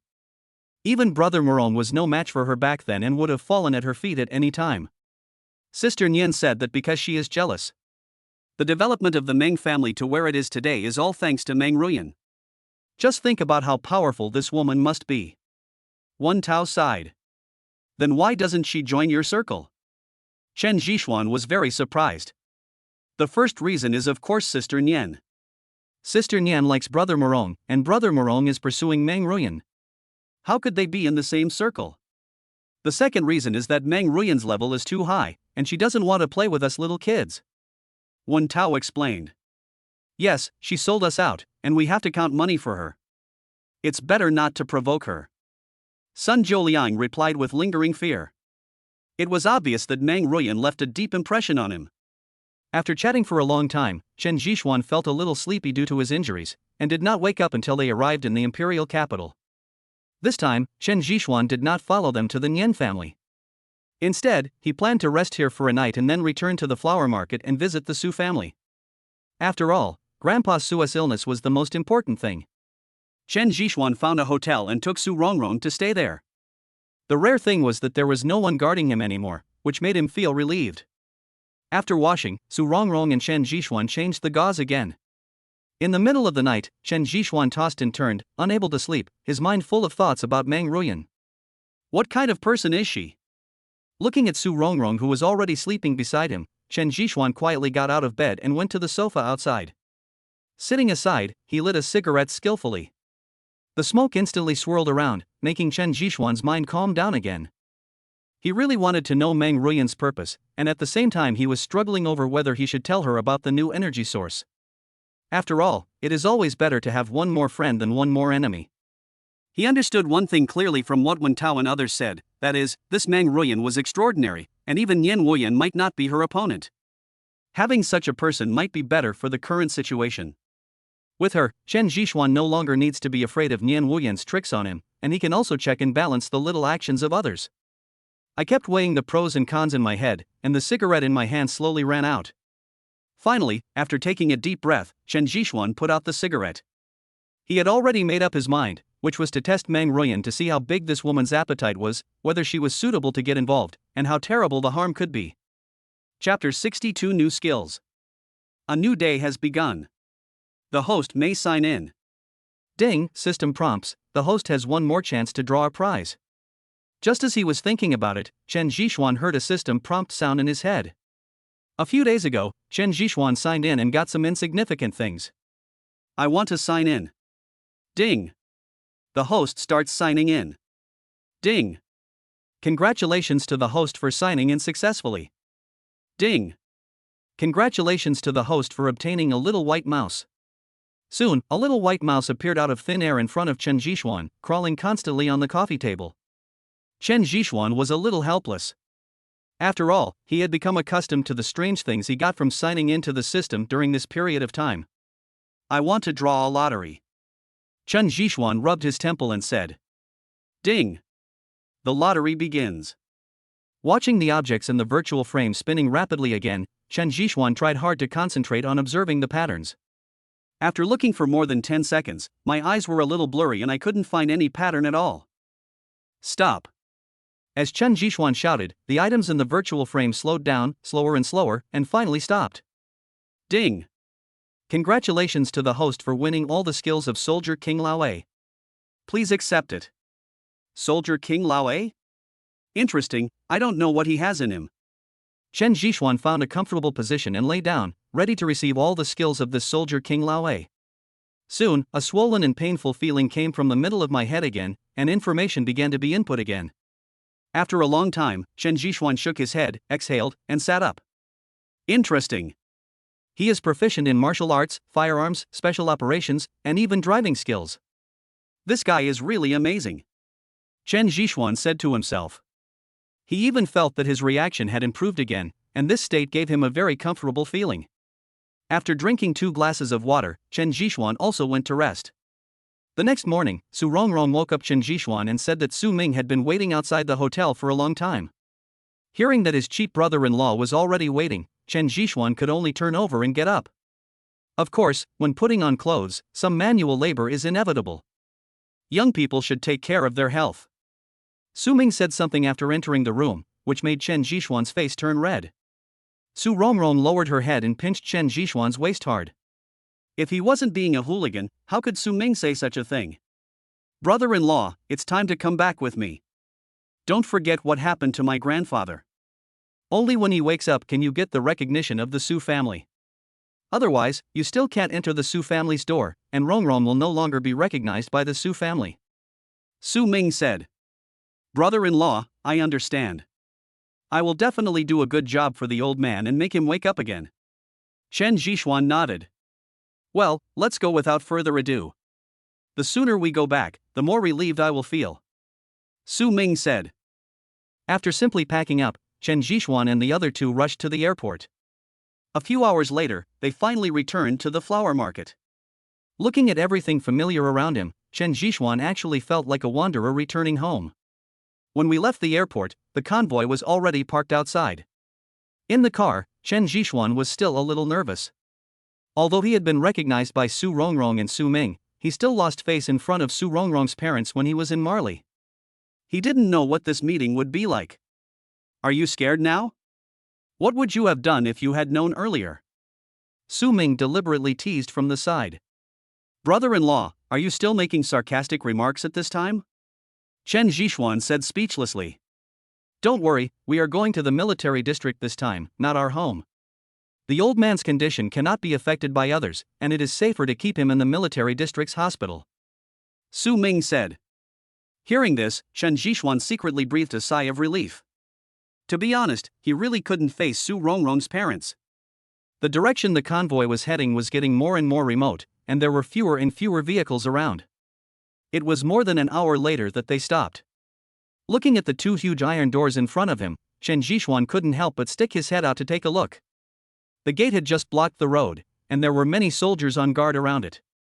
After Su Ming stepped forward and showed a small booklet, the iron gate slowly opened. As he passed through, Chen Zhixuan clearly saw the various weapons displayed inside. Don't look at it. After the treatment, I will take you to experience it for yourself. Su Ming said with a smile. To be honest, which man doesn't like this kind of thing? Su Ming can understand Chen Zhixuan's feelings very well. The situation inside and outside the military region is very different, as if they are 2 different worlds, one comfortable and the other solemn. Looking at the patrol soldiers coming and going around, Chen Zhixuan knew that these were the hope of the country and the backbone of the nation. It was because of these people that China would stand tall in the world. The convoy finally stopped at the military district S clinic, and security around it became even tighter. Now that we're there, don't run around. Otherwise, I'll mistake you for a hostile and shoot you to death. I won't care. Su Ming said jokingly. Chen Zhixuan could only retract his gaze and obediently follow Su Ming upstairs. When entering the health center, I went through a security check. When the red warning light sounded, many black gun muzzles were pointed at Chen Zhixuan. Su Ming was still wondering what Chen Zhixuan had on him. Silver needle, my silver needle. Chen Zhixuan awkwardly took out his needle bag. It was his foaming needle. Okay, stop being so suspicious. Su Ming said unhappily to the soldiers around him. Standing in the elevator, Chen Jishuan said speechlessly, I just came in and this is what happened. If I treat the old man badly, I will have to pay with my life. What do you think? My grandfather is not only the mainstay of our Su family, but also the spiritual pillar of the Southwest military region. So you'd better not brag, otherwise you will suffer the consequences. Su Ming joked. Is it too late for me to leave now? Chen Jishuan said with a wry smile. It's too late. If you can get out by yourself, I will never stop you. Su Ming said provocatively. Looking at the dedicated guard below, Chen Jishuan still shook his head. Those were all veterans who would fight wherever they were told. He didn't dare to gamble his life with them. After obtaining the inheritance from the soldier King Laoe, Chen Jishuan completely understood what veterans who had been on the battlefield meant. They didn't know how to spar with each other, they only had life and death fighting skills, and once they attacked, it would be a fight to the death. After being examined again at the elevator entrance, Chen Jishuan was finally able to enter Mr. Su's ward over there. When he pushed the door open, he saw a lot of people standing inside. They were discussing something, and Chen Jishuan didn't dare to disturb them. The quarrel was not loud, and Chen Jishuan soon saw Mr. Su lying on the bed. Chapter 63, Poison. His hair was completely white, and his face was extremely pale due to his illness. If it weren't for the heart rate monitor next to him still beating, Chen Jishuan would have thought that Mr. Su was gone forever. Brother-in-law, this is the diagnosis record left by Mr. Chiu, please take a look. Su Ming handed over a medical record book. Chen Jishuan immediately started to look through it, and when he saw the mention of blood disease, he suddenly put it down. He put his hand on Mr. Su's hand and began to feel his pulse. Hey, what are you doing? Just as Chen Jishuan was diagnosing Mr. Su, the doctors who had been arguing in low voices all came over and yelled at Chen Jishuan. Everyone, this is Mr. Chiu's disciple, and he is helping my grandfather diagnose his illness. Su Ming looked at the uncles and aunts in front of him and could only bite the bullet and say, Xiao Su, you are talking nonsense. How come I have never seen any of Mr. Chiu's disciples? One of the old men with gray hair asked. Uncle Hu, it's true. I didn't lie to you. I would never dare to mess around with my grandfather's life. Su Ming explained. Su Rongrong also made assurances, and the few people finally agreed reluctantly. However, they looked very nervous and stared at Chen Jishuan's actions, fearing that he would do something bad to Grandpa Su. A few minutes later, Chen Jishuan slowly let go of Grandpa Su's hand, and then took out a needle bag from his pocket. Boy, do you want to give me an acupuncture? Even old Xiu doesn't dare to do it. The old man surnamed who grabbed Chen Jishuan's hand. Grandpa, this is not a disease. Chen Jishuan said. It's not a disease? Are you kidding us? Do you know what consequences this injection will bring? Doctor Hu next to him scolded. Of course I understand. Mr. Su will recover. Chen Jishuan replied casually, then picked up a foaming needle. Get out, Xiao Su, take him out. Doctor Hu stopped Chen Jishuan and grabbed his wrist. Brother-in-law, are you sure? Su Ming swallowed his saliva. He didn't expect that Chen Jishuan would take action as soon as he arrived. Brother-in-law, believe me, we came at the right time. If we had come one day later, Mr. Su's condition would really be beyond recovery. Chen Jishuan said very solemnly, and at the same time broke free from Dr. Hu's restraints, and Feng Ming inserted his middle finger into Mr. Su. You. Uncle Hu, let's see what the situation is. Su Ming chose to believe Chen Jishuan, if for no other reason than that he could cure Elder Nian, whom even Elder Chiu could not awaken, which showed that he was really capable. Besides, Elder Chiu had also explained before that Chen Jishuan's ability might have surpassed his. After the Feng Ming needle was inserted into Mr. Su's fingertips, it began to shake again due to Chen Jishuan's deliberate collision. This is. Doctor Hu is not old and confused. Instead, he is very passionate about medicine. Shu, don't talk, be careful not to disturb the little thing inside. Chen Jishuan whispered. Soon, Feng Ming needles were inserted into all 10 of Mr. Su's fingers, and the shaking of the Feng Ming needles began to make some strange noises. Help me hold on to it. Chen Jishuan pointed at Grandpa Su's arm and said to Su Ming next to him. Su Ming didn't dare to hesitate and started right away. As time went by, the Feng Ming needle shook faster and faster. Chen Jishuan went outside to smoke, so smoking in the ward was out of the question. You kids still have the mind to smoke, my grandpa doesn't care? Su Ming pushed open the door and asked Chen Jishuan, who was puffing away. It will take a while. Please bring me a plate, said Chen Jishuan. Su Ming didn't understand what was going on, so he took a plate from the house and handed it over. Chen Jishuan carefully flicked the ash in his hand into it, handed Su Ming several cigarettes and said, "Help me smoke, I want the ash." Su Ming was stunned and could only light up and start smoking. But he didn't know how to smoke, and as soon as he took a breath, he started coughing and tears flowed uncontrollably. You are kidding me, Su Ming said after wiping his tears.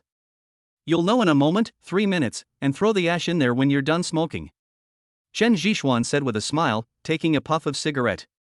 Su Ming could only inhale again. This time, he didn't dare to inhale it into his stomach.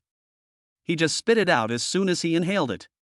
3 minutes later, looking at the thick layer of ash on the plate, Chen Jishuan was finally satisfied. Are you done? Su Ming asked with a frown. It's almost done. I'll perform a magic trick for you later. Chen Jishuan smiled strangely. After entering the room, everyone looked at the plate in Chen Jishuan's hand in confusion. He ignored everyone and just lightly tapped the foaming needles a few times, and more than 10 foaming needles sounded at the same time. Slowly, everyone could see black blood flowing from Mr. Su's fingers and dripping onto the ground along the foaming needle. This. Chen Jishuan did not explain too much, but asked them to disperse and squatted down with the plate in his hand. The blood dripped onto the ground but did not disperse. Instead, it just stayed there. It was very strange. However, as Chen Jishuan pinched the ash with 2 fingers and placed it on the blood, that state was miraculously broken, and the blood began to seep into the ash. Only when all the ashes in the dish were used up did Chen Jishuan breathe a sigh of relief. At this moment, a strange thing happened. The blood absorbed by the ash actually began to move. Although it was only a very small movement, everyone present couldn't help but gasp. This is a poisonous insect, you should know that. Chen Jishuan leaned aside, stared at Old Man Su's face and replied. A poisonous insect? No wonder. Doctor Who seemed to understand something. What is a goo worm? Su Ming beside him asked puzzledly. Doctor Who looked at Chen Jishuan in shock and explained, goo worms are a method used by the Miao people in the southwest. They put various powerful poisonous insects in a closed container and let them fight each other. The one that survived was the goo. Then, with the help of secret methods and feeding them various things, they were slowly domesticated into goo worms. Goo is believed by the locals to have unpredictable properties and unusual toxicity, and is also called goo poison. Was my grandfather poisoned? Su Ming asked after taking a deep breath. Yes, Mr. Su was poisoned by a goo. You just saw it. Those in the ashes are goo worms, Chen Jishuan said. But why didn't we discover it before? And these things were not detected by electronic equipment? Doctor Who asked in confusion. This is the wonder of goo worms. Goo worms live in the human body and will not wake up without stimulation, so the toxins will not spread out naturally. Mr. Su must have done something to stimulate these goo worms. Chapter 64, Su Ming's Proposal. Then why can't our instruments detect it? Asked Mr. Hu. This has to do with the peculiarity of the goo worm. You just saw it. The goo worm is mixed in the blood and cannot be detected by ordinary instruments. Even if you do a special blood test, you won't find any abnormalities. Chen Jishuan explained. Brother-in-law, how long will it take to let the blood flow? Su Ming pointed at the foaming needle on Grandpa Su's fingertips. It will take a while. The sound emitted by the foaming needle is a fatal temptation to any poisonous insect. That's why I want to vibrate the foaming needle. As long as the dripping blood penetrates normally, the work of the foaming needle is done. Next, we just need to regulate the old man's body, Chen Jishuan said. It is indeed the foaming needle, my friend. I wonder if you can sell this foaming needle to us. Don't worry, I don't want more. Just one will do. Doctor Who stared at Chen Jishuan anxiously. If it's not for sale, you don't have to worry about it. Chen Jishuan gave an affirmative answer. Doctor Who didn't expect Chen Jishuan's answer to be so clear and concise. He could only stare at the foaming needle over there with envy. About 5 minutes later, Chen Jishuan quickly put away the foaming needle. You. Doctor Who was still thinking about stealing one or two, But he didn't expect Chen Zhishuan to act so quickly. Chen Zhishuan ignored him and picked up a ballpoint pen to write a prescription. The insect has been forced out, but there is still some poison in Grandpa Su's body that has not been cleared out. Follow this prescription to detoxify Grandpa. In a few days, Grandpa will be fine. Chen Zhishuan instructed Su Ming. Is that all? Su Ming found it unbelievable. Is it over? But my grandpa has been ill for so long? Didn't they say to use Fanlong KO? Su Ming took the prescription but still couldn't believe it. Fanlong grass can indeed get rid of poisonous insects, but it's not the only way. If my master had the Fengming needle, he wouldn't even mention Fanlong grass. Chen Zhishuan smiled. When dealing with poisonous insects, the Fengming needle is a powerful weapon. Well, young man, should we talk for a while longer? Doctor Hu looked at Chen Zhishuan somewhat unwillingly. No way, brother-in-law, I have to go. Chen Zhishuan didn't want to deal with these people, especially when others were eyeing his Fengming needle. Don't worry, I'll arrange for you to live there. The old man's condition is unclear after all, and you won't be there for the next 2 days, right? Su Ming would never let Chen Zhishuan leave. He took him to find a room and arranged for him to stay. Soon, Su Ming arranged for the guards to boil the medicine according to the herbs on the prescription. Thank you. Su Rongrong leaned on Chen Zhishuan's shoulder and said, Isn't it what I should do?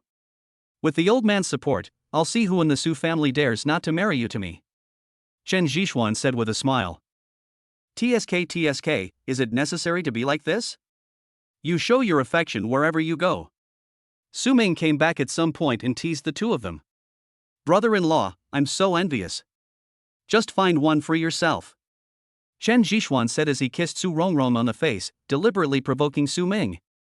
Okay, I was going to take you to play with the gun over there, but now it seems that it is not necessary. Su Ming said and turned to go out. No, brother-in-law, I was wrong. Take me with you. Chen Zhishuan immediately grabbed Su Ming. Just kidding, how could he let such a good opportunity slip away? You go with my brother, I'll go see Grandpa. Su Rongrong said with a smile. Su Ming could only shake his head helplessly at Chen Zhishuan, who was relying on him. After leaving the clinic, Su Ming changed into a training uniform, drove an off-road vehicle and headed towards the back mountain of the military area. This is the Special Operations Zone. It's the area I'm responsible for. Don't run around. Su Ming reminded again. Chen Zhishuan nodded. Just kidding. He was not stupid. It would not be fun to be used as a target. The car drove for nearly 30 minutes before it stopped at a training ground nearby. Looking at the soldiers training in the mud pit, Chen Zhishuan followed Su Ming. Hello, Captain. The 3 soldiers next to him saluted Su Ming. Come on, how's the situation today? Su Ming asked the people training below. Captain Su, these people are able to endure hardships and not many of them have quit, said a man with a dark face. That's fine, but you have to be careful about the intensity. Don't let me hurt you, or I'll come after you. Su Ming said with a smile. Clear. Okay, White Fox and Black Wolf, you two come with me. Just leave Qiangzi here. Su Ming gave the order, then took the 2 of them into the car.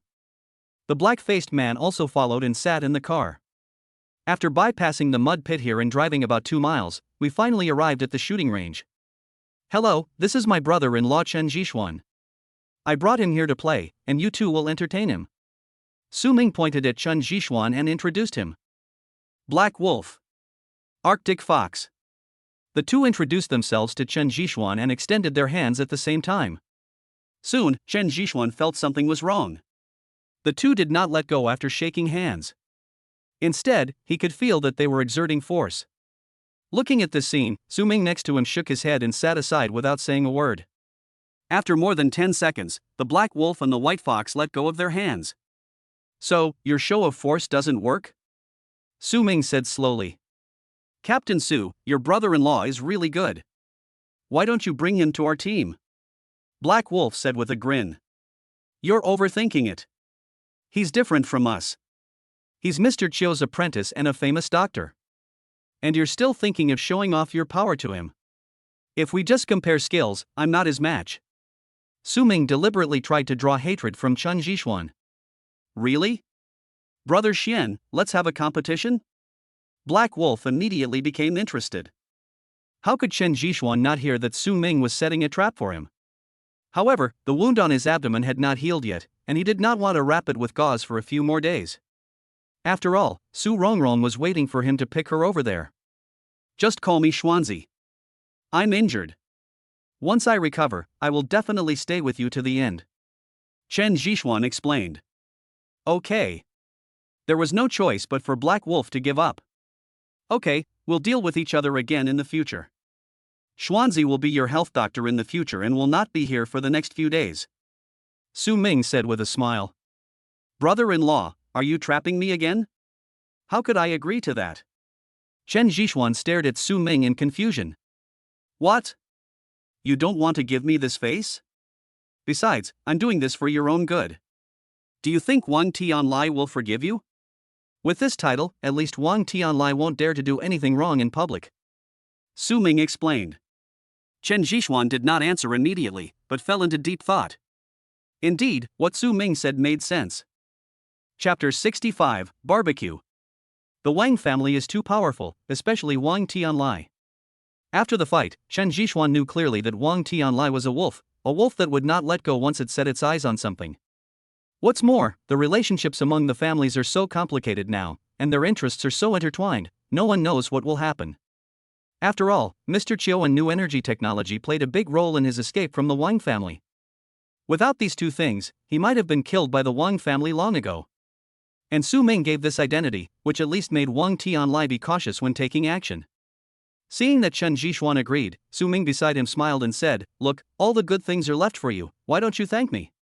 Thank you. Chen Jixuan said very sincerely. Okay, enough talk. Black Wolf and White Fox, the two of you take out all our things. We have to entertain our doctor well. Su Ming called. The two nodded and then walked into the gunroom not far away. Not long after, two people came out carrying a lot of ammunition boxes. A number of guns were placed in front of Chen Jixuan, reflecting bright light in the sunlight. Looking at those guns, Chen Jixuan's hands began to itch. Su Ming picked up a Type 54 pistol, quickly loaded the bullet into it, pulled the trigger and shot at a target in the distance. The bullets all hit the red dot on the target, which was a very impressive move. The Type 54 pistol is used by grassroots commanders and special forces. It has a capacity of 7 rounds and is used for self-defense and attacking the enemy at close range. It has an effective range of 50 m and can also shoot within 100 m. The magazine can be replaced quickly during combat, Su Rong introduced. Chen Jixuan reached out and picked up a Type 54 pistol, and a sense of familiarity immediately came to his mind. He slowly picked up a magazine and pushed the bullets into it one by one. After reloading, he suddenly raised his hand and shot at the human-shaped target in the distance. 7 shots were fired in a row, each one hitting the same place and the bullet passing through the same bullet hole. This move made Su Ming, who was standing nearby, drop his jaw in shock. Not only him, but also White Fox and Black Wolf, who were carrying ammunition boxes nearby, were frightened. The two looked at Chen Jixuan in front of them in disbelief, and were even more unwilling to believe that the bullet holes on the human-shaped target over there were made by him. You're so awesome. Have you been hiding your abilities all this time? Su Ming patted Chen Jixuan on the shoulder. Keep a low profile, keep a low profile. Chen Jixuan touched his nose awkwardly. Good boy, look carefully, this is the Type 95 5.8mm automatic rifle. As soon as he finished speaking, Su Ming started performing over there. Every shot would hit the bull's eye, which was very scary. Chen Jixuan subconsciously touched it, his fingers sliding across the surface of the gun as if he was caressing his lover's skin. Under the surprised gazes of Su Ming and the other two, Chen Jixuan began to operate skillfully. Half an hour later, Su Ming sat aside, looked at Chen Jixuan who was smoking and said, "If you were not Rongrong's boyfriend, I would definitely ask you to join the army. You are such a terrible guy."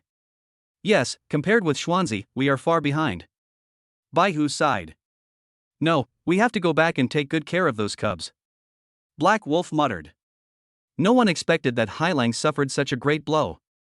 When he returned, those new recruits were beaten to a pulp and kept cursing, causing Chen Jixuan to sneeze all night long. After satisfying his craving, Chen Jixuan returned to his room. Su Rongrong didn't come back, so Chen Jixuan leaned on a chair and called Fatty Zhang. "Xian Zi, where have you been during this period? I can't contact you by phone. Are you okay? Fatty Zhang asked anxiously. I'm fine. How are things over there? Chen Zhishuan asked curiously. Everything is fine, but Yan Quan is in trouble. Fatty Zhang began to talk on the phone. It turned out that Starlight had been developing well, especially without the interference of Xingxing Group. Under MOE's leadership, several markets were opened up in just a few days. As for the equipment for new energy production, MOE also got a lot of it. It can be said that Starlight was developing rapidly. But at this time, Yan Quan's lover came to the door and insisted on marrying Yan Quan, threatening to jump off the building if he didn't get married. Yan Quan had no choice but to ask for a time. But his lover came every day and even said she was pregnant. Yan Quan didn't even dare to go to work. After listening to Fatty Zhang's story, Chen Zhishuan frowned slightly and asked, "What is Yan Quan's attitude? What other attitude can we have? We can only bear with it." However, MOE has already asked someone to investigate. He suspects that someone is behind this. How could it be such a coincidence? We haven't contacted each other for half a year, and the baby in her belly is only 3 months old. How could it be possible? It's obvious that they are looking for someone to take over. Fatty Zhang said slowly. Be careful of this person and wait until I get back. Chen Zhishuan said. When will you come back? I miss my Tesla notebook. Fatty Zhang urged. Soon, I'll be back in a few days. Chen Zhishuan chatted with the fat man for a while before hanging up the phone. He lit a cigarette and fell into deep thought. Not long after, the sound of a door opening was heard. Chen Zhishuan raised his head and saw Su Rongrong walking in. How is it? Have you taken the medicine? Chen Zhishuan put out the cigarette in his hand and asked with a smile. After taking it, I feel better. By the way, Uncle who is inviting us to dinner tonight. Do you want to go? Su Rongrong leaned on Chen Zhishuan and asked in a low voice. No, that old guy is still thinking about my foaming needle. Chen Zhishuan refused directly. Uncle who was just curious about this matter, as it's so stingy. Su Rongrong said with a smile. No, I'll take you to a good place in the evening. Chen Zhishuan said mysteriously. Where? Su Rongrong was very curious. I won't tell you. At night, Chen Zhishuan was about to drive Su Rongrong away from the military area, but before he could go out, he was stopped by the white fox who was guarding outside. Xianzi, where are you going? We brothers are still ready to treat you well. The white fox said with a smile as he stood in front of the car. Entertain? Of course, let's go. Regardless of Chen Zhishuan's objection, he pulled him down. There was no way out. The enthusiasm was hard to resist, so Chen Zhishuan and Su Rongrong could only follow. Su Rongrong grew up here since she was a child, so she is not unfamiliar with this place. She chatted with the white fox along the way, and it was very lively. That's it. They've prepared the barbecue. The white fox pointed to the uphill road in the distance. Brother Bai, are you kidding us? Isn't that training? Su Rongrong said, staring at the flashing figure over there. How could that be? You'll know when you get there. The white fox touched his chin, and his confidence diminished a lot when he spoke. Chapter 66 Change. When they reached the hillside, Hailang and a dozen others were still having a barbecue, but there were indeed people training below. I knew it was this. You're trying to make our Zhishuan hate you. Su Rongrong said unhappily. Sister Rong, how dare we do that? Xuanzi is now our health doctor. No, he's a field doctor. How dare we bring hatred to him? We just want him to come and help watch. After all, this is live fire shooting training. You also know the danger. We don't want them to be included in the team's disability indicators, you understand. Hailang explained on the side. After hearing this, Su Rongrong immediately understood and could only nod silently. It turns out that today's training is crawling in the line of fire. This training subject is the most dangerous and accidents can happen if you are not careful. Of course, being able to adapt to this kind of crawling in the line of fire will bring unprecedented benefits to the soldiers below. Calm handling and a stable mentality will be the basis for them to become special forces in the future. After Su Rongrong's explanation, Chen Zhishuan readily agreed. Besides, there was barbecue here and he hadn't had a barbecue outdoors for a long time. Chen Zhishuan moved a small stool and sat on the chair next to him. It must be said that Hailang's barbecue skills were quite good. At least the chicken wings tasted very good.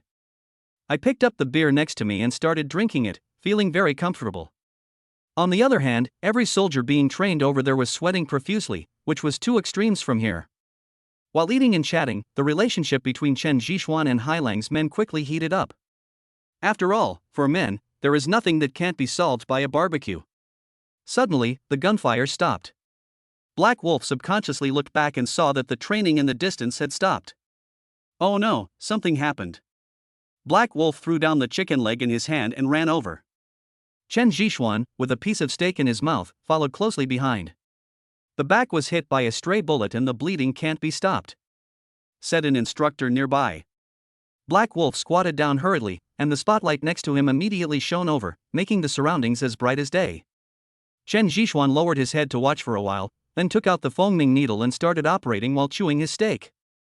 It's okay, just send him to the health center to remove the bullet, Chen Zhishuan murmured. Seeing that Chen Zhishuan stopped the bleeding with just a few pricks, Hailang and others were stunned. Send him away, and continue the training, Black Wolf said. Let's withdraw. At this moment, the people around stared at Black Wolf and shouted. Black Wolf's already dark face turned even darker when he heard this. He looked around and asked, "Do you all think so?" "Yes, we can accept training, but we can't accept your attitude towards us. We are human beings, not machines." A sweaty soldier stood next to him, staring at Chen Zhishuan, as if Chen Zhishuan had done something that was hated by God and man.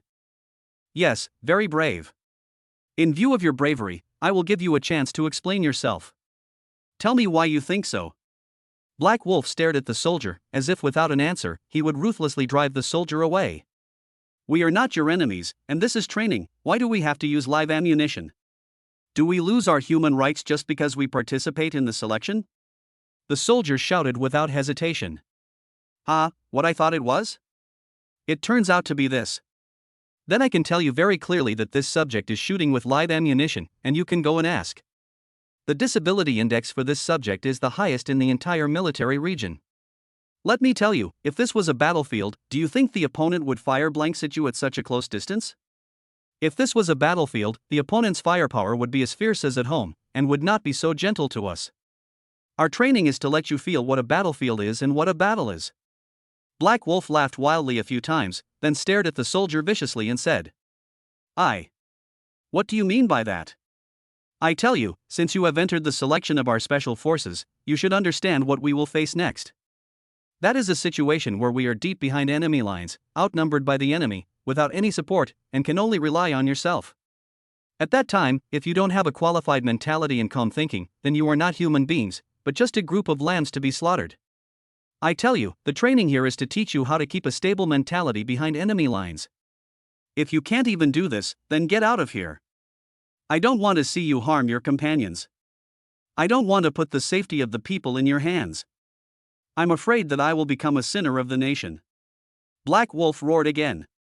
Everyone present was silent and just lowered their heads silently.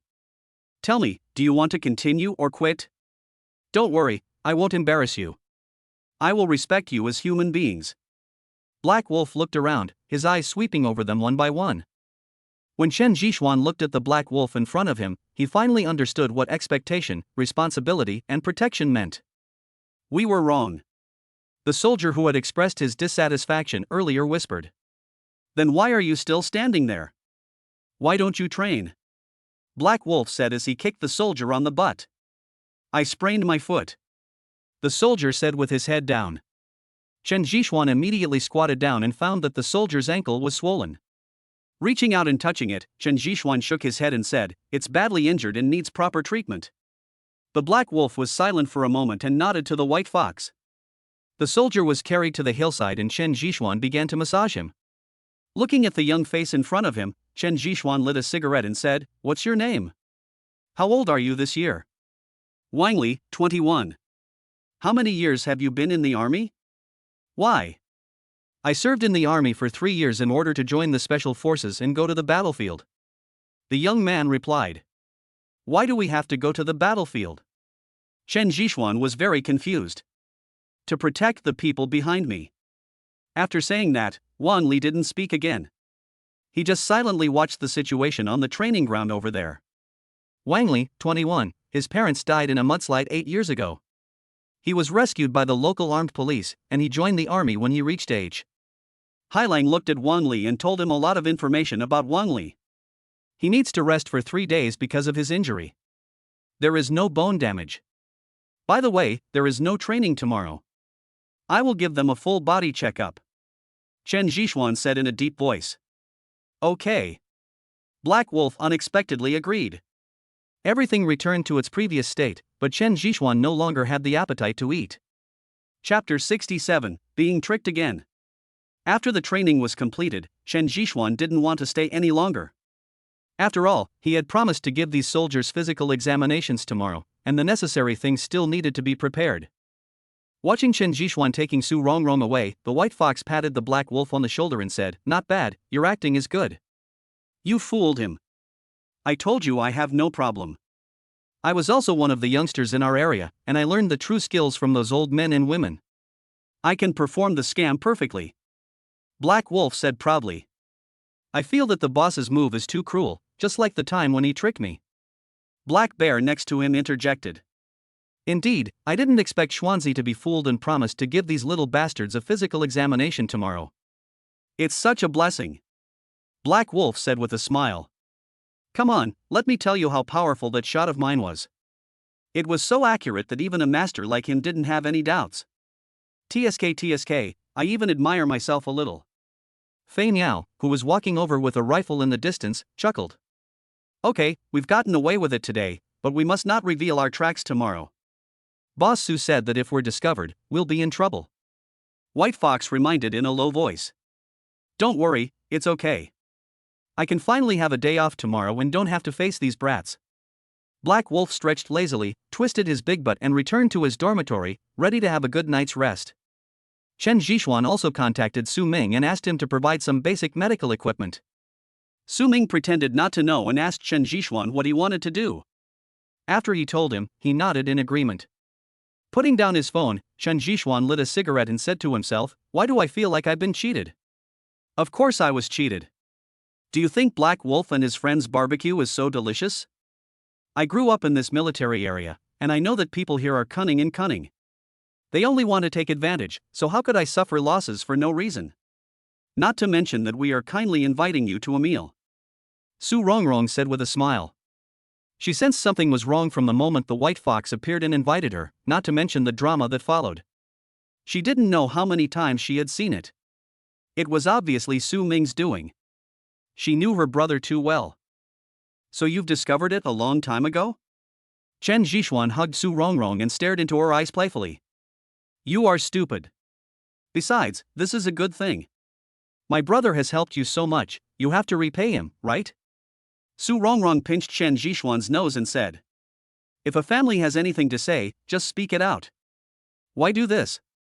Who are we family members? Let me go, I want to go to sleep. Su Rongrong rolled her eyes at Chen Zhixuan. Really?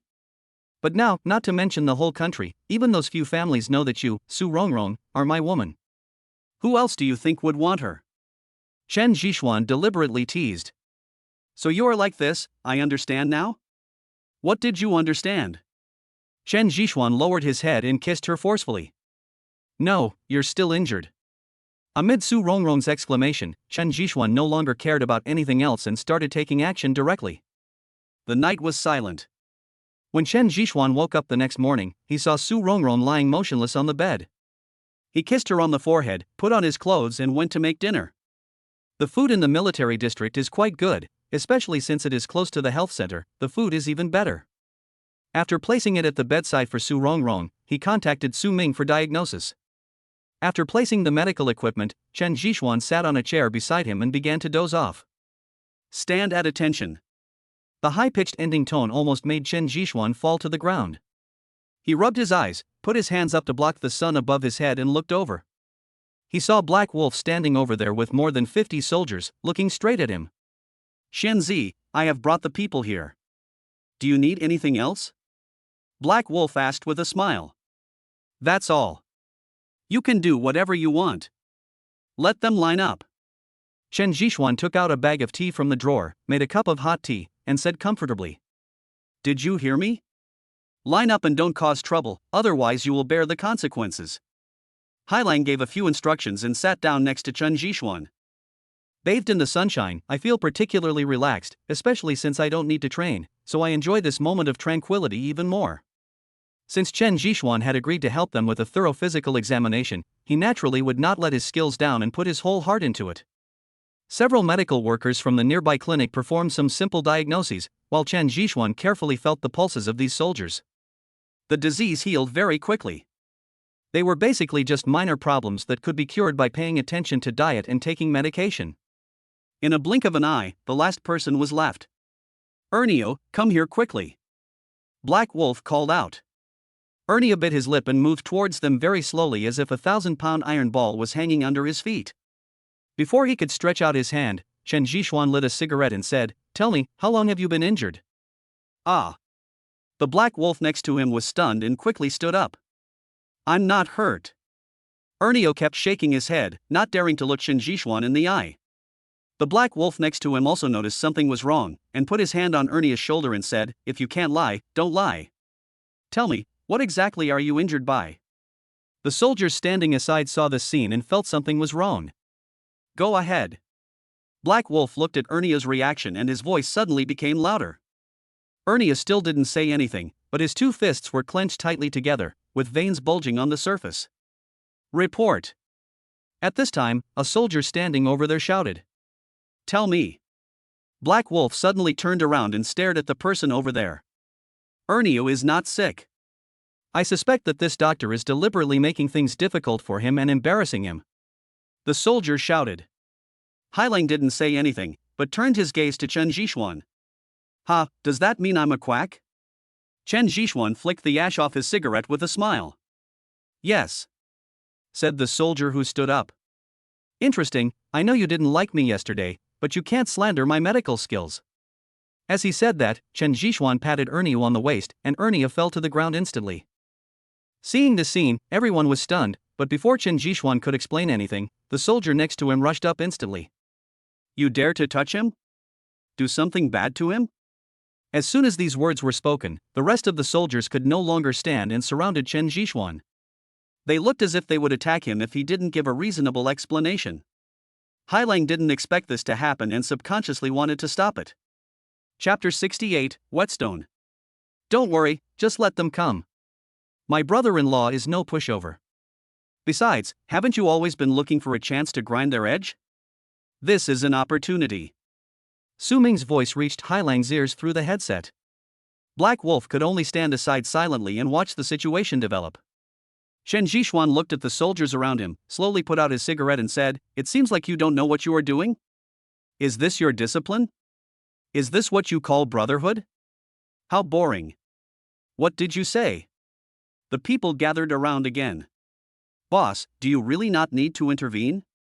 These brats don't care about severity when they start fighting. The white fox next to him said worriedly. No need. By the way, how is Ernio's health? Su Ming asked curiously while sitting in the car. All indicators are normal, and he works very hard, so his scores are among the best in all aspects, said the white fox. Really? But my brother-in-law said he is sick, so he must be sick. Just wait and you will know what a miracle doctor is. Su Ming smiled and looked not far away again. Chen Jixuan stared at these people, then raised Ernio who was lying on the ground and said, Are you really not going to tell me? I'm not sick. Ernio stared at Chen Jixuan's eyes, his eyes full of anger and unwillingness. You are so stubborn. I really don't know how Su Ming taught you. Well, since you insist so much, I won't treat you anymore. I'm leaving. Chen Jixuan didn't want to cause trouble. Make way. Chen Jixuan said to the soldiers surrounding him. This kid is trying to run away, White Fox, give him something good. Su Ming said playfully. The White Fox immediately understood and took out a slingshot from his pocket, and also took out a cigarette but that he had prepared long ago. He aimed at a young man nearby and shot directly. The position was just right and it hit the guy's head. The man reacted quickly and subconsciously grabbed the cigarette butt. Fuck him. The man suddenly raised his fist. When Chen Jixuan saw this scene, he knew that this must be another trick of Su Ming. However, seeing that the man had started to take action, Chen Jixuan couldn't just stand there and get beaten, right? He stretched out his hand and pushed it out. The soldier lost his balance and was thrown to the ground, and several soldiers standing behind him also fell to the ground at the same time. This completely provoked the conflict between Chen Jixuan and the soldiers, and the emotions were like a burst dam that could no longer be stopped. Everyone rushed towards Chen Jixuan without any hesitation. The white fox did not expect things to develop so quickly, and just stared at that place intently. The crowd was in chaos, and the dust on the ground was blown up, making the already chaotic scene even more filthy. In less than 10 minutes, the dust settled and a group of soldiers were lying on the ground, yelling. On the other hand, Chen Jixuan's clothes were not even messy, and he lit a cigarette leisurely. After taking a deep breath, Chen Jixuan turned and walked towards Su Ming's car. TSK, this kid is so smart, he can figure this out. You guys hold on, I'm leaving first. Su Ming turned around and wanted to leave. But when he turned around, he found that Baihu and others had already slipped away and their figures were gone. A bunch of ungrateful bastards. He cursed inwardly and wanted to drive away, but when he reached out to start the car, he found that his keys were missing. Hello, brother-in-law, are you enjoying the view? Chen Jixuan leaned against the window and stared at Su Ming playfully. It's my brother-in-law. My car is broken. Please help me get someone to fix it. Su Ming could only say it reluctantly. It's broken. Let me take a look. Chen Jixuan said as he poked his head in. Looking at the SUV without a key, Chen Jixuan simply climbed in through the window. No, it's those. Su Ming started to pass the buck. After all, it was not a glorious thing to be discovered that he was plotting against him. Okay, brother-in-law, stop pretending. I know everything. It's all you're doing. But there is one thing I need to tell you. That Ernio can't participate in training anymore, otherwise you're committing murder. Chen Jixuan said slowly. What do you mean? When it came to business, Su Ming spoke very seriously. There's something wrong with the child's body. In my words, it's congenital malnutrition and his bones are not fully developed. If he continues to undergo high-intensity training, accidents are bound to happen. Chen Jixuan said firmly. Are you so sure? Su Ming hesitated. Chinese medicine emphasizes observation, auscultation, questioning, and palpation. I only need to take a look to know his condition. Look carefully at his eyes, you can see that the pupils have turned yellow. According to normal people, this only happens when they are 40 years old. And didn't you notice that the boy's walking is a little unstable now, and his body is leaning to the left? This is a sign of bone damage. I just used a force to touch his waist lightly, and you saw the situation. He fell directly to the ground. So he can't participate in any training. Chen Jixuan explained a lot, and Su Ming was stunned. After a moment of silence, Su Ming asked, is there no way? No, it's a lie to say that congenital deficiencies can be supplemented later, unless you transplant his entire skeleton. But do you think it's possible? Chen Jixuan flicked the ash off his cigarette. He is a good candidate. Su Ming added. Chen Jixuan still gave the same answer as before, without any change. I understand. I'll go talk to him. Su Ming straightened his clothes and pushed the door open to get out of the car. Chen Jixuan also followed, after all, he still needed to communicate with Ernio. Get up quickly. Black Wolf saw Su Ming coming and shouted to the soldier lying on the ground and wailing. After struggling for a while and supporting each other, they finally stood up. However, they were all covered in dust and dirt, with their eyes fixed on the soles of their shoes. I wonder what good-looking things were attracting them. Yes, it is commendable to support each other and stand up for your comrades, but what disappoints me is that you can't even beat a doctor. This is a bit embarrassing. Su Ming said, looking at the young faces in front of him. Captain Su, actually we. Someone wanted to refute but didn't know how to say it. Indeed, they were defeated, miserably. There is no need to say anything else. You are my soldiers, Su Ming, who are braver than you. Today's incident is to teach you a truth, there are always people who are better than you. Don't think you are awesome just because you have survived the training and suffered.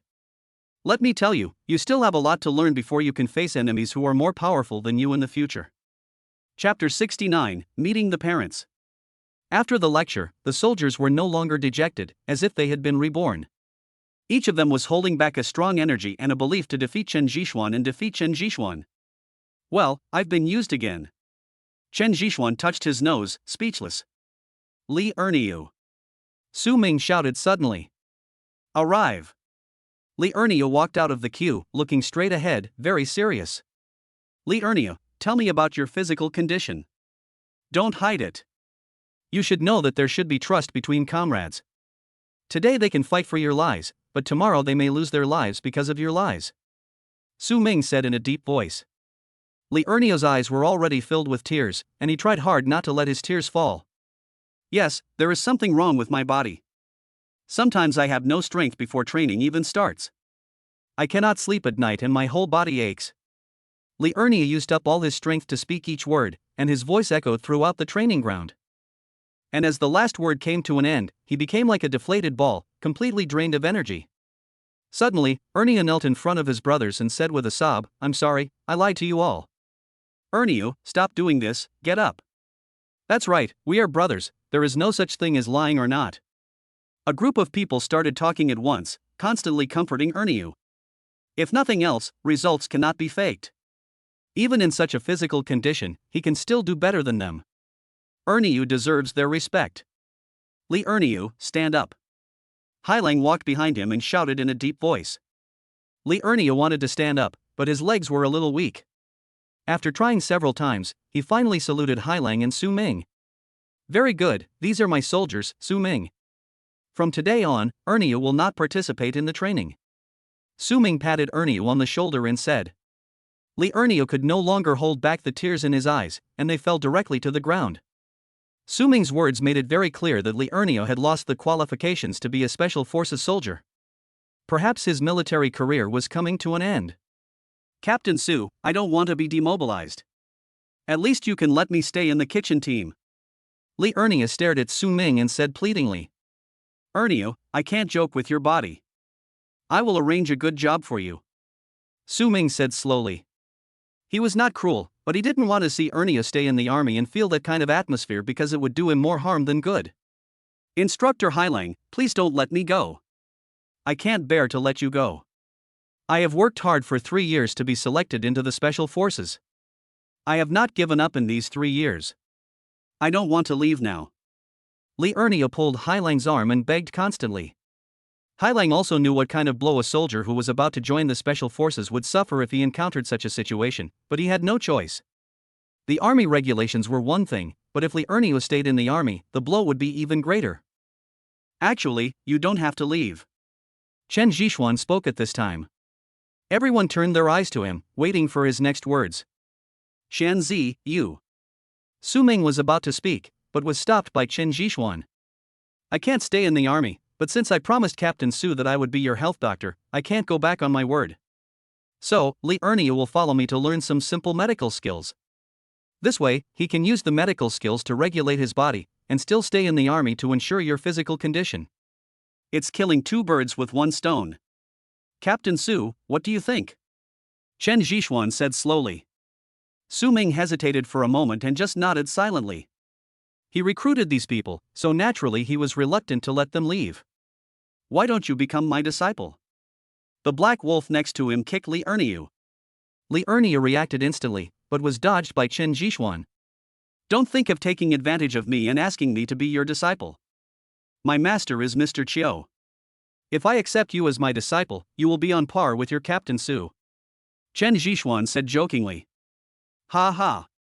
Everyone laughed. What are you laughing at? You're still laughing after being bullied? I tell you that the training will be doubled today.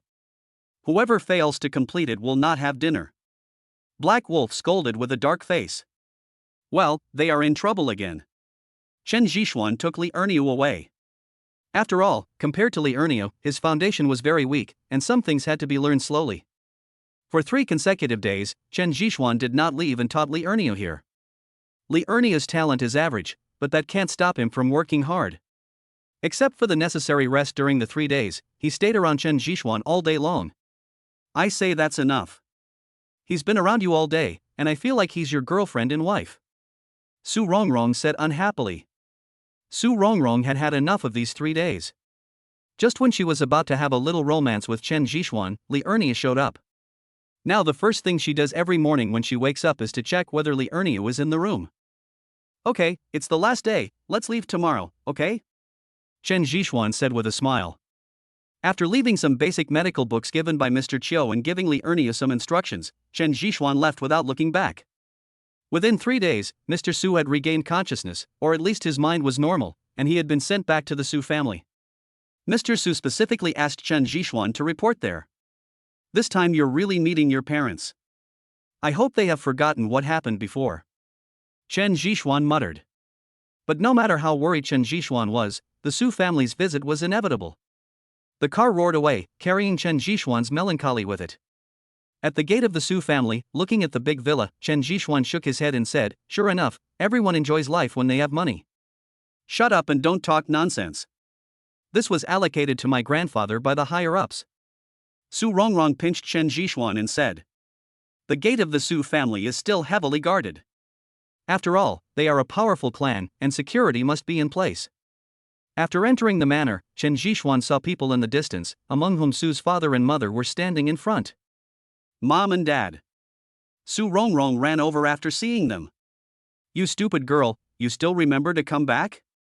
Mother Su looked at Su Rongrong and scolded her angrily. "Mom, I was wrong. What are you doing here? Come in and sit down." Su Rongrong asked curiously. "What's wrong?" "I'll deal with you later," Su's mother said as she looked at Chen Jixuan not far away, her eyes becoming increasingly cold. Under Su's mother's cold gaze, Chen Jixuan only felt a chill on his back. After a while, Su Ming came out and called Chen Jixuan in. After hearing this, Chen Jixuan hurried after her. In front of Su's mother who was passing by, he could only bite the bullet and call her auntie. Of course, whether Su's mother would accept it or not is another matter. After entering the house and going up to the room on the second floor, Mr. Su was lying on the bed with many doctors standing beside him. Chapter 70, Broken Little Finger. "Grandpa, Chen Jixuan is here," Su Ming said softly from the side. Old Master Su turned his head and began to look at Chen Jixuan. "You're a good young man. I heard that you saved this old man's life?" asked Mr. Su. "Yes, it's kid," Chen Jixuan responded. "Not bad. I heard that you caused a big disturbance at the Wang family and had a conflict with old man Wang Jun. Was old Xiu dragged into this?" Chen Jixuan didn't know how to answer, so he just nodded silently. "Yes, you are young and promising, but you ruined my granddaughter's wedding. We need to talk about this matter." Old Master Su changed the subject and stared at Chen Jixuan. "Grandpa, Rongrong, and he are already a boyfriend and girlfriend," Su Ming explained. "I know, kid, let me ask you now, how are you going to treat Rongrong in the future?" "Grandpa, don't worry. Rongrong is the apple of my eye. I'm afraid she will melt if I hold her in my mouth, or fall if I put her in my hand. I will definitely treat her well and won't let her suffer any injustice." Chen Jixuan hurriedly expressed his attitude and said all the words he could think of, fearing that Grandpa Su would misunderstand that he was not sincere enough. "I don't want to hear this. It's all fake and doesn't count." Grandpa Su shook his head and said. Chen Jixuan fell silent for a moment and just looked into Grandpa Su's eyes silently. After a long time, Chen Jixuan spoke again. 3 years, give me 3 years, and I will prove everything with my actions." Hearing this, Mr. Su nodded with satisfaction. "Yes, this is what a man should say. I'm old and can't listen to any sweet words. 3 years, I will give you 3 years. If you can really do it, then in 3 years, this old man will preside over your wedding," Old Man Su said slowly. It was obvious that he didn't need any oaths or nice words. What he needed was Chen Jixuan's promise to have the ability to protect Su Rongrong within 3 years. Seeing that Mr. Su agreed, Chen Jixuan also breathed a sigh of relief. "Boy, you've caused a big mess this time. The Wang family will not let it go. If you can't protect Rongrong well within 3 years, don't blame me for cruelly breaking you up. After all, she is the apple of my eye and the flesh of my eye," Grandpa Su explained. Chen Jixuan understood and naturally didn't say much. "Okay, we've met. I know you young people are busy, so I won't disturb you anymore. Go away and remember the agreement between us," Grandpa Su reminded again. "Kid understands." After leaving the room, Chen Jixuan felt a lot more relaxed. He always felt uncomfortable inside. Brother-in-law, my grandfather has said so. You have to work harder, otherwise the old man will do what he says. Su Ming joked. I will try my best. Chen Zhishuan murmured. When I walked out of the door, I saw the people from the Su family just walked into the house. Chen Zhishuan didn't dare to face Su's father and mother, so he could only sneak out of the house. Su Rongrong was already waiting for him outside the house, but she looked a little unnatural. What's wrong? My beautiful lady? Chen Zhishuan asked curiously. It's nothing. Let's go back. I don't want to stay here anymore. Su Rongrong pulled Chen Zhishuan into the car and went straight back to the flower market. On the way, Su Rongrong was very surprised and didn't say a word. Chen Zhishuan couldn't stand it anymore, so he could only park the car aside and said, What's going on? What happened? My parents don't let me follow you. They said that if I follow you, they won't let me enter the house. Su Rongrong said in a low voice. What about you? Chen Zhishuan lit a cigarette and waited for Su Rongrong's answer. I agree, so you have to support me. Su Rongrong turned her head and stared into Chen Zhishuan's eyes. Don't worry, it won't be long before I can bring you back to the Su family with dignity and make your parents accept me. Chen Zhishuan promised. Well, I believe you. When he returned to his home, it was already dark. Chen Zhishuan took a shower, lay on the bed and started signing in. But after shouting for a long time, the system finally gave a prompt sound. Ding, the system is upgrading, host, please don't worry. Upgrade? And you come up with this trick? Chen Zhishuan muttered a few words. He called out again, the same words. Well, it's impossible to sign in. After a while, Fatty Zhang and Moe came back. Chen Zhishuan originally wanted to introduce Su Rongrong to the two of them, but when he saw Fatty Zhang and Moe's bandaged left hands, he immediately frowned. Fatty. After shouting, Fatty Zhang and Moe raised their heads. Xianzi, you're back. Fatty Zhang replied with a smile, hiding his left hand behind his back. What are you hiding? What's wrong? What's going on with your hands? Chen Zhishuan asked in a deep voice. It's nothing. I just went out to play billiards with Lao and Mo and got hit accidentally. Fatty Zhang explained. Yes, don't smash it, it will be fine in a few days. Moe also replied. Keep making it up. Was it hit with a hammer? Blood is oozing out. Chen Zhishuan pulled it over and pinched it gently. The next second, he discovered that there was no little finger there at all. Xianzi, listen to me, we are just. Fatty Zhang was about to say something, but was stared back by Chen Zhishuan. Moe, tell me, I don't want you to lie to me? Chen Zhishuan sat aside, looking at Moe and Fatty Zhang opposite him. Moe wanted to speak, but was touched by Fatty Zhang and he stopped talking. If you don't tell me, do you think I can't find out? Fatty, do we still need to hide our relationship? Chen Zhishuan said coldly. Xianzi, let's just forget about this matter. It doesn't matter if there is no little finger. Fatty Zhang responded. Who did it? Chen Zhishuan stared at Moe. Moe couldn't stand Chen Zhishuan's gaze and could only slowly say a name, Wang Tianlai. It's him. It seems like it was a wrong decision for me not to kill him. Chen Zhishuan said angrily. It turned out that Wang Tianlai deployed people to investigate Chen Zhishuan the next day, so the information of Fatty Zhang and Moe was naturally placed on his desk soon. Afterwards, he sent someone to take away the two men's little fingers, saying it was a gift for Chen Zhishuan, and it also marked the start of his battle with Chen Zhishuan. He asked me to tell you that Xingguang will go bankrupt and he will take your life. Fatty Zhang saw that he could no longer hide it, so he just blurted out everything.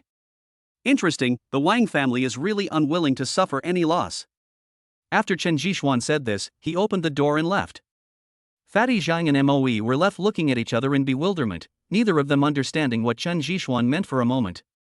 Chapter 71 Final Decision. Chen Zhishuan drove a car and went directly to T&I Group. He knew that Meng Ruyan must be there and she was waiting for him to come. When we reached the 7th floor, as expected, Meng Ruyan had been waiting for a long time, and Asi was still standing aside as usual. You're here, sit down. Meng Ruyan smiled and poured a cup of tea and handed it over. Chen Zhishuan took out a cigarette, lit it, took a few deep puffs and said, Wang Tianlai attacked the fat man. I know. Why don't you stop it?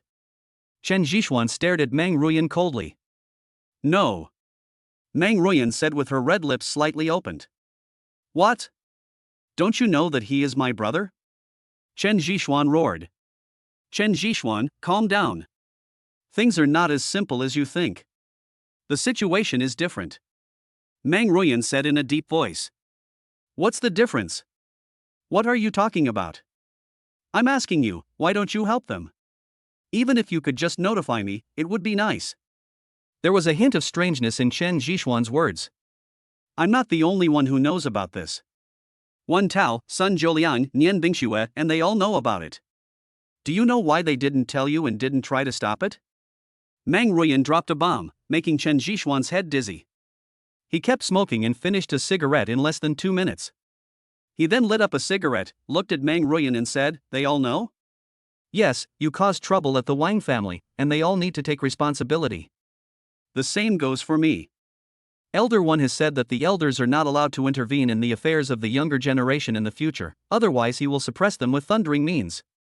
Moreover, the younger generations are not allowed to have conflicts with each other, and can only compete through commercial means. Meng Ruyan said slowly. This is directed at my teacher and me. Chen Zhixuan reacted immediately. That's right. So, they can only intervene a little. Otherwise, it won't be so simple for your two friends to just break a finger. Also, Mr. Chiu's ability is too special. For the sake of stability, this is the only way. Meng Ruyan explained. I understand, thank you. I was impulsive just now. Chen Zhixuan calmed down completely. Don't blame others, it's just because you are too weak. If you had your own power, you wouldn't be bullied like this. It's okay, as long as you can explain it clearly. Meng Ruyan said nonchalantly. Chen Zhixuan didn't say anything else, he just sat there alone, smoking. Half an hour later, the ashtray in front of Chen Zhixuan was full of cigarette butts and the air was filled with the smell of smoke, but even so, Meng Ruyan did not leave. Several times Asi wanted to remind Chen Zhixuan not to smoke, but was stopped by Meng Ruyan. After drinking 3 cups of tea in one breath, Chen Zhixuan said again, Do you want to know why Nian Wuyan helped me? I'm curious. Nian Wuyan is the kind of person who won't give up until he sees the rabbit. It's impossible for him to go head to head with the Wang family for you, unless. Meng Ruyan didn't continue. Yes, I have new energy technology and I let him participate. Chen Zhixuan still said this. Meng Ruyan was stunned for a moment, then looked as if she understood. Why don't you ask me why I'm telling you this? Chen Zhixuan asked. I won't ask. If you want to tell me, just tell me. If you don't want to, I won't force you. Meng Ruyan replied calmly. You don't want to participate?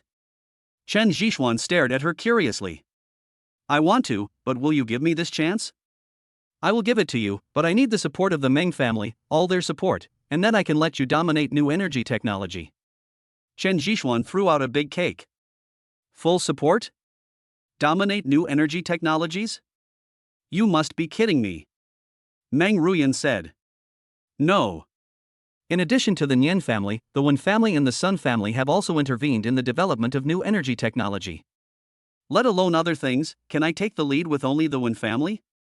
Besides, aren't you afraid that I will abandon you after I get the technology? Meng Ruyan stared at Chen Zhixuan playfully.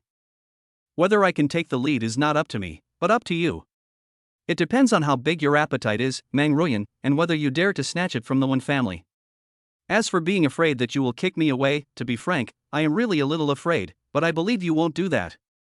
Seeing that the two were playing charades, Asi next to them simply stopped listening and went to open the window to let the smoke out. After talking with Meng Ruyan for a long time, Chen Zhixuan finally left, leaving behind the Tesla notes he had obtained. Miss, do you really want to be tied to him? Asi asked hurriedly after Chen Zhixuan left. Why not? Tesla notebook, new energy technology, this is a great temptation, how can I resist it, no one can refuse it. Meng Ruyan said excitedly as she looked at the Tesla notebook in her hand.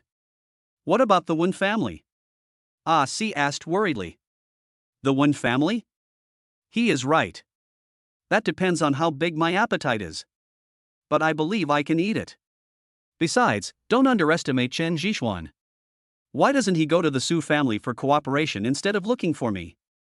Meng Ruyan said playfully while looking at the neon lights outside. I don't know. Because I am realistic, I have nothing to do with him, and I can be the head of the Meng family. He is a lion that has awakened, but facing a pack of wolves, he needs a partner, and I am his best choice. Meng Ruyan murmured. If Qin Jishuan were here, he would definitely be amazed by Meng Ruyan's intelligence again. Indeed, Meng Ruyan's words were exactly what he thought. Meng Ruyan is very realistic and can distinguish between pros and cons. It can be said that compared with others, she is the most capable person. What's more, Chen Jishuan has nothing to do with Meng Ruyan. Even if there are conflicts in the future and they become enemies, Chen Jishuan will not feel uncomfortable at all. Of course, the most important point is that Meng Ruyan can control the entire Meng family, and her existence can give Chen Jishuan more protection. After returning home, Chen Jishuan briefly introduced Su Rongrong to Moe and then returned to the bedroom. Fatty Zhang wanted to talk to Chen Jishuan several times, but he held back. Lying on the bed, although Su Rongrong didn't understand what was happening, she could feel that Chen Jishuan was extremely upset at the moment. Did something happen? Su Rongrong asked gently. No. By the way, will you still go to work at the police station? Chen Jishuan changed the subject. Well, this is the only way. I can't stay at home every day. I will become exhausted. Su Rongrong said. That's right, but you are not allowed to enter the criminal police team, otherwise I won't let you go. Chen Jishuan said. That would be so boring. Besides, I'm an adult now, so I naturally know how to protect myself. Don't worry about me. Su Rongrong said coquettishly. Chapter 72. Something went wrong. Chen Jishuan did not force Su Rongrong to change her mind. In his words, if you like someone, you should respect everything about her. The next morning, Su Rongrong went to work early, and Chen Jishuan followed Fatty Zhang to the company. Through Moe's measures, the company has become more united and the whole atmosphere has become relaxed and pleasant. Chen Jishuan never mentioned Fatty Zhang's severed finger again, but he discovered one thing, that is, and Ran cared more about Fatty Zhang. Xianzi, do you have something to talk to me about? Moe walked in curiously, not understanding why Chen Jishuan called him. Moe, this thing is for you. Go find Meng Ruyan. She will introduce other partners. Remember, we only need to take our share. Also, this thing belongs to us, Xingguang. No matter whose hands it passes through, it is ours. Chen Jishuan handed the original Tesla notebook to Moe. Maybe he was still worried at the beginning, but after the finger severance incident, he completely trusted Moe. I will do my best, but Xuanzi, do you really want to deal with Meng Ruyan? Although I have never met her before, I have heard of her reputation. I am afraid we are letting a wolf into the house. Moe asked worriedly. Don't worry. Meng Ruyan and I have an agreement. She won't dare to be too presumptuous. You just need to do your own thing. Chen Jishuan instructed. Moe was a smart man. He understood what was said immediately and nodded to go out and make arrangements. After explaining everything, Chen Jishuan finally breathed a sigh of relief. Before, he could only look at the things but not touch them, but now he finally had the chance to take them out. After strolling around for a whole day, Chen Jishuan was feeling very idle. He didn't have to go to work, as someone was taking care of the company's affairs. Looking at the people coming and going on the street, he felt very empty for a moment. Finding a bar in a corner and sitting down, Chen Jishuan began to experience the corrupt life. Maybe it's because it's getting off work, more and more people are coming and going here, and everyone has a tired look in their eyes. Bars are places where urban white-collar workers often hang out and are perfect for releasing stress. The annoying music actually calmed Chen Jishuan's heart down. With glass of wine flowing down their stomachs and the wild music playing, the place started to get hot. You little brat, you're getting away with it at such a young age, you deserve to be punished. Suddenly, a young man in a suit and white-rimmed glasses ran out from the toilet next door, and he accidentally fell to the ground. The two security guards behind him came over cursing, each holding one of my legs, and walked into the toilet. The young man kept shouting that he was wrong, but what he was faced with were two fists as big as sandbags. Chen Jishuan looked at the familiar face and walked over with a questioning look on his face. You little brat, this beating is for nothing. From now on you will stay and work in the bar. When you have paid off all the debts, you can leave again. If you dare to run, we will break your legs. The two security guards threw a bucket and a mop over, obviously asking the young man to clean the toilet. Cyan, is that you? Chen Zhishuan asked curiously, holding a cigarette in his mouth. The young man raised his head and then showed an excited expression. Brother Xian, it's really you. Xian quickly stood up and began to straighten his wrinkled suit, revealing a hint of embarrassment. Hey, do you know each other? The security guard stared at Chen Zhishuan suspiciously. Chen Zhishuan ignored the two of them and took out a stack of money from his pocket and threw it at the security guard. Is that enough? Enough, enough. The two security guards were also good at judging people by their appearance. After seeing Chen Zhishuan's actions, they knew that the other party was not someone they could afford to offend. Brother Xian, actually Xian wanted to explain something but was stopped by Chen Zhishuan. Don't say so much for now, go and fight back. Brother Xian will take care of you if anything happens, Chen Zhishuan said with a smile. Xian hesitated for a moment, but ultimately did not take action. As for the two security guards, they also left in disgrace. This made Chen Zhishuan sigh that time flies. If it were in the village, if he asked Xian to take action, he would definitely do it without saying a word, even if he got a bloody head. As people grow up, they have more concerns, and many people have been tempered by society and have lost their edges. After a moment of silence while reminiscing about the past, Chen Zhishuan gently patted Xian's shoulder and said, "Wash your face and come out. I'll wait for you outside." Xian nodded and went to wash up. Thinking that it has been nearly 3 years since I left the village, many things have changed, and my former friends have grown up. I don't know if I will see them again. Brother Xian, my wallet was stolen. I will go home and return your money. Xian whispered as he sat next to Chen Zhishuan. No need. By the way, why are you in the flower market? Have you graduated? Chen Zhishuan handed over a cigarette, and Xian lit it skillfully and started smoking. I'm doing an internship and have found a company that has some spare money. By the way, Brother Xian, do you know what's going on at home? Xian said as he flicked the ash from his cigarette. What's going on at home? Isn't everything fine?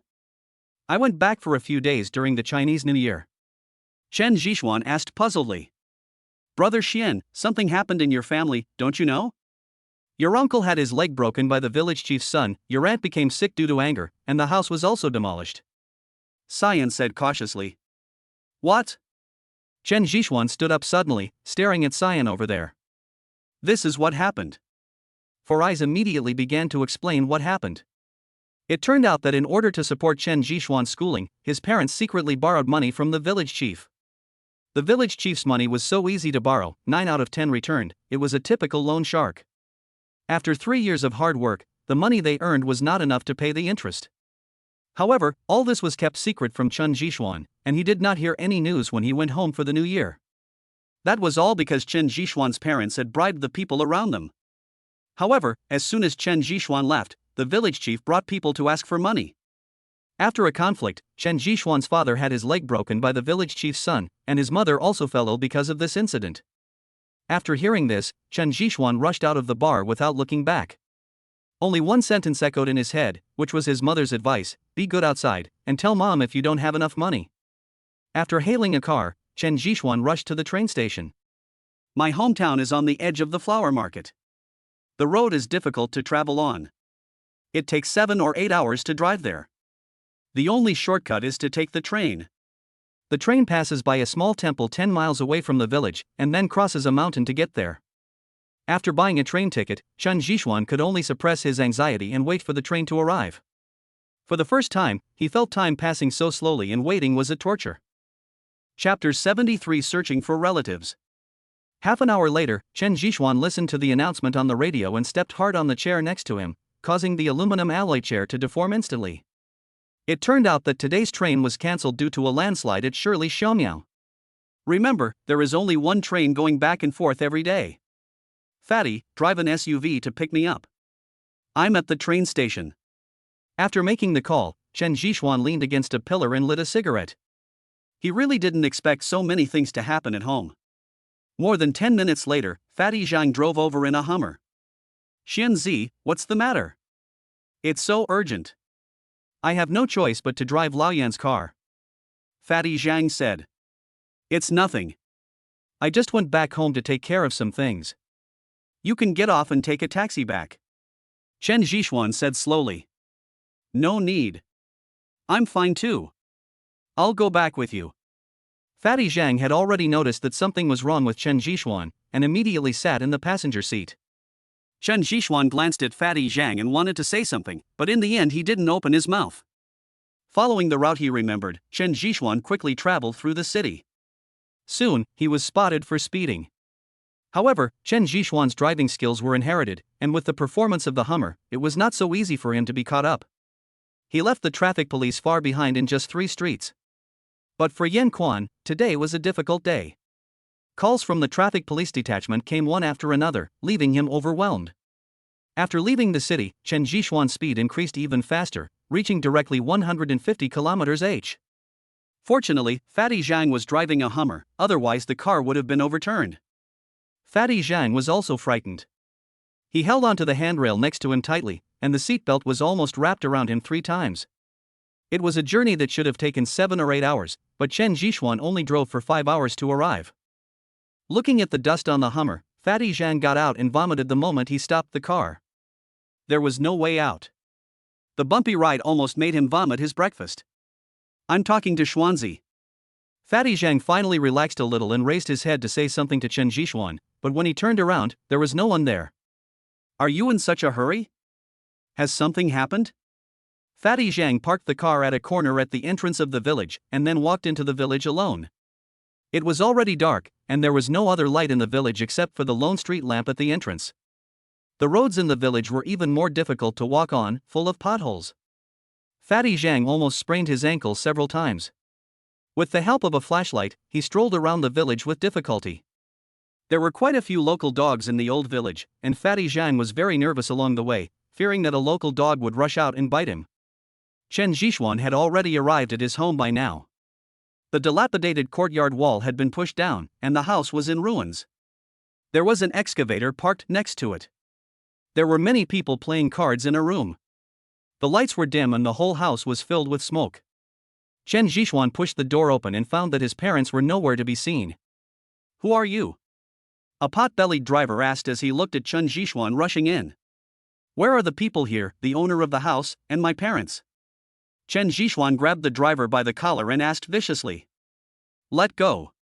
The driver struggled and kept slapping Chen Jishuan's hands. Speak quickly. Chen Jishuan then grabbed the fat driver's neck, and the huge force made the driver's face turn red instantly. Boy from the Chun family, stop it, or someone will get killed. At this time, the person next to him recognized Chen Jishuan and hurriedly stopped him. Chen Jishuan then slowly let go of his hand and was about to ask something when he saw the driver holding a beer bottle and throwing it at Chen Jishuan's head. He punched subconsciously, and the beer bottle broke.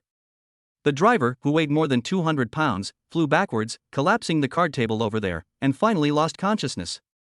The people around him swallowed their saliva and looked at Chen Jishuan in a daze. Where are my parents? Chen Jishuan turned and asked the person next to him. In the back hill. Hearing this, Chen Jishuan left without hesitation. TSK, is this the kid from the Chen family? Too violent. I haven't seen him for a few years.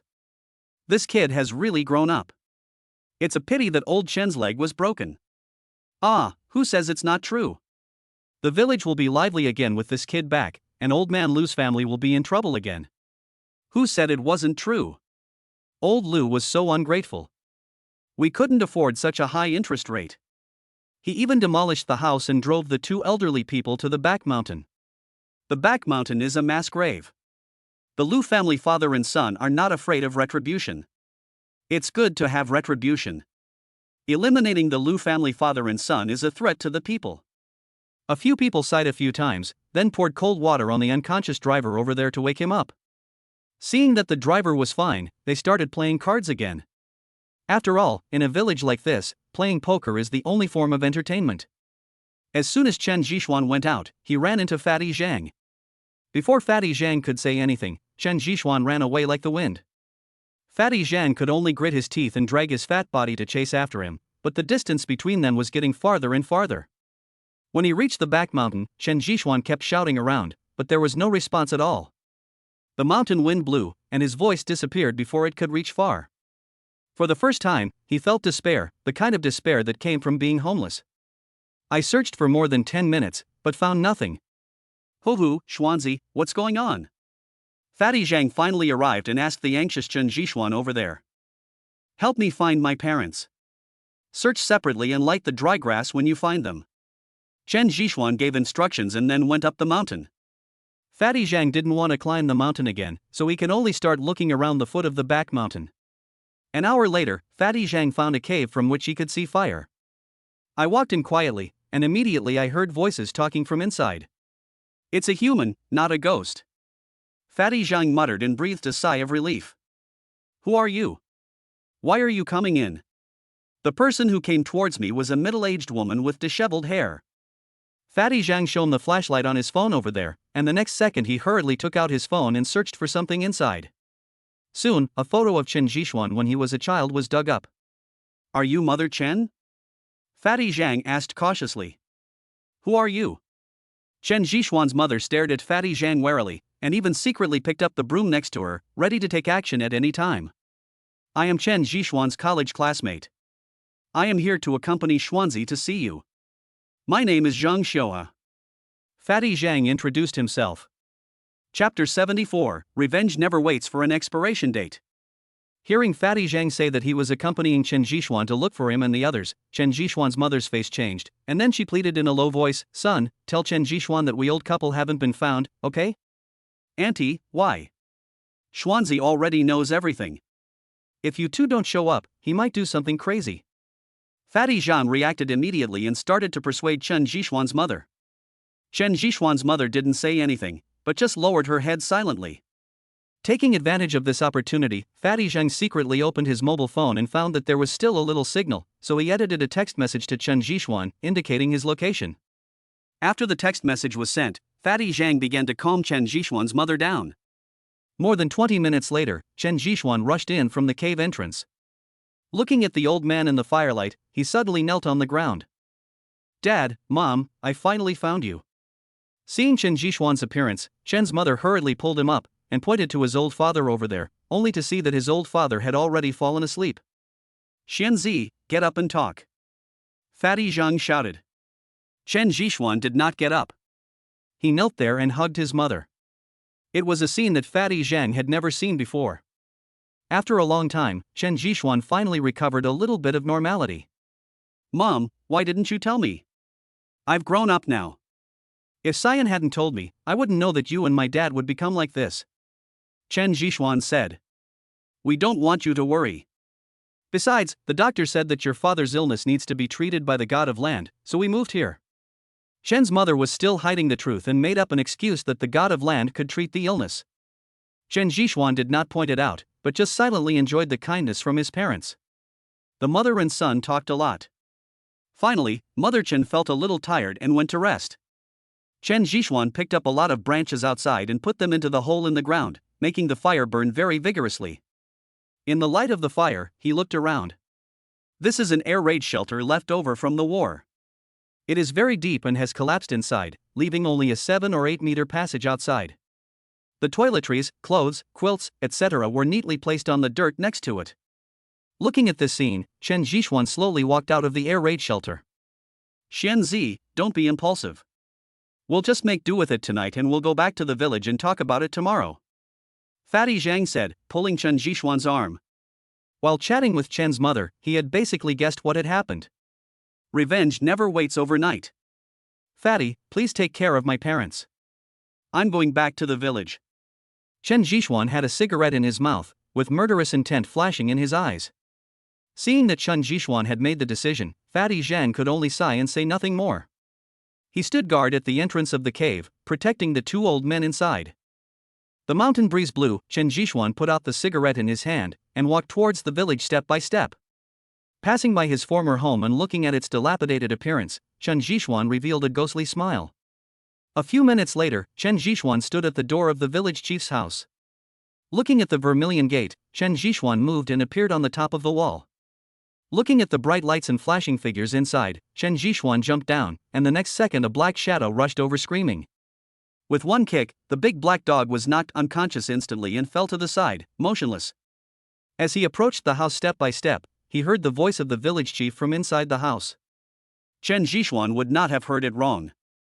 Daughter-in-law, I see you look more beautiful again. Did you eat something delicious secretly? How could that be, Dad? Don't move, Xiaobao might come back in the middle of the night. No, he went to gamble with those guys tonight. Don't worry, there are only two of us at home, I will make you comfortable. Listening to the voice inside, Chen Zhixuan really didn't expect that the Lu father and son would be such characters. Just as he was about to push the door open, he heard Lu Xiaobao's wife say coquettishly, Dad, don't be anxious. I want to ask you something. Explain. Give me the Chen family's land deed. I have a sister who doesn't have a house yet. How about that? No problem. Those two old men from the Chen family won't be coming back anyway. I'll have them demolish the house and build a small second floor for you tomorrow. But shouldn't you introduce your sisters to me? Hearing this, Chen Zhixuan couldn't bear it anymore and kicked the door open. Ah! Seeing Chen Zhixuan breaking into the room, Lu Xiaobao's wife hurriedly pulled the quilt over to cover her body. Old man Lu's treasure was also frightened by Chen Zhixuan and suddenly went limp. Boy Chen, what are you going to do? Old man Lu's eyes were not blurry. He stared at Chen Zhixuan and asked subconsciously. What do you think? It's great that you even bring your daughter-in-law to play with you. You like it so much. Then I will help you. Chen Zhixuan smiled grimly. Originally, he also wanted to break the legs of old man Lu and Lu Xiaobao, and then torture them slowly, but when he saw the scene before him, he immediately changed his mind. He took out the Fengming needle, and the tip of the Fengming needle glowed brightly under the light. Help! Lu Xiaobao's wife shouted, but the next second she saw a Fengming needle inserted in the back of her neck. Old man Lu picked up a flower pot from the side and smashed it towards Chen Zhixuan's head, but before the flower pot could leave his hand, Chen Zhixuan stopped it. Don't be anxious, it's your turn now. The Fengming needle tapped his heart a few times, and old man Lu fell into coma instantly. Chen Zhixuan looked at the two of them, then climbed over the wall and left the yard. He remembered that Wang Lizi in the village was particularly fond of tinkering with those strange aphrodisiacs. He married two wives and played with them every day until he became exhausted and died. However, his drugs were not thrown away. Instead, they were collected by his two wives. After Wang Lizi's death, the two wives completely became slaves to money and indulged in revelry every night. Based on his memory, Chen Zhixuan found Wang Lizi's home and quietly climbed over the wall to get in. Listening to the embarrassing sounds inside, Chen Zhixuan knew that Wang Lizi's two daughters-in-law were working again. After entering a small room next door, Chen Zhixuan quietly turned on the flashlight on his mobile phone. He quickly found the medicine box that he often saw when he was a child, took out a few small bottles from it, and looked at the words on them. Chen Zhixuan smiled. They left without anyone noticing and returned to old man Lu's home, where both of them were still unconscious. Chen Zhixuan found a bowl and poured the medicine from the vial into it, stirred it with water, and directly fed it to the two of them. Then he used silver needles to stimulate the acupoints of the two people, and they would wake up automatically after 10 minutes or so. Chapter 75, Heaven Will Have Its Way. After doing all this, Chen Zhixuan went outside to wait. On the roof, Chen Zhixuan lit a cigarette and waited for the drug to take effect. Sure enough, 15 minutes later, that unbearable sound was heard in the house. Standing up, Chen Zhixuan threw the cigarette butt in his hand towards a pile of wood in the distance, and then leisurely returned to the back mountain. Soon, under the influence of the cigarette butt, the pile of wood was ignited, and the flames illuminated the surroundings. The villagers were also alarmed and rushed in to put out the fire. Fortunately, the fire was not big and was put out in just over 10 minutes. There was a fire at old Lu's house and no one came out to check? Could it be that they fell asleep? I don't know. It was so dry, luckily the fire was put out. The lights are still on inside, why don't you go in and take a look? The villagers around hesitated for a moment, then bravely walked in. As soon as they got close, they heard the strange sound. A few brave young people leaned over and were soon attracted by the things inside. Who could have imagined seeing something like this late at night? Everyone started laughing. Where is the fire? Where is my wife and my father? At this time a voice came from outside. Everyone stepped aside at the same time, staring at Lu Xiaobao who came in. Lu Xiaobao might have drunk too much and couldn't walk properly. Looking at the fire that had been put out, he staggered back into the house. After entering the house, everyone started eavesdropping again. Soon, angry noises came from inside, and everyone was waiting to see the show. You old bastard, no wonder you gave me money to gamble. Turns out you're thinking about my wife. I'm going to beat you to death. Lu Xiaobao roared and smashed the old man Lu hard with the shovel in his hand. As for his wife, she was so overwhelmed by lust that she was still hugging old man Lu and asking for a kiss. Beat to death you bitch, beat to death you old man, beat to death you adulterous couple. Lu Xiaobao was drunk, and after seeing such a scene, he could no longer bear it. He was furious and his attacks became more and more severe. Who outside dared to stop them? They all retreated and some called the police. An hour later, someone saw Lu Xiaobao sitting alone in the yard in a daze, muttering something. At daybreak, the police arrived and surrounded the place, making it impossible to get out. Chen Xiaobao has been arrested for murder, and some villagers have begun to report what they saw. Chen Zhixuan was massaging his parents at the moment and had no time to watch those things. How is it, Mom? Are you comfortable? Here are the techniques I learned. Chen Zhixuan asked while massaging. It's comfortable, but this is not a skill. Don't have any bad ideas. Work hard and try to find me a wife. Chen's mother said with a smile. Mom, come back to the city with me. I have set up a company with my friends, and I have bought a house in installments. You can move in with me. Chen Zhixuan persuaded. No, as long as you have a promising future, that's enough. Your father and I like quietness, and we have lived here all our lives. It would be hard to bear to leave suddenly, said Chen's mother. Under Chen Zhixuan's repeated nagging, Chen's mother had no choice but to leave the cave. Seeing his mother still packing up those worn-out clothes, Chen Zhixuan pulled her over and said, Mom, let's just think of it as the beginning of a new life. We don't want those old things anymore. No, how can we support you to this age without these old things? Chen's mother didn't want to give up. Chen Zhixuan had no choice but to leave Fatty Zhang to accompany her to sort them out. When he arrived at the village, Chen Zhixuan saw the police car over there and discovered that it was Officer Qiu who was leading the team. Mr. Chen, you are here too? Officer Qiu looked at Chen Zhixuan and couldn't help but greet him with a smile. Uncle Qiu, don't call me Mr. Chen. Rong is my girlfriend. Just call me Xuanzi. Chen Zhixuan replied. Okay, Xuanzi, you are really awesome. You won my niece in just a few days. You should know that the people pursuing her line up in the flower market. Officer Qiu joked deliberately. Ha, there's nothing we can do. Different people have different tastes. Rong likes my type. By the way, Uncle Qiu, who did the murder? Chen Zhixuan asked curiously. The father was hanging out with his daughter-in-law when they were seen by their drunken son, who hacked them to death with a shovel. It was very cruel, said Officer Qiu. Can I go and see Lu Xiaobao? Chen Zhixuan asked. Do you know him? Officer Qiu asked curiously. Of course, this is my hometown, of course I know it. Chen Zhixuan was speechless.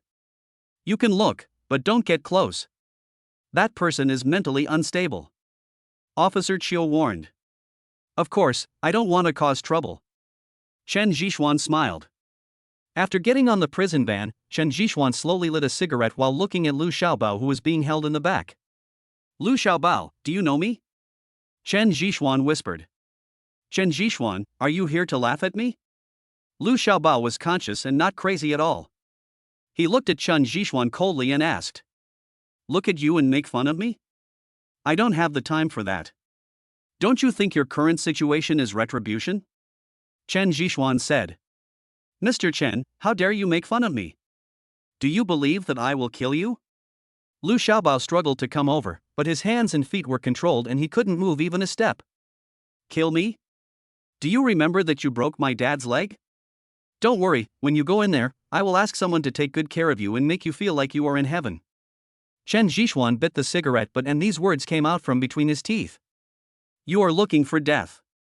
Lu Xiaobao said angrily. Oh, you scared me to death. You're not afraid to tell you that I was the one who set the fire last night. I found out what your father did and lured you here on purpose. Chen Zhixuan chuckled, his tone revealing that kind of pleasure. Chen Zhixuan, I'm going to fuck you. Not only will I bring disgrace upon your Lu family here, I will also make you get the retribution you deserve. Heaven has its just cause and no one can escape it. You, the father and son of the Lu family, have bullied the people in your hometown. This is the outcome that everyone wants to see, but you can only stay in there and wait for the people's judgment. Chen Zhixuan smiled, put out the cigarette in his hand and got out of the car. Chen Jishuan, come back here, you murderer, I will not let you go, come back here. Lu Xiaobao roared.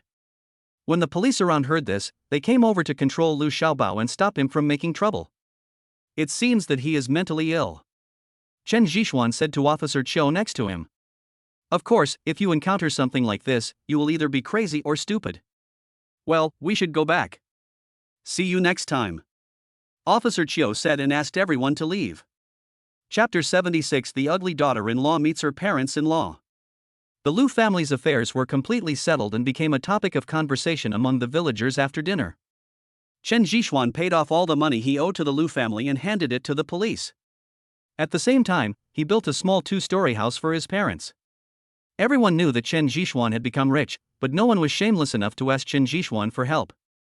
It was only because they had rejected the pleas of Chen Jishuan's parents that eventually led to Chen Jishuan's parents finding the Lu father and son and having their legs broken. Money makes the world go round. In just over 10 days, a small 2-story building was completed. After a week of renovation, Chen Jishuan moved in with his parents. Mom, these are the best materials. You two should live well here, Chen Jishuan said softly. Well, it doesn't matter if we stay or not, but you are not a child anymore and you can't wait any longer, said Chen's mother. Actually, Xuanzi already has a girlfriend, and she's a police officer. Fatty Zhang quickly interrupted. Is it true? When will you bring her back to see what she looks like? By the way, find one with a big butt. People with big butts are more fertile and can give birth to boys. Chen's mother immediately started talking in homely style, and Chen Jishuan just nodded repeatedly. Xianzi, come out with me. Chen Jishuan's father called out while smoking his pipe. Chen Jishuan hurriedly followed him out. He didn't dare to be too presumptuous in front of his parents. You didn't do anything illegal in the city, did you? Chen's father asked word by word. No, how can you say that? My girlfriend is really a police officer. If I do anything illegal, she will not forgive me. Chen Jishuan hurriedly explained. He had only respect for the father in front of him. That's good, but you can't forget your family when you become rich. If you have the conditions, build a road for the village. Doesn't the words on the wall say it? If you want to get rich, build roads first. Over the years, the villagers have helped a lot, said Chen's father. Okay, I'll arrange it when I get back. Chen Jishuan did not refuse and agreed directly. The Lu family's affairs have nothing to do with you.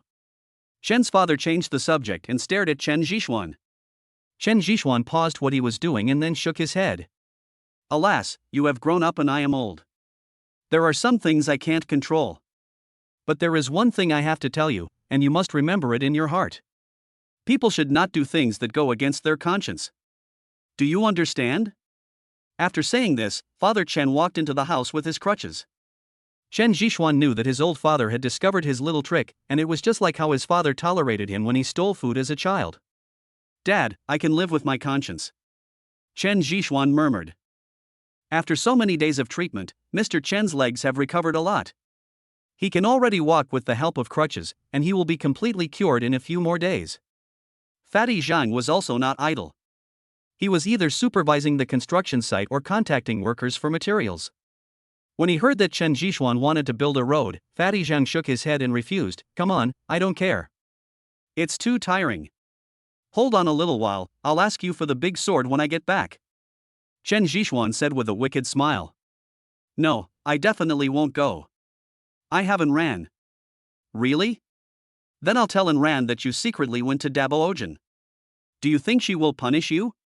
Chen Jishuan stared at Fatty Zhang with amusement. I really misjudged you. You turned out to be such a person. Fatty Zhang admitted his mistake and could only make further plans. Fortunately, the town sent people to help, and the handover was completed in just 3 days. Originally, Chen Jishuan was going to go back to the flower market after settling his parents down, but when they heard that they could meet their daughter-in-law, Chen's mother pulled Chen's father and insisted on going to meet her, saying that they wanted to screen Chen Jishuan. Chen Jishuan had no choice but to agree and took the two elders back to the flower market. In the villa area, Chen's mother was stunned by the house in front of her. She had never seen such a big house. Mom, stop looking, it's time to eat, Chen Jishuan shouted. Such a big house, kid, you're not being kept by someone, are you? I heard that there are a lot of rich women in the city, and they specifically target young men like you. Chen's mother's words made Fatty Zhang's rice spray out of his nose. Old woman, what are you talking about? Let's eat. Father Chen could only interrupt Mother Chen. Auntie, if you ask me, being kept by someone is a good thing, isn't it? At least you don't have to worry about food and clothing, and you can live in a big house. Fatty Zhang said deliberately. Who is being kept? How come I don't know? Su Rongrong happened to be coming home from get off work, and when she heard this, she asked curiously. When she saw Chen Jishuan's parents, she forgot to change her shoes. At the dinner table, Su Rongrong's hand never left Chen Jishuan's waist. You are Rongrong.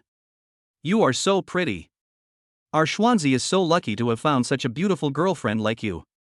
I wonder what your parents do, what their names are, where they are, and when can we sit down and talk about this day? Chen's mother fell in love with Su Rongrong at first sight. Her continuous questions made Su Rongrong not know how to answer. Mom, are you going to eat or not? Is that how you ask? Why don't you ask when the baby will be born? Chen Jishuan was speechless. Oh, that's right. When are you going to have a baby? It doesn't matter if it's a boy or a girl. Your father and I are young now and can help you take care of the child. Young people nowadays are busy with work and cannot take good care of the child. We will be enough. Chen's mother immediately urged. Faced with Chen's mother's questions, Su Rongrong was really at a loss. Hee, old woman, just eat your meal. Let the young people decide their own affairs. Don't meddle in other people's business. Father Chen couldn't bear to listen any longer and interrupted Mother Chen. Seeing that Chen's mother was no longer asking questions, Su Rongrong breathed a sigh of relief, but her hand turned 360 degrees. Chen Jishuan endured the pain in his waist and ate happily. After dinner, Su Rongrong took Chen Jishuan into the house. Are you trying to embarrass me on purpose? You didn't even tell me when my parents came, and you made me so embarrassed. Su Rongrong pinched Chen Jishuan's ears, looking as if she would make him suffer if he didn't explain to her. It happened suddenly. I was looking at cars and didn't have time to send you a message. Besides, my mother likes you very much. What are you afraid of? Just be open and honest. Chen Jishuan said with a smile. I also said that if your father hadn't rescued me, I would have crawled into the ground. Su Rongrong is not so easily fooled. I was wrong.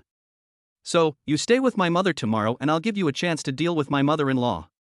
Chen Jishuan admitted his mistake. What does mom like? I can take her out for a walk. Su Rongrong's attention was immediately diverted. Chapter 77, Cooperation in the Envelope. Perhaps in order to leave a good impression on Mr. and Mrs. Chen, Su Rongrong took 3 days off to stay with the two elders. Although she was often pushed to the point of being speechless by the two elders, she was not impatient, and even her thinking began to change a little bit. Chen's father and mother only stayed for 3 days before returning to their hometown.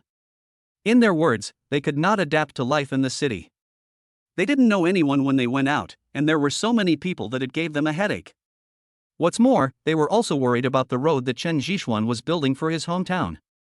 Chen Jishuan tried to persuade them to stay again and again, but finally he had to send the two elders home personally. On the way, Chen's mother looked at the health products placed beside her and shook her head, saying, "These things are quite expensive, right? Tell Rongrong not to buy so many things next time. Your father and I are old, and we don't need these things. Mom, this is Rongrong's gift. If you don't accept it, Rongrong will think that you have something against her." Chen Jishuan said with a smile. Xiao Xian, Rongrong is a good girl, you have to treat her well. If I find out that you are having an affair with other girls outside, I will punish you. Father Chen threatened. Chen Jishuan nodded repeatedly and promised that he would not do anything rash. After sending the two elders back, Chen Jishuan did not stay overnight. The reason made him laugh and cry. Chen's mother said that Su Rongrong was afraid of the dark alone, so she asked Chen Jishuan to rush back overnight.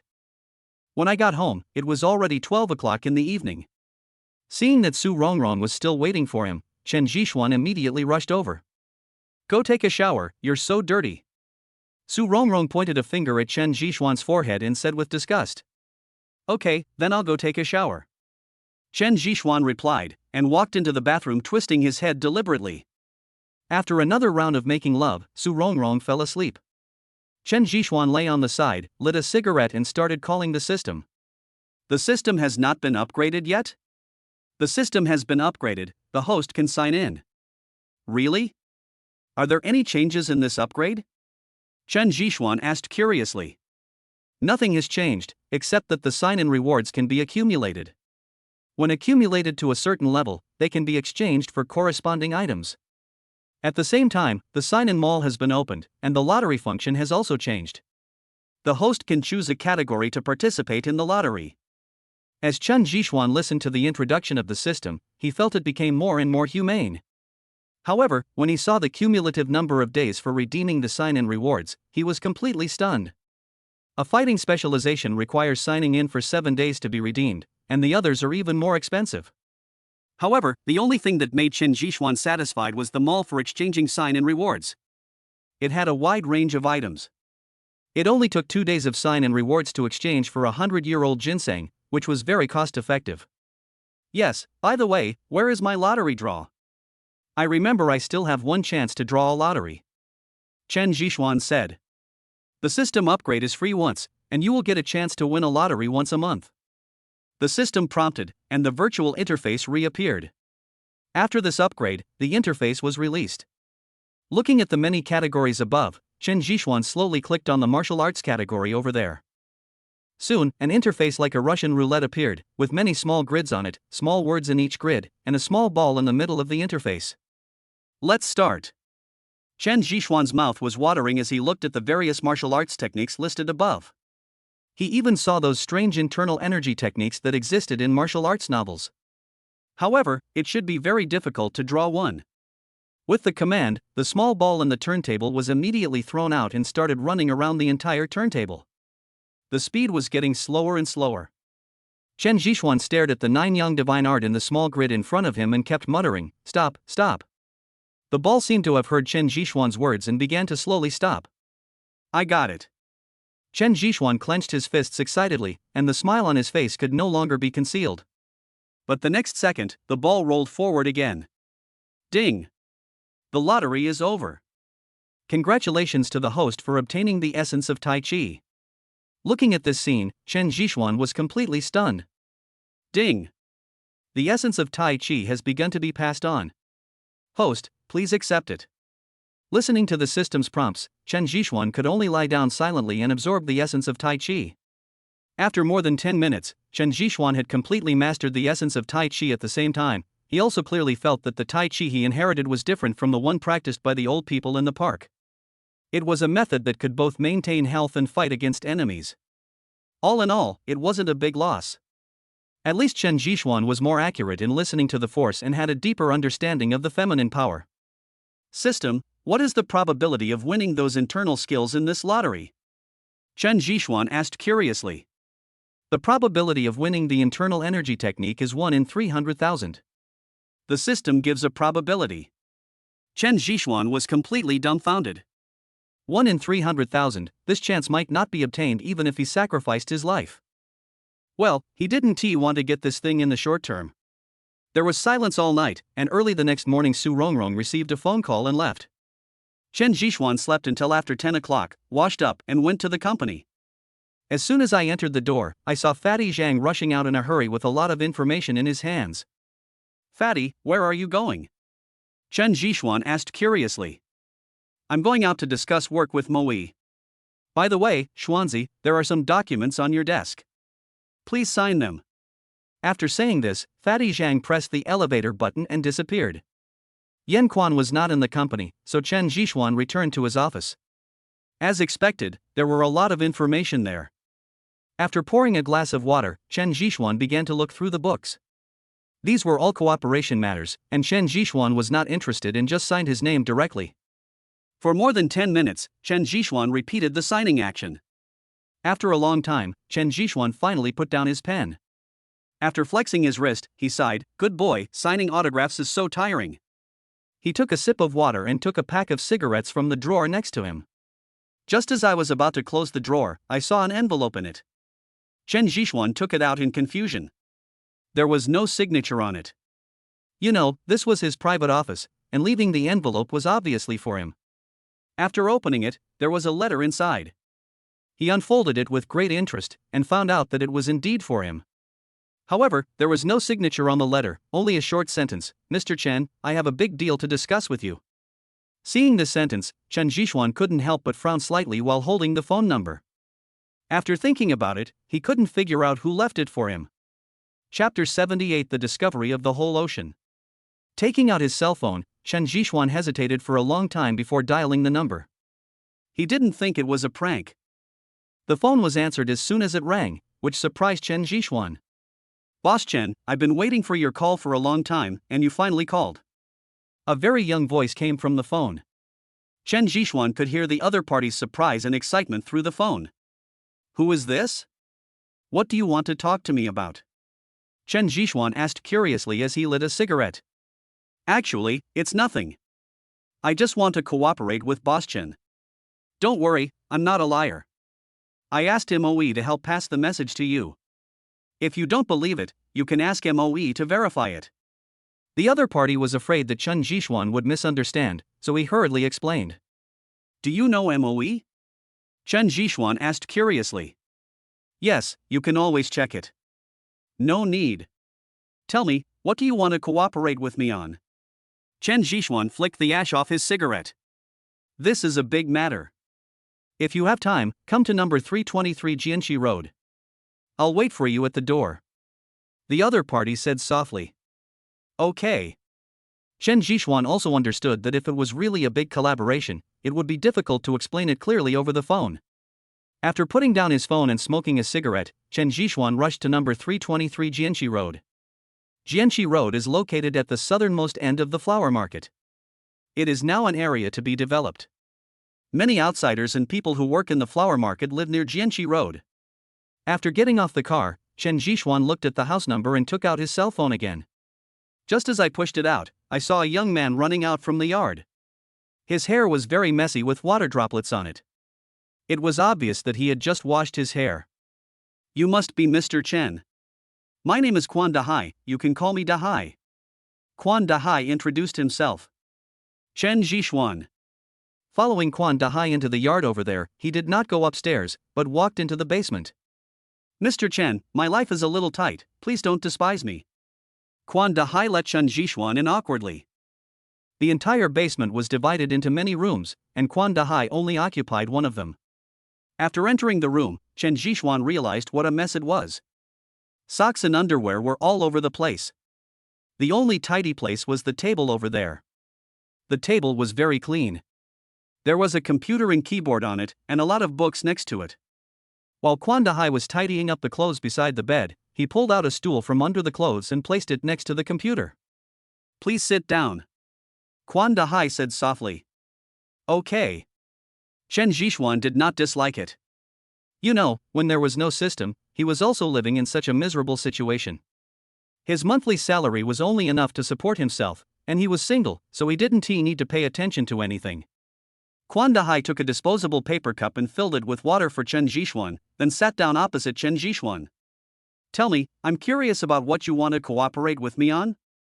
Chen Zhishuan said with a smile after taking a sip of water. "Mr. Chen, don't you know that you play stocks?" Quan Dahai whispered. Chen Zhishuan thought for a moment, then replied, "I played for a while when I had nothing to do before, but as you know, few outsiders can make money, so it's called tuition." Seeing Chen Zhishuan openly speaking out about his shortcomings, Quan Dahai felt that he had received a kind of unspoken respect. "Mr. Chen, it's easy since you have had contact with stocks. My cooperation this time is about stocks. I wonder if you are interested," Quan Dahai said as his hands skillfully flew on the keyboard. After more than 10 seconds, he turned the display screen to Chen Zhishuan. "Japan's stock market trading chart?" Chen Zhishuan murmured as he looked at the stock trading chart. "Yes, I have been paying attention to our country's stock trading market for nearly a year, and I found that there are great opportunities in Japanese stocks." Quan Dahai became excited when he talked about his profession, and his whole mouth seemed to be opened, and he started to tell Chen Zhishuan. Chen Zhishuan listened as if he understood something, but did not interrupt. Quan Dahai chattered for half an hour before he stopped, staring at Chen Zhishuan with joy. "I understand. You mean that someone is secretly manipulating the Japanese stock market? You hope that I can follow up and make a fortune in the Japanese stock market together?" Chen Zhishuan said in a deep voice. "Yes, is Mr. Chen interested?" Quan Dahai asked eagerly.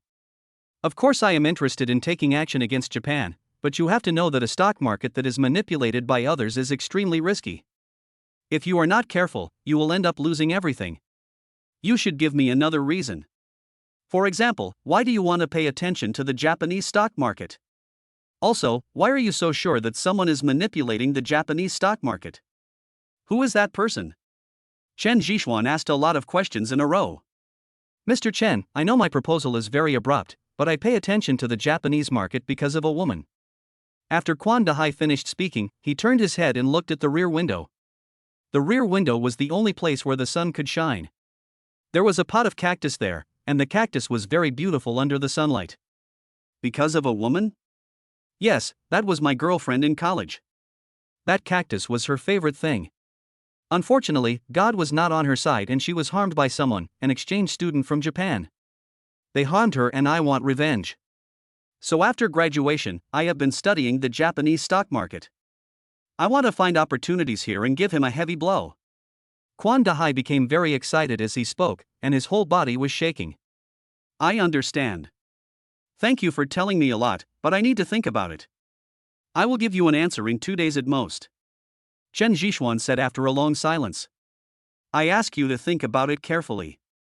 I didn't lie to you. I just want revenge. I don't need to take the money. Quan Dahai grabbed Chen Zhixuan's arm and begged continuously. After being sent out of the basement by Quan Dahai, Chen Zhixuan silently lit a cigarette. Although he didn't know whether the stock market opportunity that Quan Dahai mentioned was really possible, he could clearly sense the hatred in Quan Dahai's heart, and hatred could not be faked.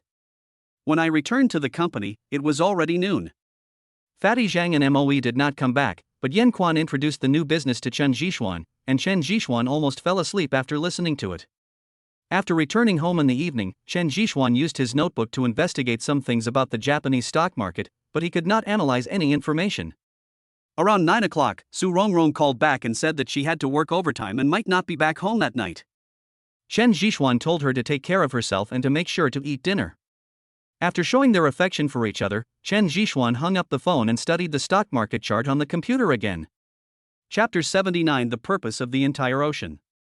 Wow, I'm so tired. I don't want to argue with those people next time. Fatty Zhang lay down on the sofa as soon as he entered the door. He looked listless, as if he had gone to the battlefield. Look at Moe, he's still young. I have to tell Enran that you're not feeling well. Chen Zhixuan joked. Xianzi, you don't know that those people were setting traps for me. If I hadn't been smart, I wouldn't have gained back my 200+ pounds. It's true that old people become cunning and old horses become slippery. This saying is absolutely true. Fatty Zhang complained. Come on, you are such a cunning boy, are there any people plotting against you? Chen Zhixuan didn't believe it. When Moe passed by Chen Zhixuan, he saw Chen Zhixuan studying the stock market chart, and then asked curiously, did you see the sea? I feel like vomiting when I see the sea. Fatty Zhang said jokingly. Chen Zhixuan ignored Fatty Zhang and nodded, saying, yes, I saw the envelope today and contacted him. What do you think? Moe said after taking a sip of water. I should be the one asking you this. You brought me this information, and now you don't want to say anything? Chen Zhixuan asked back. Moe was silent for a few seconds before he spoke. Quan Dahai and I have known each other for 3 years. At that time, he had not yet graduated. One time, I went to his school to look for someone and happened to meet him. At that time, he was discussing the stock market with a friend. I sat over and listened for a while. I found that he was very sensitive to stocks and had his own judgment on the market. So we got to know each other. At the same time, I gave him 3,000 yuan to help me operate. In just 15 days, he returned 6,000 yuan to me. Double in 15 days? This guy is amazing. Fatty Zhang was also shocked by this ability. Yes, it was only 15 days. I thought he was only staying for a short period of time. Since then I wanted to recruit him into Xingxing Group. Unfortunately, he graduated and I was tricked by someone, so I never had the opportunity. He contacted me some time ago and said there was a big deal. As you know, I'm still a worker and can't afford a big deal, so I introduced Xianzi to him. I didn't expect him to be so serious and wrote a letter for me to bring it over. Moe said slowly. This guy is a talented person. If we have a chance, we can recruit him to us. I am also interested in his stocks, Fatty Zhang said, putting his arm around Moe's neck. Since you praise him so much, it seems that he is not bragging. But he must have heard about you. Why don't you apply for a job? $1 million annual salary should be no problem. Chen Zhishuan asked curiously. This story is a long one.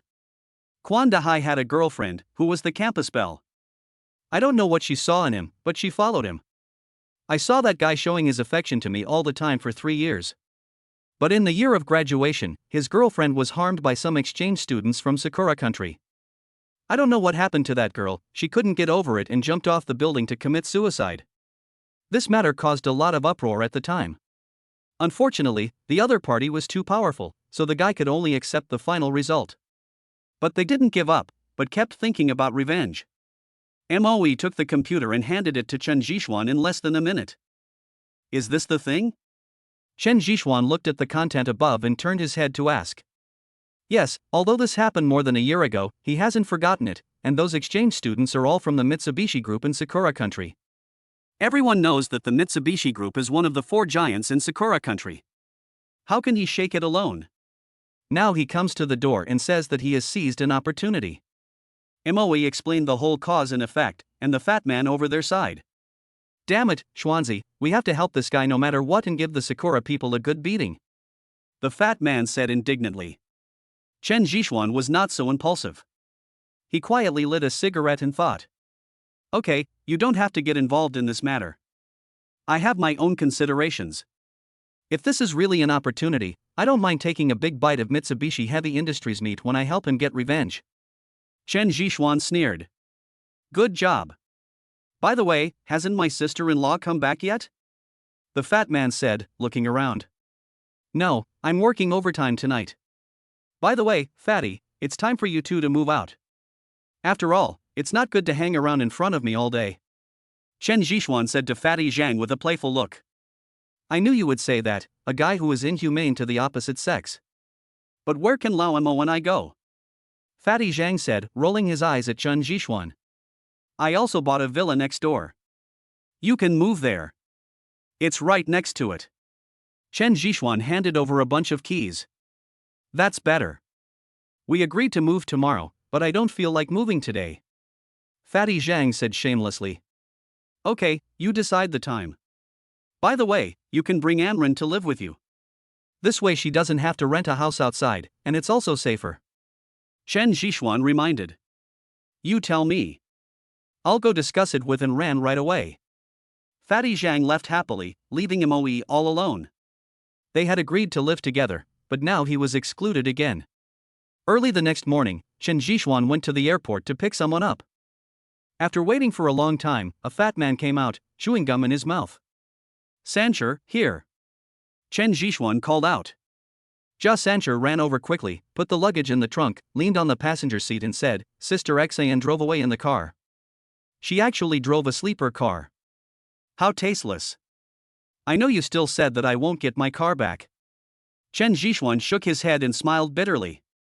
So if you want to live a decent life, you have to stay 1 or 2 meters away from Sister Xin. Jia Sancher joked. By the way, Xuanzi, the Wang family did a great job and made Wang Tianlai so awesome. If I were there, I would definitely kick him twice. He acts like he's worth 2,000 and 500,000. But you have to be careful too. That guy is vindictive and not someone you can easily mess with. I heard that he has already targeted people from your group. Jia Sancher reminded. When Chen Zhishuan heard this, he thought of Fatty Zhang and Moe's little finger. He sneered and said, Don't worry, there's plenty of time to play. I hope Wang Tianlai can hold on for a few more days. Jia Sancher also knew that Chen Zhishuan's scar had been mentioned, so he stopped discussing these topics and instead asked about Quan Dahai's news. After all, heroes appreciate heroes. Especially after seeing the stock charts and trading charts collected by Quan Dahai, Jia Sancher rushed over without stopping. Chen Zhishuan responded with a few words and drove directly to Jianqi Road. He had some ideas about my country's stock market. Chapter 80. If you want to play, play big. Xianzi, Quan Dahai is really awesome. According to the information you gave, he spent a year analyzing the direction of my country's stock market. He is a treasure. If you don't need him, let him go with me. Don't worry, I won't treat him unfairly. Jia Sancher said naggingly. How confident do you think you are? Chen Zhixuan asked while driving. Be sure? It's hard to say. When I first looked at those stock market charts, I was 30% sure that something would happen to the stock market in Sakura country, but now I am 50% sure. Jia Sancher said seriously. 50%? How come it's 20% more? Chen Zhixuan asked curiously. I investigated some of Mitsubishi Group's transactions and cash flow announcements over the past 2 years overnight. I can see that there are contradictions within the Mitsubishi Group, and these contradictions are irreconcilable. And just last month, the election in Sakura country was completed, and Mitsubishi Group got much less from the government than before. So I have a 50% chance of being sure that the fluctuations in the Sakura country stock market are all due to Mitsubishi Group. Jia Sancher analyzed. I have another piece of news. I wonder if you would like to hear it. Chen Zhixuan said slowly. What news? A hacker friend of mine said that he detected that a large amount of quantum funds were concentrated in the Japanese stock market. Hearing this, Jia Sancher became even more excited. Is it true? How does your friend compare to Old Sun? Jia Sancher was confirming the authenticity of the information. It can only be higher, not lower. Chen Zhixuan smiled and joked that it took him 2 hours last night to investigate these. That's right. Quantum Fund is a big shark. It will appear wherever there is the smell of blood. Mitsubishi Group is their breakthrough point. They are targeting the Sakura country stock market. This is an unprecedented opportunity. Jia Sancher's eyes narrowed and he began to rub his hands unconsciously. How confident are you now? 100%. I can't wait. Jia Sancher said with a smile. The car stopped outside and Chen Zhixuan went straight to the basement. As soon as I entered, I saw several people knocking on Quan Dahai's door continuously. The door had been dented by the sticks in their hands. Seeing this, Chen Zhixuan walked over step by step. Make way, we want to go in, said Chen Zhixuan. Boy, do you live here? Tell Quan Dahai that it's time for him to pay back the money he owes. The little yellow-haired man in front of him was smoking a cigarette and fiddling with the baseball bat in his left and right hands. Click. At this moment, Quan Dahai's door opened. It was only after he heard Chen Zhixuan's voice that he dared to open the door. You dare to come out, kid. The little yellow-haired boy immediately smashed Quan Dahai's head with the baseball bat in his hand without any hesitation. Chen Zhixuan grabbed the baseball bat and with a simple pull and push, the baseball bat in the little yellow-haired boy's hand was in his hand. Fuck your uncle, you dare to touch me, brothers, come on. The little yellow-haired man stared at Chen Zhixuan and shouted viciously. The 2 thugs next to him immediately rushed over and hit Chen Zhixuan with the things in their hands. The baseball bat in Chen Zhixuan's hand only flashed 2 after images, and then the 2 thugs knelt in front of Chen Zhixuan, hugging their legs and crying. Don't come over here, or I'll call the police. The little yellow-haired boy was frightened and spoke incoherently. A gangster called the police? When the police come, who do you think will believe, you or me? I forgot to tell you that my girlfriend is a criminal police captain. Do you want me to call her over to handle it? Chen Zhixuan said playfully, staring at the little yellow-haired boy in front of him. Well, I don't want the money anymore. Is that not okay? The little yellow-haired boy begged for mercy. Don't refuse. I'll help him pay back whatever he owes you. Chen Zhixuan immediately took out his wallet. 3,009, said the little yellow-haired boy. It's not much. Chen Zhixuan took out 5,000 yuan. Mr. Chen, I only borrowed 1,000 and used it for less than a month. Quan Dahai said next to him. Usury? The rate has increased by 2,900 in 1 month? You guys are really evil. Jia Sancher next to him said in surprise. 5,000, take it and get out. If I see you again, be prepared to leave lying down. Chen Zhixuan threw the money over. The little yellow-haired boy hurriedly picked up the money and fled away with his little brother. Thank you, Mr. Chen. Quan Dahai was very grateful. He really had no way to deal with these people. Don't be so polite, just call me Zhixuan.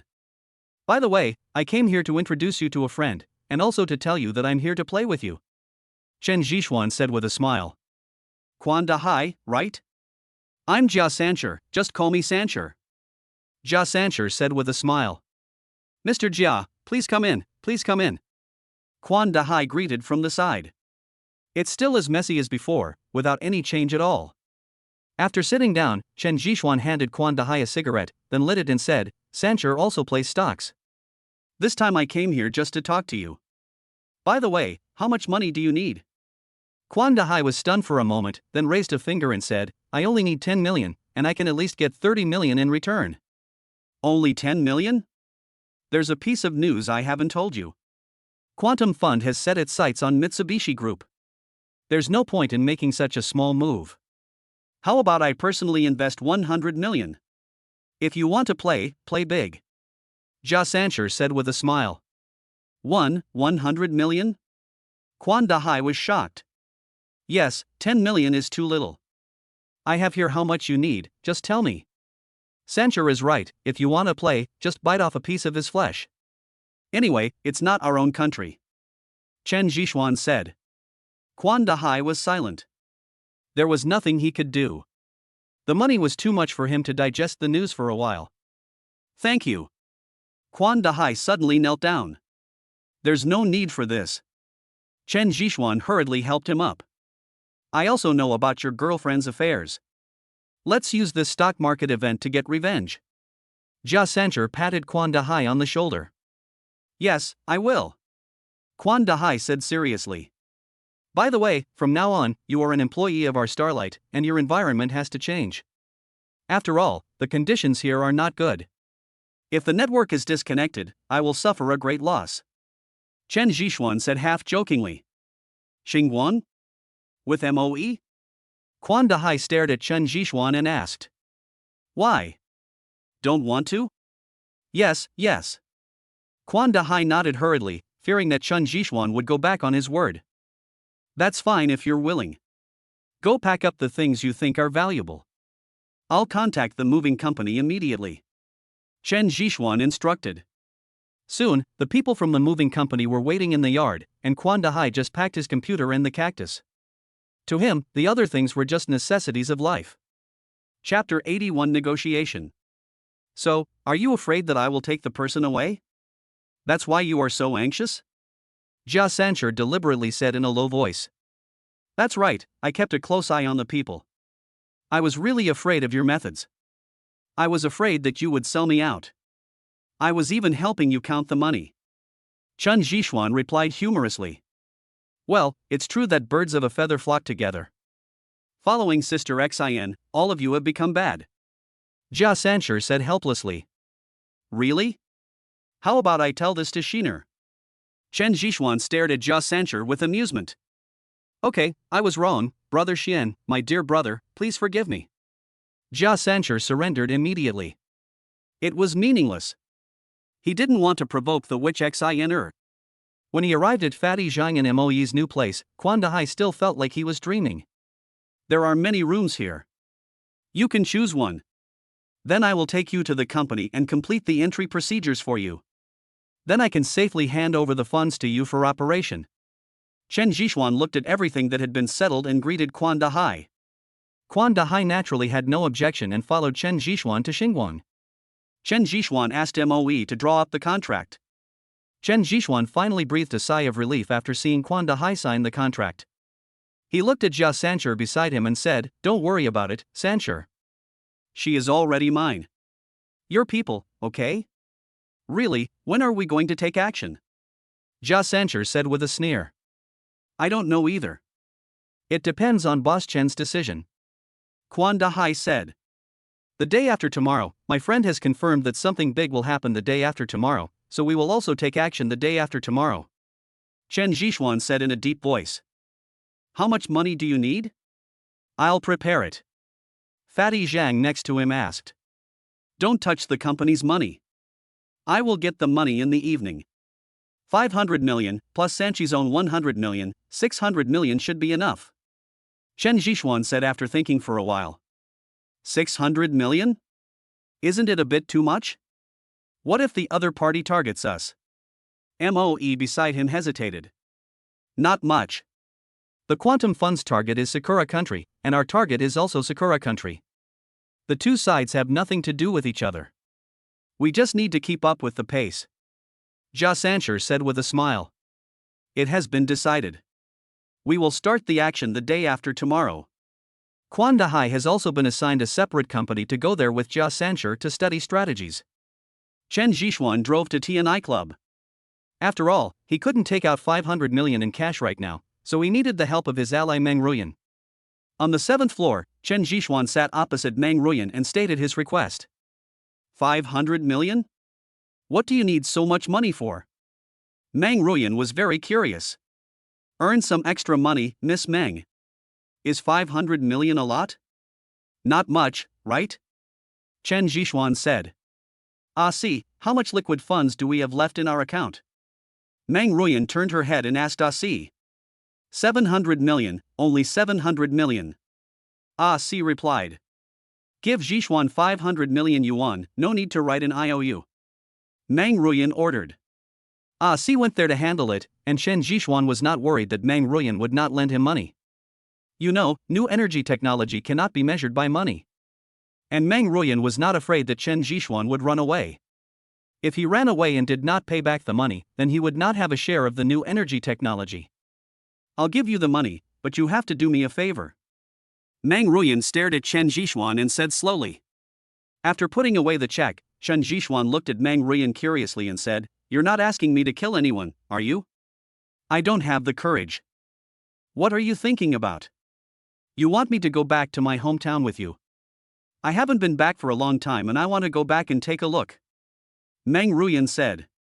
Just take a look? Chen Zhixuan asked puzzledly. Well, just take a look. When you have time, just accompany me for a walk. Meng Ruyan nodded. I'm available anytime, you set the time, but it would be best if it's a week later. I have some things to deal with these days. Chen Zhixuan said. Okay, then I'll contact you in a week. The two reached an agreement. He took the money and left, and Meng Ruyan accompanied him all the way to the elevator. Miss, if you plot against him, he will be unhappy. See said hesitantly. What can he do if he's unhappy? I've already plotted against him, what can he do? Besides, I'm too lazy to plot against others. Put some pressure on him, and he will improve faster. Meng Ruyan said mysteriously.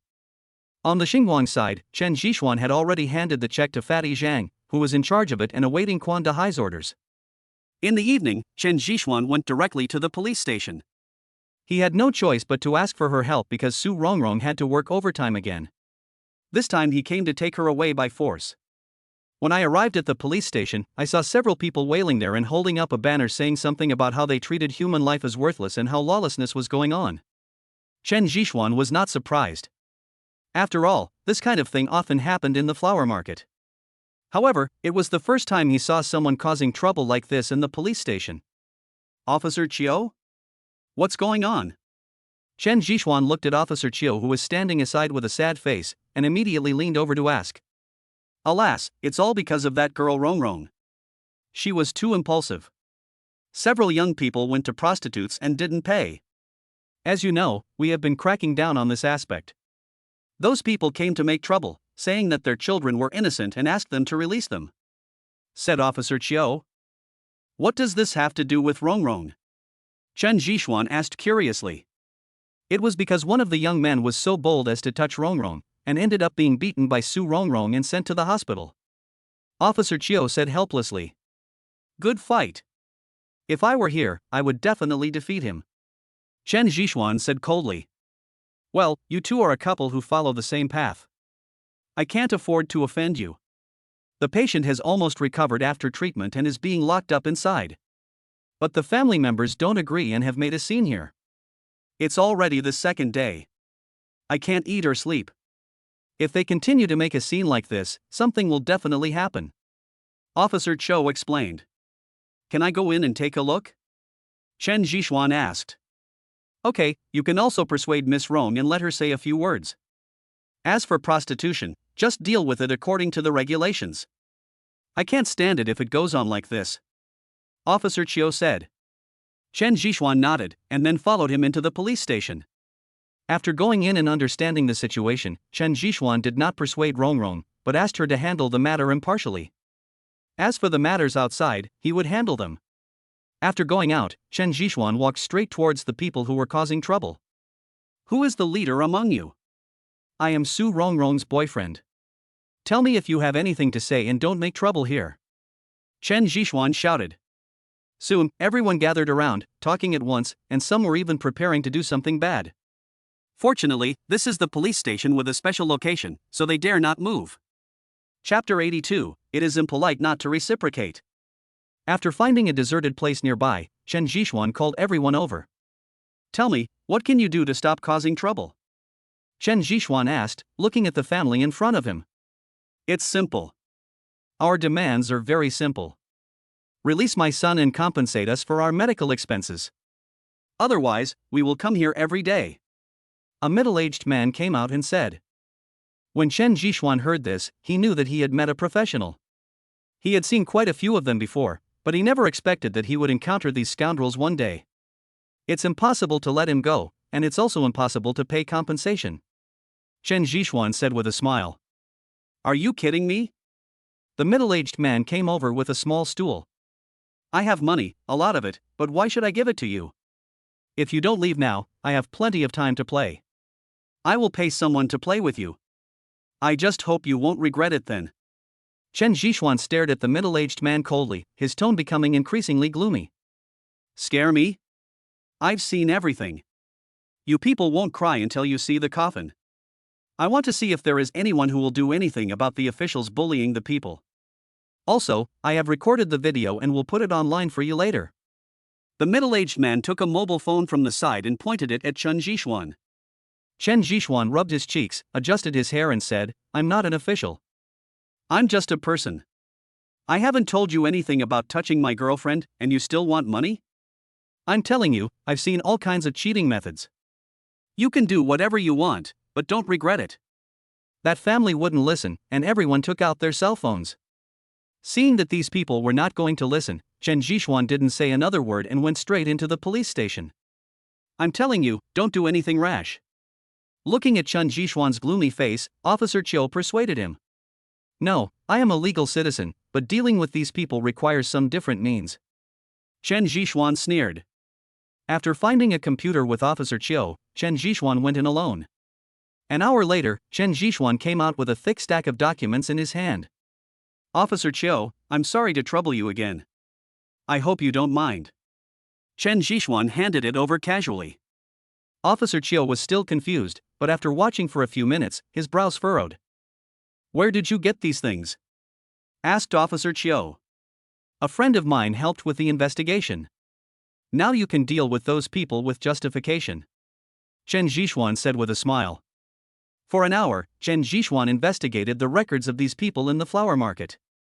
Who would have thought that these people were vagrant criminals and they all had criminal records to some extent? No one knew who gave them the courage to gamble at the police station. Perhaps they had read too many 36 stratagems and thought that the police station was the safest place. With the information provided by Chen Zhixuan, Officer Chiu immediately asked someone to verify it. An hour later, Officer Chiu had requested the dispatch of special police. Looking at the people making trouble outside, Chen Zhixuan blew out a smoke ring and said, God will punish you for what you have done. And those people didn't react at all, they just continued lying there, every movement was so skillful. More than 10 minutes later, when the gate was closed, the SWAT team members surrounded the area. What are you doing? What are you going to do? The middle-aged man in the lead immediately exclaimed and pointed the video screen in his hand at the SWAT team members over there. Wang Laosi, don't you know clearly? Then let me tell you, 3 years ago, you organized a gambling gathering in the suburbs of the flower market. You ran away at that time and were not caught. I didn't expect that you would dare to come here to cause trouble. You are really not afraid of death. 2 years ago, you were drunk and caused trouble, and were eventually released on bail. Do you think that's the end? Last month, you went to act as a medical agent and beat up a doctor. You can't have forgotten these. Officer Chiu sneered while holding the stack of papers. With every word Officer Chiu said, Wang Laosi was completely dumbfounded. Don't look, we're still here. You're all vagrants. Now you're all caught in one fell swoop. Come in and talk with us. At Officer Chiu's order, everyone was taken into the police station. How do you know the details of those people? You know, a lot of things are covered up and it's hard for us to grasp them. Su Rongrong next to him asked curiously. She felt that Chen Jixuan was becoming more and more mysterious. Ha, I can only say that your skills are not up to par. By the way, it's time to come back at night, Chen Jixuan said, hugging Su Rongrong's slender waist. How is that possible? You brought so many people in at once. Everything will be fine this week. Su Rongrong shook her head. So, I'm the one digging my own grave? Chen Jixuan was speechless. Why, you can't bear to leave me? Su Rongrong said with a sweet laugh. Of course, I can't sleep without you, Chen Jixuan said as he prepared to take action. Come on, don't mess around. I'll spend a few days with you after I'm done with my work here. I'm going to be busy now, Su Rongrong said and ran away, fearing that Chen Jixuan would do something out of line. Looking at Su Rongrong's disappearing back, the smile on Chen Jixuan's face disappeared instantly. When he was investigating just now, he found out that these people were hired by Wang Yu. He really didn't expect that the descendants of the Wang family would resort to such tricks. At the same time, it also made Chen Jixuan more vigilant. It is not scary for a person to lose his life. What is scary is that a person loses his dignity. The Wang family's tactics have already begun. Jixuan, you've helped a lot this time. Officer Chiu walked over with a smile. Chen Jixuan immediately put away his emotions and greeted him with a smile. After staying for a while, Chen Jixuan finally had to leave alone. I went back and told Fatty Zhang what I found. Fatty Zhang rubbed his brows and said, "This is a warning from others. It won't be so simple next time. We all have to be careful. You and MOE should not go out casually recently. Feel free to contact me if anything happens. Do you understand?" Chen Jixuan himself was not afraid. He was worried that Wang Yu and Wang Tianlai would attack the people around him again. Although today's incident was small, it fully exposed the Wang family's vengeful character. It's rude not to reciprocate. Since you don't want to show your respect, I won't be polite either. Having said that, Chen Jixuan returned to his room and started working quickly on his notebook. Chen Jixuan had thoroughly investigated all the companies owned by the Wang family, and a series of codes directly rushed into Xingxing Group and the companies controlled by the Wang family. Virus, this is Chen Jixuan's means of counterattack. I hope the Wang family will like it. After finishing everything, Chen Jixuan finally felt relieved. He didn't know what would happen to the Wang family tomorrow. Chapter 83: The battle begins. Early the next morning, when the employees of Xingxing Group just arrived at the company and turned on their computers, the virus left by Chen Jixuan began to invade their database. In less than a minute, the computer was completely locked and a small box popped up on it. The screen was scrolling, and it was some videos of Wang Yu and brothels, and they were very revealing videos. This shocked everyone completely, and they couldn't help but stare at the video and start discussing it. Look, this is the life of rich people. It's really decadent. Who says it's not true? Young Master Wang looks so handsome, but he's actually a little beast behind the scenes. Who is so bold as to do such a thing? I don't know, but the young master of the Wang family is famous. Young Master Wang should go to work in Sakura country, and it will be easy for him to become a star. Shoo, be careful, someone might be watching us. Xingxing Group has become a mess, and the competent authorities are overwhelmed. No matter how their technicians fiddle with it, they cannot remove these programs. In the end, they can only use the most primitive method, unplugging the power supply. It's not just Xingxing, many companies under the Wang family are like this. When the news reached the Wang family, Wang Qingxue threw his beloved teapot to the ground, and the scalding tea splashed all over Wang Yu. Who is it? Who dares to target my Wang family like this? Check it out for me and find out who did it. Wang Qingxue shouted to the housekeeper next to him. Dad, do you think it was that guy Chen Jixuan who did it? Wang Yu said with a stiff face. Chen Jixuan? Did you provoke him? I told you 800 times, don't provoke him now, and wait until everything stabilizes. Did you do something bad secretly and get caught in the act? Wang Qingxue immediately suspected Wang Yu. Wang Yu quickly shook his head to indicate that he did not do anything wrong.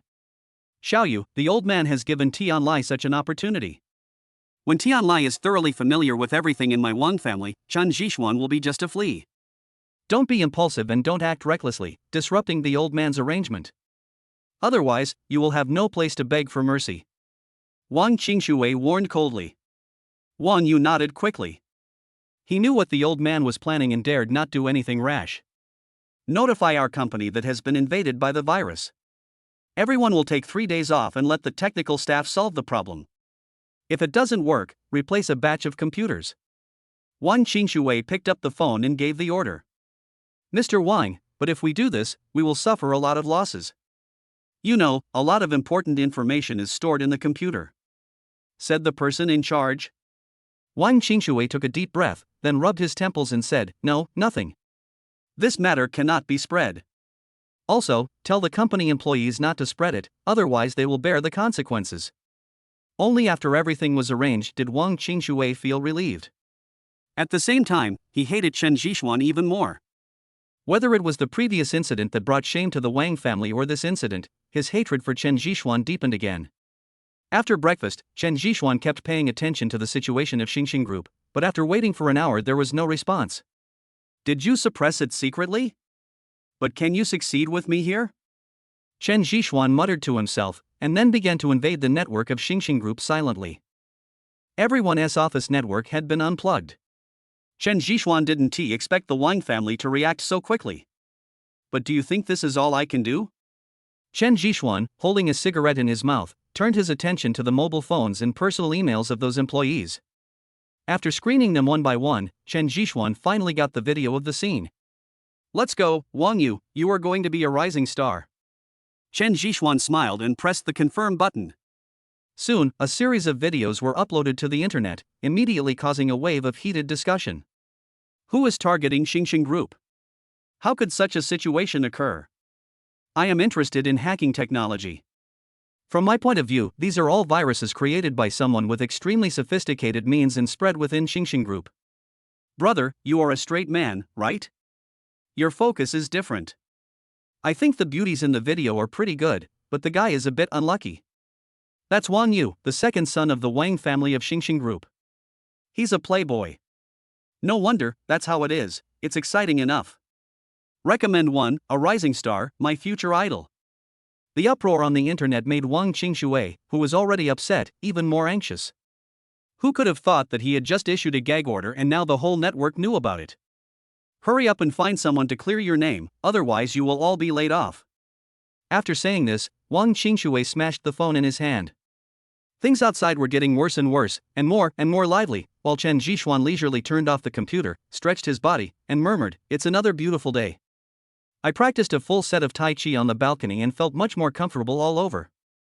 Then he called up the system again and started studying it. After all, there were still many things he didn't understand about the system upgrade. At night, Chen Zhixuan had just laid down in bed and had not yet finished smoking a cigarette when his cell phone rang. "Xian Zi, something happened, come to me quickly." Fatty Zhang called out. Chen Zhixuan immediately jumped out of the window and rushed to Fatty Zhang's villa in his slippers and pajamas. At the gate of the villa, Fatty Zhang was waiting for Chen Zhixuan anxiously. "What's wrong? Are people from the Wang family coming?"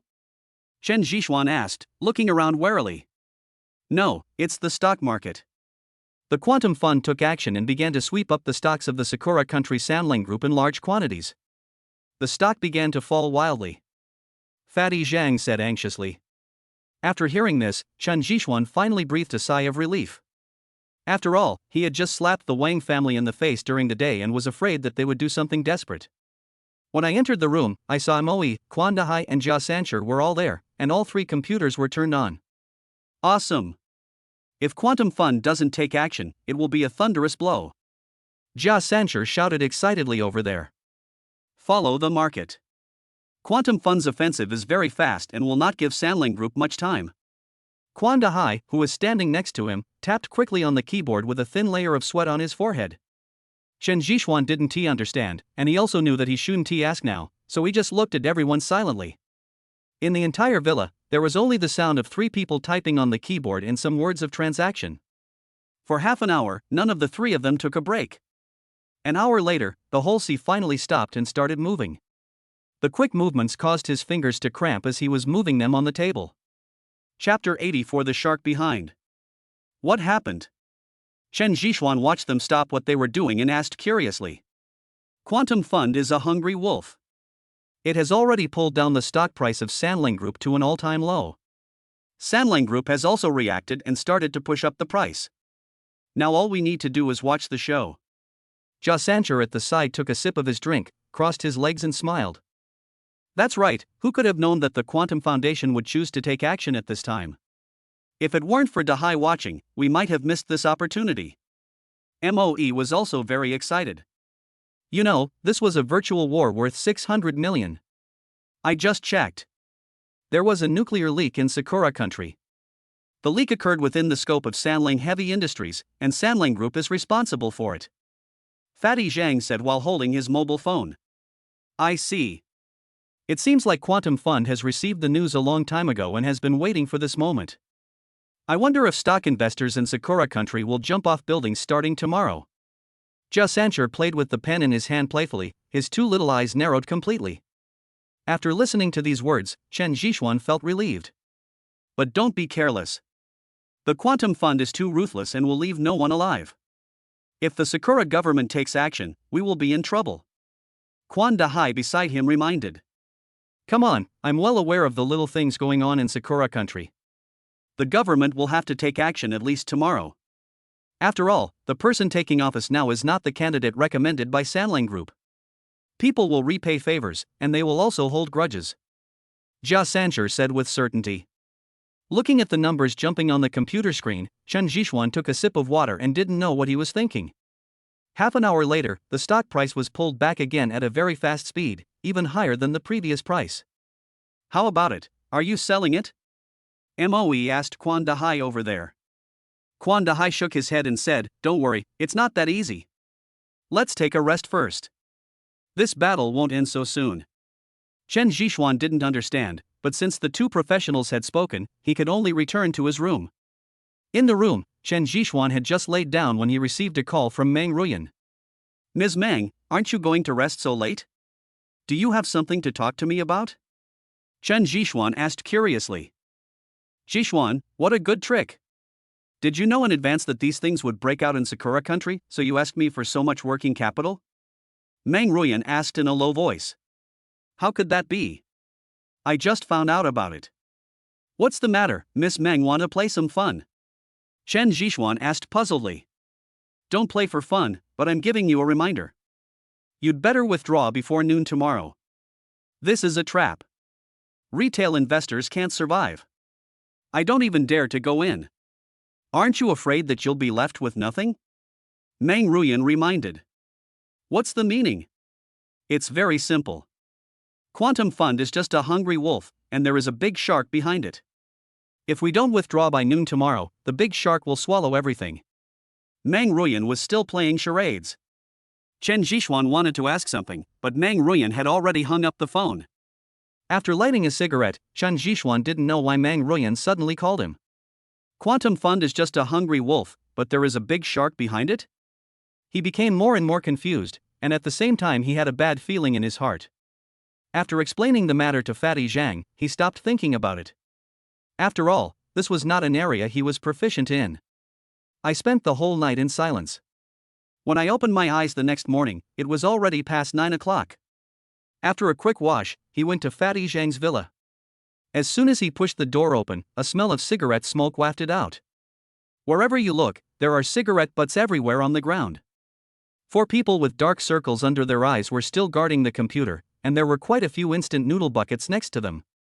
What's going on? You didn't get any rest all night, did you? Chen Zhixuan asked curiously.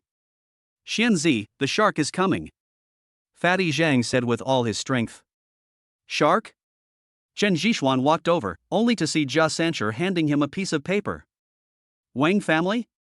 Chen Zhixuan looked at the news above and felt very unwell. Yes, last night I used my connections in the circle to start investigating the driving force behind the Quantum Fund. I just got some clues. It should be the Wang family. Jia Sancher coughed. His throat was a little dry after smoking all night. It's impossible. How could the Wang family have such great power? You know, that's the Sakura country. Chen Zhixuan frowned in disbelief. The Sakura country has a lot of foreign exchange reserves, which cannot be shaken by the Quantum Fund and the Wang family alone. What if we add the United States? Moe looked up and asked. The United States? The Wang family is cooperating with the United States? Chen Zhishuan looked at Moe in disbelief. Well, the Wang family has already moved abroad for development. The United States will naturally take over the accumulation of so many years. This time, the United States, the Wang family and the Quantum Fund have jointly arranged an opportunity to swallow up the Sakura country. What a big appetite. Jia Sancher sighed.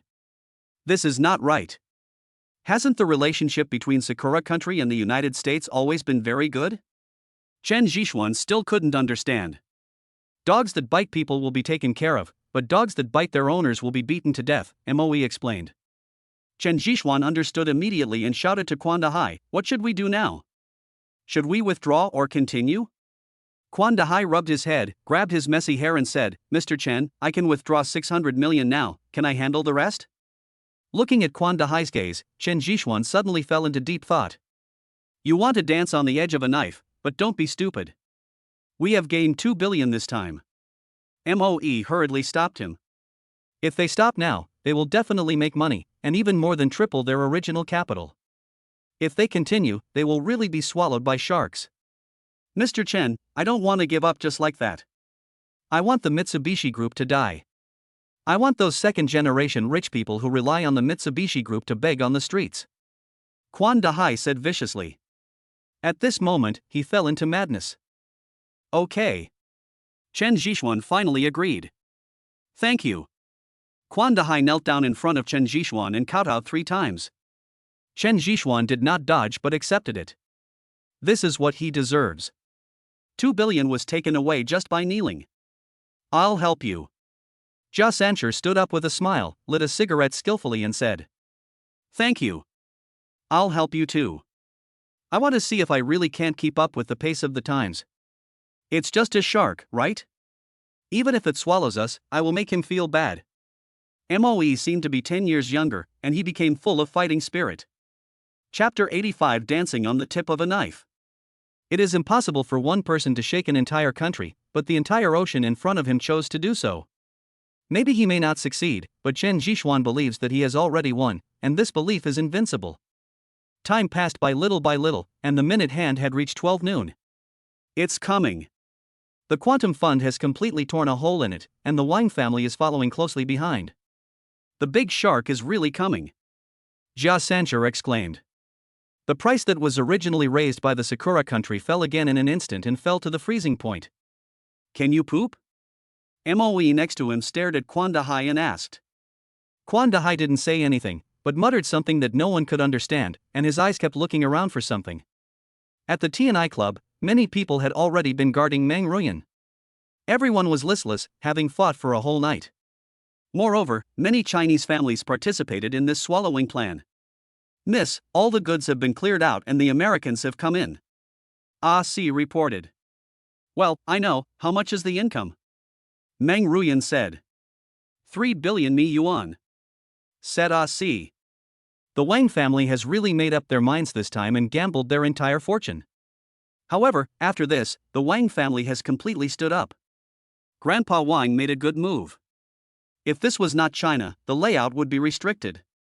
Otherwise, with Grandpa Wang's character, he would definitely take action here as well. Meng Ruyan took a sip of tea and said. Indeed, Mr. Wen and his men have already issued an order and closed the domestic stock market at the same time. Ah-Si said. It takes a lot of courage to close the stock market. Mr. Wen is also aware of the dangers of this. By the way, have Chen Zhishuan and the others withdrawn? Meng Ruyan asked. Our people said not yet. The big retail investors have all retreated, but there is still one person left there, and that should be Chen Zhishuan. Ah-Si replied. Why don't you stop? What on earth do you want to do? Meng Ruyan muttered to herself while looking at the green shade in the distance. What's the matter? It's been 4 hours, and you still haven't made a decision? This is the lowest point, and it won't get any higher. Once the United States makes a fatal move again, we will definitely not be killed by the attack. Jia Sancher shouted to Quan Dahai. No, there is still a chance, the stock market will not fall like this. Quan Dahai kept shouting, and the whole person became crazy. Die Hai, that's enough. We can still get away now. After all, we don't know to what extent the United States wants to achieve. If the freezing point is broken, all efforts will be over. MOE also kept persuading Quan Da Hai over there. It will take some time, but it will definitely rebound, it will. Quan Da Hai stared at the computer screen, bloodshot in his eyes. Chen Zhishuan lit a cigarette.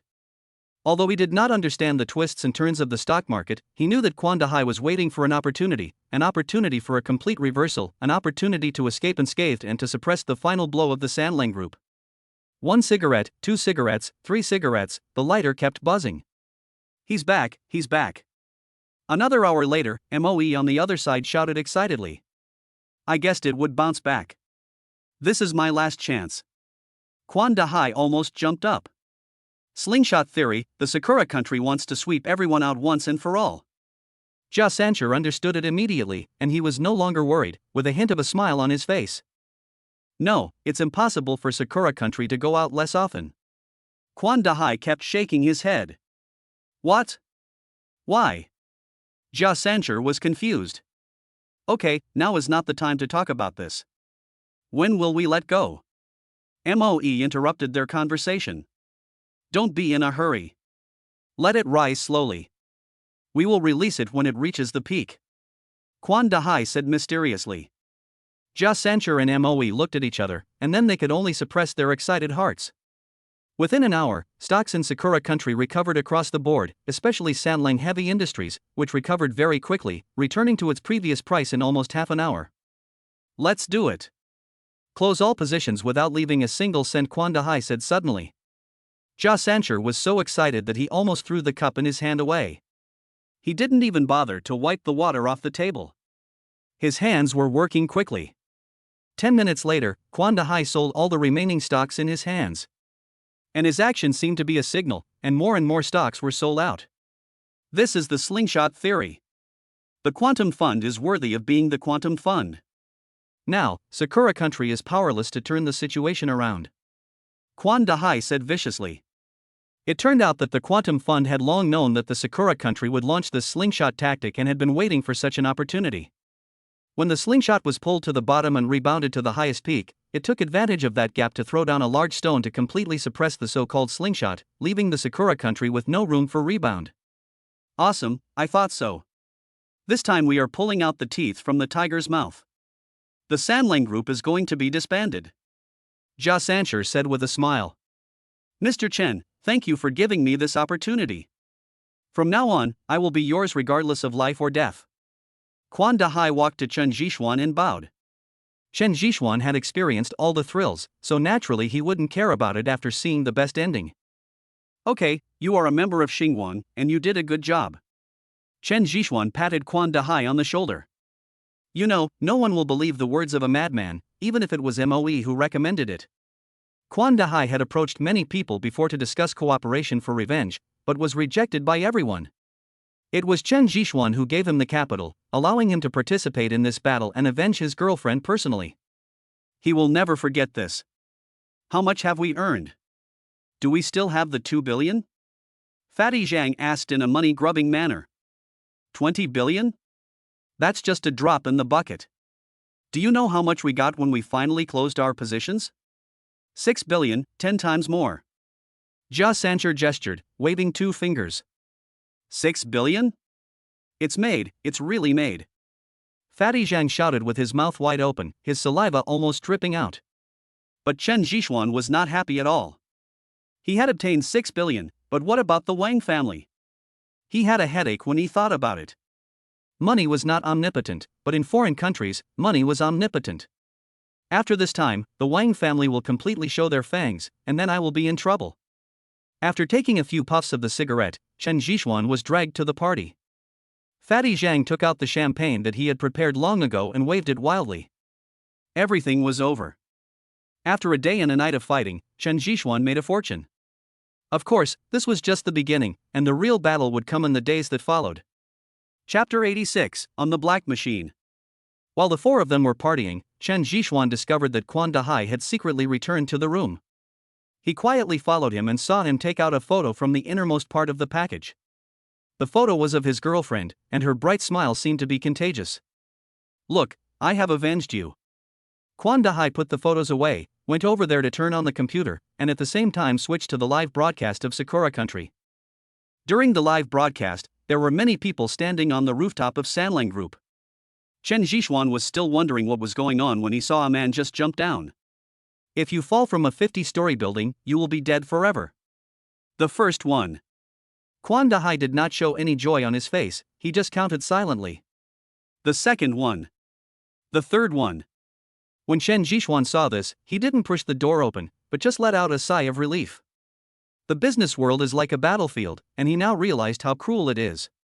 When he returned to the living room, he saw Jia Sancher, Fatty Zhang, and the other two had fallen asleep on the sofa.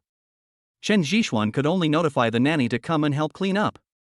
After going out, they saw the red glow of the setting sun in the distance shining through the window onto the faces of the three people, as if it was also celebrating for them. After 2 days of rest, the four of them finally recovered. Under Chen Zhixuan's instructions, all the money was handed over to MOE, who would take the lead in developing the market. Within 1 year, Chen Zhixuan would use the money to make Xinguan one of the top 10 companies in the country. This was also MOE's promise to Chen Zhixuan.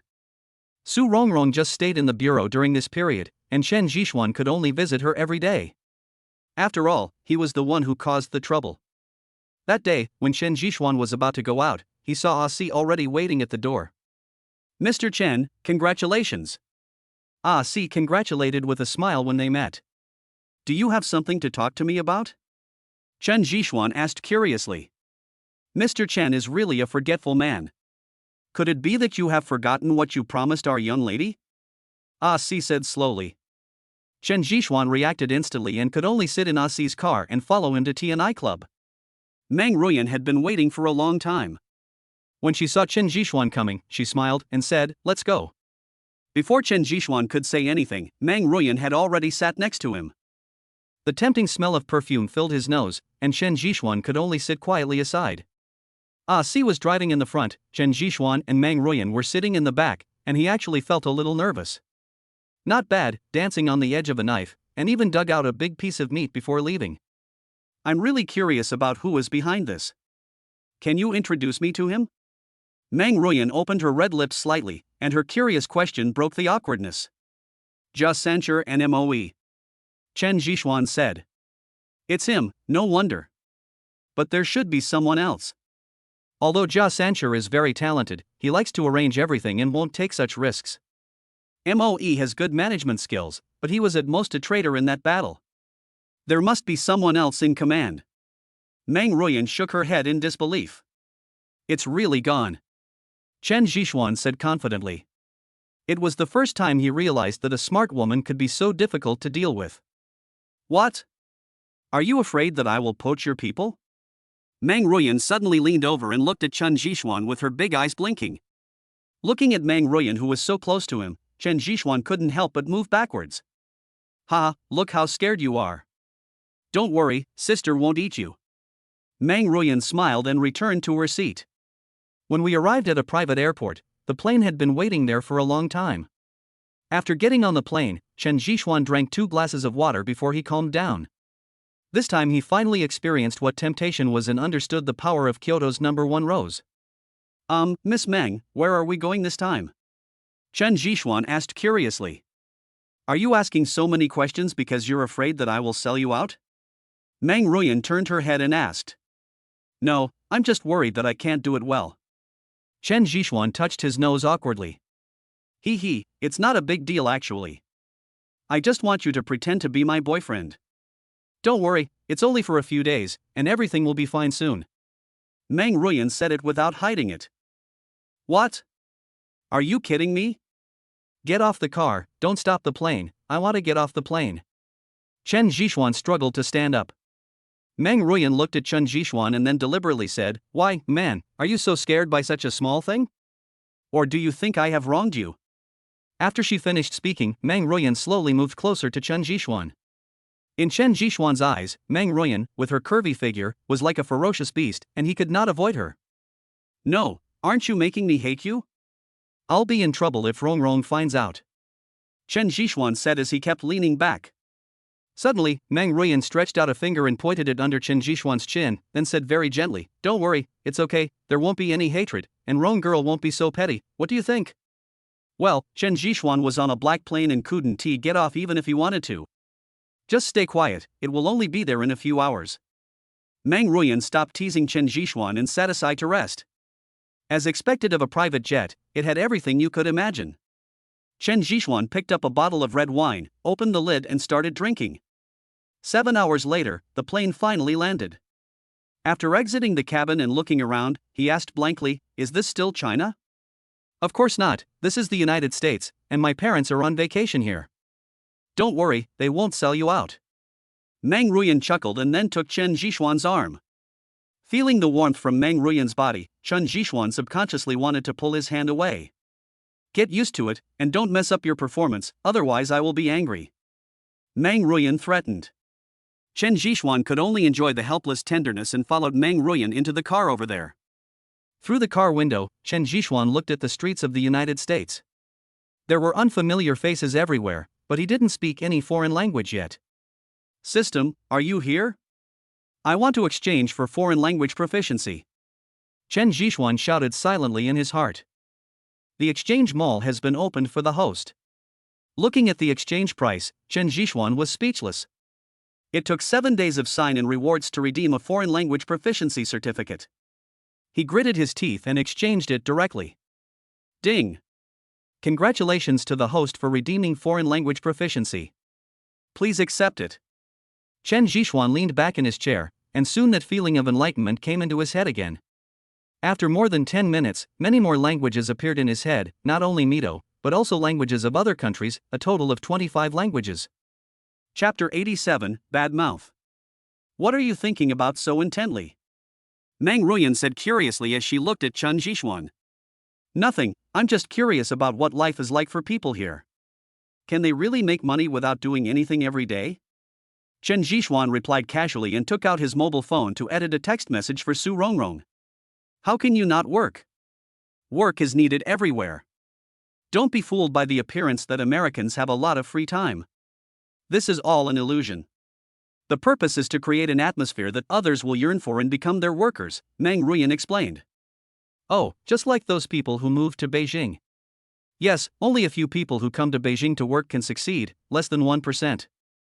The rest just contribute to the local people. They give all their hard-earned money to the landlord, and after eating and drinking, they still live the same as before. Meng Ruyan said incisively. Chen Jishuan turned his head and stared at her, then half-jokingly said, "You have such a deep understanding. It seems that you have also been to Beijing?" Meng Ruyan was silent for a while, then said, "I didn't go to Beijing, but I have experienced that kind of life. It's hard to imagine how I survived, but it's all over, isn't it?" Chen Jishuan became more and more curious. In his memory, Meng Ruyan was high and mighty, and was given the golden key since birth. In his opinion, it was not easy for her to say such words. When she said she had experienced it, he still had a little bit of disbelief. The car was shuttling through the streets and Meng Ruyan didn't say another word. Chen Jishuan didn't ask, and the two of them just stayed in silence until they reached a villa area. Villas abroad are much better than villas in China. Whether it is the surrounding environment or the surrounding streets, they are so quiet, giving people a feeling of being hidden in a bustling city in their spare time. It is neither as lonely as returning to the mountains, nor as complicated as the bustling city. "Miss, we're here." Ah, she said respectfully while standing outside the car. Meng Ruyan stared at the manor in front of her for a long time without getting out of the car. Chen Jishuan wanted to get out and get some fresh air. First he took the plane and then took the car. He was almost suffocated. Leaning aside and lighting a cigarette, he began to appreciate the villa in front of him. The entire villa should be a product of the last century and has a very old feel, especially the decorations and the paint used on the exterior, which give people a strong sense of history. The area is not small. Looking around, Chen Jishuan has not seen the wall yet. The grass on the ground is very green and neat. I guess someone is mowing it regularly. The lives of rich people are filled with the smell of money. Chen Jishuan shook his head and sighed. Compared with this place, my own villa is really dwarfed and not worth mentioning. You are also a rich man. You made so much money a few days ago. If you like, you can get one for yourself. Meng Ruyan said as she put her arm around Chen Zhixuan. Forget it, I only have that little money for my wife, so I'd better keep it. Chen Zhixuan smiled awkwardly. Meng Ruyan ignored Chen Zhixuan, but lowered her head silently and walked forward step by step. From her expression, you could tell that she was worried. Walking on the cobblestone path next to him, Chen Zhixuan kept looking left and right, feeling a bit like Granny Lu entering the Grand View Garden. Hey, who did I think it was? Isn't this the eldest daughter of the Meng family? Why did she bring a wild man home this time? It seems like she wants to fight for the inheritance? At this moment, a pinched voice came over, and Chen Zhixuan subconsciously turned his head. But I saw a middle-aged woman over there, who was dressed very fashionably and had a thick pearl necklace around her neck.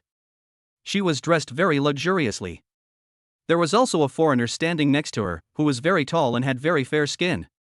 What was rare was that Meng Ruyan did not refute, and did not even look at the man, and continued to walk forward with Chen Zhixuan. Sister, you're back. Before I took a few steps, I saw a young man running towards me from behind. Meng Ruyan finally reacted, turned her head and revealed her original smiling face. Little brother, long time no see. Sister, is this my brother-in-law? He's a little bit handsome, but much better than that Wu Yuchen. The young man was very sweet-mouthed and made Meng Ruyan laugh as soon as they met. Let me introduce you. Chen Zhixuan is your brother-in-law, and this is my younger brother Meng Honling. Meng Ruyan introduced. Hello, brother-in-law. Meng Honling called out politely. Chen Zhixuan felt his pockets and found that he had not brought anything with him, so he just took out a box of Zongnanhai cigarettes. I came in a hurry, how about you have one? Chen Zhixuan awkwardly handed over a cigarette. Meng Honling stared at the smoke in front of her, not knowing how to respond for a moment. Your brother-in-law is like this, he likes to joke. This is for you. Remember to be careful when you drive out. Meng Ruyan handed over a pair of car keys. Thank you, sister. Meng Honling was very happy holding the key. You poor bastard, I really don't know what you like about him. The harsh voice came from the side again, and Chen Zhixuan couldn't help but frown slightly. Uncle, how can you say that to your brother-in-law? Besides, haven't you already left my Meng family? Why are you coming back? Although Meng Honling is not very old, he is very good at arguing with people.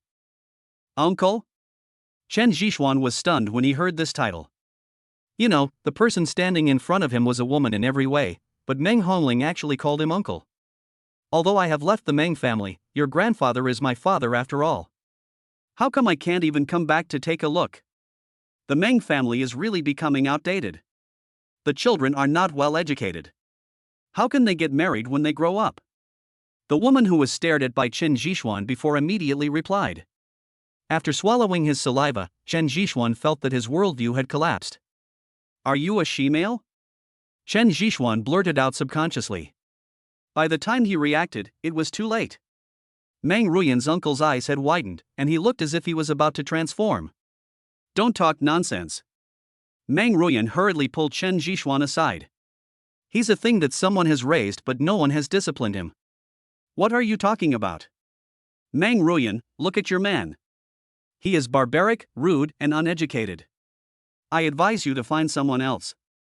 This kind of person should be pushed into a cesspool and drowned. What's the point of keeping him in this world? I don't know how his parents educated him. They let him out to bite people and no one cares.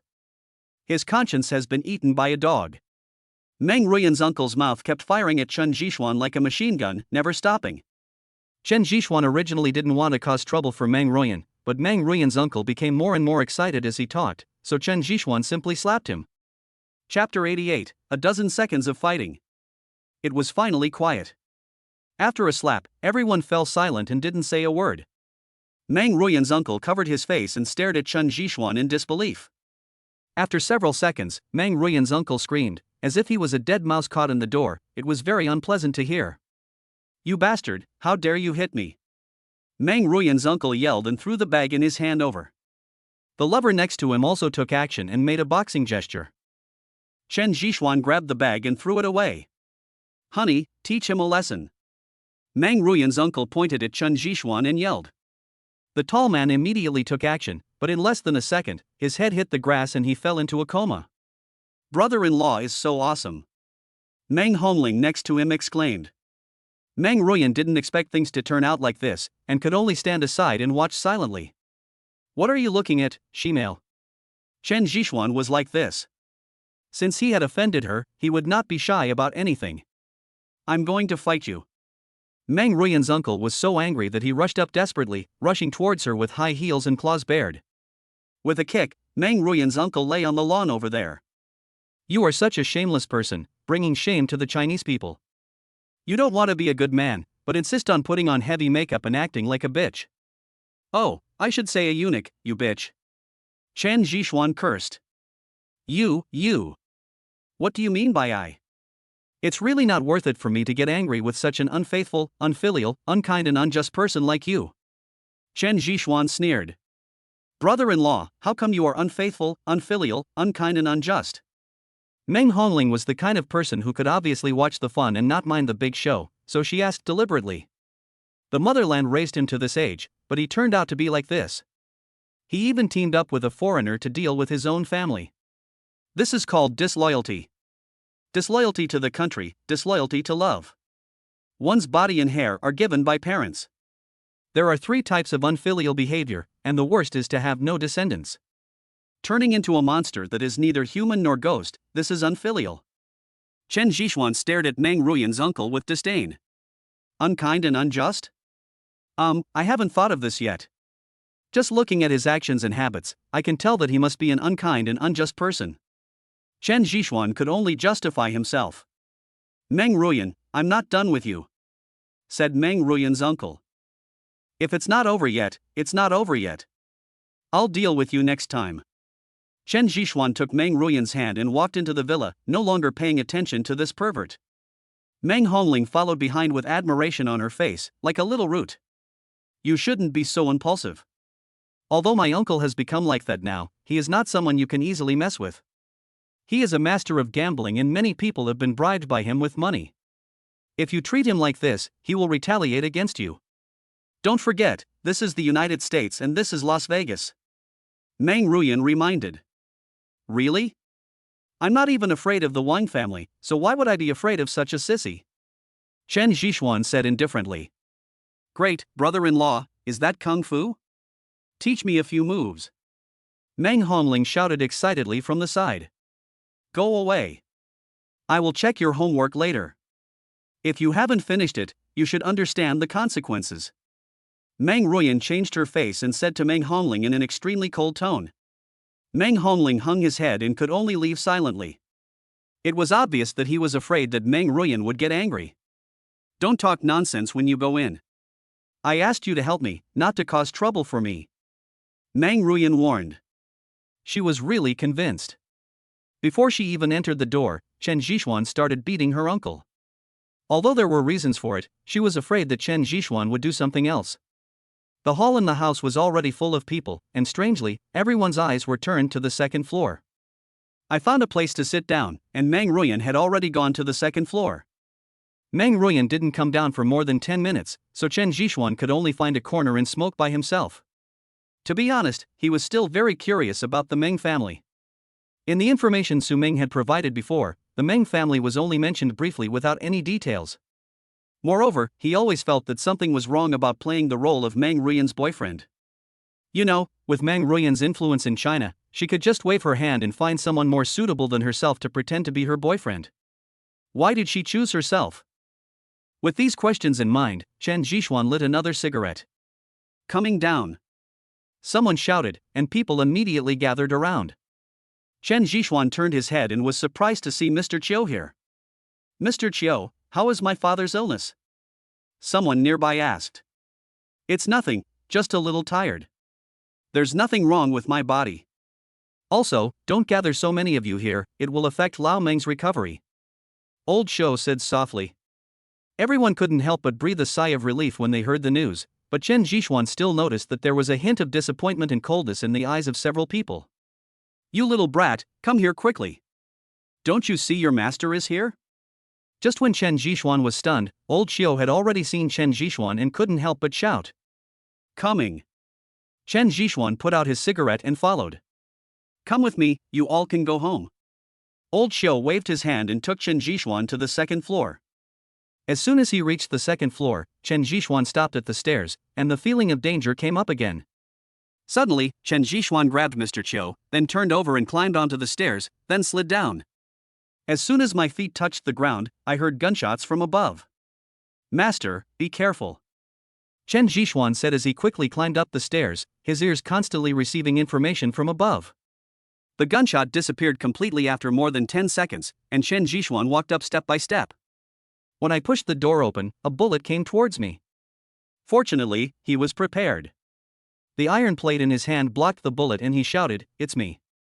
After hearing Meng Ruiyan's response, Chen Zhixuan dared to walk in with peace of mind. As soon as he entered the door, he saw that the inside was in a mess, with bullet holes everywhere, and even the surrounding walls were shot through. Meng Ruiyan was holding a gun in her hand and leaning against the bedside table. She was shot in the thigh and blood was constantly seeping out, her flesh-colored stockings were already covered in blood. Next to her, there was an old man in hospital gown, staring around warily. "Are you okay? Let me help you stop the bleeding," Chen Zhixuan said as he took out the Fengming needle. After a few injections, the bleeding from Meng Ruiyan's wound stopped temporarily.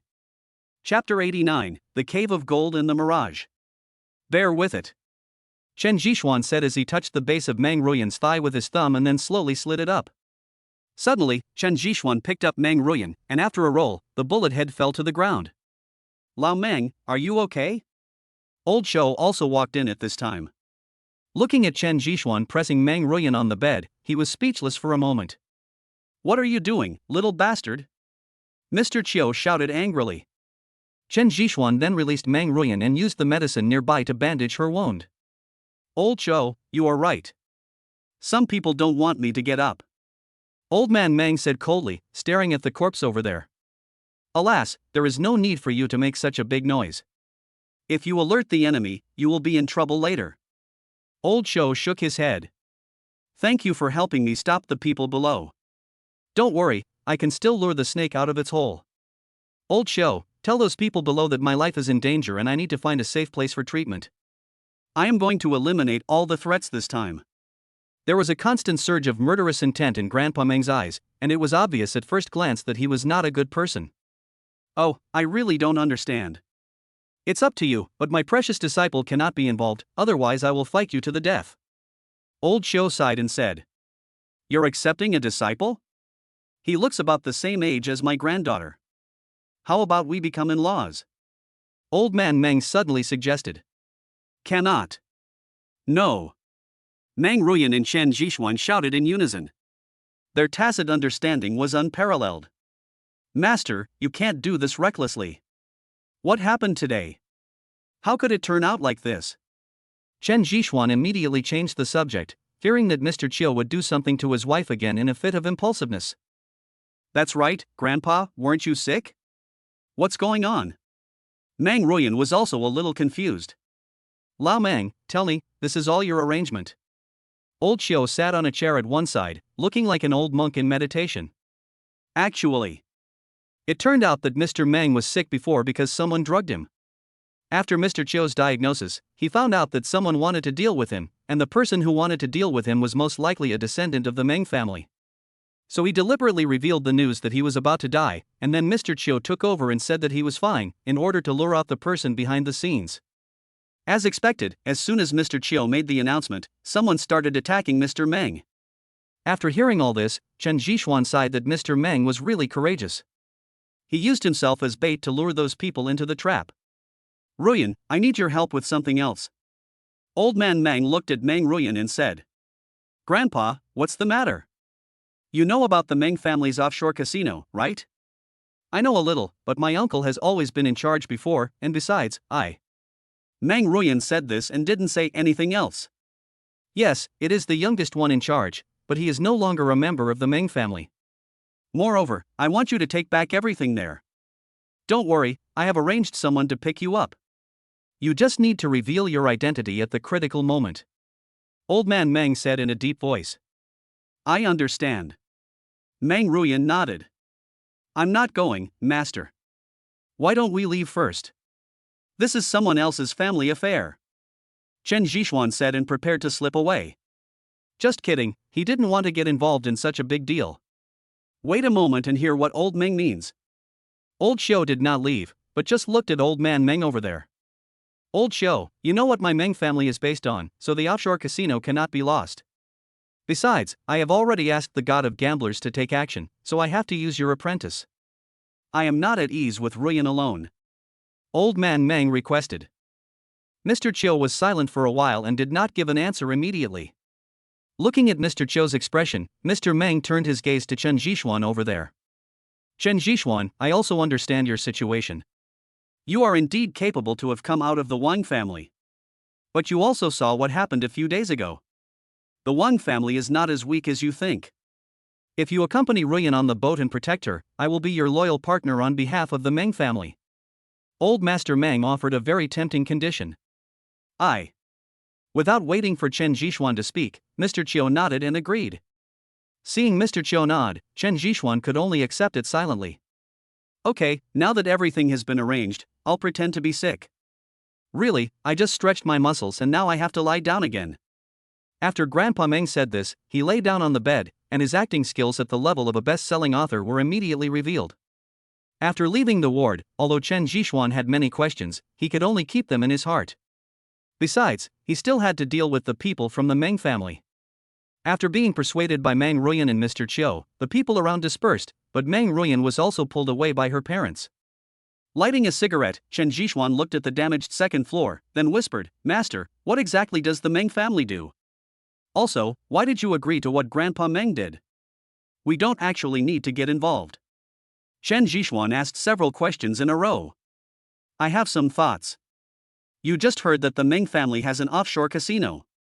I wonder if you have heard of the Mirage? Mr. Chiu asked back. Mirage? Isn't that a natural phenomenon? Chen Jishuan replied. It's not that. Mirage is the foundation of the Meng family, and it is also the main force that has enabled the Meng family to develop to its current state. Gold and silver should not be consumed by gilded gold, and life and death should not reach the Mirage. Old Xiao said slowly, with a hint of memories in his eyes. Gold and silver should not enter the brothel, and life and death should not reach the Mirage?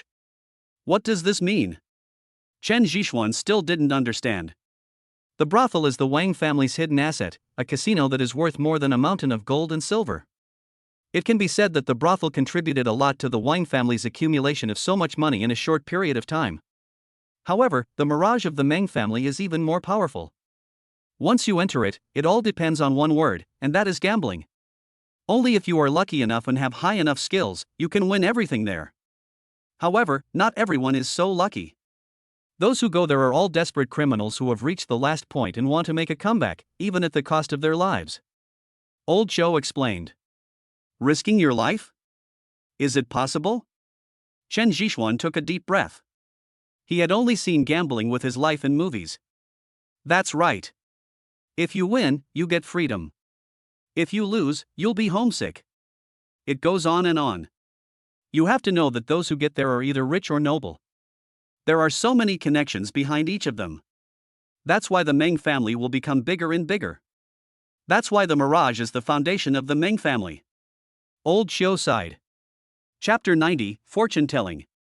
Asking you for help this time can be said to be a transaction, or you can say that I am helping an old friend. Jishuan, you must be careful on this trip to the Mirage. It is difficult for anyone to resist the temptation of a Mirage. Moreover, the Mirage operated by the Meng family has not been discovered for so many years. You can imagine that there are many secrets on it. Old Xiao warned. I understand. Chen Jishuan responded. The brothel or the Mirage, the choice is obvious, isn't it? Go and have a rest. Maybe you will leave tonight. By the way, be careful of the youngest son of the Meng family. He has betrayed the Meng family, but he has a lot of power. If you offend him today, he will most likely seek revenge on you, said Mr. Chiu. Speaking of the youngest, Chen Jishuan immediately became interested. He didn't understand who gave him the courage to be a eunuch instead of being the third young master of the Meng family. Speaking of this matter, he can only blame himself. Back then in the Mirage, he was the trump card of the Meng family. He encountered several people from the man-monster country. Those people didn't care and started fighting on the boat. He had no choice but to take action. No one knew what happened that night. The next day, all those people from the man-monster country were dead. They were tortured to death by Meng Qianqiu. Their deaths were very ugly. Meng Qianqiu changed and became more and more feminine. Finally, under the pointing of people, he betrayed the Meng family and became what he is now.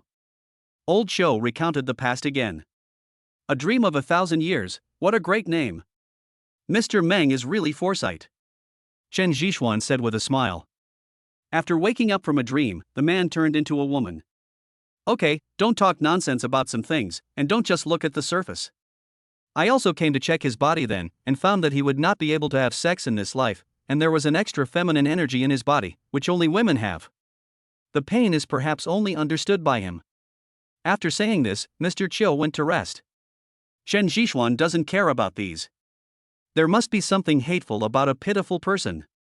It would be better if Meng Qianqiu doesn't take action. If he does, he will not be vague. In the middle of the night, Meng Ruyan's figure appeared at the head of Chen Zhixuan's bed. Miss Meng, are you so interested that you come to see me sleeping so late at night? Chen Zhixuan suddenly opened his eyes. Who's watching you sleep? Let's go, we have to leave. Meng Ruyan said unhappily. Thinking about what happened during the day, her face actually turned slightly red. Because of the darkness, Chen Zhixuan naturally didn't notice it. Are we leaving now? How are we leaving? Chen Zhixuan was very curious. Go this way. Meng Ruyan had inserted a syringe into Chen Zhixuan's thigh at some point. Watching the liquid entering his body, Chen Zhixuan collapsed on the bed. Chen Zhixuan was unconscious, and Meng Ruyan took out a syringe and inserted it into her arm. Soon, the two of them lay there motionless. In a few minutes, several black shadows flashed and appeared in Chen Zhixuan's room, and soon disappeared. There was nothing on the bed, and the syringe also disappeared. I hope everything goes well for them. Old man Meng said, looking at the black shadow on the screen. Don't worry, my apprentice is born in the year of the cat and has 9 lives.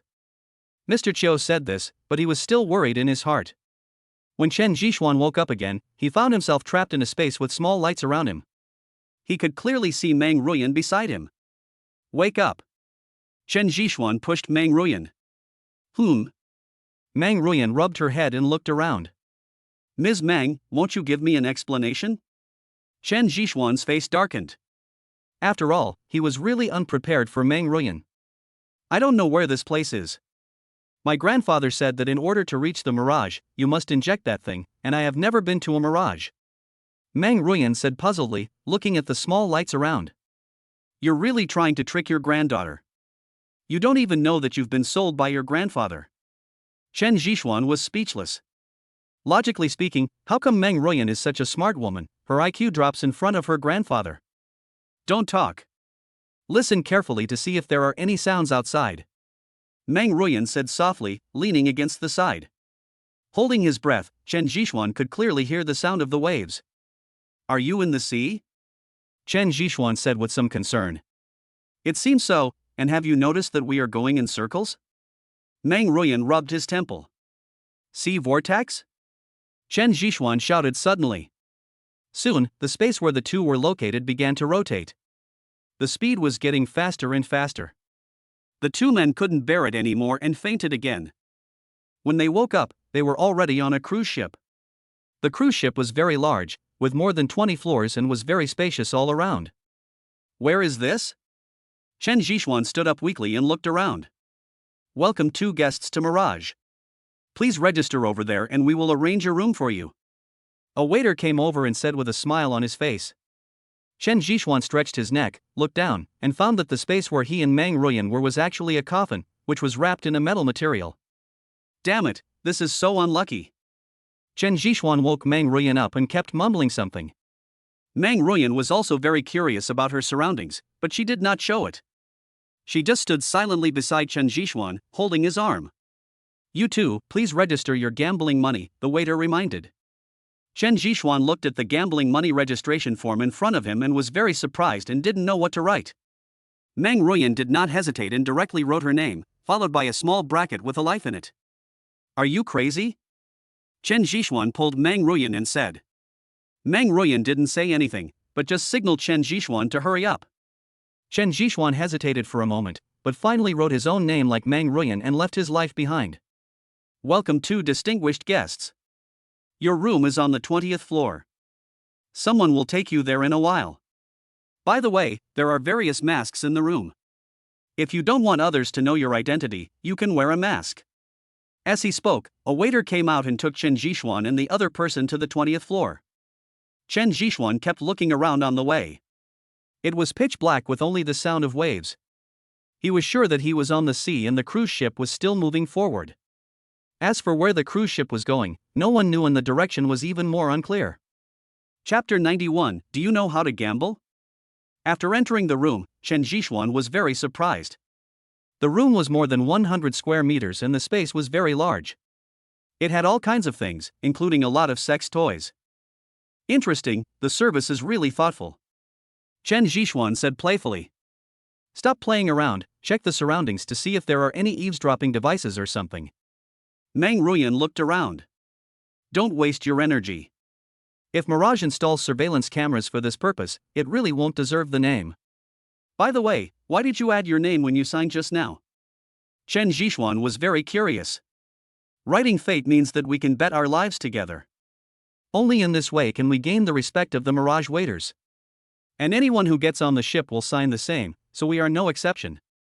This is the rule of Mirage. Meng Ruyan explained. These are what your grandfather told you, right? Chen Jishuan asked. Yes, that's right. And my grandfather also said that there are no rules in the Mirage. You can do whatever you want. Meng Ruyan said. No rules are the rules. Sure enough, this is really a crazy place. I am really curious about what is inside. Chen Jishuan was really interested. Wait a minute, a waiter will come to notify us. We should rest now. I didn't get enough rest in that alley. Meng Ruyan said and lay down on the bed, leaving no space for Chen Jishuan, lying in a big letter shape. Are you letting me take advantage of you? Then I won't be polite. Chen Jishuan said as he pounced over. He didn't want to sleep on the floor. Meng Ruyan then turned over and kicked Chen Jishuan down, wrapping herself in the quilt. There's no need for this. Chen Jishuan sat on the ground, staring at Meng Ruyan speechlessly. What, do you really want to come up? Okay, but don't regret it. Meng Ruyan smiled charmingly. Okay, I'm afraid of you, but can't you at least give me a quilt? Chen Jishuan said while sitting on the carpet. It was decided, and Chen Jishuan could only lie on the carpet, of course, with a quilt. Perhaps because they were not in good spirits, they both fell asleep. I don't know how long it was before there was a knock on the door. Chen Jishuan rubbed his eyes and opened the door, only to see a waiter pushing a small cart and placing it in front of the door. Sir, your meal is ready. Also, the gambling over there is already open. You two can go over and play a few hands anytime. After saying that, the waiter left. Chen Jishuan pushed the cart into the house. To be honest, he was really hungry. After placing more than 10 dishes on the table, Chen Jishuan woke Meng Ruyan up. It's time to eat, and the gambling market over there has already opened, said Chen Jishuan. After dinner, Meng Ruyan leaned on Chen Jishuan's shoulder again and walked out. Following the corridor, Chen Jishuan took the elevator to the bottom floor of the cruise ship. As soon as he entered, he heard noisy sounds. After walking out of the elevator and looking at the gambling tables around him, Chen Jishuan randomly found a seat and sat down. This kind of gambling scene was the first time he had seen it and it was a bit novel. He found a bunny girl and got a glass of red wine, then shook the glass and took the chips handed over by the waiter. The texture of the chips is very good, the only strange thing is that there are only 10 of them, and each of them has a number on it and a different color. Seeing that the market was about to open, Chen Jishuan placed the 10 chips in his hand directly on the small words. This was a dice-shaking gambling table.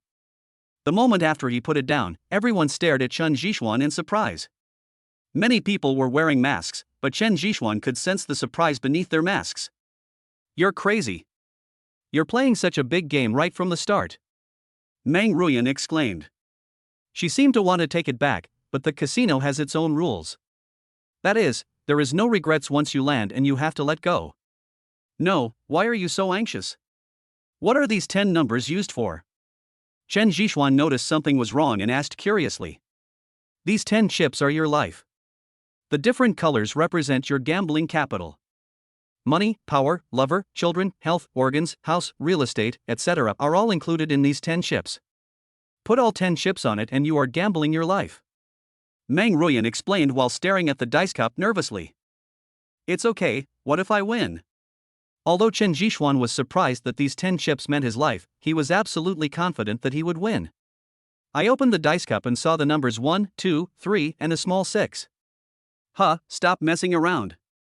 Meng Ruyan finally breathed a sigh of relief. Chen Jixuan's 10 chips were returned, and he had 10 more. So, does that mean I already have 2 lives? Chen Jixuan said with a playful smile. That's the theory. After all, these are just my guesses. This is my first time here too. Meng Ruyan said. Then don't be nervous, let's play slowly. Chen Jixuan put his 10 chips in his pocket and just played with the chips he won in his hand. At this moment, he suddenly stopped, turned around, put his hand on the shoulder of a person in front of him and said, "Brother, that's my life. You shouldn't object to borrowing it for fun, right?" The man smiled playfully. Chen Jixuan did not hesitate. He used more strength in his hands and kicked him in the calf. The man fell to his knees. How about you play with your life for me? Chen Jixuan sneered. A hand reached into the man's pocket and found that there were only 10 chips of his own, and no extra chips. Get out. He kicked the man on the back and was quickly asked to leave by the waiter. There are really no rules. Chen Jixuan put away his chips and looked at the expressions of the people around him coldly. If I hadn't discovered it in advance, I might not have been able to get off this boat. After walking around with Meng Ruyan, they did not find the so-called god of gamblers, but they did see quite a few gamblers who had lost all their money. Each of them was dismissed by Chen Jixuan. Under the mask, he lamented the chaos of this place more and more. Continuing to search like this is like looking for a needle in a haystack. Who knows how many people there are, or whether there are any private rooms. We have to let them come to us. Chen Jixuan shook his head. How do I find it? Win. But I don't know how to gamble. Meng Ruyan said helplessly. You don't know how to play, but I do. Let's go. I'll let you be a rich man for once and experience the feeling of being rich. Chen Jixuan smiled and walked towards the gambling table where they had gambled on the size of the bet. Chen Jixuan only placed one bet each time, but luckily he won every time. After winning 5 games in a row, Meng Ruyan asked curiously, "Do you really know how to gamble?" Chapter 92, Second Floor. It doesn't matter if I win or not, that's all that matters. Chen Jixuan said mysteriously, and then continued to place bets. It was the 13th hand, and Chen Jixuan had 13 more chips in his hand again. With Chen Jixuan as a beacon, more and more people gathered around him.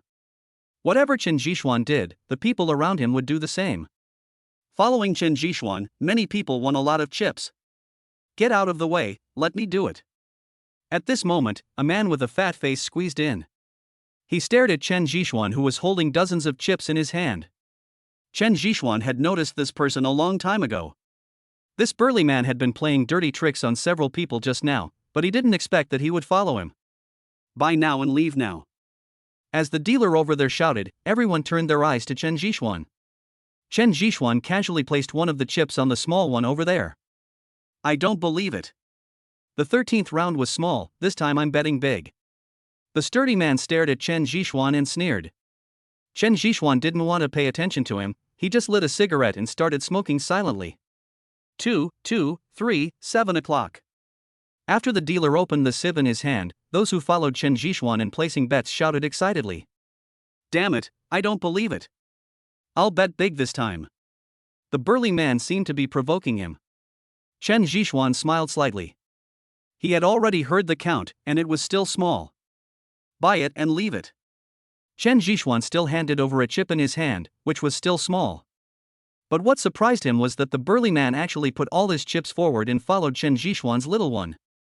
Eating from both sides, Chen Jixuan didn't expect this person to do this. The other people around placed their chips on the small words, and Meng Ruyan next to her couldn't help but frown slightly. It would be great if Chen Jixuan could win, but if so many people regard him as a beacon and win together with them, the consequences would be disastrous. Jixuan, we can't go on like this, otherwise we will be targeted by the people in the casino. Meng Ruyan reminded. Chen Jixuan blew out a smoke ring and said, "The last one. Sir, would you like some drinks?" At this time, a bunny girl came over with a tray full of drinks. Chen Jixuan picked up a cup and heard another whisper in his ear, "Sir, you can go to the second floor to play, there is no need to stay here." Hearing this, Chen Jixuan was stunned for a moment, and soon he noticed that the sieve over there moved. The original 1, 2, 3 has now become 4, 5, and 6. It's time to place your bet. 3 seconds left. The dealer shouted. Chen Jixuan didn't hesitate and put all the chips in his hand forward, betting big. Seeing Chen Jixuan's sudden action, everyone around was dumbfounded. They originally wanted to follow suit and bet big, but time did not allow it. Open, 4, 5, 6. As the dealer shouted, everyone's attention shifted to Chen Jixuan again.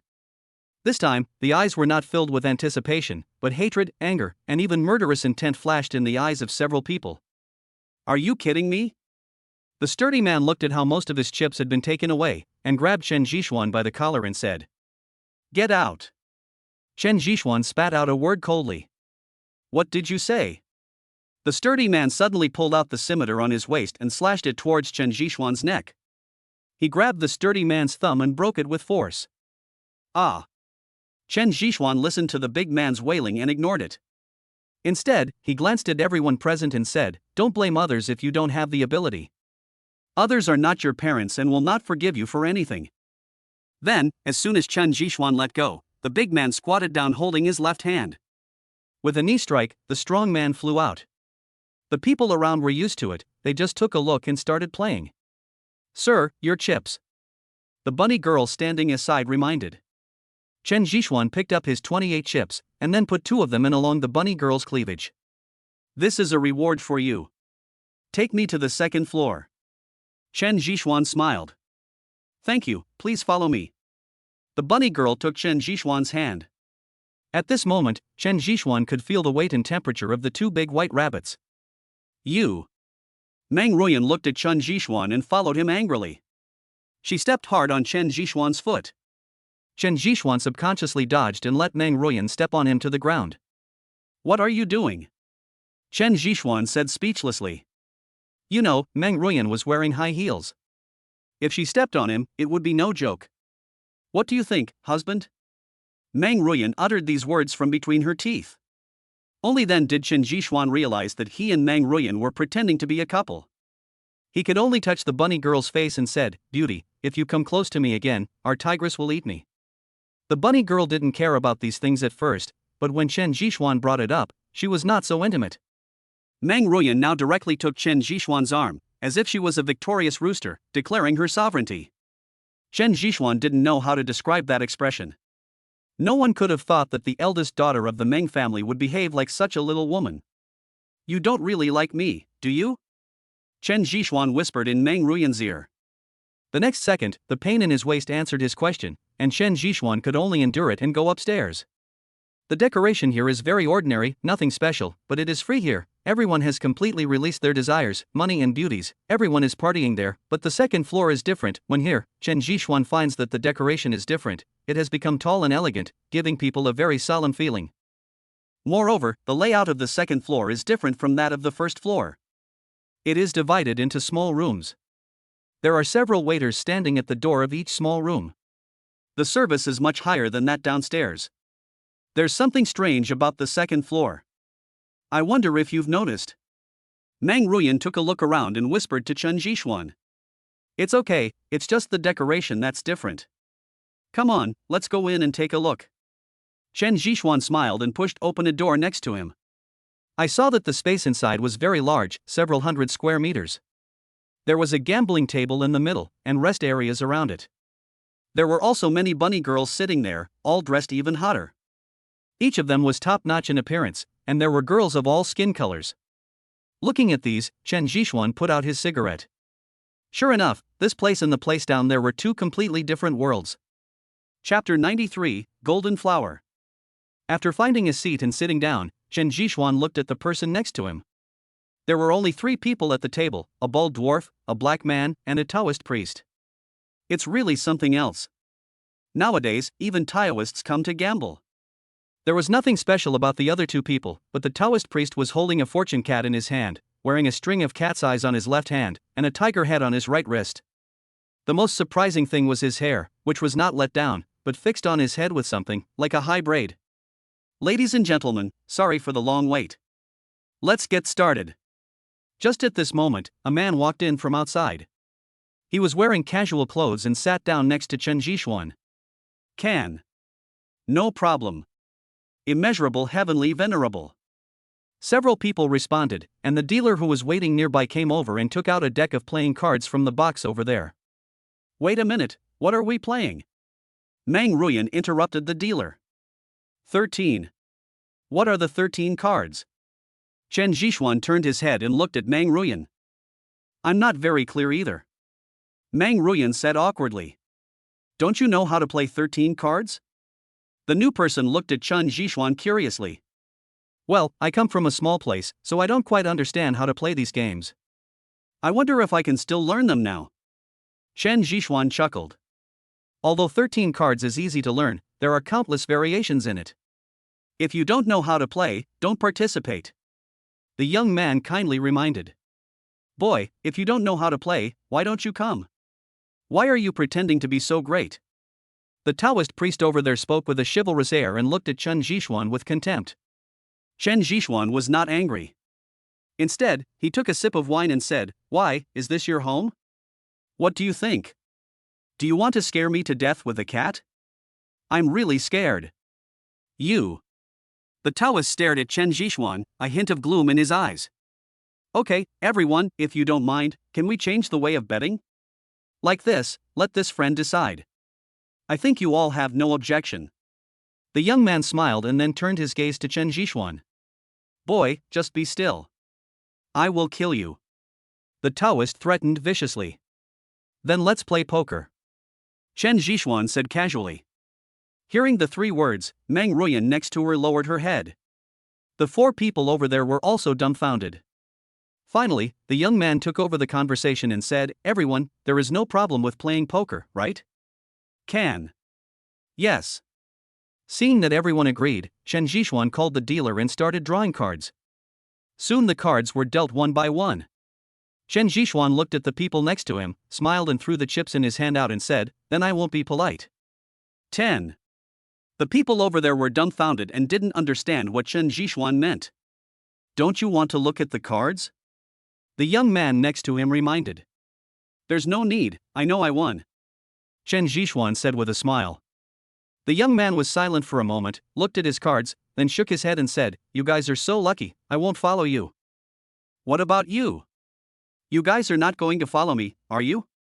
Chen Jixuan stared at the Taoist priest provocatively. The Taoist priest kept stroking the lucky cat in his arms, but in the end he did not follow and simply folded his cards.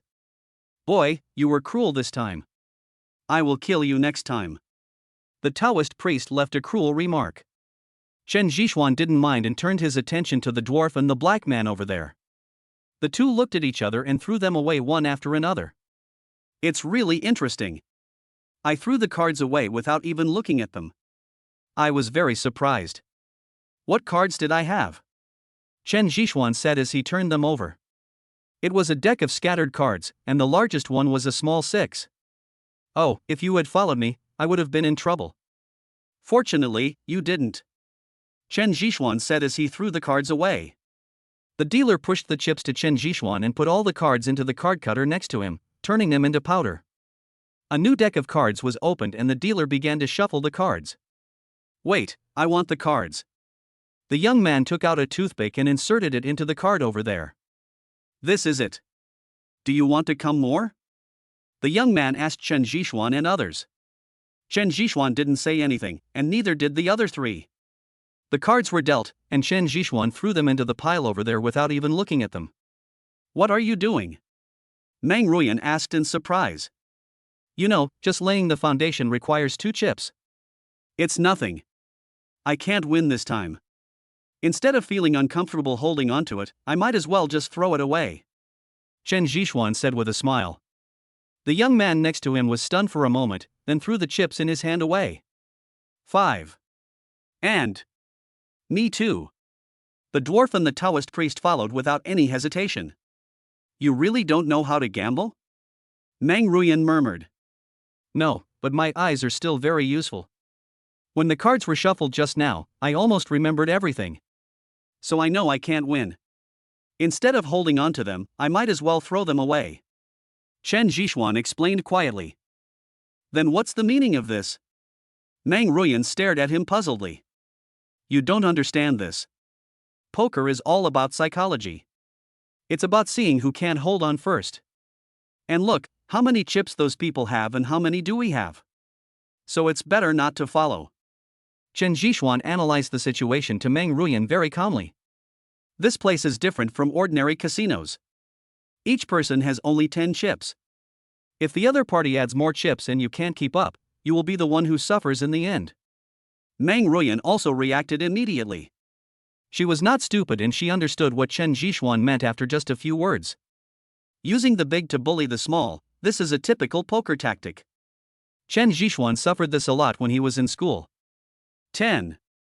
The young man next to him put in 10 chips again, and this time, the Taoist priest began to hesitate. If Chen Zhishuan remembered correctly, the Taoist's cards should be a pair of preserved eggs, which was not small in a card game among 5 people. The dwarf had a straight, but the young man next to him only had a random deck. Could he be trying to scare the two of them away? Chen Zhishuan muttered to himself. You know, since I folded my cards at the beginning, the young man has been raising the bet. I retreat. The Taoist hesitated for a long time and had no choice but to give up. Only the shorty and the young man were left on the field, while the black man hadn't been there from the beginning. I'll follow it, add 10 more. The dwarf put the chips in his hand in. This time, Chen Zhishuan was confused. Chapter 94, Gambling God Dragon 9. I'll follow. 20 more. The young man pushed the chips in front of him out again. Chen Zhishuan was originally planning to remind the young man, but seeing his determined look, he could only remain silent. Open, I have a straight. The dwarf turned the cards over and threw in a handful of chips. It's open already? That's boring. The young man said as he turned the cards over. The grass and flowers are all the same color. The young man said with a smile after taking a sip of wine. Since Chen Zhishuan fell silent, he couldn't have remembered it wrong, but the young man's cards had changed, all turning into clubs, which made him very unbelievable. What a great move. Your master should be the gambler of Dragon 9. The Taoist said to the young man with a playful look. Yes, my master is Longjio, and my name is Lu Xiaodao. The young man said with a smile. Lu Xiaodao, the apprentice of the god of gamblers, no wonder. Meng Ruyan beside him said softly. Do you know him? I don't know him, but I've heard that Lu Xiaodao has followed Longjio for 3 years and has learned all the gambling skills. He often appears in various casinos and donates all the money he wins to poor areas. He can be considered a philanthropist. Meng Ruyan said. Chen Zhishuan didn't expect that this young man was so powerful, and he couldn't help but turn his gaze to the Taoist priest and others over there. Lu Xiaodao, where is your master Longjio? I really want to spar with him, said the Taoist priest. Looking for my master? You'd better defeat me first, you evil Taoist priest. Lu Xiaodao replied nonchalantly. Okay then, I'll play with you. The evil Taoist said as he stroked his cat again. The cards were dealt again. Chen Zhishuan looked at the cards in his hand and began to hesitate for a moment. The cards in his hand were a straight, and according to the order of the cards, this should be the biggest card, but Lu Xiaodao's move just now frightened him. Boy, if you don't dare to follow, then don't follow. The evil Taoist priest mocked over there. No. Chen Zhishuan didn't fall for it and folded his cards directly. However, Lu Xiaodao next to him showed a satisfied expression and threw the chips in his hand away. 20. This time we are starting directly with a big investment. Chen Zhishuan lit a cigarette, leaned back in his chair and watched the performance. As the chips on the table increased, Chen Zhishuan became more and more frightened. I follow. Open your cards. 3 preserved eggs. The evil Taoist priest smiled and turned over his cards. Chen Zhishuan felt that he had made a wise decision to retreat. When the dwarf next to him saw this, he threw the cards in his hand onto the table and folded angrily. Lu Xiaodao looked at the 3 preserved eggs, then looked at the 3 preserved eggs in his hand, and beads of sweat appeared on his forehead without him knowing when. Open it, let me see how much you have learned from your dark horse crossing the forest. The evil Taoist priest challenged. Don't be nervous, how about I help you open it? At this moment, a voice came from behind Lu Xiaodao. After Lu Xiaodao turned his head, he stood up. Master, why are you here? Lu Xiaodao was very respectful, yet a little excited. Long Jiu is here, why don't you open the cards? The evil Taoist did not stand up, but stared at Long Jiu. Chen Zhixuan also took this opportunity to observe Long Jiu. He saw that he had a big backcombed hair and always had a smile on his face. Okay, since you invited me, I can't spoil your fun, right? As he said that, Long Jiu turned over the cards one by one. It was a mixed bag of cards, and it was obvious that the evil Taoist won. Long Jiu, you are not as powerful as the legend says. You are just so-so. The evil Taoist said while playing with the lucky cat in his hand. Of course, how dare I show off my little tricks in front of you, but do you need to be so serious, evil Taoist? A green dragon on the left and a white tiger on the right, a lucky cat with a sky-high braid, so, are you going to kill them all? Long Jiu said as he sat down with a smile. What does that mean? Chen Zhixuan didn't know what it meant. I don't understand either. Meng Ruyan shook her head. But she was observing Long Jiu carefully. You know, her grandfather had told her that Long Jiu was her helper. That's the outfit of the evil Taoist priest. It can also be said to be a feng shui layout. The azure dragon absorbs water, which is a favorable location. The white tiger swallows gold as well. The lucky cat attracts wealth. This is a feng shui layout for gathering wealth. Long Jiu kindly explained. So that's how it is. He is trying to bring himself good fortune. Lu Xiaodao understood immediately. And Long Jiu did not speak in a low voice, everyone around heard it. Ha, you are worthy of being Long Jiu. But can you win my wealth-making game? The evil Taoist praised. You'll know if you give it a try. Deal the cards. Long Jiu threw the cards in front of him. The dealer cut all the cards into powder and took out another deck of cards. Little brother, don't follow this game. I'll have a good time with them. Long Jiu persuaded Chen Zhixuan. Of course. Chen Zhixuan replied. Are you kidding? This is a fight between gods, how can a mortal like him get involved? Long Jiu was seen playing with the emerald green ring on his little finger, his eyes fixed on the evil Taoist priest over there. As the cards fell, Long Jiu clapped his hands, and a waiter immediately walked out with a large box in his hands. Lu Xiaodao then opened the box, and the chips inside scattered directly onto the table. So many? Chen Zhixuan couldn't help but swallow. Long Jiu knocked on the table, only to see Lu Xiaodao push the entire box out. 10,000. It's this big right at the beginning? But I like it. It's time to change the title of God of Gamblers on your head. I don't mind taking over. The evil Taoist priest clapped his hands as he spoke. A waiter next to him came over and put down a suitcase. After opening it, it is also chips. What about you two? Long Jiu smiled and looked at the dwarf and the black man over there. The black man grinned and said in half-baked Chinese, I'm happy to fight the god of gamblers. I'll follow you. The dwarf over there was not willing to be outdone and followed directly. Looking at the 4 boxes on the table, Chen Zhixuan exclaimed that he had seen the world. Each person only has 10 chips, but they can come up with so many, that's so many people's lives. Lu Xiaodao, on the other hand, was not surprised and was drinking red wine leisurely. Very good, then I'll order some more. This is all I have. Long Jiu smiled, and the waiter next to him took out 2 more boxes and placed them on the table. At this moment, the evil Taoist priest's face looked a little ugly. He looked at his own cards and instantly began to hesitate. You can't hesitate about this thing. If you hesitate, you will lose. Long Jiu reminded with a smile. The evil Taoist priest finally followed and took out 2 boxes, which contained all his treasures. Chapter 95, Long Jiu's Plan. I'll follow. The black man clapped his hands and lifted the box over without any hesitation. The atmosphere on the field suddenly became solemn, and Chen Zhixuan could clearly feel the aura of the 3 people present. Oh, it's so lively. Are you risking your entire fortune? At this critical moment, a harsh voice came from the door. Meng Qianqiu? Chen Zhixuan stared at the person who came, and his pupils shrank involuntarily. Meng Qianqiu also noticed Chen Zhixuan and Meng Ruyan, and his mouth was grinning. Oh, what a coincidence, my niece, you are here too, and you too. Meng Qianqiu said as he walked over. Chen Zhixuan didn't say anything, he was already ready to take action. Stopping beside Meng Ruyan, Meng Qianqiu suddenly took out a pistol and pointed it at Chen Zhishuan's head. Don't be impulsive. Meng Ruyan grabbed Chen Zhishuan's hand tightly. Boy, I said I would make you live a life worse than death. I didn't expect that God would really give me this opportunity. Tell me, how do you want to die? Meng Qianqiu stared at Chen Zhishuan with cold eyes, and the black muzzle of the gun was pressed on Chen Zhishuan's head. The atmosphere suddenly became quiet. No one spoke. Everyone stared at Meng Qianqiu. Third Master, you should understand the rules here. You cannot take anyone's life before you lose all your chips. At this moment, a middle-aged man came over and stood beside Meng Qianqiu. Manager Bai, do I need you to teach me something? Meng Qianqiu turned his head and stared at the middle-aged man next to him. Third Master, you are no longer in charge here.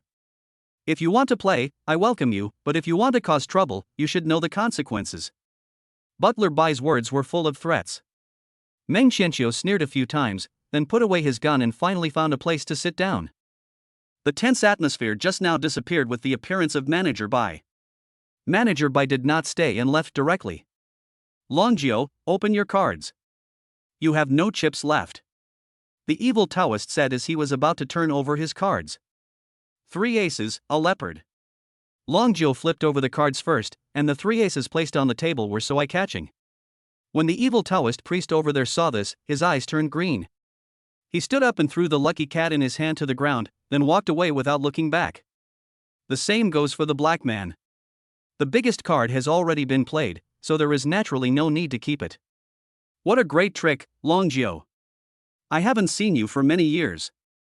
I didn't expect that your tricks are still so superb. I really want to play with you.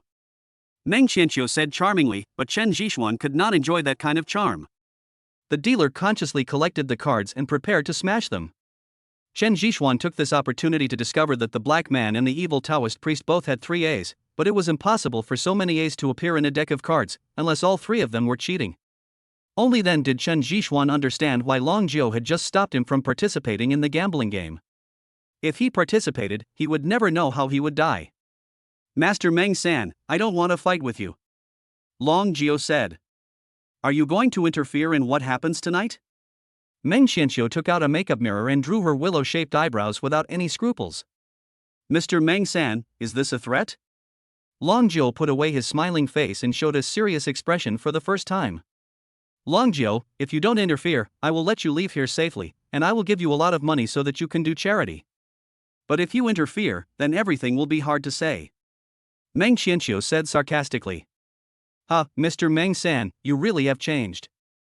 But I will participate in the gambling game tonight. Longjiu refused in a tone that left no room for negotiation. See you tonight. I hope you can show up on time. Mr. Meng-san said and left, pointing at Chen Zhishuan with his index finger raised. Master, there is actually no need for us to participate. Lu Xiaodao whispered on the side. Stop talking and go back to the room first. If you have time, you can come and sit with me. Longjiu made an invitation. Chen Zhishuan and Meng Ruyan were just at a loss as to what to do, so naturally they would not refuse Longjiu's invitation. Back to Longjiu's room, it was almost the same as theirs, except that it was a little bigger. Mr. God of Gamblers, my grandfather. Meng Ruyan couldn't help but ask. Miss Meng, just call me Longjiu. Since your grandfather asked me for help, I will naturally not go back on my promise. However, you two have been targeted by Meng Qianqiu, so this is a bit troublesome. Longjiu said frankly. Meng Qianqiu, that's easy, but I'm curious, who is in control of this ship now? Chen Zhishuan raised his question. Butler Bai, he was trained by Master Meng. Since Meng Qianqiu stepped down, Butler Bai has been in control. Moreover, Butler Bai is implementing the measures that Master Meng left for him, which is to hold a gambling contest. Whoever wins can regain control of the ship. Longjiu said. Anyone can do it? Chen Zhishuan didn't think that Mr. Meng would be so stupid. Of course not, it must be someone from the Meng family. In fact, old Meng did not expect things to develop like this. Any heir of the Meng family is qualified to control this ship, so now we just need to win. Longjiu said. Then why don't you let Master Meng directly ask to hand over the control to Ruyan? Chen Zhishuan was very surprised. Since Manager Bai was trained by Master Meng, then everything would be easy. It's not that simple. With current technology, anything can be done.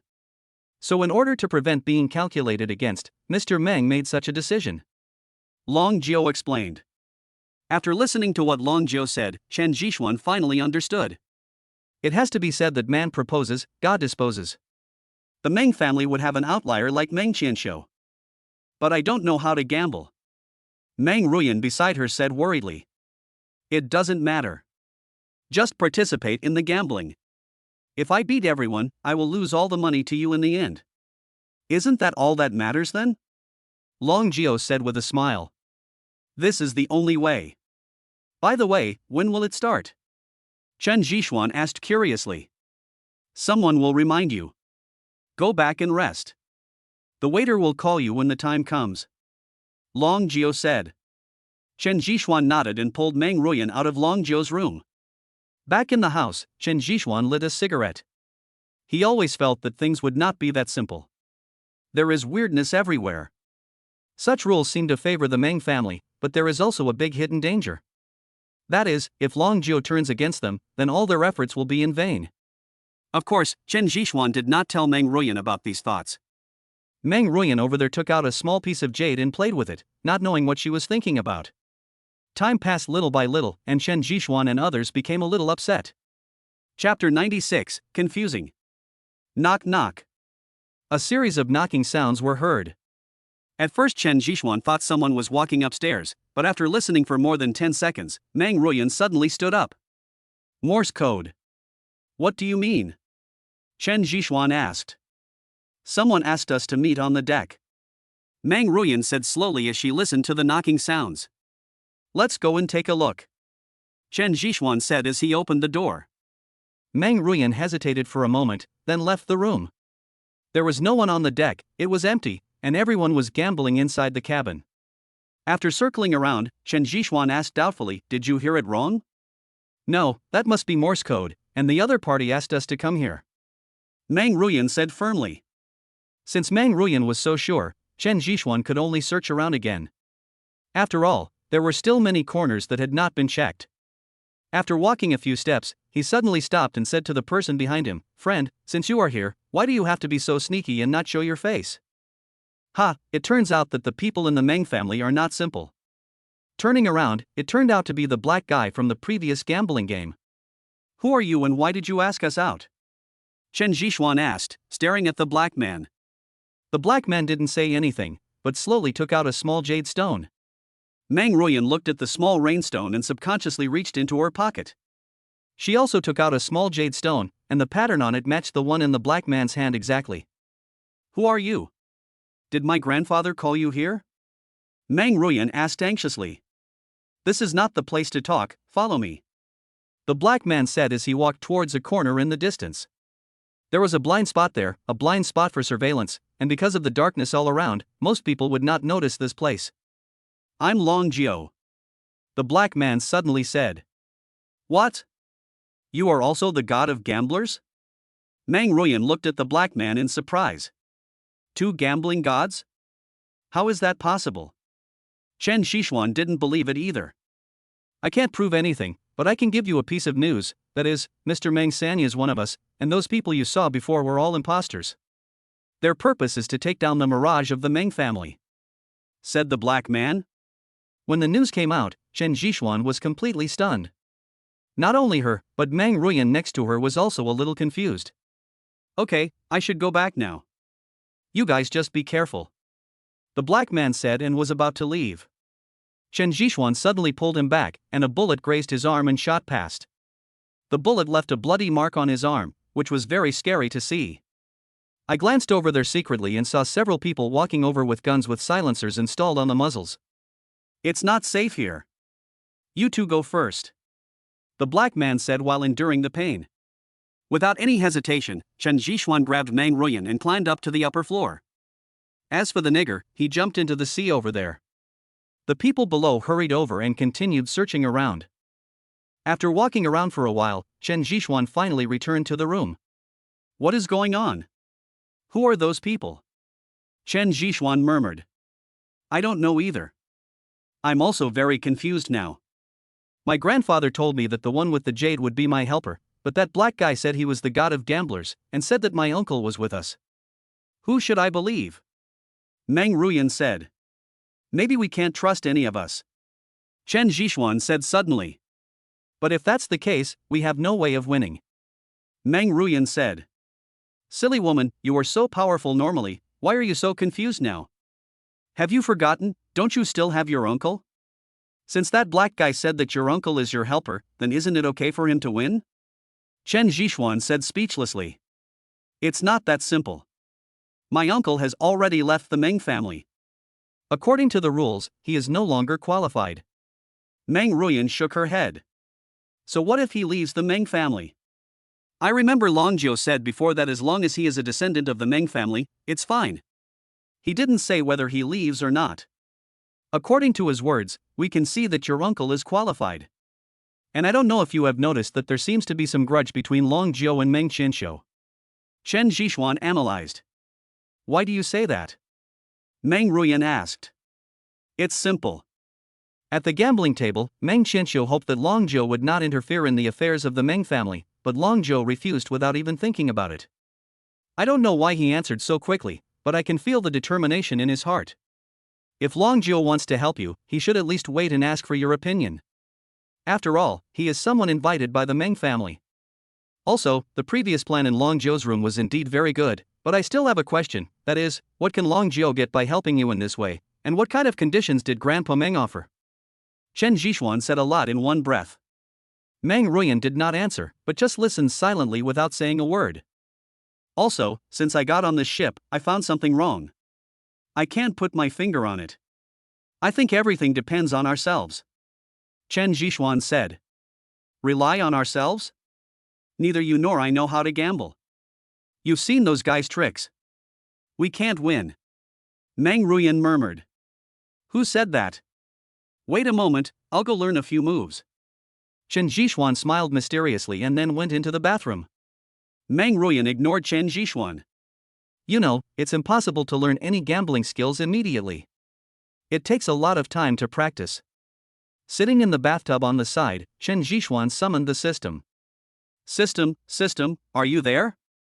Chen Zhishuan shouted several times. Host, I'm here. Are there any gambling techniques in this exchange mall? I want to exchange. Chen Zhishuan said. Yes, it takes 7 days of sign-in to redeem the reward. Host, do you want to redeem it? 7 days? So many? I don't seem to have that many days rewards to redeem. Chen Zhishuan said. The host still has 8 days to redeem the sign-in reward. The system prompted. 8 days? Chen Zhishuan remembered that he had just redeemed a 7-day sign-in reward for language learning, and there were only 2 days left. Where did he get 5 more days? The host has been sleeping for 4 days before, and including today, it is exactly 5 days. The system explained. Slept for 4 days? That means I drifted on the sea for 4 days? Chen Zhishuan reacted immediately. Yes. Damn it, Meng Ruyan injected me with something that made me sleep for 4 days. By the way, system, can you locate my current position? Chen Zhishuan asked curiously. No, the system does not have this function enabled, but it can inform the host that the location is constantly moving with the ocean currents. Chapter 97, all the staff are here. I want to exchange my gambling skills. Chen Zhishuan didn't ask any more questions and said directly. Host, are you sure you want to exchange your gambling skills? Sure. Ding. Congratulations to the host for redeeming the advanced gambling technique. Soon, a warm current flowed into Chen Zhishuan's body again. Familiar feeling, familiar taste, Chen Zhishuan even began to become obsessed with this tingling sensation. A few minutes later, Chen Zhishuan had a lot more skills in his mind, all of which were about gambling methods. After savoring it carefully, Chen Zhishuan felt a little more confident, but he didn't know whether he could win the bet on Shen Longjiu now. Out of boredom, Chen Zhishuan looked through the redemption mall again. It didn't matter anyway. More than 10 minutes later, Chen Zhishuan slapped his thigh and yelled, "System, come out, you are playing with me." What instructions does the host have? The system appeared again. This advanced cheating technique requires 3 days of sign-in rewards to redeem. Do you need 7 days of sign-in rewards for your advanced gambling technique? Chen Zhishuan asked. Host, gambling skills are different from cheating skills. Why is it different? Aren't they all gambling methods? If you don't explain it clearly to me, you will have to make up for my lost days next time. Chen Zhishuan said relentlessly. Cheating is a means to achieve a goal, while gambling skills include card dealing skills, card playing experience, probability judgment, psychological tactics, etc. At the same level, gambling skills are higher than cheating. The system prompts. Hearing this, Chen Zhishuan didn't understand, but no matter how he called out, the system did not appear again. Okay, I've been cheated again. Should I sign in on time next time? I always feel that it's not cost-effective to redeem rewards like this. Chen Zhishuan murmured. Indeed, he found a drawback. This day exchange can indeed solve his current problems, but it reduces a lot of opportunities. Thinking of this, Chen Zhishuan decided not to exchange it next time, and sign in once a week to see if there are any good things. Zhishuan, what are you doing in there? It's time to leave. Meng Ruyan's voice came in. Only then did Chen Zhishuan put his thoughts aside and walked out of the bathroom. The waiter is waiting outside, the gambling game will start soon. Meng Ruyan said in a low voice. Chen Zhishuan nodded and followed the waiter out of the room. The gambling game is on the 3rd floor of the cabin. There is a passage on the other side. The elevator can only reach the bottom, and then you have to walk up the stairs to the 3rd floor. The originally lively scene below disappeared, and except for the waiter, there was no one gambling. What's going on? Where are the people? Meng Ruyan looked curiously at the emptiness that shouldn't have appeared. Ladies and gentlemen, everyone has arrived on the 3rd floor, said the waiter. When I went up to the 3rd floor, I saw that the place was already crowded with people. How should we get on stage? Chen Zhishuan touched his chin, speechless. Follow me. Meng Ruyan pulled Chen Zhishuan and walked towards the passage next to her. There were many waiters standing, guarding the entire passage. I'm here to compete. My name is Meng Ruyan, this is my boyfriend and also my helper. As she said that, Meng Ruyan picked up a needle next to her and inserted it directly into her index finger. The blood dripped from the needle into the small dish over there, and the waiter immediately put it into an instrument. A few minutes later, the light inside the instrument flashed a few times. Ms. Meng, this is your qualification to participate, and you need to put down the chips and we will exchange them for you. The waiter next to her said respectfully. Speaking of chips, the two of them only have 35 in total, which Chen Zhishuan won from playing downstairs before. The previous gambling game made Chen Zhishuan clearly understand the disadvantage of having fewer chips. If he had known this earlier, he should have won a few times earlier and would not have been so embarrassed. After registering their numbers, Chen Zhishuan and Meng Ruyan were taken into a lounge on the side. The lounge wasn't big, just a few dozen square meters, but the view here was the best, and the entire casino could be seen clearly. Looking around, Chen Zhishuan pointed to the glass opposite and said, "Isn't that Longjiu? How could he get in?" "I don't know." Meng Ruyan whispered. You know, if you want to participate in the competition, you must have someone from the Meng family as a representative, only then will you be eligible. Longjiu and Lu Xiaodao are not from the Meng family, and if the two of them are real, then they should come in with Meng Ruyan. Chen Zhishuan discovered this, and Meng Ruyan naturally knew it too, but she didn't say it out loud. Things had come to this point, and even if she didn't want to get involved, she couldn't. Don't worry, I will definitely take back the control of Mirage for you. Chen Zhishuan said with a smile. After sitting quietly for nearly 30 minutes, Manager Bai appeared in the casino. He stood at one end of the gambling table and started talking with a microphone in his hand. Everyone, today is the handover moment of my Meng family's Mirage. As the manager of Mirage, I hope everyone can witness this gamble with me. The winner will inherit the Meng family's Mirage, said Manager Bai. Soon, noisy sounds were heard all around. No one expected that the Meng family's internal affairs would be exposed in the open. Chen Zhishuan may have understood a little more, and at the same time he became more wary of Manager Bai. On the surface, if you lose and don't admit it, you will lose people's support, and Mirage will also lose its credibility. After all, no one likes a boss without credibility, especially Mirage. The fact that it has been around for so long and so many people are willing to come here can only prove one thing: Mirage is fair. And the winner will not feel good either, as he will be hostile to some people and needs to show extraordinary strength, otherwise he will still encounter obstacles when inheriting Mirage. After some more inflammatory remarks, manager Bai retreated. It started. Chen Zhixuan stared at Long Jiao and Lu Xiaodao, who had already appeared in the casino, and he frowned slightly. Let's go down, Meng Ruyan said, then took Chen Zhixuan's arm and left the lounge. After leaving the house, without sound insulation, Chen Zhixuan felt the terrifying power of the two god of gamblers. The cheers and shouts around him were unprecedented.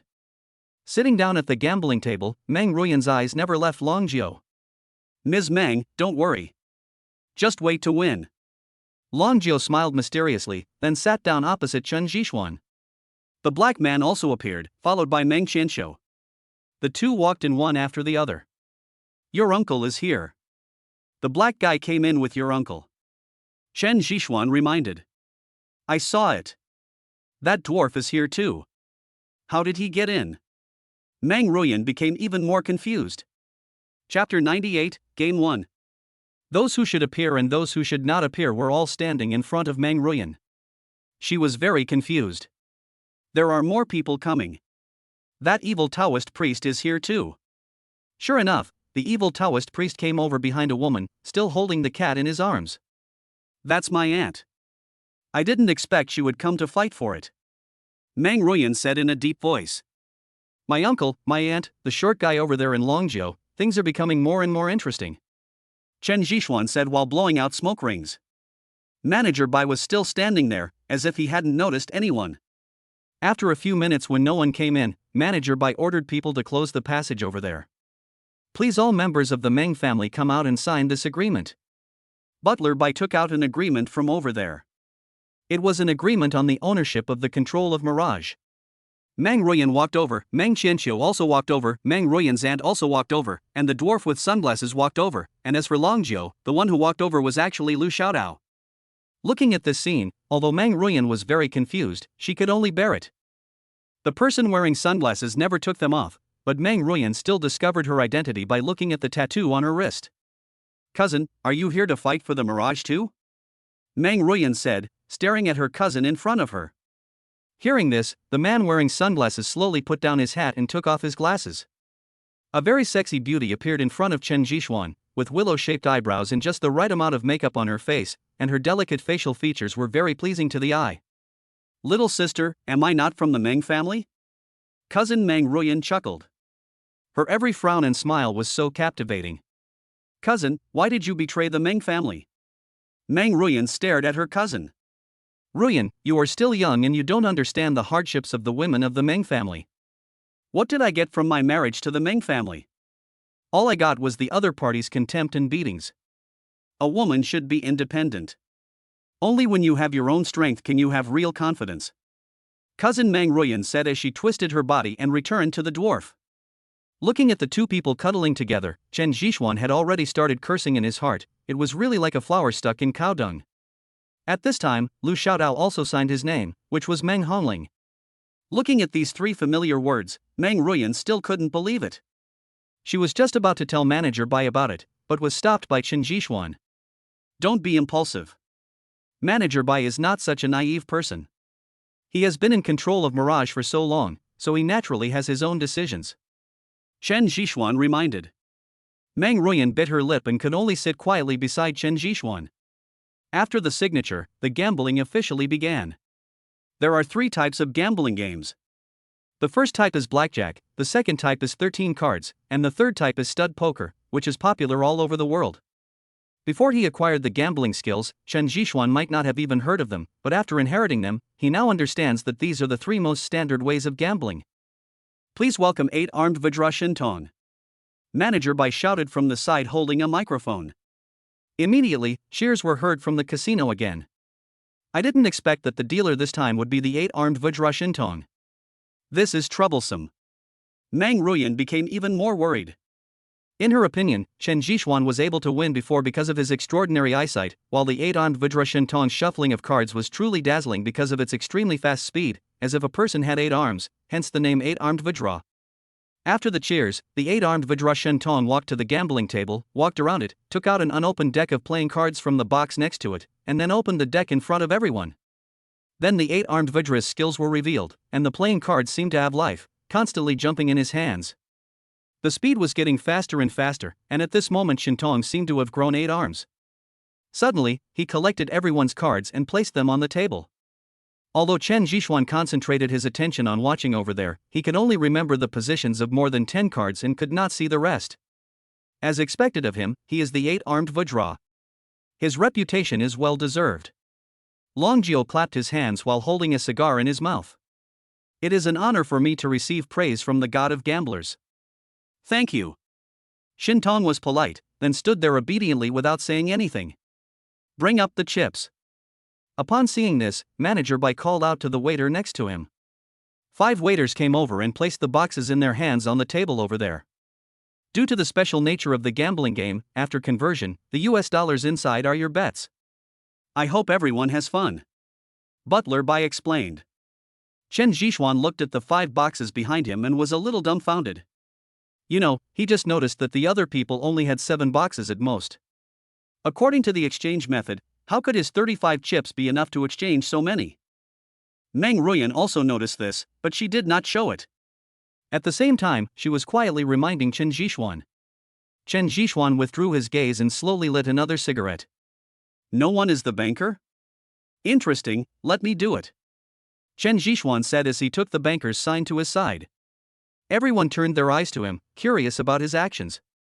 You have to know that in this kind of gambling game, it's okay for 2 people to play, but when there are 5 people playing, the risk for the dealer is very high. It's good that young people are energetic, but they are too reckless. The dwarf said sarcastically and gave a light kiss to his cousin Meng Ruyan next to him. Beast. Chen Zhixuan cursed inwardly. Someone is the banker, and Shintong over there has already dealt the cards. Each person dealt 1 bright and 1 dark card.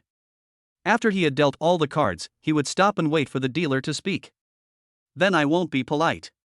Chen Zhixuan smiled as he looked at his exposed K card. He just took a box from behind and threw it up, not forgetting to provoke the dwarf over there.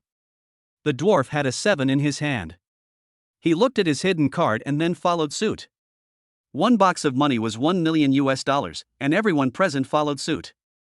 Chen Zhixuan didn't say anything, but looked at his cards. Mr. Chen, do you want a card? Shintong asked. No need, pass. Looking at Chen Zhixuan's confident expression, the people over there all showed a trace of solemnity on their faces. Could it be that his first hand is blackjack? The evil Taoist thought secretly in his heart. After all, it is very abnormal for the dealer not to want any cards in the first round. Not only him, everyone was staring at Chen Zhixuan's cards, and they all had the same idea. Chapter 99, The Cruel Woman of the Ming Family. Mr. Inoue, what about you? Shintong said, looking at the dwarf. I want a card. Shintong gave him 1, which was a 3 of hearts. I want more. Inoue shouted. Another card was pushed over, a 5. Mr. Inoue, do you want more? Shintong asked. Inoue said nothing, looked at his cards, and shook his head. Mr. Longjio, do you want a card? Shintong asked. I don't want it anymore. This is enough. Longjio chuckled as he looked at his ace of hearts. Mr. Meng San, what about you? Shintong looked at Meng Qianqiu over there and said. Meng Qianqiu smiled, then put down the handkerchief in his hand and said, Shintong, didn't you see that he was playing? The black man grinned and said, I don't want it either. Evil Taoist priest, what about you? Shintong finally turned his gaze to the evil Taoist priest over there. The evil Taoist stroked the lucky cat in his hand and stared at the hand of the 8-armed Vajra Shintong. He was recalling the order of the cards. After more than 10 seconds, he exhaled and said, I want it. The evil Taoist's whole card was a 2 of clubs, and the card he dealt was a 10 of red stars. I want more. Shintong handed over another card, which was a 4 of diamonds. After picking up the whole card and taking another look at it, the evil Taoist priest opened his mouth and asked for another card. It was an ace of spades, and the evil Taoist priest laughed when he saw it. It seems that my luck is still good. I want more. The evil Taoist priest stared at Chen Zhixuan with a playful look and shouted. You know, he already has 15 points on the board, and it is obvious that the ace of spades is counted as 1 point.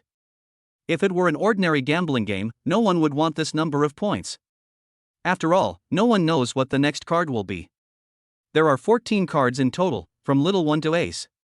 The chance of getting a card with a point of 6 or above is very high, and it is easy to bust. However, the evil Taoist still insisted on taking the cards. It was another ace of diamonds, and the people watching around exclaimed. There are 4 aces in total, and 3 have been played.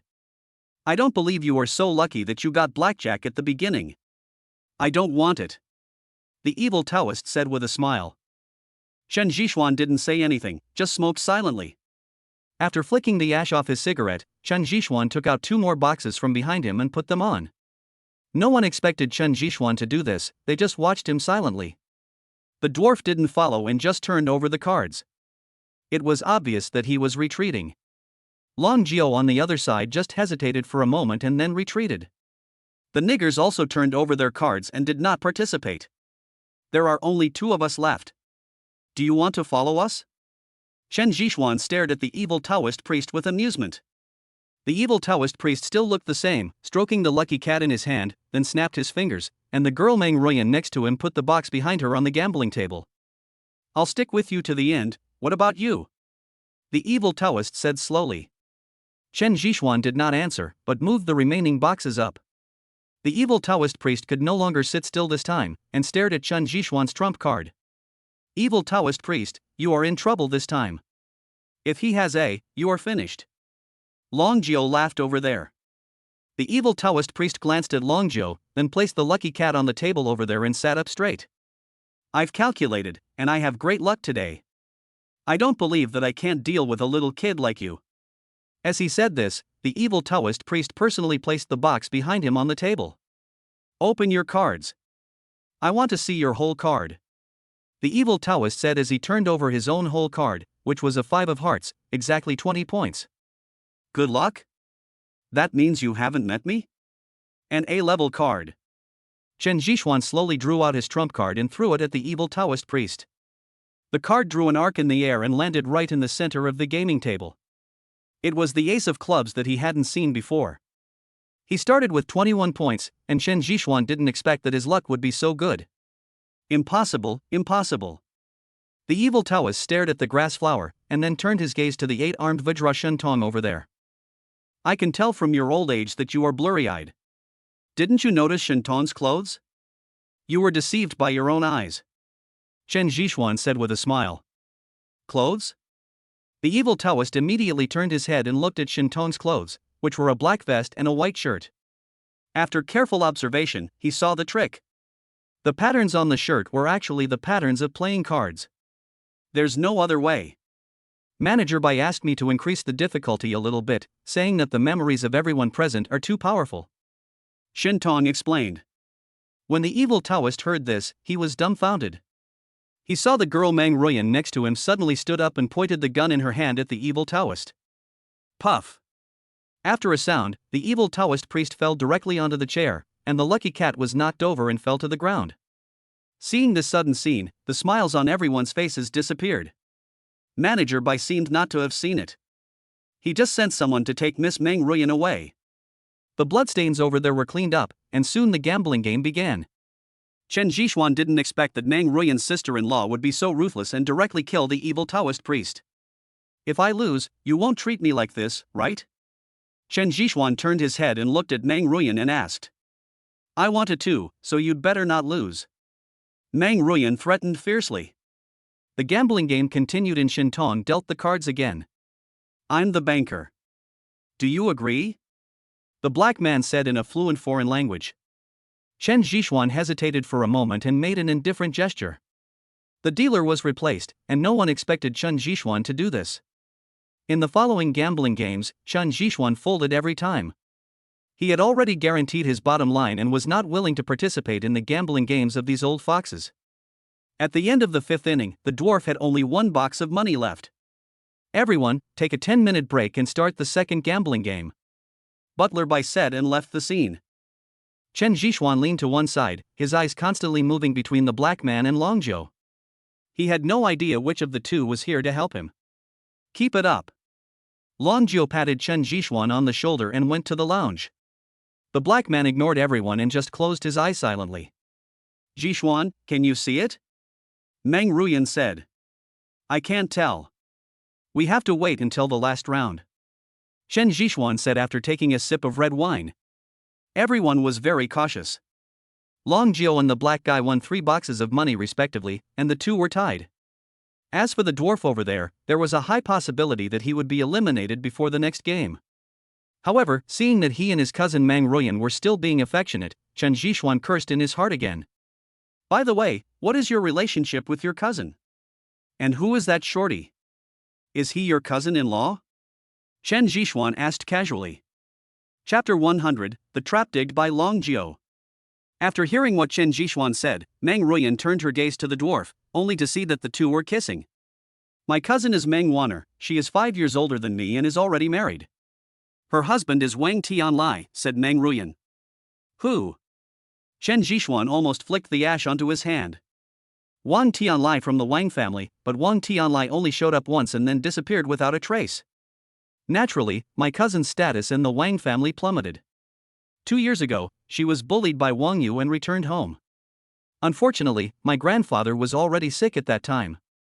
In order not to provoke the Wang family, my father and others sent my cousin back directly. Since then, my cousin has become very worldly, wandering among the nobles of China, and has become a famous socialite. Meng Ruyan said. Wang Tianlai's wife? Your Meng family's network of connections is really big. But Wang Tianlai is back, shouldn't he go back? Chen Zhishuan asked. I don't know either. Maybe she is trying to protect herself. Everyone knows what kind of person Wang Tianlai is. But things are different now that she has the Mirage. She has the capital to fight against Wang Tianlai. Of course, these are just my guesses. Meng Ruyan sighed. Then do you think this is the Wang family's plan? Let her seize the Meng family's Mirage. Chen Zhishuan was very suspicious. After all, Wang Tianlai could do anything. Impossible. Meng Ruyan said firmly without explaining the reason to Chen Zhishuan. 10 minutes later, everyone was seated again, but Manager Bai did not show up. Chen Zhishuan didn't care either, after all, the gambling was real now. Boy, do you know how to play 13 cards? If not, don't mess around. Long Jiao reminded with a smile. A little bit. Chen Zhishuan said. That's good. Let's quit while we're ahead and persevere to the end. Long Jiao said as he took out a piece of chocolate from his pocket and ate it. Lu Xiaodao stood behind him, but strangely, he did not dare to look Meng Ruyan in the eye. What are you thinking about? Chen Zhishuan noticed Meng Ruyan's actions and asked curiously. Fine. Seeing Meng Ruyan didn't say anything, Chen Zhishuan didn't ask any further questions because the cards had already been dealt. The rules are simple. Each person is dealt 13 cards, which are then laid out in order and played. Each hand costs $500,000. After picking up the cards, Chen Zhishuan just took a look and put them down. The black guy is the dealer, and the short guy over there plays the first card. 567 of clubs is the head, 8, 9, 10, J, Q of clubs is the middle, 4, 5, 6, 7, 8, hearts is the tail. 3 straight reports, 3 for each person. The dwarf laughed. Everyone opened their cards in turn. When the dwarf saw the cards in the black man's hand, he stood on his chair. This is impossible, you are cheating. The dwarf shook his head, staring at the 6.5 pairs on the table. You no longer have a chance. The black man said slowly. You two are cheating together, I just can't accept it. Chen Zhishuan and Long Jiao's cards were 6 pairs and a half respectively, and they won 4 hands each against the dwarf. But because the black man was the dealer, Chen Zhishuan and Long Jiao both lost to the black man. In the end, the dwarf's box of money had already gone into the black man's hands. It's really exciting, Ruyan. It looks like I won't be able to inherit the Mirage. What a pity. Meng Wanner stood up with a smile. Cousin. Meng Ruyan looked at her cousin and went straight to her. But before Meng Ruyan could reach her, a mouthful of black blood overflowed from Meng Wanner's mouth and flowed down her chin. Cousin, are you okay? Meng Ruyan hurriedly hugged Meng Wanner. I'm fine. If you have a chance, give this thing to Wang Tianlai and tell him that I, Meng Wanner, had misjudged him. He is not a man. Meng Wanner said weakly. Zhishuan, Zhishuan. Meng Ruyan ignored her and just called out to Chen Zhishuan loudly. Chen Zhishuan quickly diagnosed Meng Ruyan, then shook his head and said, there's no hope. The poison is attacking her heart. No, take another look. Meng Ruyan kept shaking her head. Ruyan, calm down. Your cousin is dead, Chen Zhishuan said, grabbing Meng Ruyan's arm. When Meng Ruyan lowered her head, she saw that Meng Wanner had closed her eyes and was no longer breathing. Why, cousin, why are you so stupid? Meng Ruyan said, crying. Chen Zhishuan didn't say anything, but silently held Meng Wanner's body and placed it in the lounge at the back. After a long time, Chen Zhishuan came out with Meng Ruyan. The deaths of Meng's aunt and Meng Wanner made Chen Zhishuan fully understand the importance of this gamble, and also made him understand the determination of the Meng family. Another 4 games, Chen Zhishuan neither won nor lost. The same was true for Haigi and Longjiu, the two were tied. The third type is all in. Manager Bai appeared in the casino again, and Chen Zhishuan found that there were traces of blood on the corners of his clothes. It's still the same old rules, the nigger over there is the banker. The cards were dealt, and Chen Zhishuan looked at the enemy card in front of him, with a trace of solemnity in his eyes. It starts with the King of Spades, followed by the Queen, Jack, and 10 of Spades. The same is true for Long Jiu and He Gui over there, except that one is a heart and the other is a clover. Let Mr. Chen speak. Shin Tong pointed at Chen Zhishuan. Chen Zhishuan stared at the 2 people in front of him, then shouted, all in. Immediately, people in the surrounding stands stood up. This is the first time I'm going all in front of the god of gamblers, especially since this is only the first round. One sentence will decide the outcome. What do you two think? Chen Zhishuan said with a smile as he looked at the 2 people in front of him. Long Jiu looked at the cards and then nodded in agreement. Okay. The black guy had no objection. All the boxes were brought up and placed neatly on the gaming table. Just as Chen Zhishuan was about to reveal the cards, he saw Long Jiu suddenly shouting, I'll open the cards first. Before the 2 of them could say anything, he turned over his cards, revealing an ace of spades. For scattered cards, spades are the highest, followed by hearts, then diamonds, and then clubs. Chen Zhishuan looked at the ace of spades in his own hole card, and his expression immediately turned grim. The black man didn't expect Long Jiu to do this, and he held on to his trump card and didn't reveal it. Sir, please open your cards, otherwise you lose, Shin Tong beside him urged. The nigger's whole card is also the ace of spades, but there aren't so many aces of spades in a deck of cards. If he turns it over, he will definitely lose. I'm backing off. The black man didn't turn over in the end. Mr. Chen, it's your turn. Shin Tong next to him reminded. Chen Zhishuan looked at Long Jiu over there and said coldly, Are you trying to trick me? Chapter 101 Conclusion. How can you say that? You may very well be a green dragon. How can I defeat you? Long Jiu said with a smile. Long Jiu, I'm very curious, who do you belong to and why do you want to cheat us?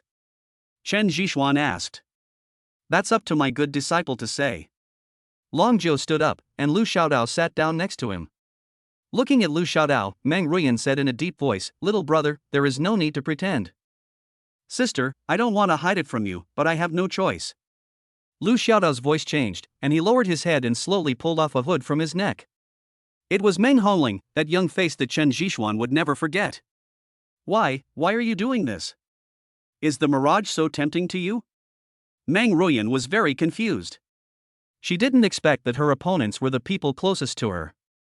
It's very simple, because he was the one who secretly poisoned Mr. Meng. The black man rubbed his face, and some powder fell off his face.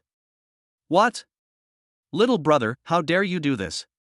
Meng Ruyan exclaimed, staring at Meng Hongling in disbelief. Power, the black man replied as he rubbed it. Who are you? Meng Hongling stared at the black man and asked. Me? Haven't you been impersonating me? The black man sneered, still rubbing his hands. After rubbing for several minutes, it finally returned to its original appearance. I've long thought it was you, Long Jiu. Meng Hongling said in a deep voice. If I hadn't come, I really wouldn't have known that my good disciple would join hands with you to set up the trap, and even I, as their master, was included in the scheme. Don't you think so, Xiaodao? Long Jiu stared at the fake Long Jiu behind Meng Hongling. Master, you forced me to do this. I've followed you for so long, and sometimes I couldn't even afford food and clothing. But you still insisted that I donate all the money I won. I learned gambling to make money, not for charity. I want to live the life of a rich man, not a descendant of the god of gamblers who is so poor that he can't even afford a meal. The fake Long Jiu over there also took off the human skin mask on his face. It was Lu Xiaodao, the apprentice of the god of gamblers. Is this what you really think? God of gamblers Long Jiu said, staring at Lu Xiaodao. Yes, I just want to live a carefree life of wine and women, so I'm sorry, master. Lu Xiaodao shook his head and explained. What a life of debauchery and extravagance. I remember I told you when you became my disciple that if you dare to go back on your oath one day, I will take everything back with my own hands. Do you remember? God of gamblers Long Jiu said slowly. Master, do we still have a chance? Meng Hongling is now the controller of Mirage. None of you can touch me, including you, my good master. Lu Xiaodao sneered. Really? Chen Zhixuan interrupted the two at an inappropriate time. You can show your cards now. Lu Xiaodao challenged. Meng Hongling, since you call me brother-in-law, I can give you a chance. If you go back with your sister, I will spare you this time. Otherwise, what will be waiting for you is an abyss. Chen Zhixuan persuaded. Chen Zhixuan, don't think I don't know what you are thinking. You want to take control of Mirage. I can only tell you that you are daydreaming. Meng Hongling replied nonchalantly. Chen Zhixuan sighed and turned over the cards in his hand. It landed on the ground and it was a 10 of clubs. Out of nothing? Long Jiu shouted in surprise. Lu Xiaodao on the other side was completely dumbfounded. He took several steps back and said, Impossible, impossible, your trump card is clearly. Before he could finish his words, he was covered by the gambling god Long Jiu. It was obvious that he cared about this disciple very much. Mr. Shen, I wonder which is bigger, a pair or a loose card? Chen Zhixuan said. A big pair. The winner tonight is Mr. Chen Zhixuan. Shin Tong announced the result. I gave you a chance, but you were useless. Chen Zhixuan said with a playful look at Meng Hongling over there.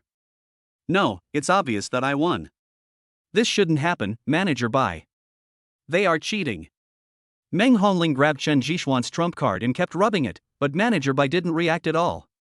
Everyone, the gambling is over. Please leave. I have some personal matters to deal with here. Meng Ruyan said coldly to the people around her. When Manager Bai heard what Meng Ruyan said, he had already asked the waiters to start evacuating the crowd. Chen Xiaodao over there naturally knew what he was going to face next, so he took advantage of the gambling god Long Jiu's inattention and ran out. But after he had run a few steps, he saw the gambling god Long Jiu throw a card in his hand, and the card directly pierced his knee, causing him to fall to the ground. No, master, you can't do this to me. I'm not wrong, you can't kill me. Lu Xiaodao kept talking while supporting himself and moving backwards. The god of gamblers Long Jiu didn't say anything, but just walked over step by step. Master, you spared me this time. I won't dare to do it again next time. I will definitely stay by your side and do charity. Please forgive me. Lu Xiaodao's tears immediately flowed out, and he kept begging for mercy from Long Jiu. Most of the people around had left and the waiter had already closed the door. I said, if you break your oath, I will take back what you have learned with my own hands. This is my rule, and I can't do anything about it. The god of gamblers Long Jiu said as he used a small knife to cut the tendons of Lu Xiaodao's hands and feet. He had become a complete cripple. Chen Zhixuan understood how important a pair of hands was to a person who knew how to gamble. After his tendons were cut, he could no longer use the skills taught by the god of gamblers. He could only be regarded as an experienced gambler. Lu Xiaodao couldn't bear the pain and passed out. Looking at Lu Xiaodao's tragic end, Meng Hongling on the other side was shaking all over. It's your turn. Chen Zhixuan lit a cigarette and reminded. Sister, you won't do this to me, right? Meng Hongling suddenly knelt down, no longer showing the arrogance she had just shown. Hongling, tell me who ordered you to do this. I will explain to Grandpa and he will definitely not do anything to you. Meng Ruyan softened her heart. You know, that was her own brother. Tonight, she no longer had a cousin and she didn't want her own brother to follow in his footsteps. Sister, no, don't hand me over to Grandpa. I'm leaving. Please let me go. I will never appear in front of you again. I know you love me the most, sister. Meng Hongling pleaded again. Hongling, if I let you go, where can you go? So you'd better tell me. Meng Ruyan cried, tears falling continuously. Chapter 102 I don't want to come back. Looking at her younger brother, Meng Ruyan felt very sad. This might be the sadness of a big family. One wrong step leads to all wrong steps. She knew without thinking what kind of punishment Meng Hongling would face when he returned to the Meng family. Sister, let me go. Meng Hongling saw that Meng Ruyan softened her heart, then she knelt down step by step and walked towards the door. Don't care anymore? Chen Zhixuan stared at Meng Ruyan and asked. I can't help it. Meng Ruyan lowered her head. She was defeated by family affection and she didn't want to send her only brother to his death. Meng Hongling retreated to the door and seeing that Meng Ruyan hadn't responded yet, he stood up and disappeared at the stairs. Mississippi Butler Bai walked over, and it was obvious that he had acknowledged Meng Ruyan's status. Go and do your work. Let me be alone for some time. Meng Ruyan said as she walked into the lounge on the side. Chen Zhixuan did not disturb him, but just sat quietly at the empty gambling table. What are you thinking about? Long Jiu walked over from not far away and sat in front of Chen Zhixuan with a smile. Nothing, just feeling a little emotional. A lot of things happened today. Chen Zhixuan lit a cigarette and replied silently. This is life, this is the world of martial arts. Once you are in the world of martial arts, you have no choice. Only when you see some things too many times will you realize how insignificant you are. Long Jiu said softly. Yes, especially in this kind of power struggle, it's a life and death struggle. There is no way. Everyone has desires in their hearts. If you can't control your desires, then there is only one way out, which is the abyss. Long Jiu sighed. So you have controlled your desires, but Lu Xiaodao has not. After blowing out a smoke ring, Chen Zhixuan stared at Long Jiu and said. Yes, you are right, but you also controlled it very well. If I had known that your gambling skills had reached perfection, why would I have bothered to appear on this ship? Long Jiu took a deep breath and said with a wry smile. I was forced to do it. To be honest, it was my first time playing it too. Chen Zhixuan said truthfully. You can create something out of nothing. Your gambling skills are better than mine. It's true that the new generation outstrips the old generation. Don't say that. When you became famous, I was just a little kid playing in the mud. Besides, the words God of Gamblers are too heavy for me to bear. Chen Zhixuan heard the meaning behind the words of God of Gamblers Long Jiu and refused half-jokingly. Are you really not interested? You should know that with these two words you can gain unprecedented glory. Long Jiu asked Chen Zhixuan with a playful look. Come on, I'm just an idle person, it's fine to live quietly. I'm leaving. By the way, thank you for the last card you gave me. Chen Zhixuan left here with a smile, without the slightest reluctance. After everyone left, Chen Zhixuan checked the remaining cards. The 10 that he turned over last was not among them. This meant that someone was secretly helping him. The only one who could do this in front of the 8-armed Vajra Shunton was the long-famous god of gamblers Long Jiu. Back in the room, Chen Zhixuan lay on the sofa, looking at the dark sea outside.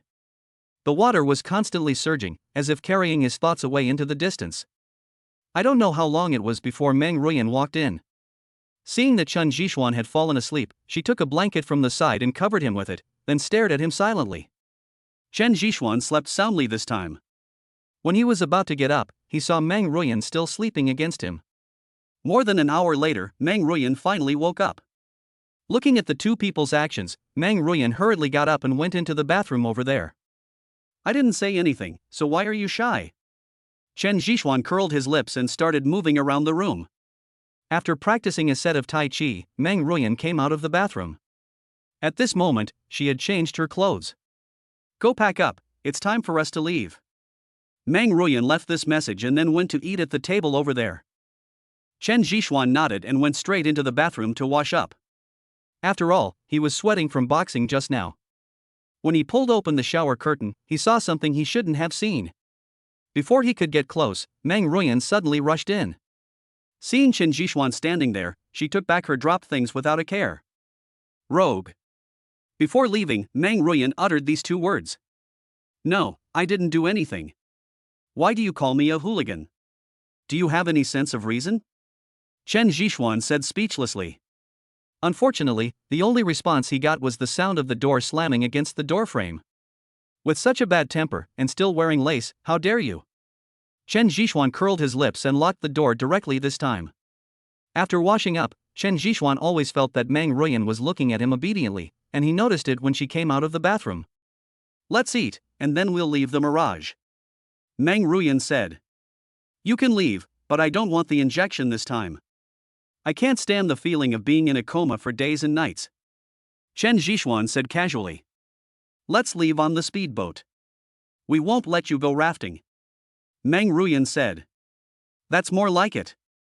After breakfast, Meng Ruyan brought Chen Zhishuan to the deck. Manager Bai had already prepared everything, and Long Jio was also waiting. Miss, everything is ready. Are you ready to leave now? Butler Bai said respectfully. Well, you can arrange for Mr. Long Jio to leave later. Meng Ruyan returned to her previous coldness. Okay. Butler Bai said and stepped aside. You really don't want to think about it? Otherwise, I will teach you all my skills. Don't worry, I won't set any rules for you. The god of gamblers Long Jio took this opportunity to lean close to Chen Zhishuan and asked. Come on, that's not a good idea. Isn't it good to be friends? You should just slowly enjoy the feeling of being superior. I don't want to get involved. I'm leaving. Chen Zhishuan replied with a smile, then went straight down the safety ladder over there and onto the speedboat. As the operator next to them started operating, Chen Zhishuan and others instantly left the Mirage. When he turned around, Chen Zhishuan discovered that the Mirage was really big. It was the first time he had seen a Mirage so directly. What? You still want to go back? Meng Ruyan leaned to one side, wearing a sun hat on her head, and adjusted the rope that hung the box behind her. No, I don't want to get close to the Mirage again, even if one day I have no other way out. Chen Zhishuan said very seriously. When you reach that place, life no longer belongs to you. Besides, when a person leaves, there will always be mistakes, right? It's like the gambling god Long Jio, he sees through it and will never arrive at a Mirage for no reason. Chapter 103 You Are Not a Man. Feeling the sea breeze and the sunshine above his head, Chen Zhishuan liked the light so much for the first time. The speed of the speedboat was quite fast. After just over 2 hours, the two saw the coastline in the distance.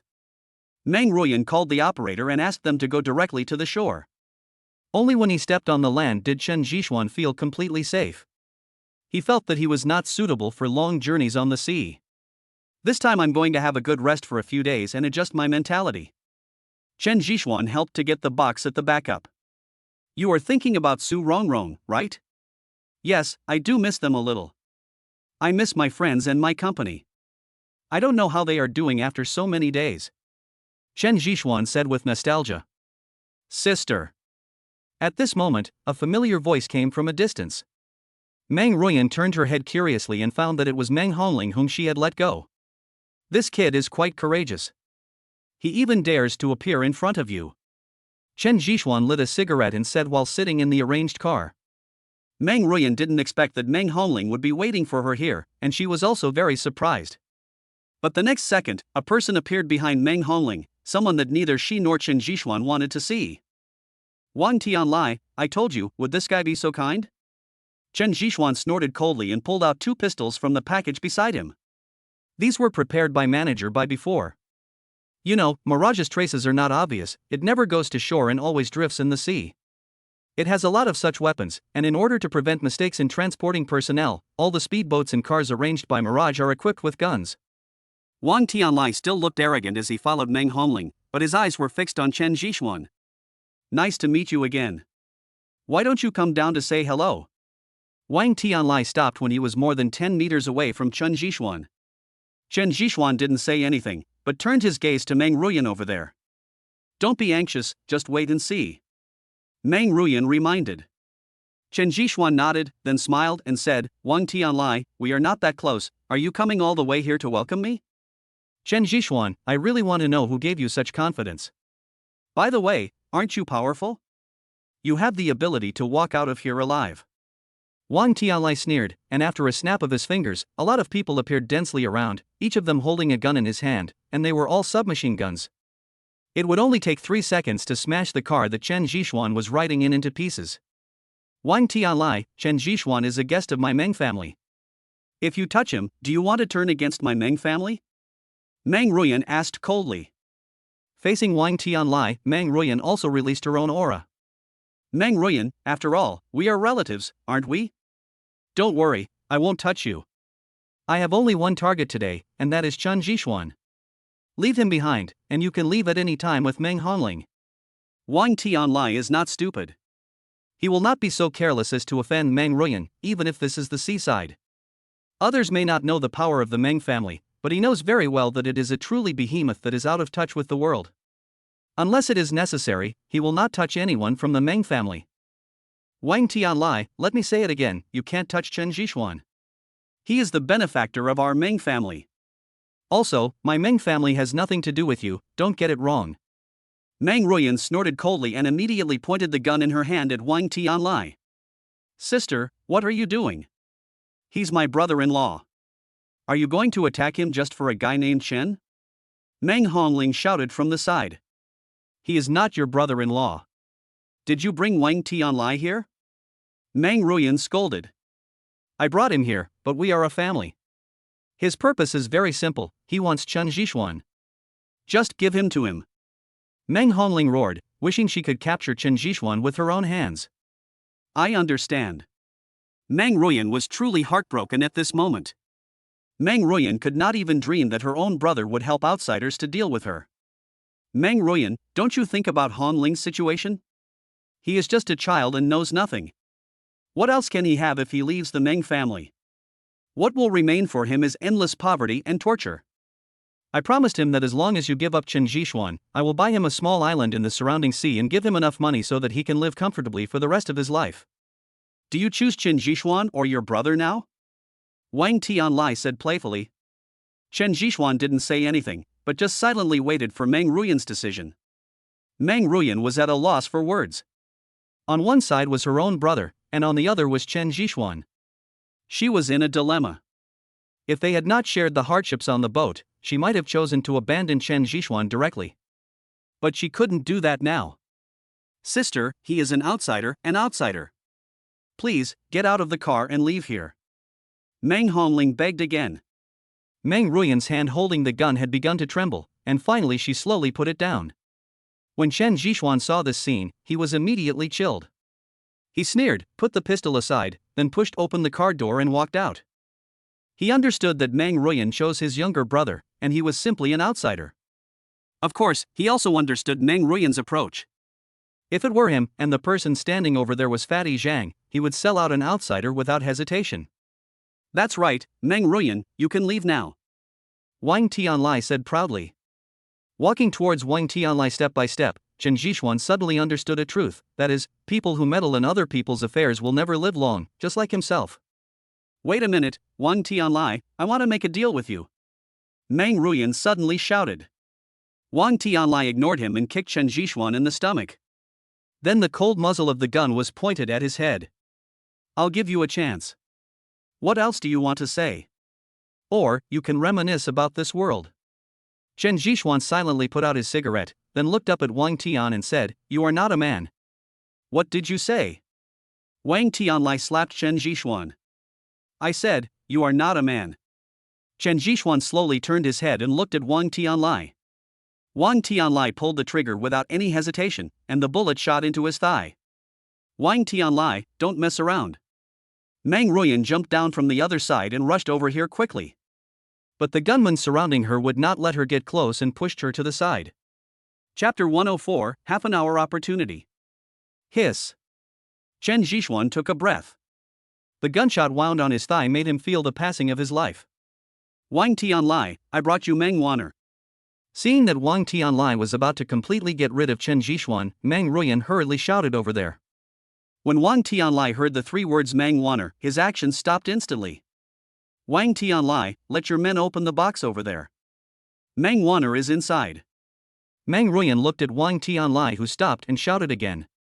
Wang Tianlai looked at the iron box placed behind the car, then gave up on Chen Zhixuan and walked over there. At this moment, his face has become even gloomier, and his violent aura can be sensed from afar. If you lie to me, you all must die. When Wang Tianlai passed by Meng Ruyan, murderous intent surged in his eyes.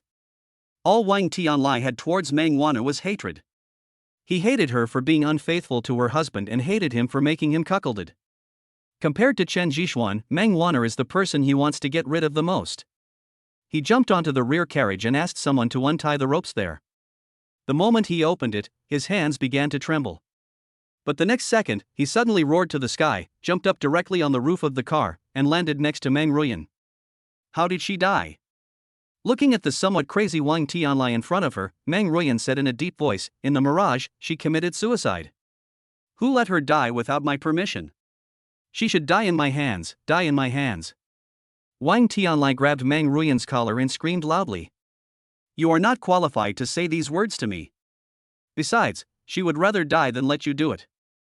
This is her last bit of dignity. Meng Ruyan said in a low voice. Dignity? I have lost my dignity long ago. You should all know what she has done. I am the most qualified person to kill that bitch. Wang Tianlai said madly. Really? Wang Tianlai, you really are not a man. My sister Wanner is right, she has misjudged you. You are not a man. Meng Ruyan said and spat at Wang Tianlai. Wang Tianlai was already on the verge of madness at this moment, and being stimulated by Meng Ruyan made him even more insane. He waved his hand and slapped Meng Ruyan in the face. Her pretty face instantly became red and swollen. At the same time, the gun in his hand was directly against Meng Ruyan's neck. Kill me if you dare? If you don't kill me, you are not a man. Meng Ruyan stared at Wang Tianlai. You think I don't dare? Go ahead, you coward. You disappeared, your wife was bullied, and you're living worse than a dog in the Wang family. What qualifications do you have to talk about Sister Wanner? What dignity are you talking about? What kind of man are you? Meng Ruyan said word by word, suppressing his anger. Fart. What? You don't dare to admit it? It doesn't matter, you are just a coward, I can understand that, but I really don't think it's worth it for Sister Wanner. If I had known this would happen, I would rather marry a beggar.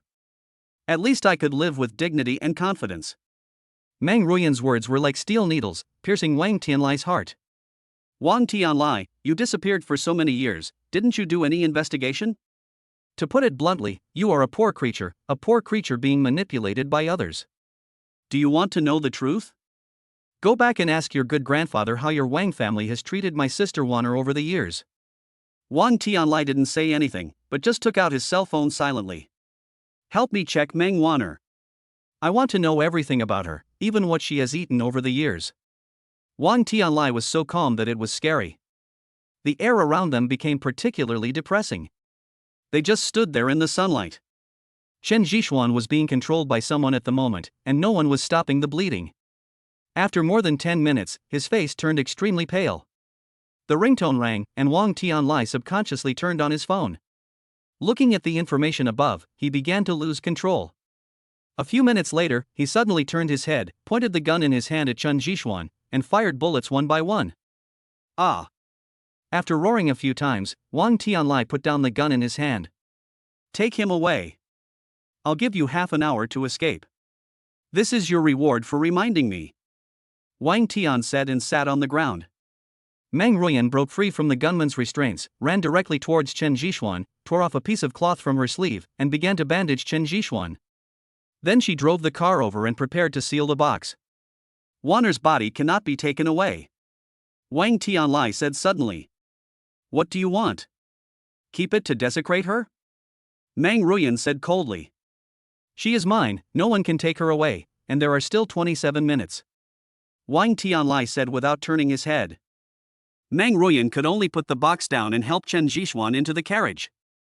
Next time, I will definitely kill you. Wang Tian said. Me too. I will not show mercy. And I will take back the 2 severed fingers of my brothers. Chen Zhishuan said weakly, leaning against the window. The sound of a car sounded, and Meng Ruyan and Chen Zhishuan disappeared on the coast. Brother-in-law, what about us? Meng Hongling walked over and asked in a low voice. Don't worry, I will do what I promised you. Someone will take you away soon. Wang Tian said as he stood up, picked up Su Wanner's body, and left here step by step. The waves continued to hit the shore, as if witnessing something. On Chen Zhishuan's side, Meng Ruyan was driving like crazy, and the speed had reached the limit. From time to time, she would look at Chen Zhishuan's condition through the rearview mirror, and was worried that Chen Zhishuan had passed away. After running for nearly half an hour, Meng Ruyan finally parked the car in a forest. Are you okay? Looking at Chen Zhishuan's pale face, she asked anxiously. I'm fine, help me take out the foaming needle, Chen Zhishuan said weakly. Meng Ruyan hurriedly took out the bag of foaming needles from Chen Zhishuan's pocket, took out a needle and put it in Chen Zhishuan's hand. Help me sit up, Chen Zhishuan said through gritted teeth. Meng Ruyan helped Chen Zhishuan up, and then Chen Zhishuan began to stop his bleeding. But his trembling hands made it impossible for him to find the correct position, and he pierced the wrong place several times. It took several minutes before Chen Zhishuan finally succeeded. He exhaled a breath of foul air, then whispered, "It's time to go." Wang Tianlai's character won't let us leave so easily. Can you still hold on? Meng Ruyan asked worriedly. No problem, I'll leave my life to you. Chen Zhishuan smiled, then put a cigarette in his mouth. He didn't light it, but just held it in his mouth. The car started moving again and disappeared into the woods. Chapter 105, Snake Venom. I don't know when Chen Zhishuan fell into a coma, and when he woke up, he was already in the hospital. When he opened his eyes, he actually saw Su Ming, Bai Hu, and the others. They were wearing camouflage uniforms and smiled when they saw Chen Zhishuan waking up. You're finally awake. I was so worried about you. Meng Ruyan's voice came over. Is there any water? I'm thirsty, Chen Zhishuan said weakly. Yes, I'll pour it for you right away, Meng Ruyan said and went to pour water. Brother-in-law, are you okay? Su Ming asked while sitting on a chair nearby. I can't die. Why are you here? Where is this place? Chen Zhishuan asked curiously. Cape of Good Hope, Su Ming replied. It turned out that the place where Chen Zhishuan and Meng Ruyan landed was the Cape of Good Hope. Because of Meng Ruyan's crazy driving skills, she immediately attracted the attention of Su Ming and others who were participating in the exercise here. In the end, Chen Zhishuan and Meng Ruyan were brought back by Su Ming. It can only be said that there is God's will, and Chen Zhishuan's life was not destined to end. After learning that Chen Zhishuan had been rescued, Wang Tianlai's gunmen did not dare to chase after him. After all, that was a military exercise area and they were not stupid. So that's how it is. Thank you very much, brother-in-law, Chen Zhishuan said. I'm glad you're okay. I have something else to do, so I won't stay with you. But I remind you, don't mess around outside, otherwise don't blame me for punishing you. Su Ming whispered in Chen Zhishuan's ear, then left with his men. There were only Chen Zhishuan and Meng Ruyan in the hospital. After all, this was just a temporary training field hospital, lacking a lot of equipment and personnel. Do you want to drink more? I'll pour you some more, Meng Ruyan said to Chen Zhishuan very gently while staring at him. Thank you, but no thanks, Chen Zhishuan said politely, then slowly closed his eyes. As he looked at Meng Ruyan in front of him, he began to feel resentful. Meng Ruyan also understood, but she just stayed by Chen Zhishuan's side silently. After a long time, Chen Zhishuan struggled to sit up. What are you doing? You still have a wound on your thigh. Meng Ruyan quickly stood up to stop him. I want to go to the bathroom. Chen Zhishuan said this with gritted teeth, and at the same time his face felt a little hot. I'll help you out, Meng Ruyan replied subconsciously. Soon, she reacted and her outstretched hand stopped in midair. Well, you can actually go outside and call for help. Chen Zhishuan broke the awkwardness and reminded Meng Ruyan. Meng Ruyan ran out without looking back, but came back in less than 10 seconds. There is no one outside, I don't know where they have gone. There's no one here. How about I help you? Meng Ruyan didn't know how to say it. Chen Zhishuan had no other choice but to nod silently. Supporting Chen Zhishuan, the two moved outside step by step. After finding a blind spot where the surveillance camera was blocked, Chen Zhishuan leaned against a tree trunk and started to solve the problem with his hands. Meng Ruyan was standing behind him with her back to him, one hand tightly grasping his clothes, afraid that he would fall into the ditch. After more than 10 seconds, Chen Zhishuan's body shook involuntarily, and then he let out a long sigh of relief. All right. Meng Ruyan lowered her head and helped Chen Zhishuan to the field hospital again. In the following time, neither of them spoke. It was dark, Meng Ruyan found a candle and lit it. Perhaps because of the dimness, Meng Ruyan secretly breathed a sigh of relief. I don't know how long it took, but Chen Zhishuan fell asleep again. It's time to eat. After a long time, Meng Ruyan patted Chen Zhishuan on the shoulder and said.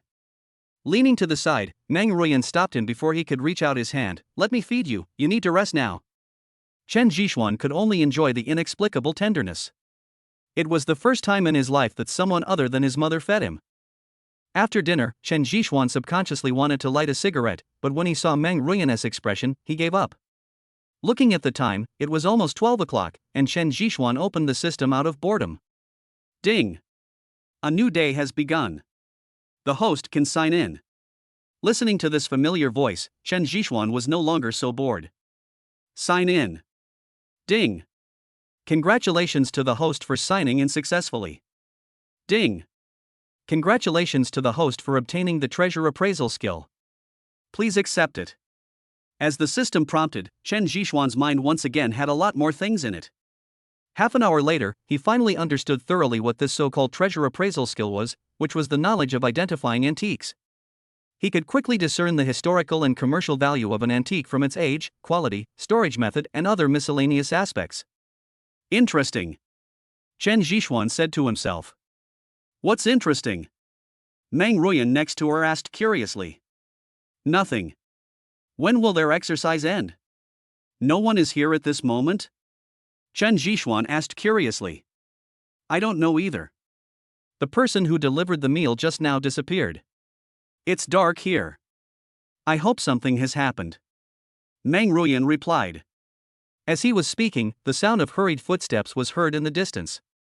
Soon, the door curtain was lifted, and Su Ming walked in holding a man with blood all over his face. What's going on? Chen Jixuan asked with a frown. Let's stop talking for now. Take a look at Black Wolf's injuries. Su Ming said, panting. Chen Jixuan waved his hand to signal Su Ming to put the Black Wolf in front of him. The white fox and black bear next to him took a piece of wood and propped it in front of Su Ming, and the black wolf was placed on it. The wound on his face is just a scratch, no big deal. It will be fine after applying some medicine. But the wound on his ankle must have been caused by a bite from something. Look, it's all black here. Chen Jixuan pointed at Hailang's ankle. A large piece of meat was missing from that side, and the blood that was flowing out was all black. It's a black mamba. Su Ming said in a deep voice. Snake venom? Chen Jixuan didn't dare to hesitate when he heard this. He directly took the Fengming needle and inserted it into the black wolf's ankle. Then he used the silver needle to seal the acupuncture points. Fortunately, you didn't do anything reckless. I have temporarily stopped the spread of the snake venom, but you need to find a local. They must have an antidote for the black mamba. Hurry! Chen Jixuan ordered. I've sent someone to look for him. Su Ming replied, then sat down on the ground and gasped for breath. Boss, look at what's happening to Black Wolf. The white fox beside him exclaimed, only to see Black Wolf's chest rising and falling, as if he was in some kind of torture. Chen Jixuan hurriedly picked up the Fengming needle in his hand and started stabbing the Black Wolf again. He stopped after several times. Chapter 106 Returning Home. This is a reaction caused by the venom. Things are more serious than we thought. Hasn't the serum been brought yet? Chen Jixuan said in a deep voice. When the people present heard this, they were all silent. More than 10 minutes later, the sound of a helicopter was heard. Soon, a man rushed in from that side. The serum is coming, it's coming. The vultures shouted over there. Inject it, then put him aside and help me up. Chen Jixuan said in an orderly manner. Su Ming and others worked quickly and then helped Chen Jixuan up from the bed. What are you going to do? You can't use force now, otherwise the wound will burst open. Meng Ruyan said, holding Chen Jixuan's hand. I can't care about so many things. Now I'm going to use Chinese medicine massage to prevent the virus from spreading to the heart meridian. Otherwise, he will die before the serum takes effect. Chen Jixuan said as he put his hand on Hailang's chest, and then began to massage there heavily with both hands. In less than a minute, the bandaged wound on Chen Jixuan's thigh broke, and blood seeped out through the gauze, dripping onto the ground. 10 minutes later, Chen Jixuan's 5 toes were covered with blood. Well, it's almost done. You guys keep an eye on him. It would be best if he could be sent to a regular hospital for examination. Chen Jixuan said after letting out a breath. Thanks, brother-in-law. I'll come to see you later. Su Ming looked at Chen Jixuan gratefully, then called someone to leave with a dark face on his face in a helicopter. You are the only one who can do this. Look at your own wounds. Meng Ruyan said unhappily. Chen Zhixuan only felt it at this moment, and his body went limp and fell to the side. Let you show off. Meng Ruyan hurriedly hugged Chen Zhixuan and said. He. Chen Zhixuan just smiled, and then let Meng Ruyan apply medicine and bandage him. Although her technique was clumsy, Meng Ruyan did it very carefully. About an hour later, Su Ming returned to Chen Zhixuan again. What's going on? Chen Zhixuan asked in a low voice. There's no problem with his life, but his leg is broken. The doctor said that even if he recovers, he can't do strenuous exercise, otherwise it will cause bone nerve necrosis and he will become a complete cripple. Su Ming leaned aside, looked up at the tent and said. What are you going to do? Chen Zhixuan asked in a low voice. After Su Ming said this, it was obvious that Hailang could not continue his military career. I don't know either. He was bitten by the black mamba because he was trying to save me. I really don't know. Su Ming murmured. Demobilize him and arrange the best job for him. Chen Zhixuan comforted. There is no way. In this situation, demobilization is certain. I don't know how to tell him. You know, Xianzi, we have fought together for nearly 7 years. I know him best. He would rather die on the battlefield than retire, especially since he retired due to disability. Su Mingdao. Chen Zhixuan didn't say anything, but just looked at Su Ming silently. He understood the cruelty of it and he couldn't provide any help. Before they knew it, it was daybreak.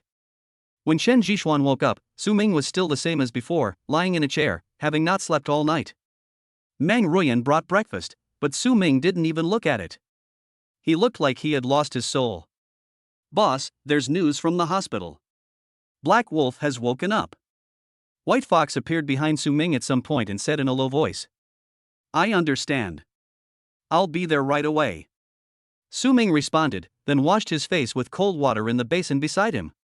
When he was leaving, he suddenly turned to Chen Zhixuan and asked, My face is clean, right? There's nothing wrong with it, right? Clean. Chen Zhixuan smiled knowingly. Let's go. Su Ming said and left. No, what are you two talking about? Meng Ruyan asked curiously. Nothing, he figured it out. After staying here for several days, Chen Zhixuan was finally able to leave after the exercise was over. Sitting on the Chinese warship, looking at Black Wolf lying on the boat next to him, Chen Zhixuan said softly, Black Wolf, come and work with me after you return home. No, I'm going home. I haven't been back for a long time, and I don't know how my parents are doing. Black Wolf smiled. Chen Zhixuan could see the loneliness in Hailang's eyes, as well as his reluctance to leave. Shall I go with you? Xianzi, thank you for saving me. I don't want to cause you any trouble. Go back and get a wife, accompany your parents, and farm some land every day. You must come to my wedding, otherwise I will not forgive you, said Black Wolf. You have to go, and you have to bring a big red envelope. But with your face, who would be willing to give their daughter to you? Chen Zhixuan teased. You're just kidding. Back then, I was a good young man in the area. If I hadn't joined the army, my child would have been in kindergarten. Hailang immediately retorted. The two chatted casually, and Su Ming, who was standing outside, had tears in his eyes. Not only him, but also Bai Hu and others beside him. After a while, Su Ming calmed down and walked in. He placed a military medal next to Black Wolf and said softly, "Third-class merit, this is yours." Black Wolf stared at the red box for a moment, then laughed and said, "Boss, I didn't do anything. This shouldn't be given to me." Black Wolf. Su Ming suddenly shouted at the top of his voice. "Arrive." The Black Wolf lying on the bed responded immediately, staring at Su Ming intently. Su Ming took out a piece of paper from his bag, then calmed down and said, "During the multinational exercise at the Cape of Good Hope, Sergeant Black Wolf performed outstandingly, enduring the pain to protect his teammates and gain the upper hand in the decisive battle. He is hereby awarded a third-class Medal of Honor." "Yes." Black Wolf saluted while lying down, tears already welling up in his eyes. Even the toughest soldiers have their moments of tears, and no one is an exception. "Keep it well, we are waiting for your big fat boy."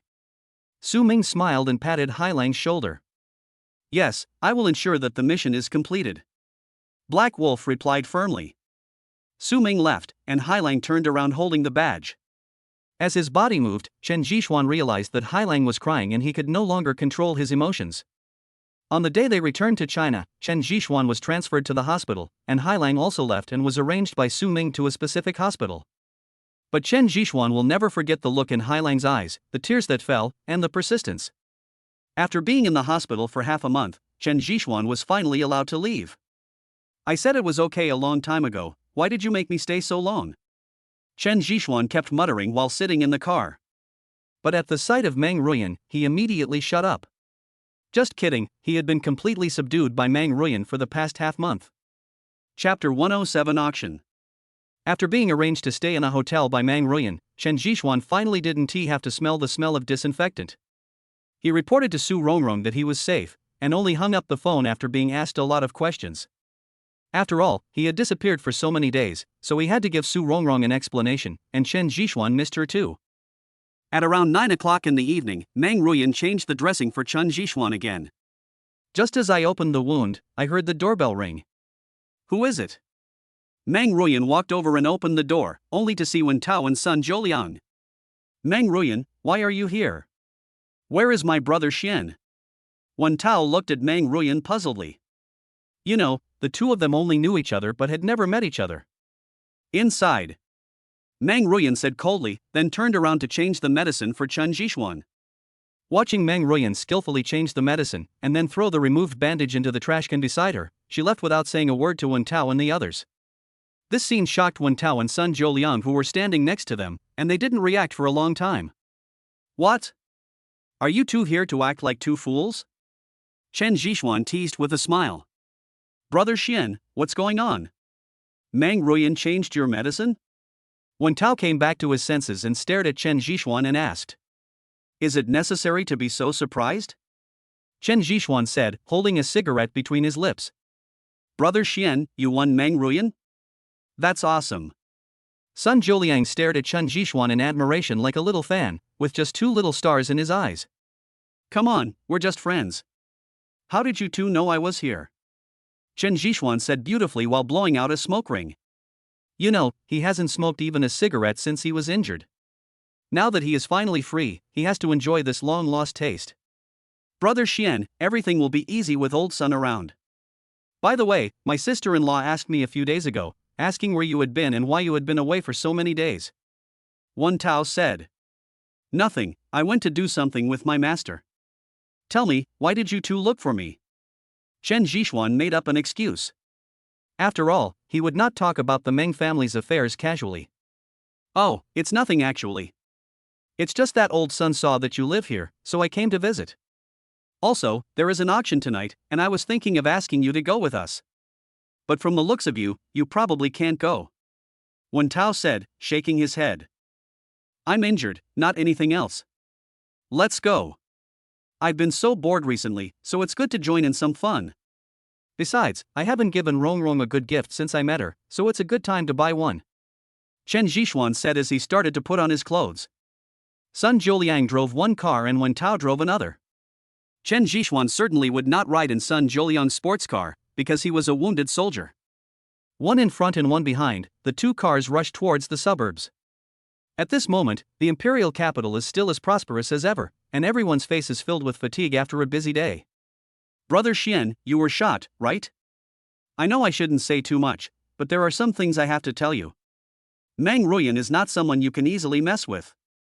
I advise you to stay away from her, otherwise you will be in trouble. In the silent car, Wen Tao said after hesitating for a long time. Okay, I understand. Chen Zhixuan responded. He naturally had his own plans. By the way, Brother Xian, do you know? Wang Yu is dead. Wen Tao dropped another bomb. What? He's dead? It couldn't be you who did it. Chen Zhixuan said in surprise. No, it wasn't us, it was Wang Tianlai. Just half a month ago, Wang Tianlai returned to the imperial capital specifically, and he solved the problem personally. No one in the Wang family dared to stop him. The matter was suppressed by Grandpa Wang Jun. I also learned about it from my grandfather. Wen Tao said. After hearing the three words Wang Tianlai, Chen Zhixuan understood what was going on. Wang Yu thought that his adopted brother would not come back, so he bullied and occupied Meng Wanner, but no one expected that Wang Tianlai would come back. It has to be said that this was retribution, and Wang Yu asked for it himself. Brother Xian, why don't I ask my dad to mediate between you regarding Wang Tianlai's matter? He is a lunatic. Wen Tao said to Chen Zhixuan while looking at him through the rearview mirror. There's no need. You know that I have brought shame to the Wang family, and I was almost killed by Wang Tianlai this time. Do you think there is room for mediation between us? Chen Zhixuan said silently as he lit a cigarette. Squeak. The car braked suddenly and Chen Zhixuan almost hit the back of the chair in front of him. What's wrong? Are you distracted while driving? Chen Zhixuan said speechlessly. Brother Xian, was it Wang Tianlai who shot you? Wen Tao turned around and looked at Chen Zhixuan in a daze. Seeing Wen Tao's strange look, Chen Zhixuan took a puff of cigarette and said, "Nothing, just a small matter. Drive carefully and don't send me away. I have a lovely wife waiting for me at home." Seeing Chen Zhixuan's indifferent look, Wen Tao immediately turned the car around. What? Aren't you going? Chen Zhixuan asked curiously. Wang Tianlai is here today too, so it's better not to go. Wen Tao quickly shifted gears and the car sped up instantly. Are you scared? Chen Zhixuan asked with a smile. I'm not afraid. I'm afraid he'll do something bad to you. You know, the old man has told us not to help casually. Just don't be afraid. I'm not afraid either. I left. I haven't seen him for half a month. I really miss him a little. But. No buts. Taozi, put me down and I'll let Zhoulian take me there. Chen Zhixuan's face became serious. After hesitating for a long time, Wen Tao could only turn the car around again and drive towards the trading house in the distance. Half an hour later, the car stopped in the yard of a manor. It went without saying that this was the trading house. After getting out of the car, Chen Zhixuan followed Wen Tao inside, leaning on a crutch. Hey, you two, I've been waiting for a long time, and the auction over there has already started. Sun Jiuliang stood up from the sofa in the hall and said anxiously. The manor is divided into the inner courtyard and the outer courtyard. The outer courtyard is not big, only about 100 square meters, but it is not a place that ordinary people can come to. After passing the outer courtyard, Chen Zhixuan walked through the corridor and came to the backyard. As soon as I stepped through the gate over there, I saw several people surrounding me. Please show us your invitation. Several men in black stopped them. After Wen Tao handed over the invitation, the men in black immediately waved their hands, and several people walked by. Chen Zhixuan had a real experience of body search. Everyone, please come this way. After the inspection, the two men in black led Chen Zhixuan and the other two into the inner courtyard. Chapter 108 Small Bronze Cauldron. The decoration of the inner courtyard was very simple, with only a few stone tables and a pond. The strange thing was that there was someone guarding the pond. When I walked to the other side of the pond, I saw two men in black knocking on the stone next to it. Then a hole opened inside the rockery, and a floating bridge rose from the pond. Is it necessary to be so exaggerated? Chen Zhixuan chuckled. Brother Xian, this is normal. You have never seen it. Some auction houses are arranged underwater. Every location is extremely secretive. It's not that they are unqualified, but it is to avoid some unnecessary troubles. Sun Jiuliang explained. After entering the rockery, there was an elevator not far away. The elevator descended about 3 or 4 meters before it stopped. The elevator door opened and I found out that this was actually a hotel. There are rooms on both sides and a corridor in the middle. At the end of the corridor is the auction site. The three were taken into a nearby room by the men in black and sat down immediately. The next second, the wall in front of me became transparent, and I could clearly see and hear the conversation of the people outside. It turned out that this was the shooting scene. Chen Zhixuan understood when he saw this.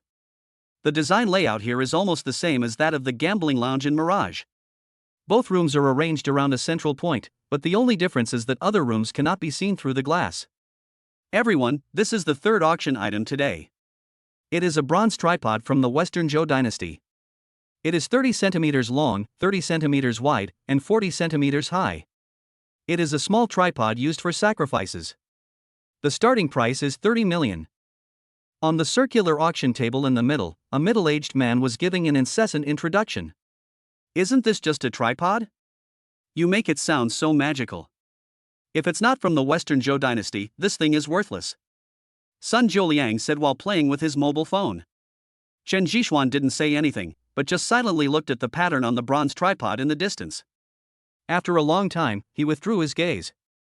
He always felt that the pattern on this small tripod was somewhat familiar, but he couldn't remember it for a moment. The bidding outside has already begun, and many people have raised their prices. In less than a minute, the price of this small tripod has soared to 50 million. 50 million at a time. Is there any higher one? 50 million twice. This is a bronze tripod from the Western Zhou dynasty. It has a very high research and historical value. Listening to the words of the auctioneer outside, Chen Jixuan subconsciously pressed a button in front of him. My brother, if you want to raise the price, just say so. There is no need to turn on the lights. Wen Tao said with a bitter face. Wow. The people outside immediately exclaimed, and everyone looked over here, even the auctioneer looked over curiously. No, what are they looking at? Chen Jixuan asked curiously. Brother Xian, you are really fooling around. Once you light the sky lantern, those people will naturally look at you. Wen Tao said speechlessly. What is lighting a sky lantern? Chen Jixuan became more and more confused. After all, he had no idea about these twists and turns. This is an old rule in the imperial capital. Whoever lights the sky lantern will definitely get the auction item, and the bid will always be higher than the price outside the auction. Do you know when was the last time a sky lantern was lit? Wen Tao said, rubbing his temple. When? It was the day before the founding of the People's Republic of China. The old man of the Wen family came here and lit 10 sky lanterns. He took back 10 of the 12 zodiac animals. Sun Jiuliang replied from the side. Is that so? Chen Jixuan touched his nose and asked awkwardly. That's right, but now that it's ordered, the people outside shouldn't be too presumptuous. Wen Tao said to comfort himself. Sure enough, the bidding outside stopped instantly, and a few minutes later, 2 waiters came in with plates. The transaction price was 70 million, but Chen Jixuan naturally didn't care. He took out a black card and handed it over. He really didn't care about the mere 70 million. There were a full $3 billion in that black card, which was brought back from the Sakura country stock market last time. Half of it was given by Chen Jixuan to Fatty Zhang to develop the company, and the other half was in his hands. Brother, I'm poor. The moment Sun Jiuliang saw the black card, he pulled Chen Jixuan's arm and said. Chen Jixuan ignored him. Would the Sun family be short of money? He just felt disgusted with himself. After taking the small tripod, Chen Jixuan touched it in his hand. He was sure that this thing was real, and he had indeed seen this pattern. Brother Xian, you send this thing back to my sister-in-law, aren't you afraid that she will punish you? Wen Tao said, staring at the small tripod worth 70 million in front of him. I'm just studying it for fun. Chen Jixuan said, not really paying attention to the next collection. Zhou Liang, help me analyze that painting. Is it worth buying? Wen Tao asked while looking at the painting outside. Taozi, that is a fake painting. Without waiting for Sun Jiuliang to speak, Chen Jixuan raised his eyelids slightly and took a look. Fake painting? Wen Tao next to him didn't believe it. Yes, you can tell from the color and texture of the painting that it is no more than 100 years old. It is not an authentic work of Tang Bohu at all. Also, Tang Bohu's landscape paintings do not use such heavy ink dots. Look at the pattern on the painting, don't you find it strange? Chen Jixuan chuckled. I think it's normal. What's weird about it? Sun Jiuliang next to him said after watching for a long time. Look at the color. If it was Tang Bohu's, even if it was well preserved, the color would not be so bright. You have to know that the pigments at that time could not achieve such an effect. Secondly, the painting technique is wrong. It is just a copy, and there are overlaps in many places. Chen Jixuan said one by one. It's true. If Brother Xian hadn't told us, we wouldn't have been able to tell. Wen Tao said after looking at it carefully for a long time. It's a good thing you didn't buy it, otherwise you would have lost a month's pocket money. Sun Jiuliang said. Although it's a copy, I can buy it for 3 million. Chen Jixuan smiled mysteriously. Brother Xian, are you kidding me? Should I buy it or not? You know my family's situation. If I spend 3 million, I won't even have enough money for gas. Wen Tao was very hesitant. His identity is special, so compared to Sun Jiuliang and others, he is basically a pauper. Buy it. Chen Zhishuan made the final decision. Wen Tao hesitated for a moment, but finally bought it. Not only Chen Zhishuan noticed the flaws in the painting, many people also noticed them, so Wen Tao's purchase went very smoothly. The painting was delivered and Wen Tao had no choice but to pay for it. "Brother Xian, if you don't give me a word, I will give this painting away as a birthday gift for the old man." "But I don't have money to buy anything else," Wen Tao murmured. Chapter 109, Picture Within a Picture. It's so mysterious. What's the secret? After touching it, Wen Tao stared at Chen Zhishuan in confusion. "Watch carefully," Chen Zhishuan said as he took out the foaming needle and inserted it directly into the edge of the painting. "Brother Xian, you have really screwed Taozi over," Sun Jiuliang said with a smile. "Haven't you figured it out yet?" Chen Zhishuan showed the place where the foaming needle had pierced. "There's nothing, just a small dot," Sun Jiuliang said. Chen Zhishuan didn't say anything, and once again used the foaming needle to point at the outermost part of the painting. Then he turned the 2 points over to the two of them and asked them to distinguish them. "Why are these 2 dots a little different?" Sun Jiuliang said after looking at them for a long time. "It's just different, Taozi, take a closer look," Chen Zhishuan said. Wen Tao kept comparing the 2 small dots and he also saw it. "One seems to be bigger, and the other seems to be smaller," Wen Tao said uncertainly. "There is one big and one small. This is the mystery of this painting. There is something inside," said Chen Zhishuan. "Something? What?" Chen Zhishuan did not answer immediately, but started operating the foaming needle. Soon, Chen Zhishuan made the painting look horrible, with small dots all around. After doing all this, Chen Zhishuan did not stop, but used his hidden strength to pinch one end of the painting and began to throw it out. Wen Tao's heart was bleeding, because that thing cost 3 million. After several consecutive times, Chen Zhishuan finally stopped. "Okay." Chen Zhishuan put the painting aside and slowly lit a cigarette. "Is that all? Brother Xian, give me back the 3 million. Wen Tao grabbed Chen Zhishuan's arm and said, gritting his teeth. "Knock, knock, knock." Just when Wen Tao was insisting on knocking, there was a knock on the door. Sun Jiuliang walked over and opened the door, only to see an old man with white hair, followed by a girl wearing glasses. She was gentle and refined, and had a scholarly air. "Who are you?" Sun Jiuliang stared at the two of them in confusion. "Brother Tao." Before Sun Jiuliang could react, the girl just shouted. Wen Tao looked up, then quickly stood up and went over to greet him. "Little follower? Grandpa Nye? Do you know each other?" Sun Jiuliang was left aside. "Grandpa Nye, why are you here?" Wen Tao walked in, supporting the old man. "Taozi, where is the painting you just got? Can you let me see it?" Old Master Nye said anxiously, still breathing heavily. "It's over there. Don't worry, I'll get it to you right away," Wen Tao said as he took the painting from Chen Zhishuan and handed it to Mr. Nye. Looking at the landscape painting, Old Master Nye frowned and said, "What nonsense! Who told you to do this?" Wen Tao looked at Chen Zhishuan, not knowing how to answer. "Old man, don't be anxious. We have already paid the money," Sun Jiuliang replied from the side. "It shouldn't be destroyed. You shouldn't have come to the auction house. It's a waste of resources." Old Master Nye immediately started to lecture them, his tone very stern. "You." Sun Jiuliang suddenly became angry and wanted to argue with Grandpa Nye. "Jiuliang, don't be anxious, listen to the old man." Chen Zhishuan stopped Sun Jiuliang. "Brother Xian, let me introduce you. This is the famous old man Nye Yuanzhong. He is a master of cultural relics and a true treasure appraiser," Wen Tao introduced. Old Master Nye snorted coldly, as if expressing his dissatisfaction. "You are Mr. Nye. I was rude just now." Upon hearing this, Sun Jiuliang immediately lowered his head and admitted his mistake. "Are you kidding?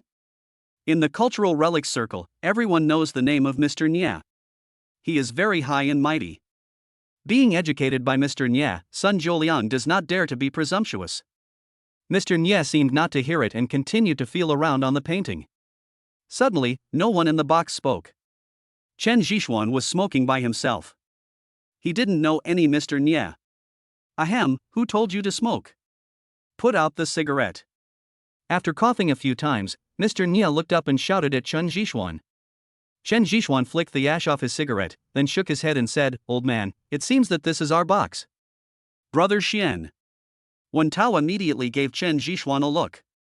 Chen Jishuan ignored him and stood up to take the painting back. "Boy, what are you doing?" Old Master Nia almost jumped up and asked Chen Jishuan. "It's nothing. It's good if it stays cool for a long time. We paid for it and it belongs to us now." Chen Jishuan casually put the painting aside. "You, boy Wen, what's wrong with your friend?" Old Master Nia turned his head and questioned Wen Tao. To be honest, Chen Jishuan really has no good feelings towards this kind of person, who always uses his power to bully others. "Grandpa Nia, don't worry, I'll get it back to you right away." Wen Tao smiled and kept blinking at Chen Jishuan. "Taozi, if you hand this thing over, I can't do anything about it. But if you find another picture within a picture like this, it won't be that easy." Chen Jishuan said to Wen Tao seriously. "Picture within a picture?" Wen Tao asked in surprise. "I didn't expect you to figure it out too?" Old Master Nia stared at Chen Jishuan with some disbelief. "Old man, we are not fools. With your status, you rushed here in such a hurry, which means that the value of this painting within a painting is very high. But I can tell you clearly that this thing belongs to Taozi, and anyone who wants to take it away must get his consent." Chen Jishuan said straight to the point. Do you think that I, old man, like this painting?" "Don't worry, I just came here to remind you not to do anything rash. This painting has another secret. But I didn't expect that at your young age you could actually tell that this is a painting within a painting. It's really rare." Old Master Nia chuckled. "Grandpa, is this a picture within a picture?" The girl next to him asked curiously. "That's right, Huozi, this is a painting within a painting." Old Master Nia pointed at the painting in Chen Jishuan's hand. "No, Brother Xian, Grandpa Nia, what are you doing? Just say whatever you want to say." "You're even drawing within a drawing, and you're making me confused," Wen Tao said in confusion. "My friend, since you have discovered this painting within a painting, why do you still want to destroy it? This will easily destroy the painting inside." Grandpa Nia asked curiously. Chapter 110, The Morning Post. "It's nothing, I just explained it to the two of them." "Don't worry, the painting's inside will not be damaged." "But since you have seen it, the next job will be handed over to you." Chen Jishuan was the kind of person who would give you a respect and you would give him a 10 feet in return. Now that Mr. Nia's address had changed, he naturally would no longer be hostile. "Okay, Wuzi, go outside and get me a bowl of water and a piece of white cloth." Grandpa Nia called to his granddaughter beside him. "Good." Soon, Mr. Nia spread the painting on the table, and then placed clean water and white cloth next to it. Wen Tao and son Zhouliang stood there, staring at Grandpa Nia's actions intently. Only Chen Jishuan leaned leisurely in his chair and lit another cigarette. I saw Mr. Nia gently holding the white cloth, dipped it in a little water, and began to count the surroundings. Every time he touched the painting, he would pause for 3 to 5 seconds. After repeating this more than 10 times, he finally stopped. "Ink dissolves in water, and you use a towel to soak it to verify it. This is Mr. Nia's method." Soon, a lot of the ink marks on the places that had been dotted disappeared, and at the same time, black ink could be vaguely seen appearing on the rice paper. "There are really words, look quickly." Wen Tao next to him shouted in surprise. "Mr. Nia, since you have already started, just take out the paintings inside.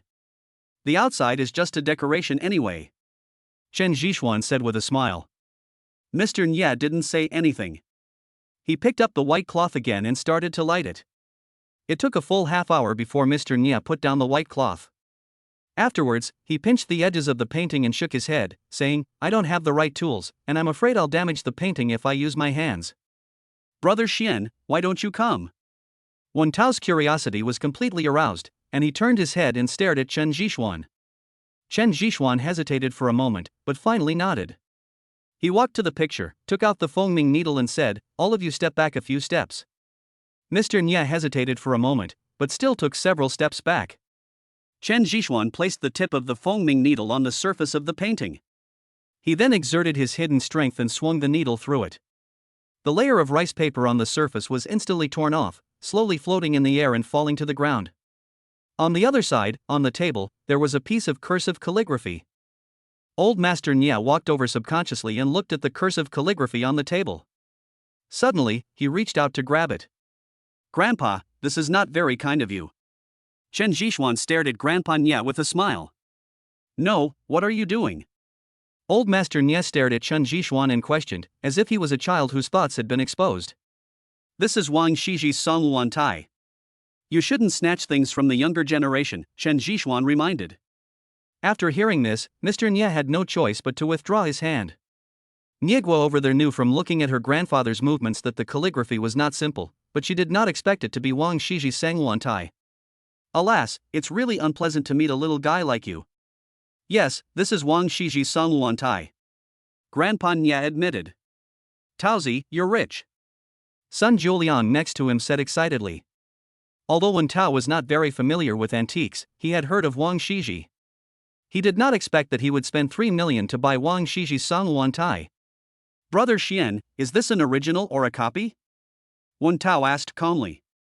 Chen Zhixuan smiled and said, of course it's the original, otherwise Mr. Nya wouldn't have done it, right?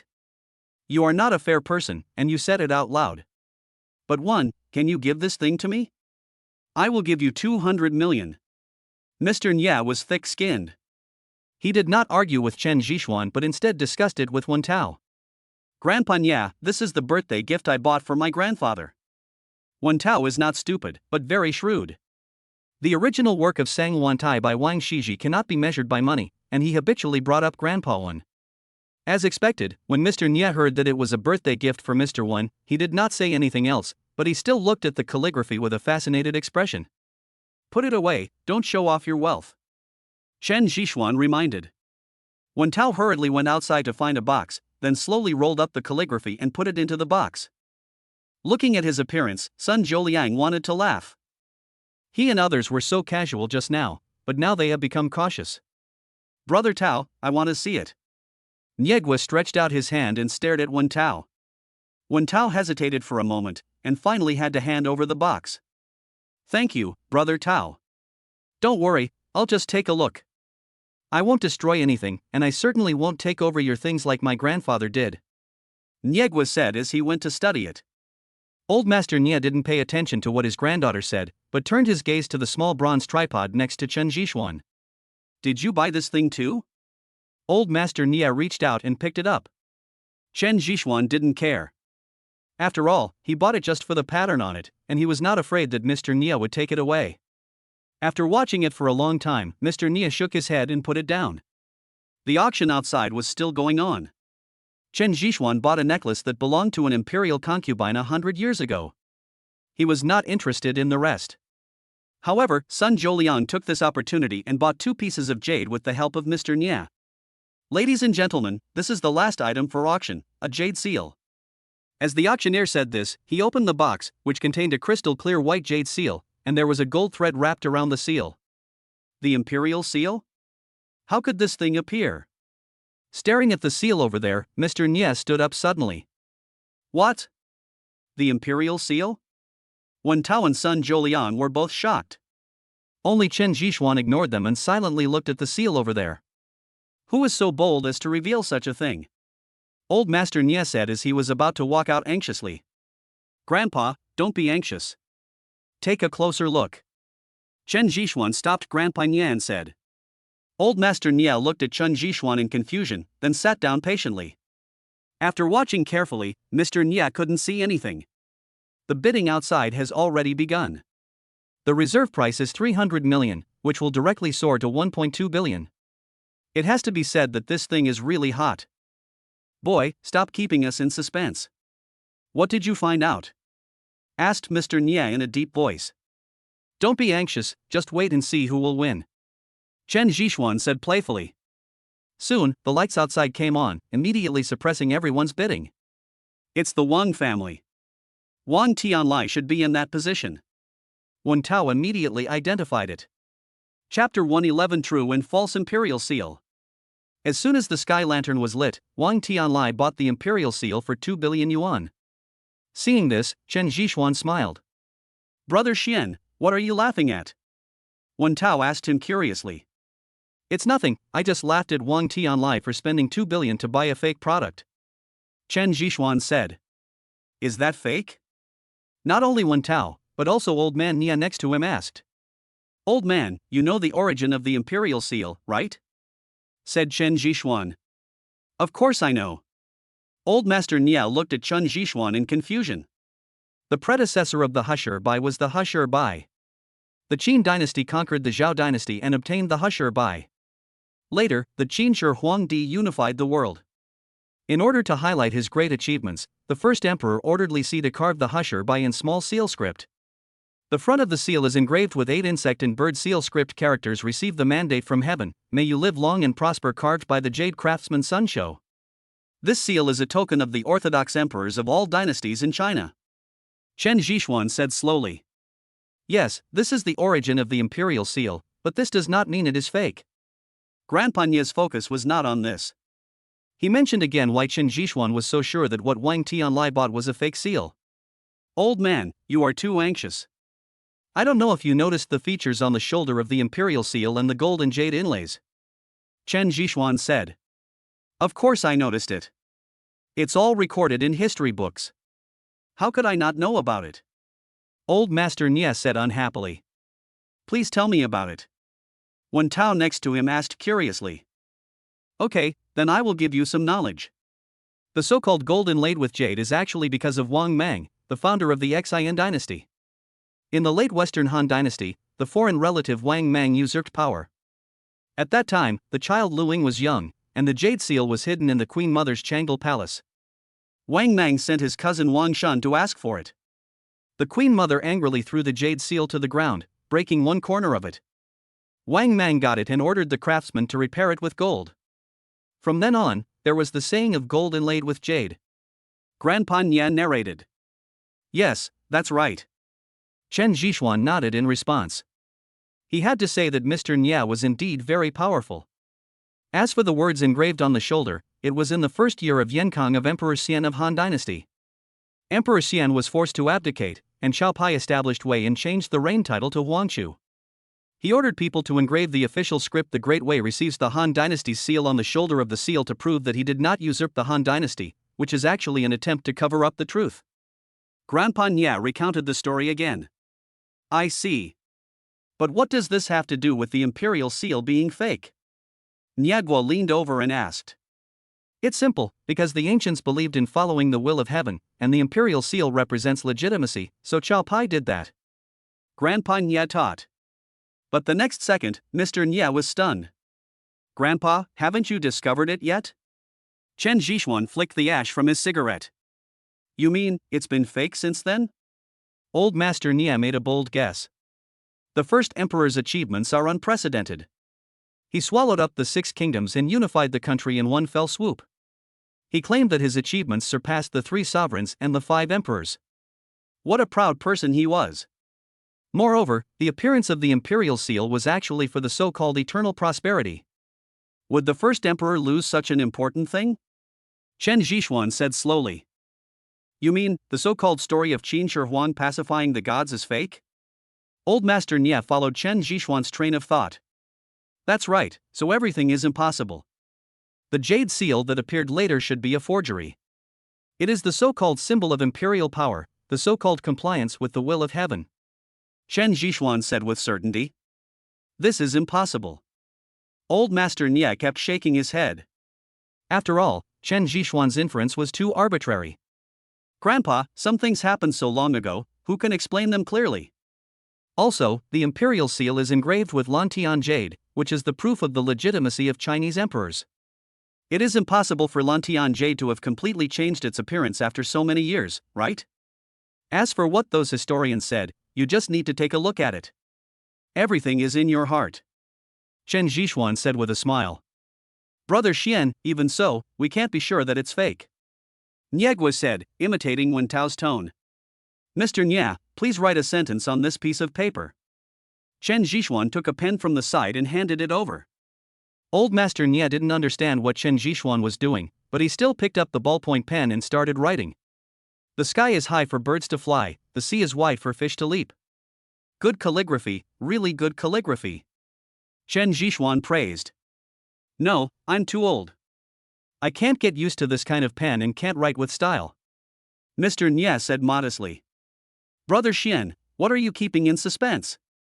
Does this have anything to do with whether the imperial seal is real or fake? Wen Tao asked Chen Jishuan in confusion, staring at him. Who knows whether it is real or fake? Aren't there many fake jade seals in history? There are quite a few, especially the inscription on this jade seal, which is very exquisite. But people who know Li Si understand that he is not a man who sticks to conventions. He is a calligrapher and painter, so he will naturally add his own characteristics when writing. This is the habit of any calligraphy master, but the words on this jade seal are too conventional. Chen Jishuan didn't say another word after saying this. If he couldn't understand this, Chen Jishuan would doubt whether the old man Nye in front of him was a real treasure appraiser. A few minutes later, Mr. Nye heaved a sigh of relief and said, "It is true that heroes emerge from youth. We old guys should really step back. Yes, that kind of handwriting is too neat.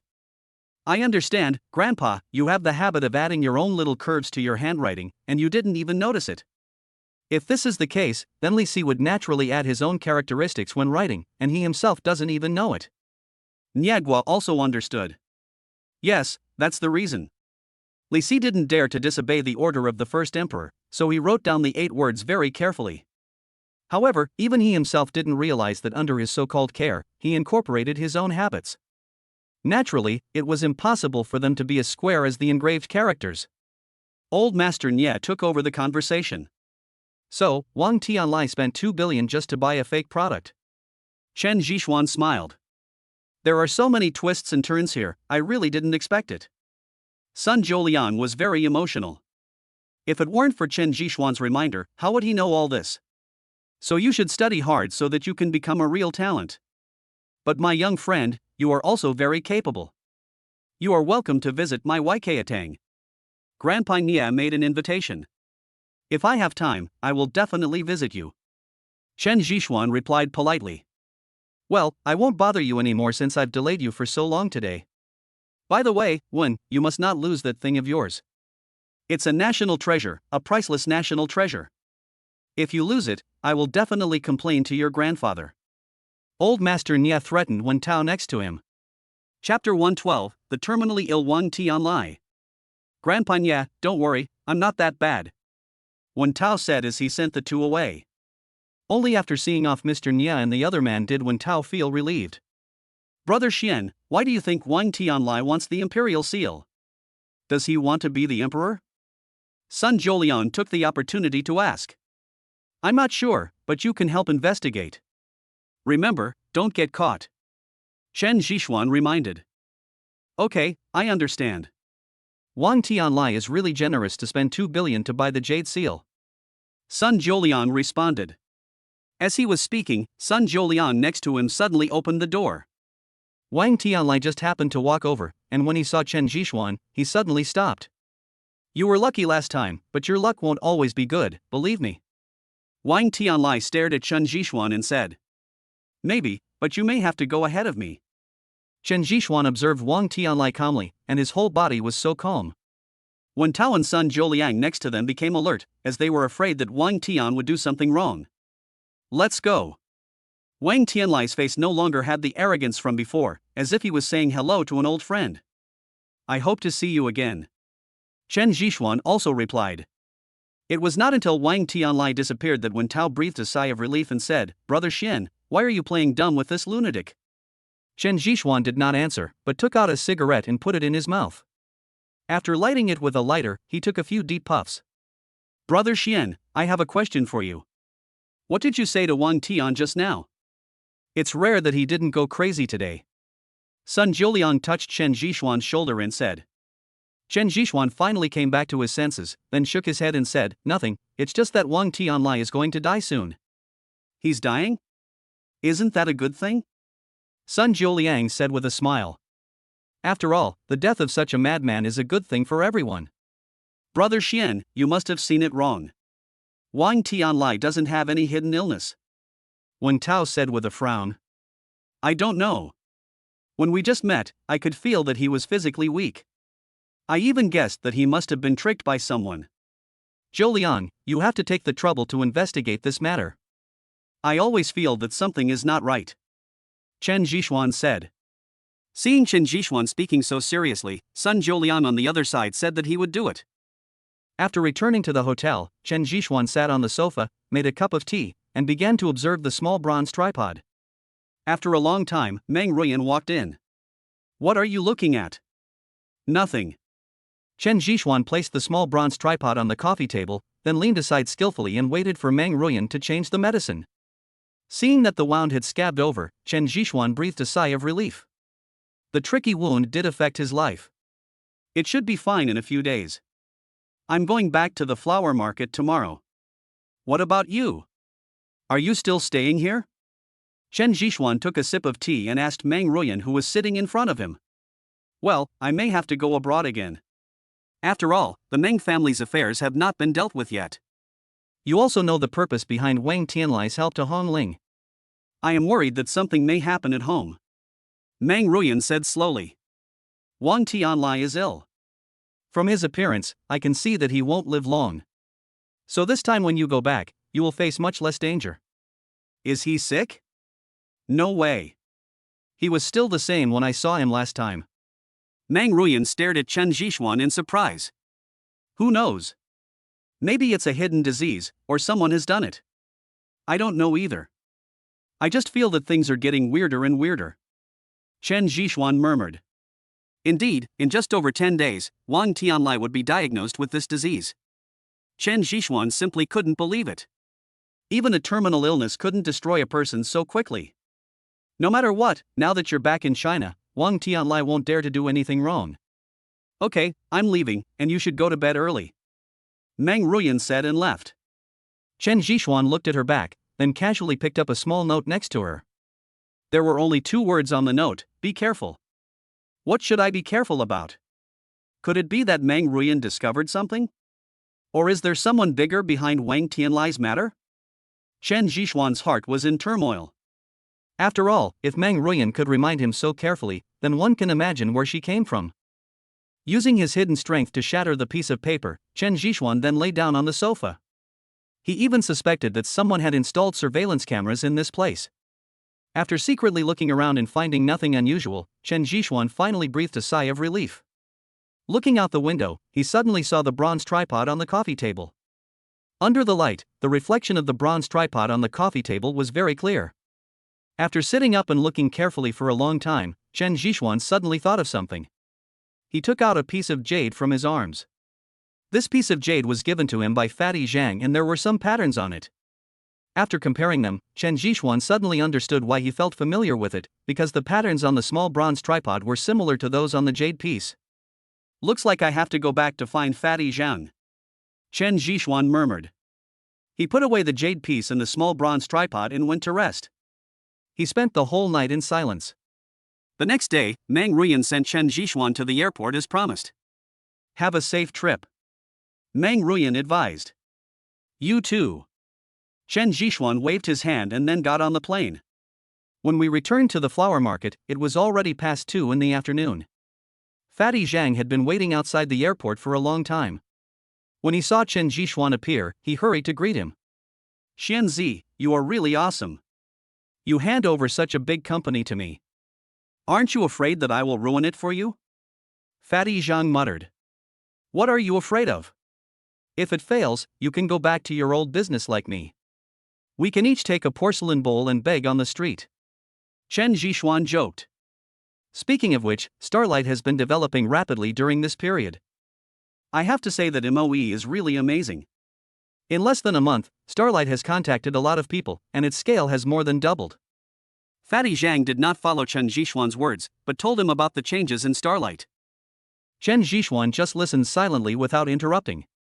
Fatty Zhang became more and more proud as he spoke, and he talked for nearly half an hour before he stopped. Fatty, wait a minute. At this moment, Chen Jishuan spoke. What's wrong? Fatty Zhang parked the car on the side of the road and asked puzzledly. I'll be down for a moment. Wait for me. After saying that, Chen Jishuan opened the car door, got out of the car, and walked in one direction. Fatty Zhang was very surprised and followed him immediately. After all, he also knew that Chen Jishuan was injured. Chapter 113 Persuasion. Chen Jishuan finally stopped at a small hotel in front. Following the direction of his gaze, Fatty Zhang saw a man in military uniform moving his box over there. The box was not big, but the man had a lot of trouble moving it. Let me help you. Chen Zhishuan walked over and picked up the box. Thank you. The soldier in front of him raised his head, but his eyes were full of surprise when he saw Chen Zhishuan. Xuanzi? What? You don't recognize me? I thought you were still recuperating in the capital. I didn't expect you to come out so soon. Chen Zhishuan said with a smile. Yes, the person in front of him was Black Wolf. Let's go find a place to talk. Chen Zhishuan gestured. Black Wolf held the key in his hand and hesitated for a moment. Stop nagging me. Come with me. Chen Zhishuan pulled Hailang out of the small hotel without saying a word and put the key on the table beside him.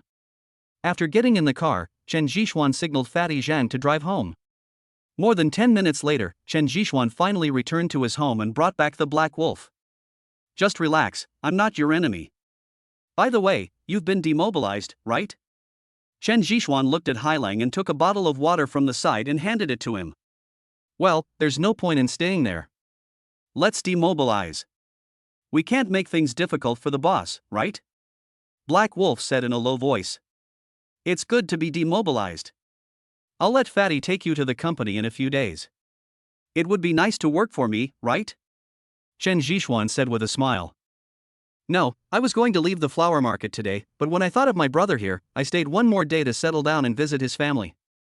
Hailang shook his head and rejected Chen Zhishuan's invitation. Really? Then you stay at my place first, and we'll go out to buy some things later. You can't go empty-handed. Chen Zhishuan said as he asked the fat man to go outside to prepare the car. Around 3 o'clock in the afternoon, Chen Zhishuan and Hailang went to the market. Chen Zhishuan filled his car with all kinds of nutritional supplements and special snacks, and then drove to the address Hailang gave him. This place is very remote, much more remote than Chen Zhishuan's hometown. If he hadn't driven an off-road vehicle in advance, other cars would have had no chance of passing through on this road. It was not until dark that Chen Zhishuan finally saw the entrance to the village. We're finally here, let's stretch our bodies. Chen Zhishuan pushed open the car door and got out. The whole village was extremely quiet. There wasn't even a street light. It was pitch black all around. It's really remote. Chen Zhishuan lit a cigarette skillfully inside as he sat on a big rock nearby. He originally thought that his hometown was remote, but he didn't expect that there were places even poorer than his hometown. There are many places like this. My hometown is not much better than here. It's even worse than this place, said Black Wolf. Really? I haven't heard you talk about your story yet. Why don't you tell me about it? Chen Zhishuan said curiously. There's nothing much to talk about. Let's rest for a while before going into the village. It's getting so late and everyone in the village goes to bed early. After saying that, Hailang got into the car. Seeing that Hailang didn't want to talk, Chen Zhishuan didn't force him. He finished smoking and drove into the village. There is only one dirt road in the village, with dilapidated walls on both sides. After walking cautiously for nearly 3 minutes, Black Wolf finally called Chen Zhishuan to stop. The car lights illuminated the surroundings brightly, and what came into view was a dilapidated small earthen kiln. There is a tree outside the earthen kiln, blocking the entire door. Are we there yet? Chen Zhishuan asked softly. Black Wolf nodded, then walked towards the earthen kiln step by step. After knocking gently on the wooden door a few times, a faint light came from inside. Who is it? Sister-in-law, it's me, He Zhuang. Hailang's voice trembled a little. The door opened and a woman came out with a candlestick in her hand. Under the light, Chen Zhishuan could see that the woman was not very old, but her face was full of wrinkles. He knew that these were the marks left by being exposed to wind and sun all day. Before the woman could say anything, Black Wolf suddenly knelt down. He Zhuang, what are you doing? The woman hurriedly supported Hailang and tried to lift him up, but she failed after trying several times. Sister-in-law, I'm back. I came back to see Brother Ming. Under the candlelight, Chen Zhishuan saw Hailang crying again. Get up first. Don't do this. Hurry up and be obedient. The woman said again. Hailang finally got up, and Chen Zhishuan followed him into the earthen kiln over there. The earthen kiln is not big and you can see the bottom at a glance. The distance from the door to the earthen Kong over there is less than 3 meters. It is filled with things. There is a round wooden beam above the head supporting the structure of the earthen kiln. There is also a child lying on the earthen Kong, staring at this side with his big eyes. Mom? Who is it? The child asked curiously. It's your Uncle Dajwang. The woman replied, then quickly walked to the Kong and tidied up the clothes placed around it. Naughty boy, did you miss your uncle? Black Wolf walked over with a grin and picked up the boy, rubbing the child's face with his beard. Uncle Dajwang, did you bring me anything delicious? The child asked, staring at Hailang. I brought a lot of candies. Try them. There are many flavors. Black Wolf hurriedly took out a lot of candies from his pocket, with various flavors. Come down. That's rude. Mrs. Ming said as she was about to take the child. Sister-in-law, I love my nephew very much. Let me hold him for a while. Hailang stopped Sister Ming's hand and said. Well, just spoil him. By the way, have you eaten? I'll cook something for you. Mrs. Ming said as she prepared to make a fire. Don't bother, we've eaten. By the way, I brought you some things. Hailang said as he put the child in his arms and called Chen Jishuan to walk outside. Only after all the things in the trunk were taken down did Black Wolf stop. Why do you carry so many things? I don't need them. Take them away. They are quite expensive. It would be better to return them. Mrs. Ming knew that these things were very expensive just by looking at the shiny packaging. Sister-in-law, these are just little gifts from us brothers, please accept them, said Hailang. In the end, Ming Sa couldn't persuade Hailang anymore, so she had to accept the things and prepare a sleeping place for them. Sister-in-law, I'm back from demobilization this time. I want you to leave with me tomorrow.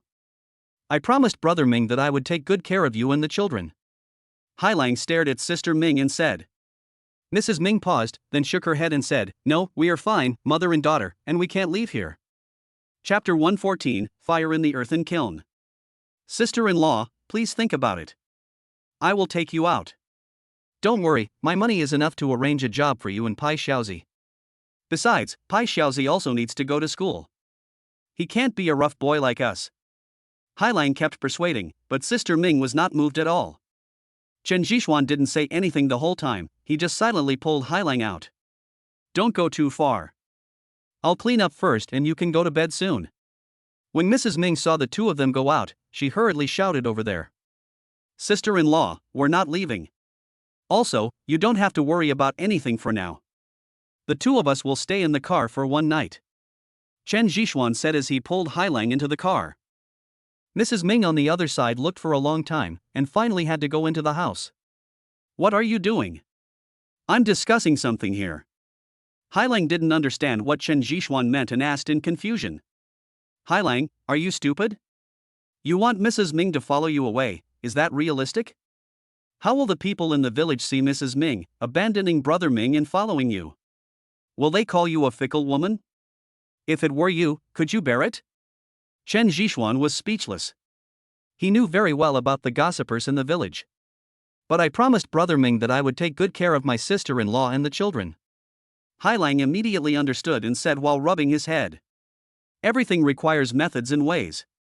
We can't be impatient about this matter. We have to take it slowly. The villagers' thinking is too old-fashioned and they need to be guided slowly. Chen Jishuan said as he touched a cigarette. So what ideas do you have? Hailang immediately turned his gaze to Chen Jishuan over there. Let's talk about Brother Ming first. I have to solve the problem from the root. Chen Jishuan said. Black Wolf hesitated for a moment, but finally said it. It turns out that the so-called Brother Ming is his old squad leader. It was Brother Ming who brought Hailang into the army. They went through life and death together.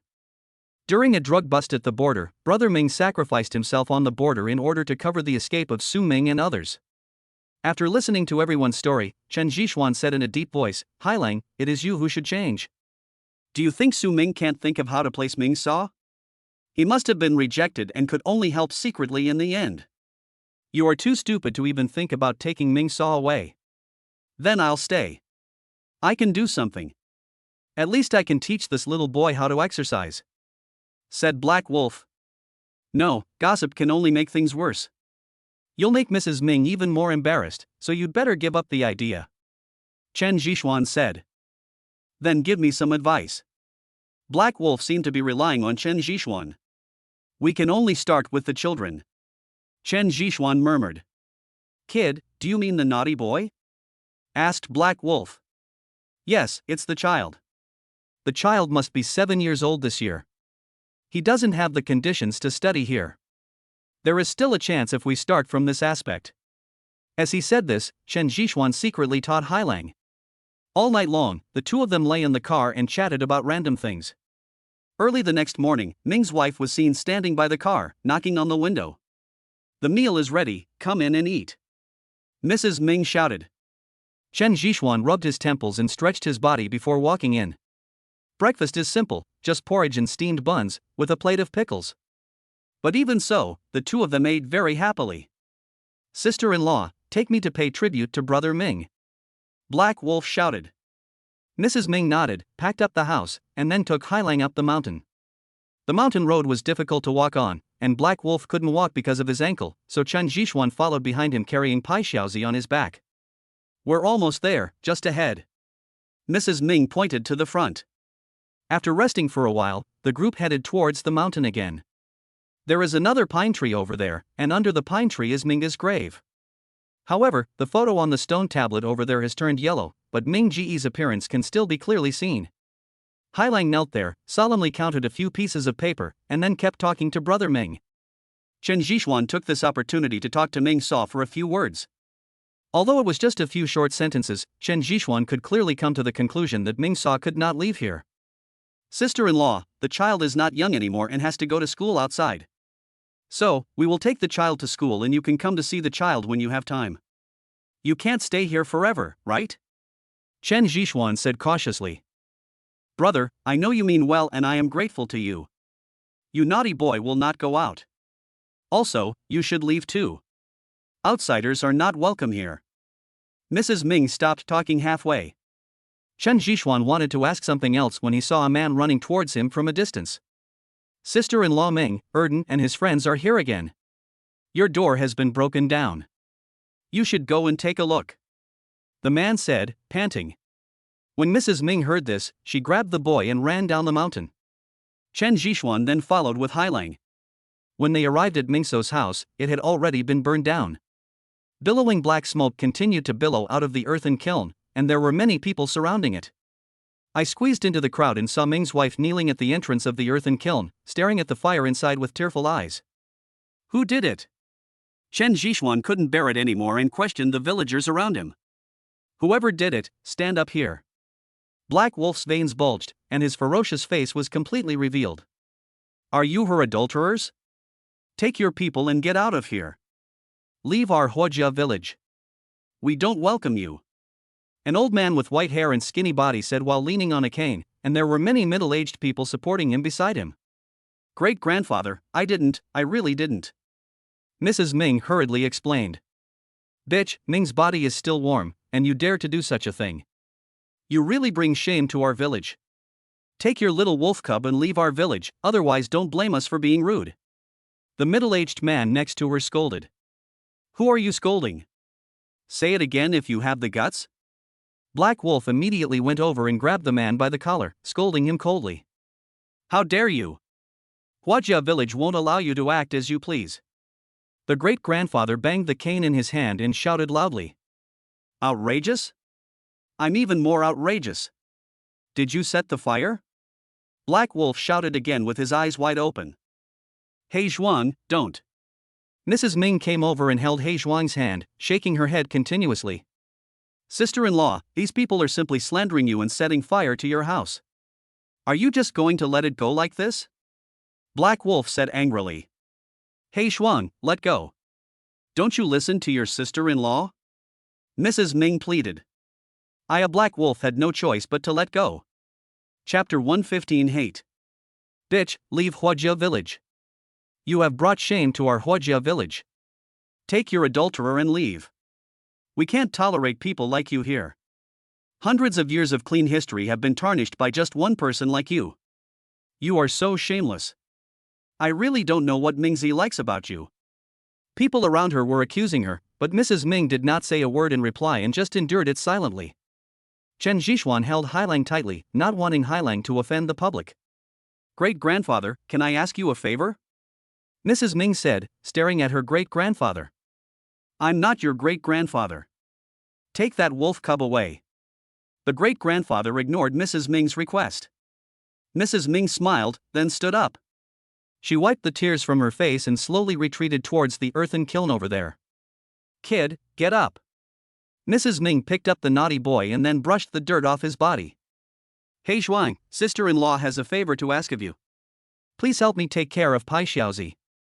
I'm going to find your brother Ming. With that, Sister Ming rushed directly into the earthen kiln over there and disappeared in the flames. Chen Zhixuan let go of his hand and chased in, but when he reached the door, he saw the entire doorframe had fallen down. After he dodged with the little boy in his arms, before he could get any closer, he saw that the entire earthen kiln had collapsed. It was obvious that the beams inside had been burned off, and the entire earthen kiln could no longer withstand such torture. The waves of fire and dust came towards them, and everyone nearby was stunned. Sister-in-law. Black Wolf rushed over, but unfortunately, the fallen soil blocked the only entrance. People all around scattered, no one expected this to be the outcome. Gradually, the people in the village dispersed, leaving only the kneeling Black Wolf and Chen Zhixuan holding the boy. Hailang, don't go in, it's dangerous. Chen Zhixuan reminded. The earthen kiln is very unstable now and is too old. Anyone buried inside will not survive, not to mention the raging fire inside. After kneeling for a whole day, the little boy was tired of crying and fell asleep in the car next to him. Chen Zhixuan has already notified Su Rongrong and asked her to bring someone over to take a look. By the time Su Rongrong and her men arrived, it was already past 3 in the morning. Chen Zhixuan was guarding outside alone, while Hailang was resting inside with Pai Xiaozi in his arms. Chen Zhixuan lit a cigarette and leaned aside to smoke. Next to him were the people brought by Su Rongrong, who were cleaning the earthen kiln. Have some water. Su Rongrong handed over a bottle of water. Well, by the way, have you investigated it clearly? Why did those people force Mrs. Ming so much? Chen Zhixuan took a sip of water and said. Isn't it the same old rules? Someone saw Mrs. Ming bringing someone into the house late at night. We are still investigating who it was. Su Rongrong said. Well, it's not easy for Mrs. Ming to be alone. We can't just let her die in vain. We have to find her anyway. Chen Zhixuan reminded. Don't worry. But you, who just disappeared without saying a word, shouldn't you give me a word? Su Rongrong said, pinching the flesh on Chen Zhixuan's waist. I'm going to do the work. If there's anything important, please go back and discuss it. There are so many people here. Chen Zhixuan immediately begged for mercy. Wait until things here are over, and then I'll show you how I'll deal with you. Su Rongrong threatened. The conversation of the two was heard by Black Wolf, who was lying in the car. He put the sleeping boy in his arms aside, opened the car door, sneaked out, and finally disappeared into the darkness. No one knew his whereabouts until dawn, when Chen Zhixuan got in the car and invited the two of them to dinner. Captain Su, our people are tied up far away. At this moment, the policeman nearby ran over and shouted. Su Rongrong frowned, then hurriedly ran over. But I saw 2 policemen tied to a big tree on the side, and their clothes were taken off. Hurry, put it down. Su Rongrong called. Soon, a bad news came that the guns of the 2 policemen disappeared. What? Chen Zhixuan next to him immediately thought of something and then walked towards the village. Su Rongrong also followed, the 2 of them walking one in front and one behind. Sure enough, someone died in the village. Many people were standing outside the yard, whispering to each other. The dead person was from my great-grandfather's family. Seeing Chen Zhixuan coming, the middle-aged people around him picked up the farm tools in their hands and stared at Chen Zhixuan angrily. How dare you come here? Did you kill our great-grandfather? Someone nearby asked. I'm the captain of the criminal police team at the Huasher police station. No one is allowed to mess around until the matter is thoroughly investigated. Su Rongrong immediately revealed her identity. It must be you who did it. Gentlemen, don't listen to his nonsense. Beat him to death. Suddenly an inopportune voice came from the other side. Chen Zhixuan immediately caught the source of the voice. It was a man who was mixed in and looked to be in his 40s. Beat him to death. Everyone rushed forward and rushed towards Chen Jixuan and Su Rongrong. And just at this moment, gunshots rang out. The man in front of him fell to the ground immediately, with a bullet piercing his forehead. Chen Jixuan turned around immediately and saw a figure flashing in the jungle not far away, and disappeared the next second. I didn't shoot. Su Rongrong immediately said cautiously. Of course Chen Jixuan knew that it was not Su Rongrong. Being able to accurately hit a person's forehead at such a short distance is not something a police officer like Su Rongrong can do. Hai Lang, I know it's you. Come out, I have something to tell you. Chen Jixuan shouted around. But apart from his echo, there was no other sound around, and no one dared to move, for fear that they would become the second target. When gunshots were heard, the police officers who were resting there rushed over. Looking at the corpses on the ground, they all became alert to the surroundings. Control them and don't let them do anything wrong. Chen Jixuan gave a warning and then walked into the yard over there. The yard was very clean and the smell of blood came from the house. When I pushed the door open, I saw my great-grandfather inside had a bullet wound in the forehead. There was a young man next to him, and they were shot in the same place. Looking around, Chen Jixuan suddenly saw the words on the mirror over there. The words were written in blood and have not yet completely dried. Don't interfere. There was no need to think about it. Chen Jixuan was sure that it was Hai Lang who did it, because this sentence was directed at him. After wiping the words on it with a piece of cloth beside him, Chen Jixuan walked out. When passing by the villagers, Chen Jixuan suddenly stopped. He grabbed a person nearby and carried him out. What are you doing? You can't just arrest people at will. The middle-aged man struggled and shouted. Chapter 116, People's Soldiers. The villagers around started to make a commotion again, and Chen Jixuan hurriedly covered the middle-aged man's mouth. I'll kill you if you scream again.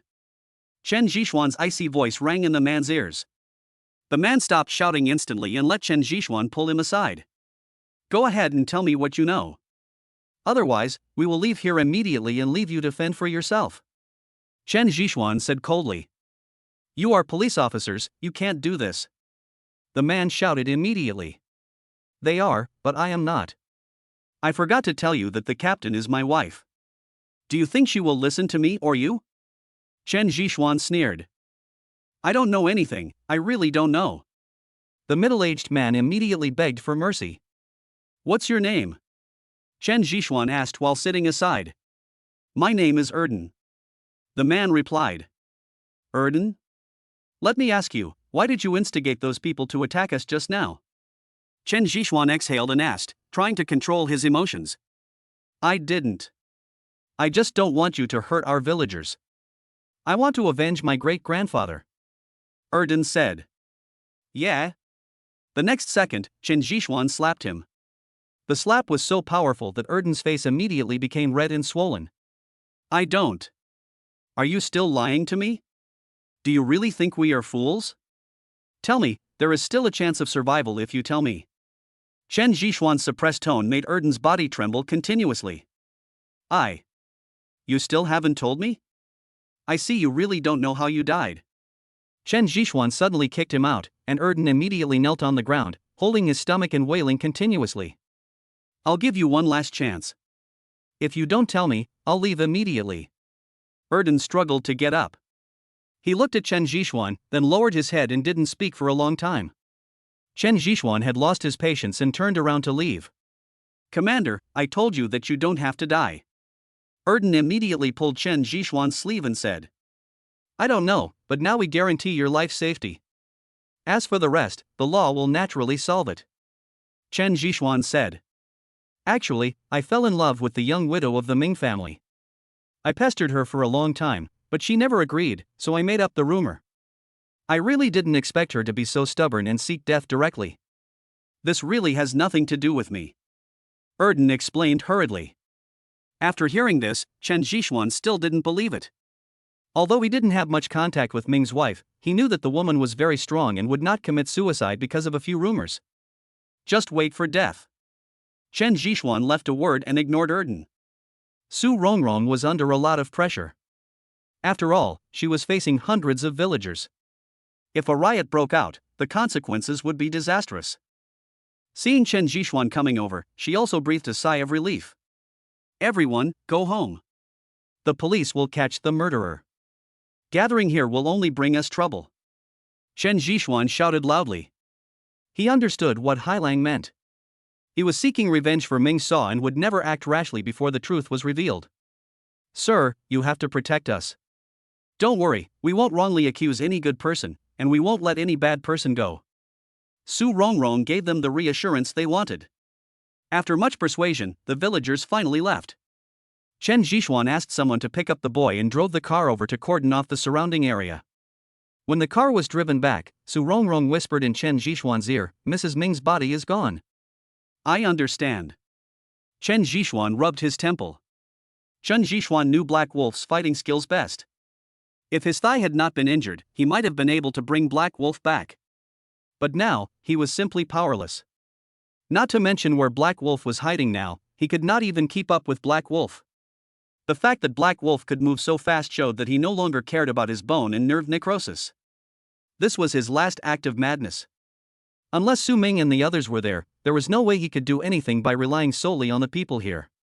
A day passed like this, and Su Rongrong also notified the bureau.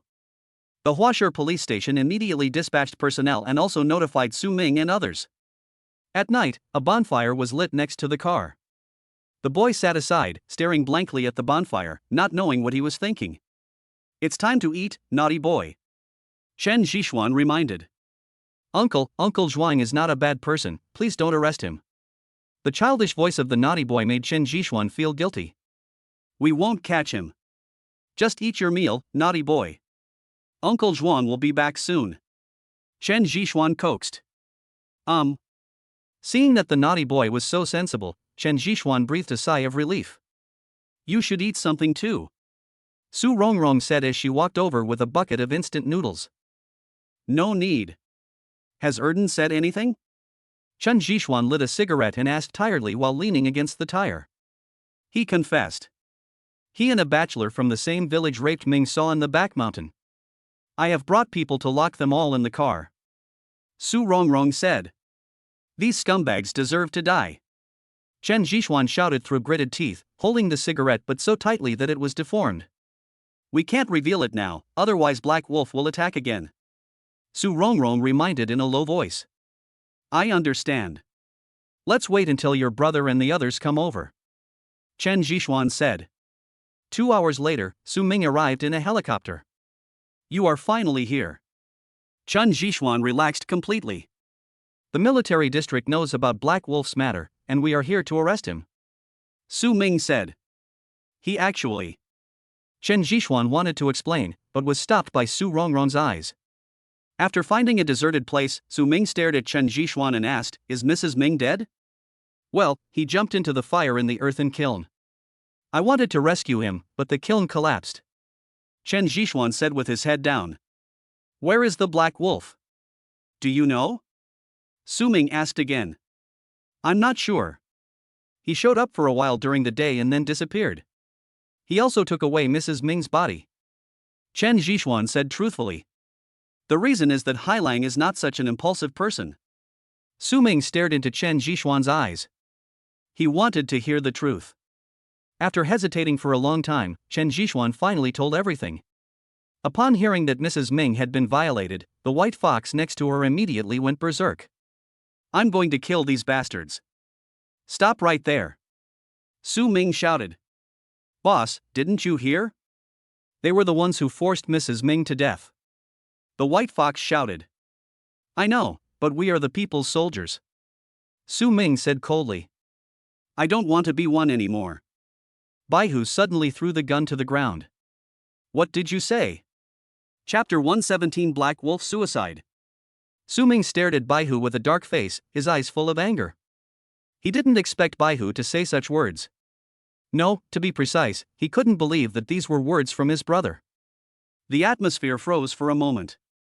I said I don't dare anymore. We risked our lives and shed our blood in the front, but in the end our loved ones were humiliated and died.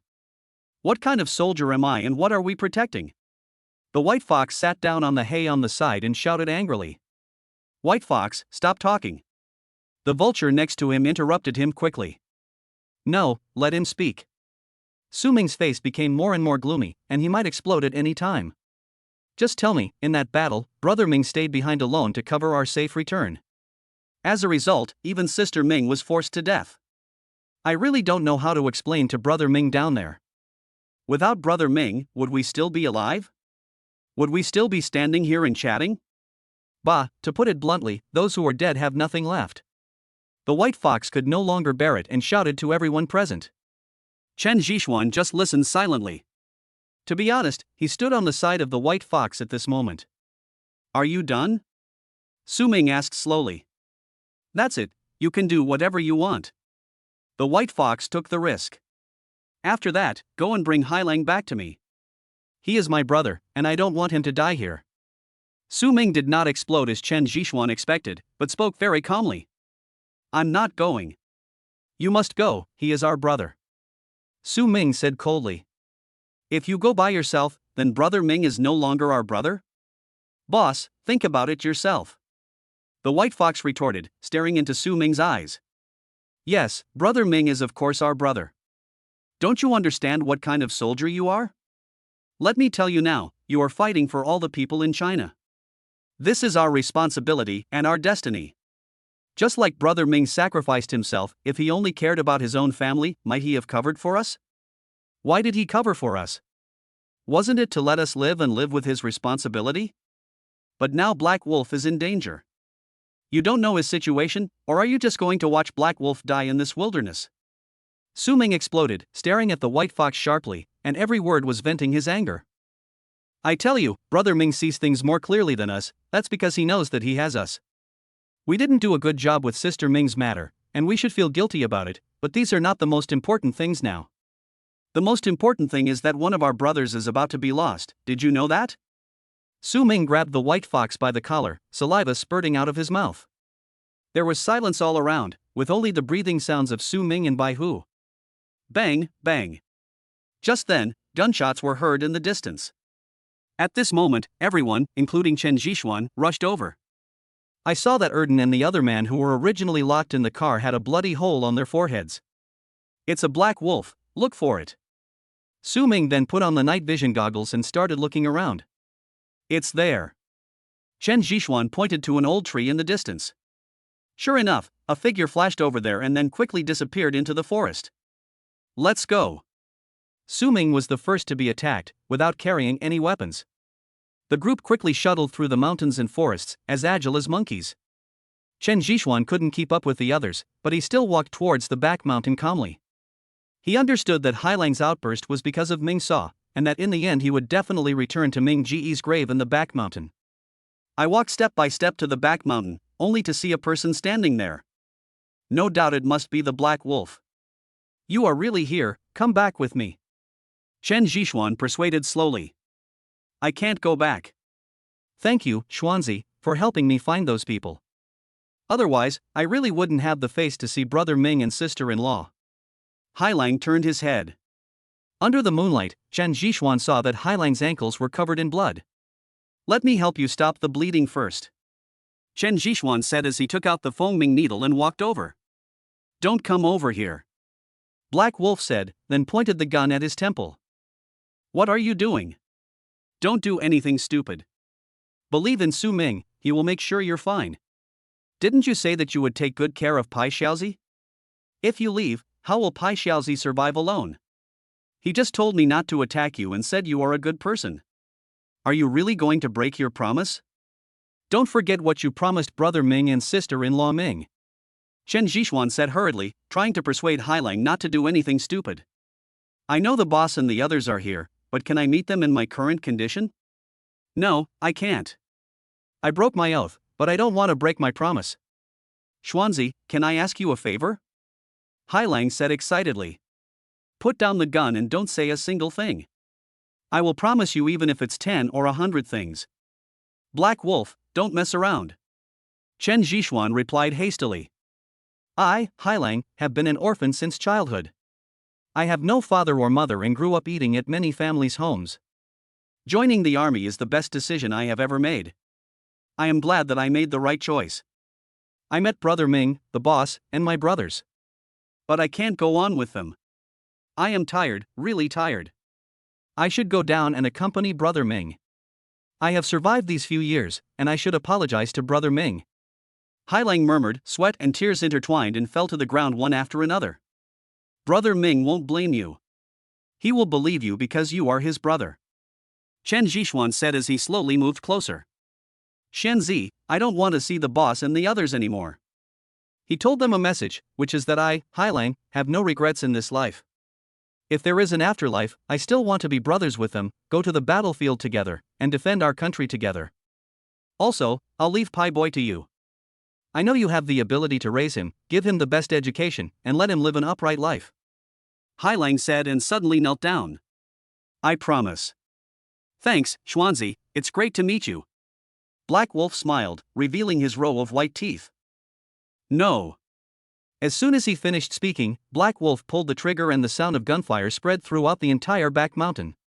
Those people who were rushing over from afar were stunned, and then rushed over again quickly. Chen Zhishuan didn't expect Hailang to choose this path, and he just stood there stupidly. Black Wolf. Su Ming and others rushed over, but all that was left was Black Wolf's body. The mountain wind blew, and the white fox howled continuously while holding the Black Wolf's body.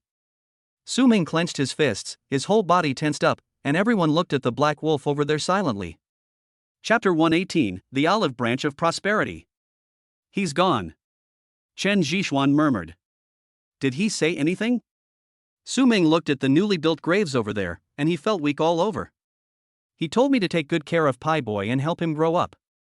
He also said that he did not regret joining the army and meeting you brothers. If there is an afterlife, he will still choose to meet you. He also said that he is tired and he wants to go to accompany Brother Ming. Chen Zhishuan lit 3 cigarettes, took a deep breath, and placed them in front of the grave over there. He is so stupid. Why is he so extreme? I have many ways to make those 2 people pay the price of their whole lives. Why should he sacrifice his own life? Su Ming suddenly raised his fist and smashed it hard on the ground.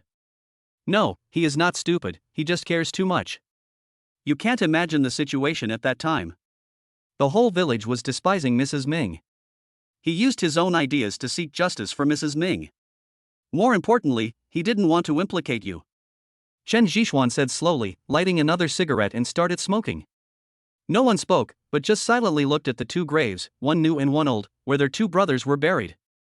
They sat like this all night, and in the early morning of the next day, Su Ming brought everyone back to the village. I'm taking that little boy away. Don't worry, I'll give him full choice and I'll give him the best education. Su Ming said while looking at the little boy who was still sleeping. I believe you, don't let me down. Chen Zhishuan murmured. No. After saying that, Su Ming led the team away, holding the little boy in his arms. Someone came to take over Su Rongrong's shift, and she took Chen Zhishuan back to the flower market villa. Lying on the bed, Chen Zhishuan had no intention of sleeping. What's wrong? Are you still thinking about Mrs. Ming? Su Rongrong asked in her pajamas, lying on Chen Zhishuan's shoulder. No, I just can't sleep. I feel very confused now. Chen Zhishuan murmured. Are you upset? Just have a good rest, be good. Su Rongrong held Chen Zhishuan's head and hummed an unknown song. Slowly, Chen Zhishuan fell into a deep sleep. After resting for a whole day and night, Chen Zhishuan finally woke up. After a simple wash, Chen Zhishuan came to the hall, only to see Su Rongrong personally cooking a few dishes for Chen Zhishuan. Wake up. You must be hungry. The meal is ready. Su Rongrong said with a smile. Chen Zhishuan walked over and hugged Su Rongrong from behind, sniffing the shampoo on her hair and said, I love you. Really? But I heard from Jolian that Meng Ruyan changed your medicine? She can also enter and leave your room at will. Su Rongrong put down the bowl and chopsticks in her hands and said. How could that be? I just helped her. Don't worry, there is nothing between her and me. Chen Zhishuan explained quickly. Really? Su Rongrong asked in a low voice. I swear, I really didn't do that, I swear to God. Chen Zhishuan immediately raised his hand and prepared to swear. Come on, look how scared you are. Zhou Liang said he sent you a document and asked me to inform you. Su Rongrong rolled her eyes at Chen Zhishuan, then broke free from his arms and put the dishes and chopsticks over there. Seeing that Su Rongrong didn't ask any more questions, Chen Zhishuan breathed a sigh of relief. After breakfast, Chen Zhishuan picked up the computer to check the information sent by Sun Zholiang. Looking at the situation above, Chen Zhishuan frowned slightly. Wang Tianlai was plotted against by his own mother. It turned out that Wang Qingshui's current wife was a second marriage. Wang Tianlai's mother died of childbirth complications. Wang Yu was the stepmother's real son. Naturally, Wang Yu's mother would not let it go after her own son was killed, and she attacked Wang Tianlai directly. The poison in Wang Tianlai's body was caused by Wang Yu's mother. As for buying the jade seal, it was because he heard a folk remedy that said the jade seal could help him suppress the toxins in his body. After reading this, Chen Zhishuan finally understood why the Wang family didn't care when Meng Wanna was raped by Wang Yu, just because they had such a mother. But this has nothing to do with Chen Zhishuan. What makes him very curious is that Wang Yu's mother is actually from the Zhang family. Thinking of the Zhang family, Chen Zhishuan took the small bronze tripod and left the villa. When he arrived at the company, he saw Fatty Zhang being attentive to and ran. When he noticed Chen Zhishuan coming, he immediately pretended nothing had happened and went back to his office. Pushing the door open, Chen Zhishuan stared at the pretentious Fatty Zhang and said, "Okay, have you reached base? What are you talking about? Do you think we are all like you? We are gentlemen and would not do those things." Fatty Zhang said righteously. "Get out and tell the truth." Chen Zhishuan took a book from the table and threw it over. Fatty Zhang took the book and could only reply, "Not yet, we just held hands." "Damn, Fatty, are you kidding me? Usually you have a lot of tricks, but now you're just holding hands?" Chen Zhishuan said jokingly. He would not forget the methods that Fatty Zhang often taught him to pursue girls when they were in school. "Okay, let's talk about business. By the way, news has come from the new energy side that Nian Wuyan has prepared everything and the development staff has also entered. The only thing that worries me is that the Wen family is involved. Things have become very difficult to control. I have been rejected several times when I wanted to go over." Fatty Zhang put away his smile and said with a serious face, "I am naturally aware of the consequences of the Wen family's involvement. You don't have to worry, just let them do it. By the way, talk to MOE. We will not give up the profits that we deserve. If Nian Wuyan has any opinions, let him come to me." Chen Zhishuan said slowly. "That's secondary. By the way, someone from Xingxing Group contacted us and asked us to move into Xingxing." "Xuanzi, why do I feel like something is wrong about this?" Fatty Zhang said as he took out an agreement next to him and handed it to Chen Zhishuan. After studying it carefully for a few minutes, Chen Zhishuan found that this was simply a gift to himself, and his shares were basically given to him for free. "When did this happen?" Chen Zhishuan put down the agreement and said.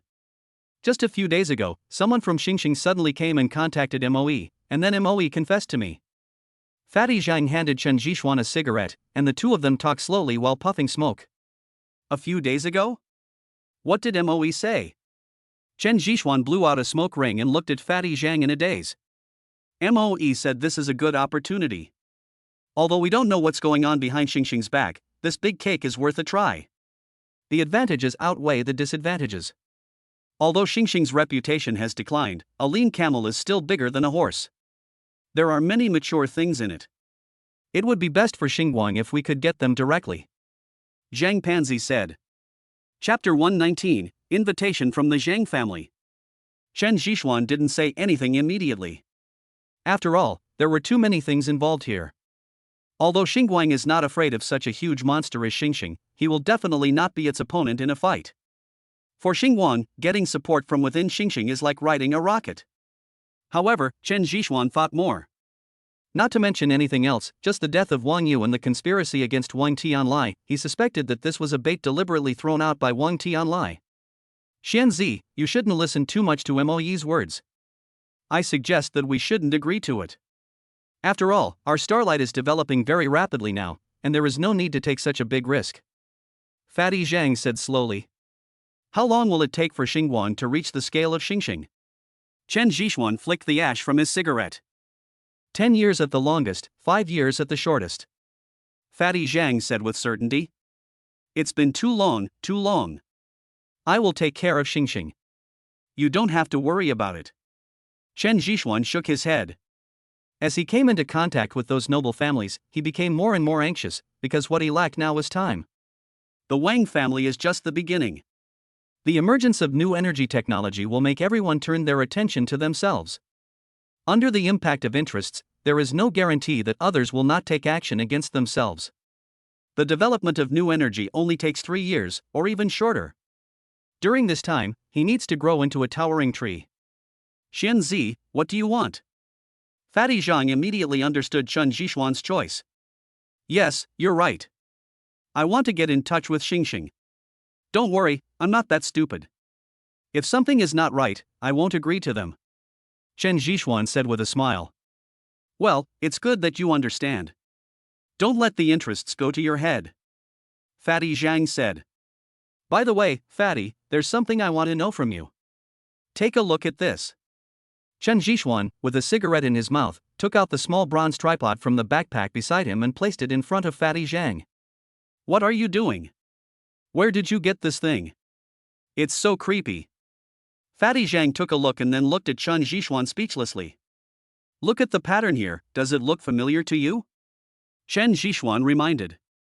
Fatty Zhang stared at it and studied it. The next second he slapped his thigh and said, it does look familiar. Where is the jade piece I gave you? Chen Zhixuan handed over the jade piece that he had prepared long ago, and Fatty Zhang compared the two sides. Some of them are similar, but also different. Fatty Zhang muttered. Chen Zhixuan placed the small bronze tripod directly on the coffee table and pointed at the reflection on the coffee table. Oh my god, they're almost exactly the same. Fatty Zhang exclaimed. Yeah, I was also shocked when I first saw it, Chen Zhixuan explained. Where did you get it? I got it from an auction in the imperial capital, and I have secretly investigated. This small tripod came from the Zhang family. As for who brought it out, I don't know. Also, the person who sold it was none other than the dead Wang Yu. Chen Zhixuan said one by one. Wang Yu? I remember that Wang Yu's mother seemed to be from the Zhang family. As for which branch she was from, I'm not sure. I was young at that time and can't remember many things. Fatty Zhang replied hesitantly. Yes, Wang Yu's mother is from the Zhang family. Wang Tianlai was schemed against by Wang Yu's mother and is now in danger. I saw him at the auction and could tell his current situation. Really? I thought so, but we can't keep this thing. What if Wang Yu's mother stole it and gave it to Wang Yu? People from the Zhang family will follow him. Besides, with so many people at the auction, the news will definitely not be kept secret. Fatty Zhang immediately persuaded Chen Zhixuan to deal with this thing. As he was speaking, Chen Zhixuan's cell phone rang. Looking at the unfamiliar phone number, Chen Zhixuan still answered it. After a few seconds, Chen Zhixuan's face changed color slightly. After hanging up the phone, Chen Zhixuan shook his head and said, it's too late. Someone from the Zhang family asked me to meet them and said they wanted to take back the small bronze tripod. So fast? Fatty Zhang was also surprised. How about it? Come with me later? Chen Zhixuan said with a smile. He knew Fatty Zhang's heart not, so this time he gave Fatty Zhang the courage to face the Zhang family. Fatty Zhang was silent for a long time before he nodded and said, go if you want. I have nothing to do with the Zhang family anymore. That's right, with me here, the Zhang family won't dare to do anything wrong, right? Chen Zhixuan said as he put away the small bronze tripod and took Fatty Zhang downstairs. I drove to the place mentioned on the phone. It was an antique shop. It was located in a remote location and most people would not come here. Looking at the sign hanging above the antique shop, Fatty Zhang took a deep breath. He will never forget that familiar mark. This is the antique shop belonging to the Zhang family. The threshold was very high, more than 30 centimeters. There was a hall at the entrance with 2 square tables on the sides. There were 8 chairs next to the tables, 2 opposite each other. Opposite was another square table with 2 chairs on both sides. On the middle wall hung the word, "Be careful." Afterwards, shelves were set up on the surrounding walls, and the shelves were filled with bottles and jars, all of which were old items.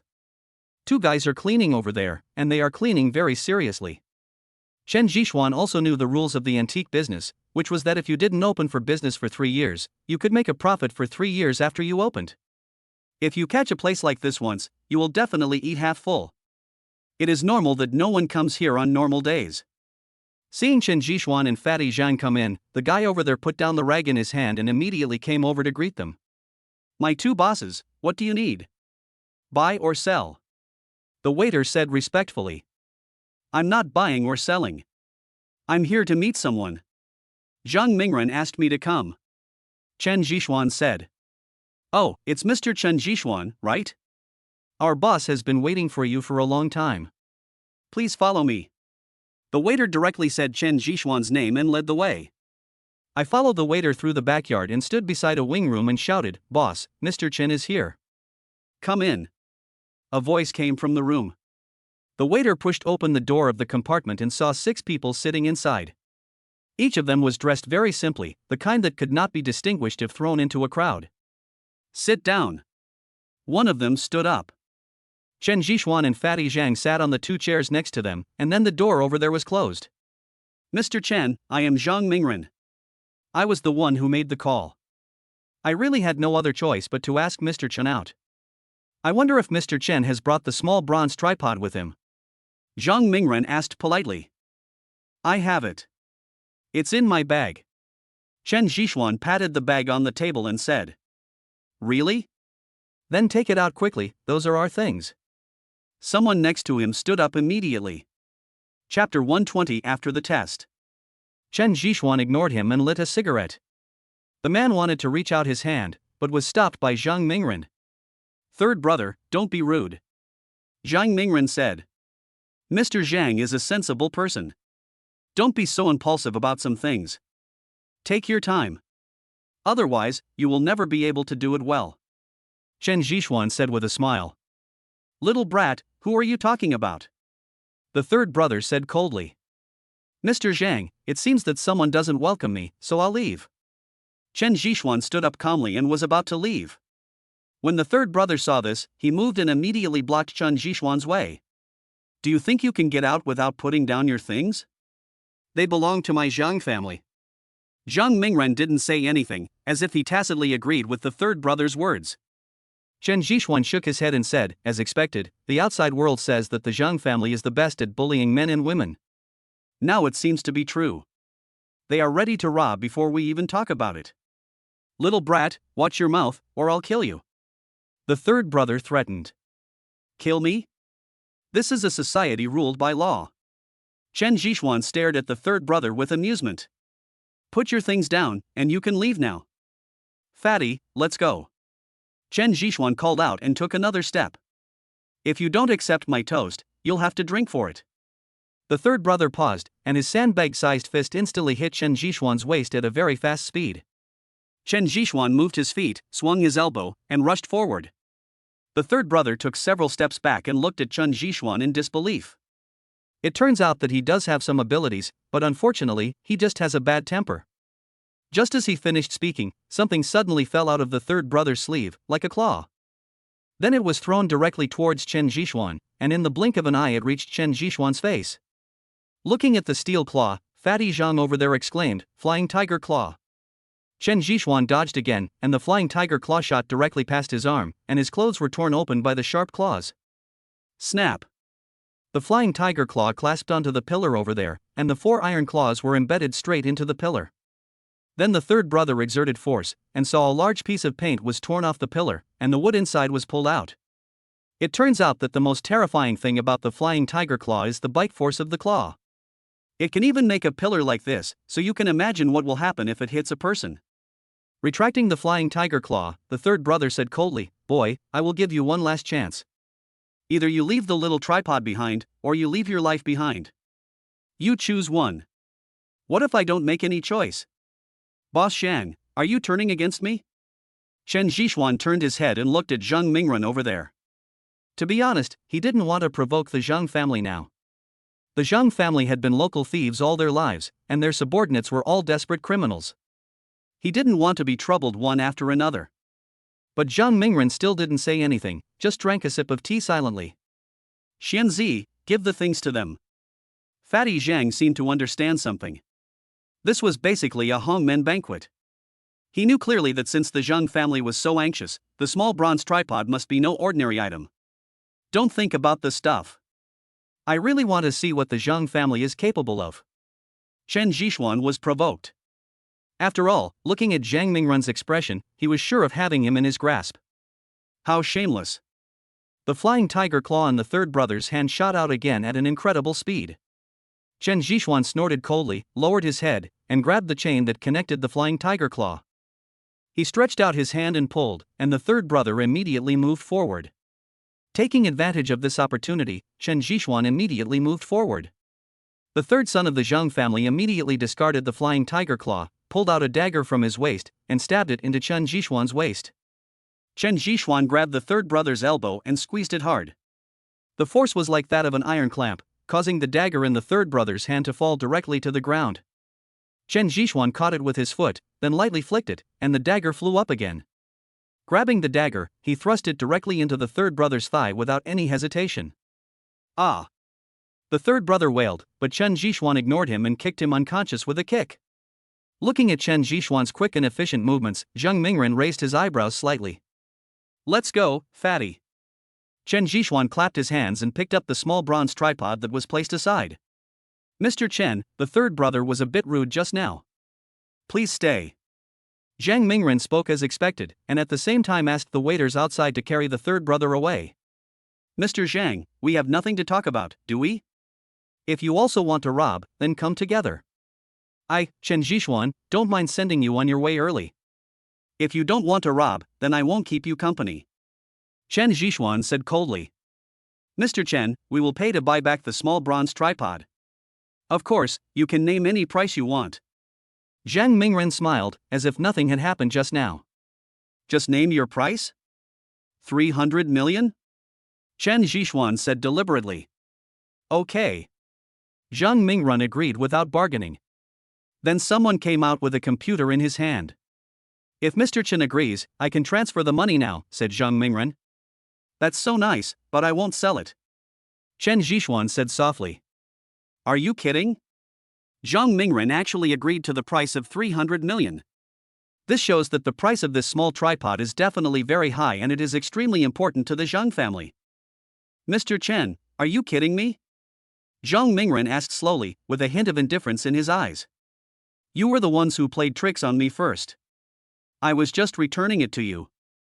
If you are going to force me to buy it again, okay, I will accompany you to the end in the flower market. Chen Zhixuan looked at Zhang Mingren with amusement. I can let the kid next to you return to the Zhang family. This is my last bottom line. I hope Mr. Zhang can consider it carefully. Zhang Mingren's voice became increasingly gloomy. How is it? Chen Zhixuan looked at Fatty Zhang next to him. Xian Zi, can you let me deal with this thing? Fatty Zhang asked in a deep voice. Of course, it's up to you. Chen Zhixuan handed over the small bronze tripod. After all, he was just curious at first, and he had already copied the pattern on it. Thank you. Fatty Zhang quickly took the small bronze tripod. Everyone, my real name is Zhang Xiua. I think you should know that it is very easy to get this small bronze tripod back. Just hand over the people who bullied us back then and everything will be fine. Fatty Zhang said this with extreme seriousness. Impossible. Someone immediately stood up and stared at Fatty Zhang coldly. Fatty Zhang didn't say anything. He understood that Zhang Mingren was the leader of these people.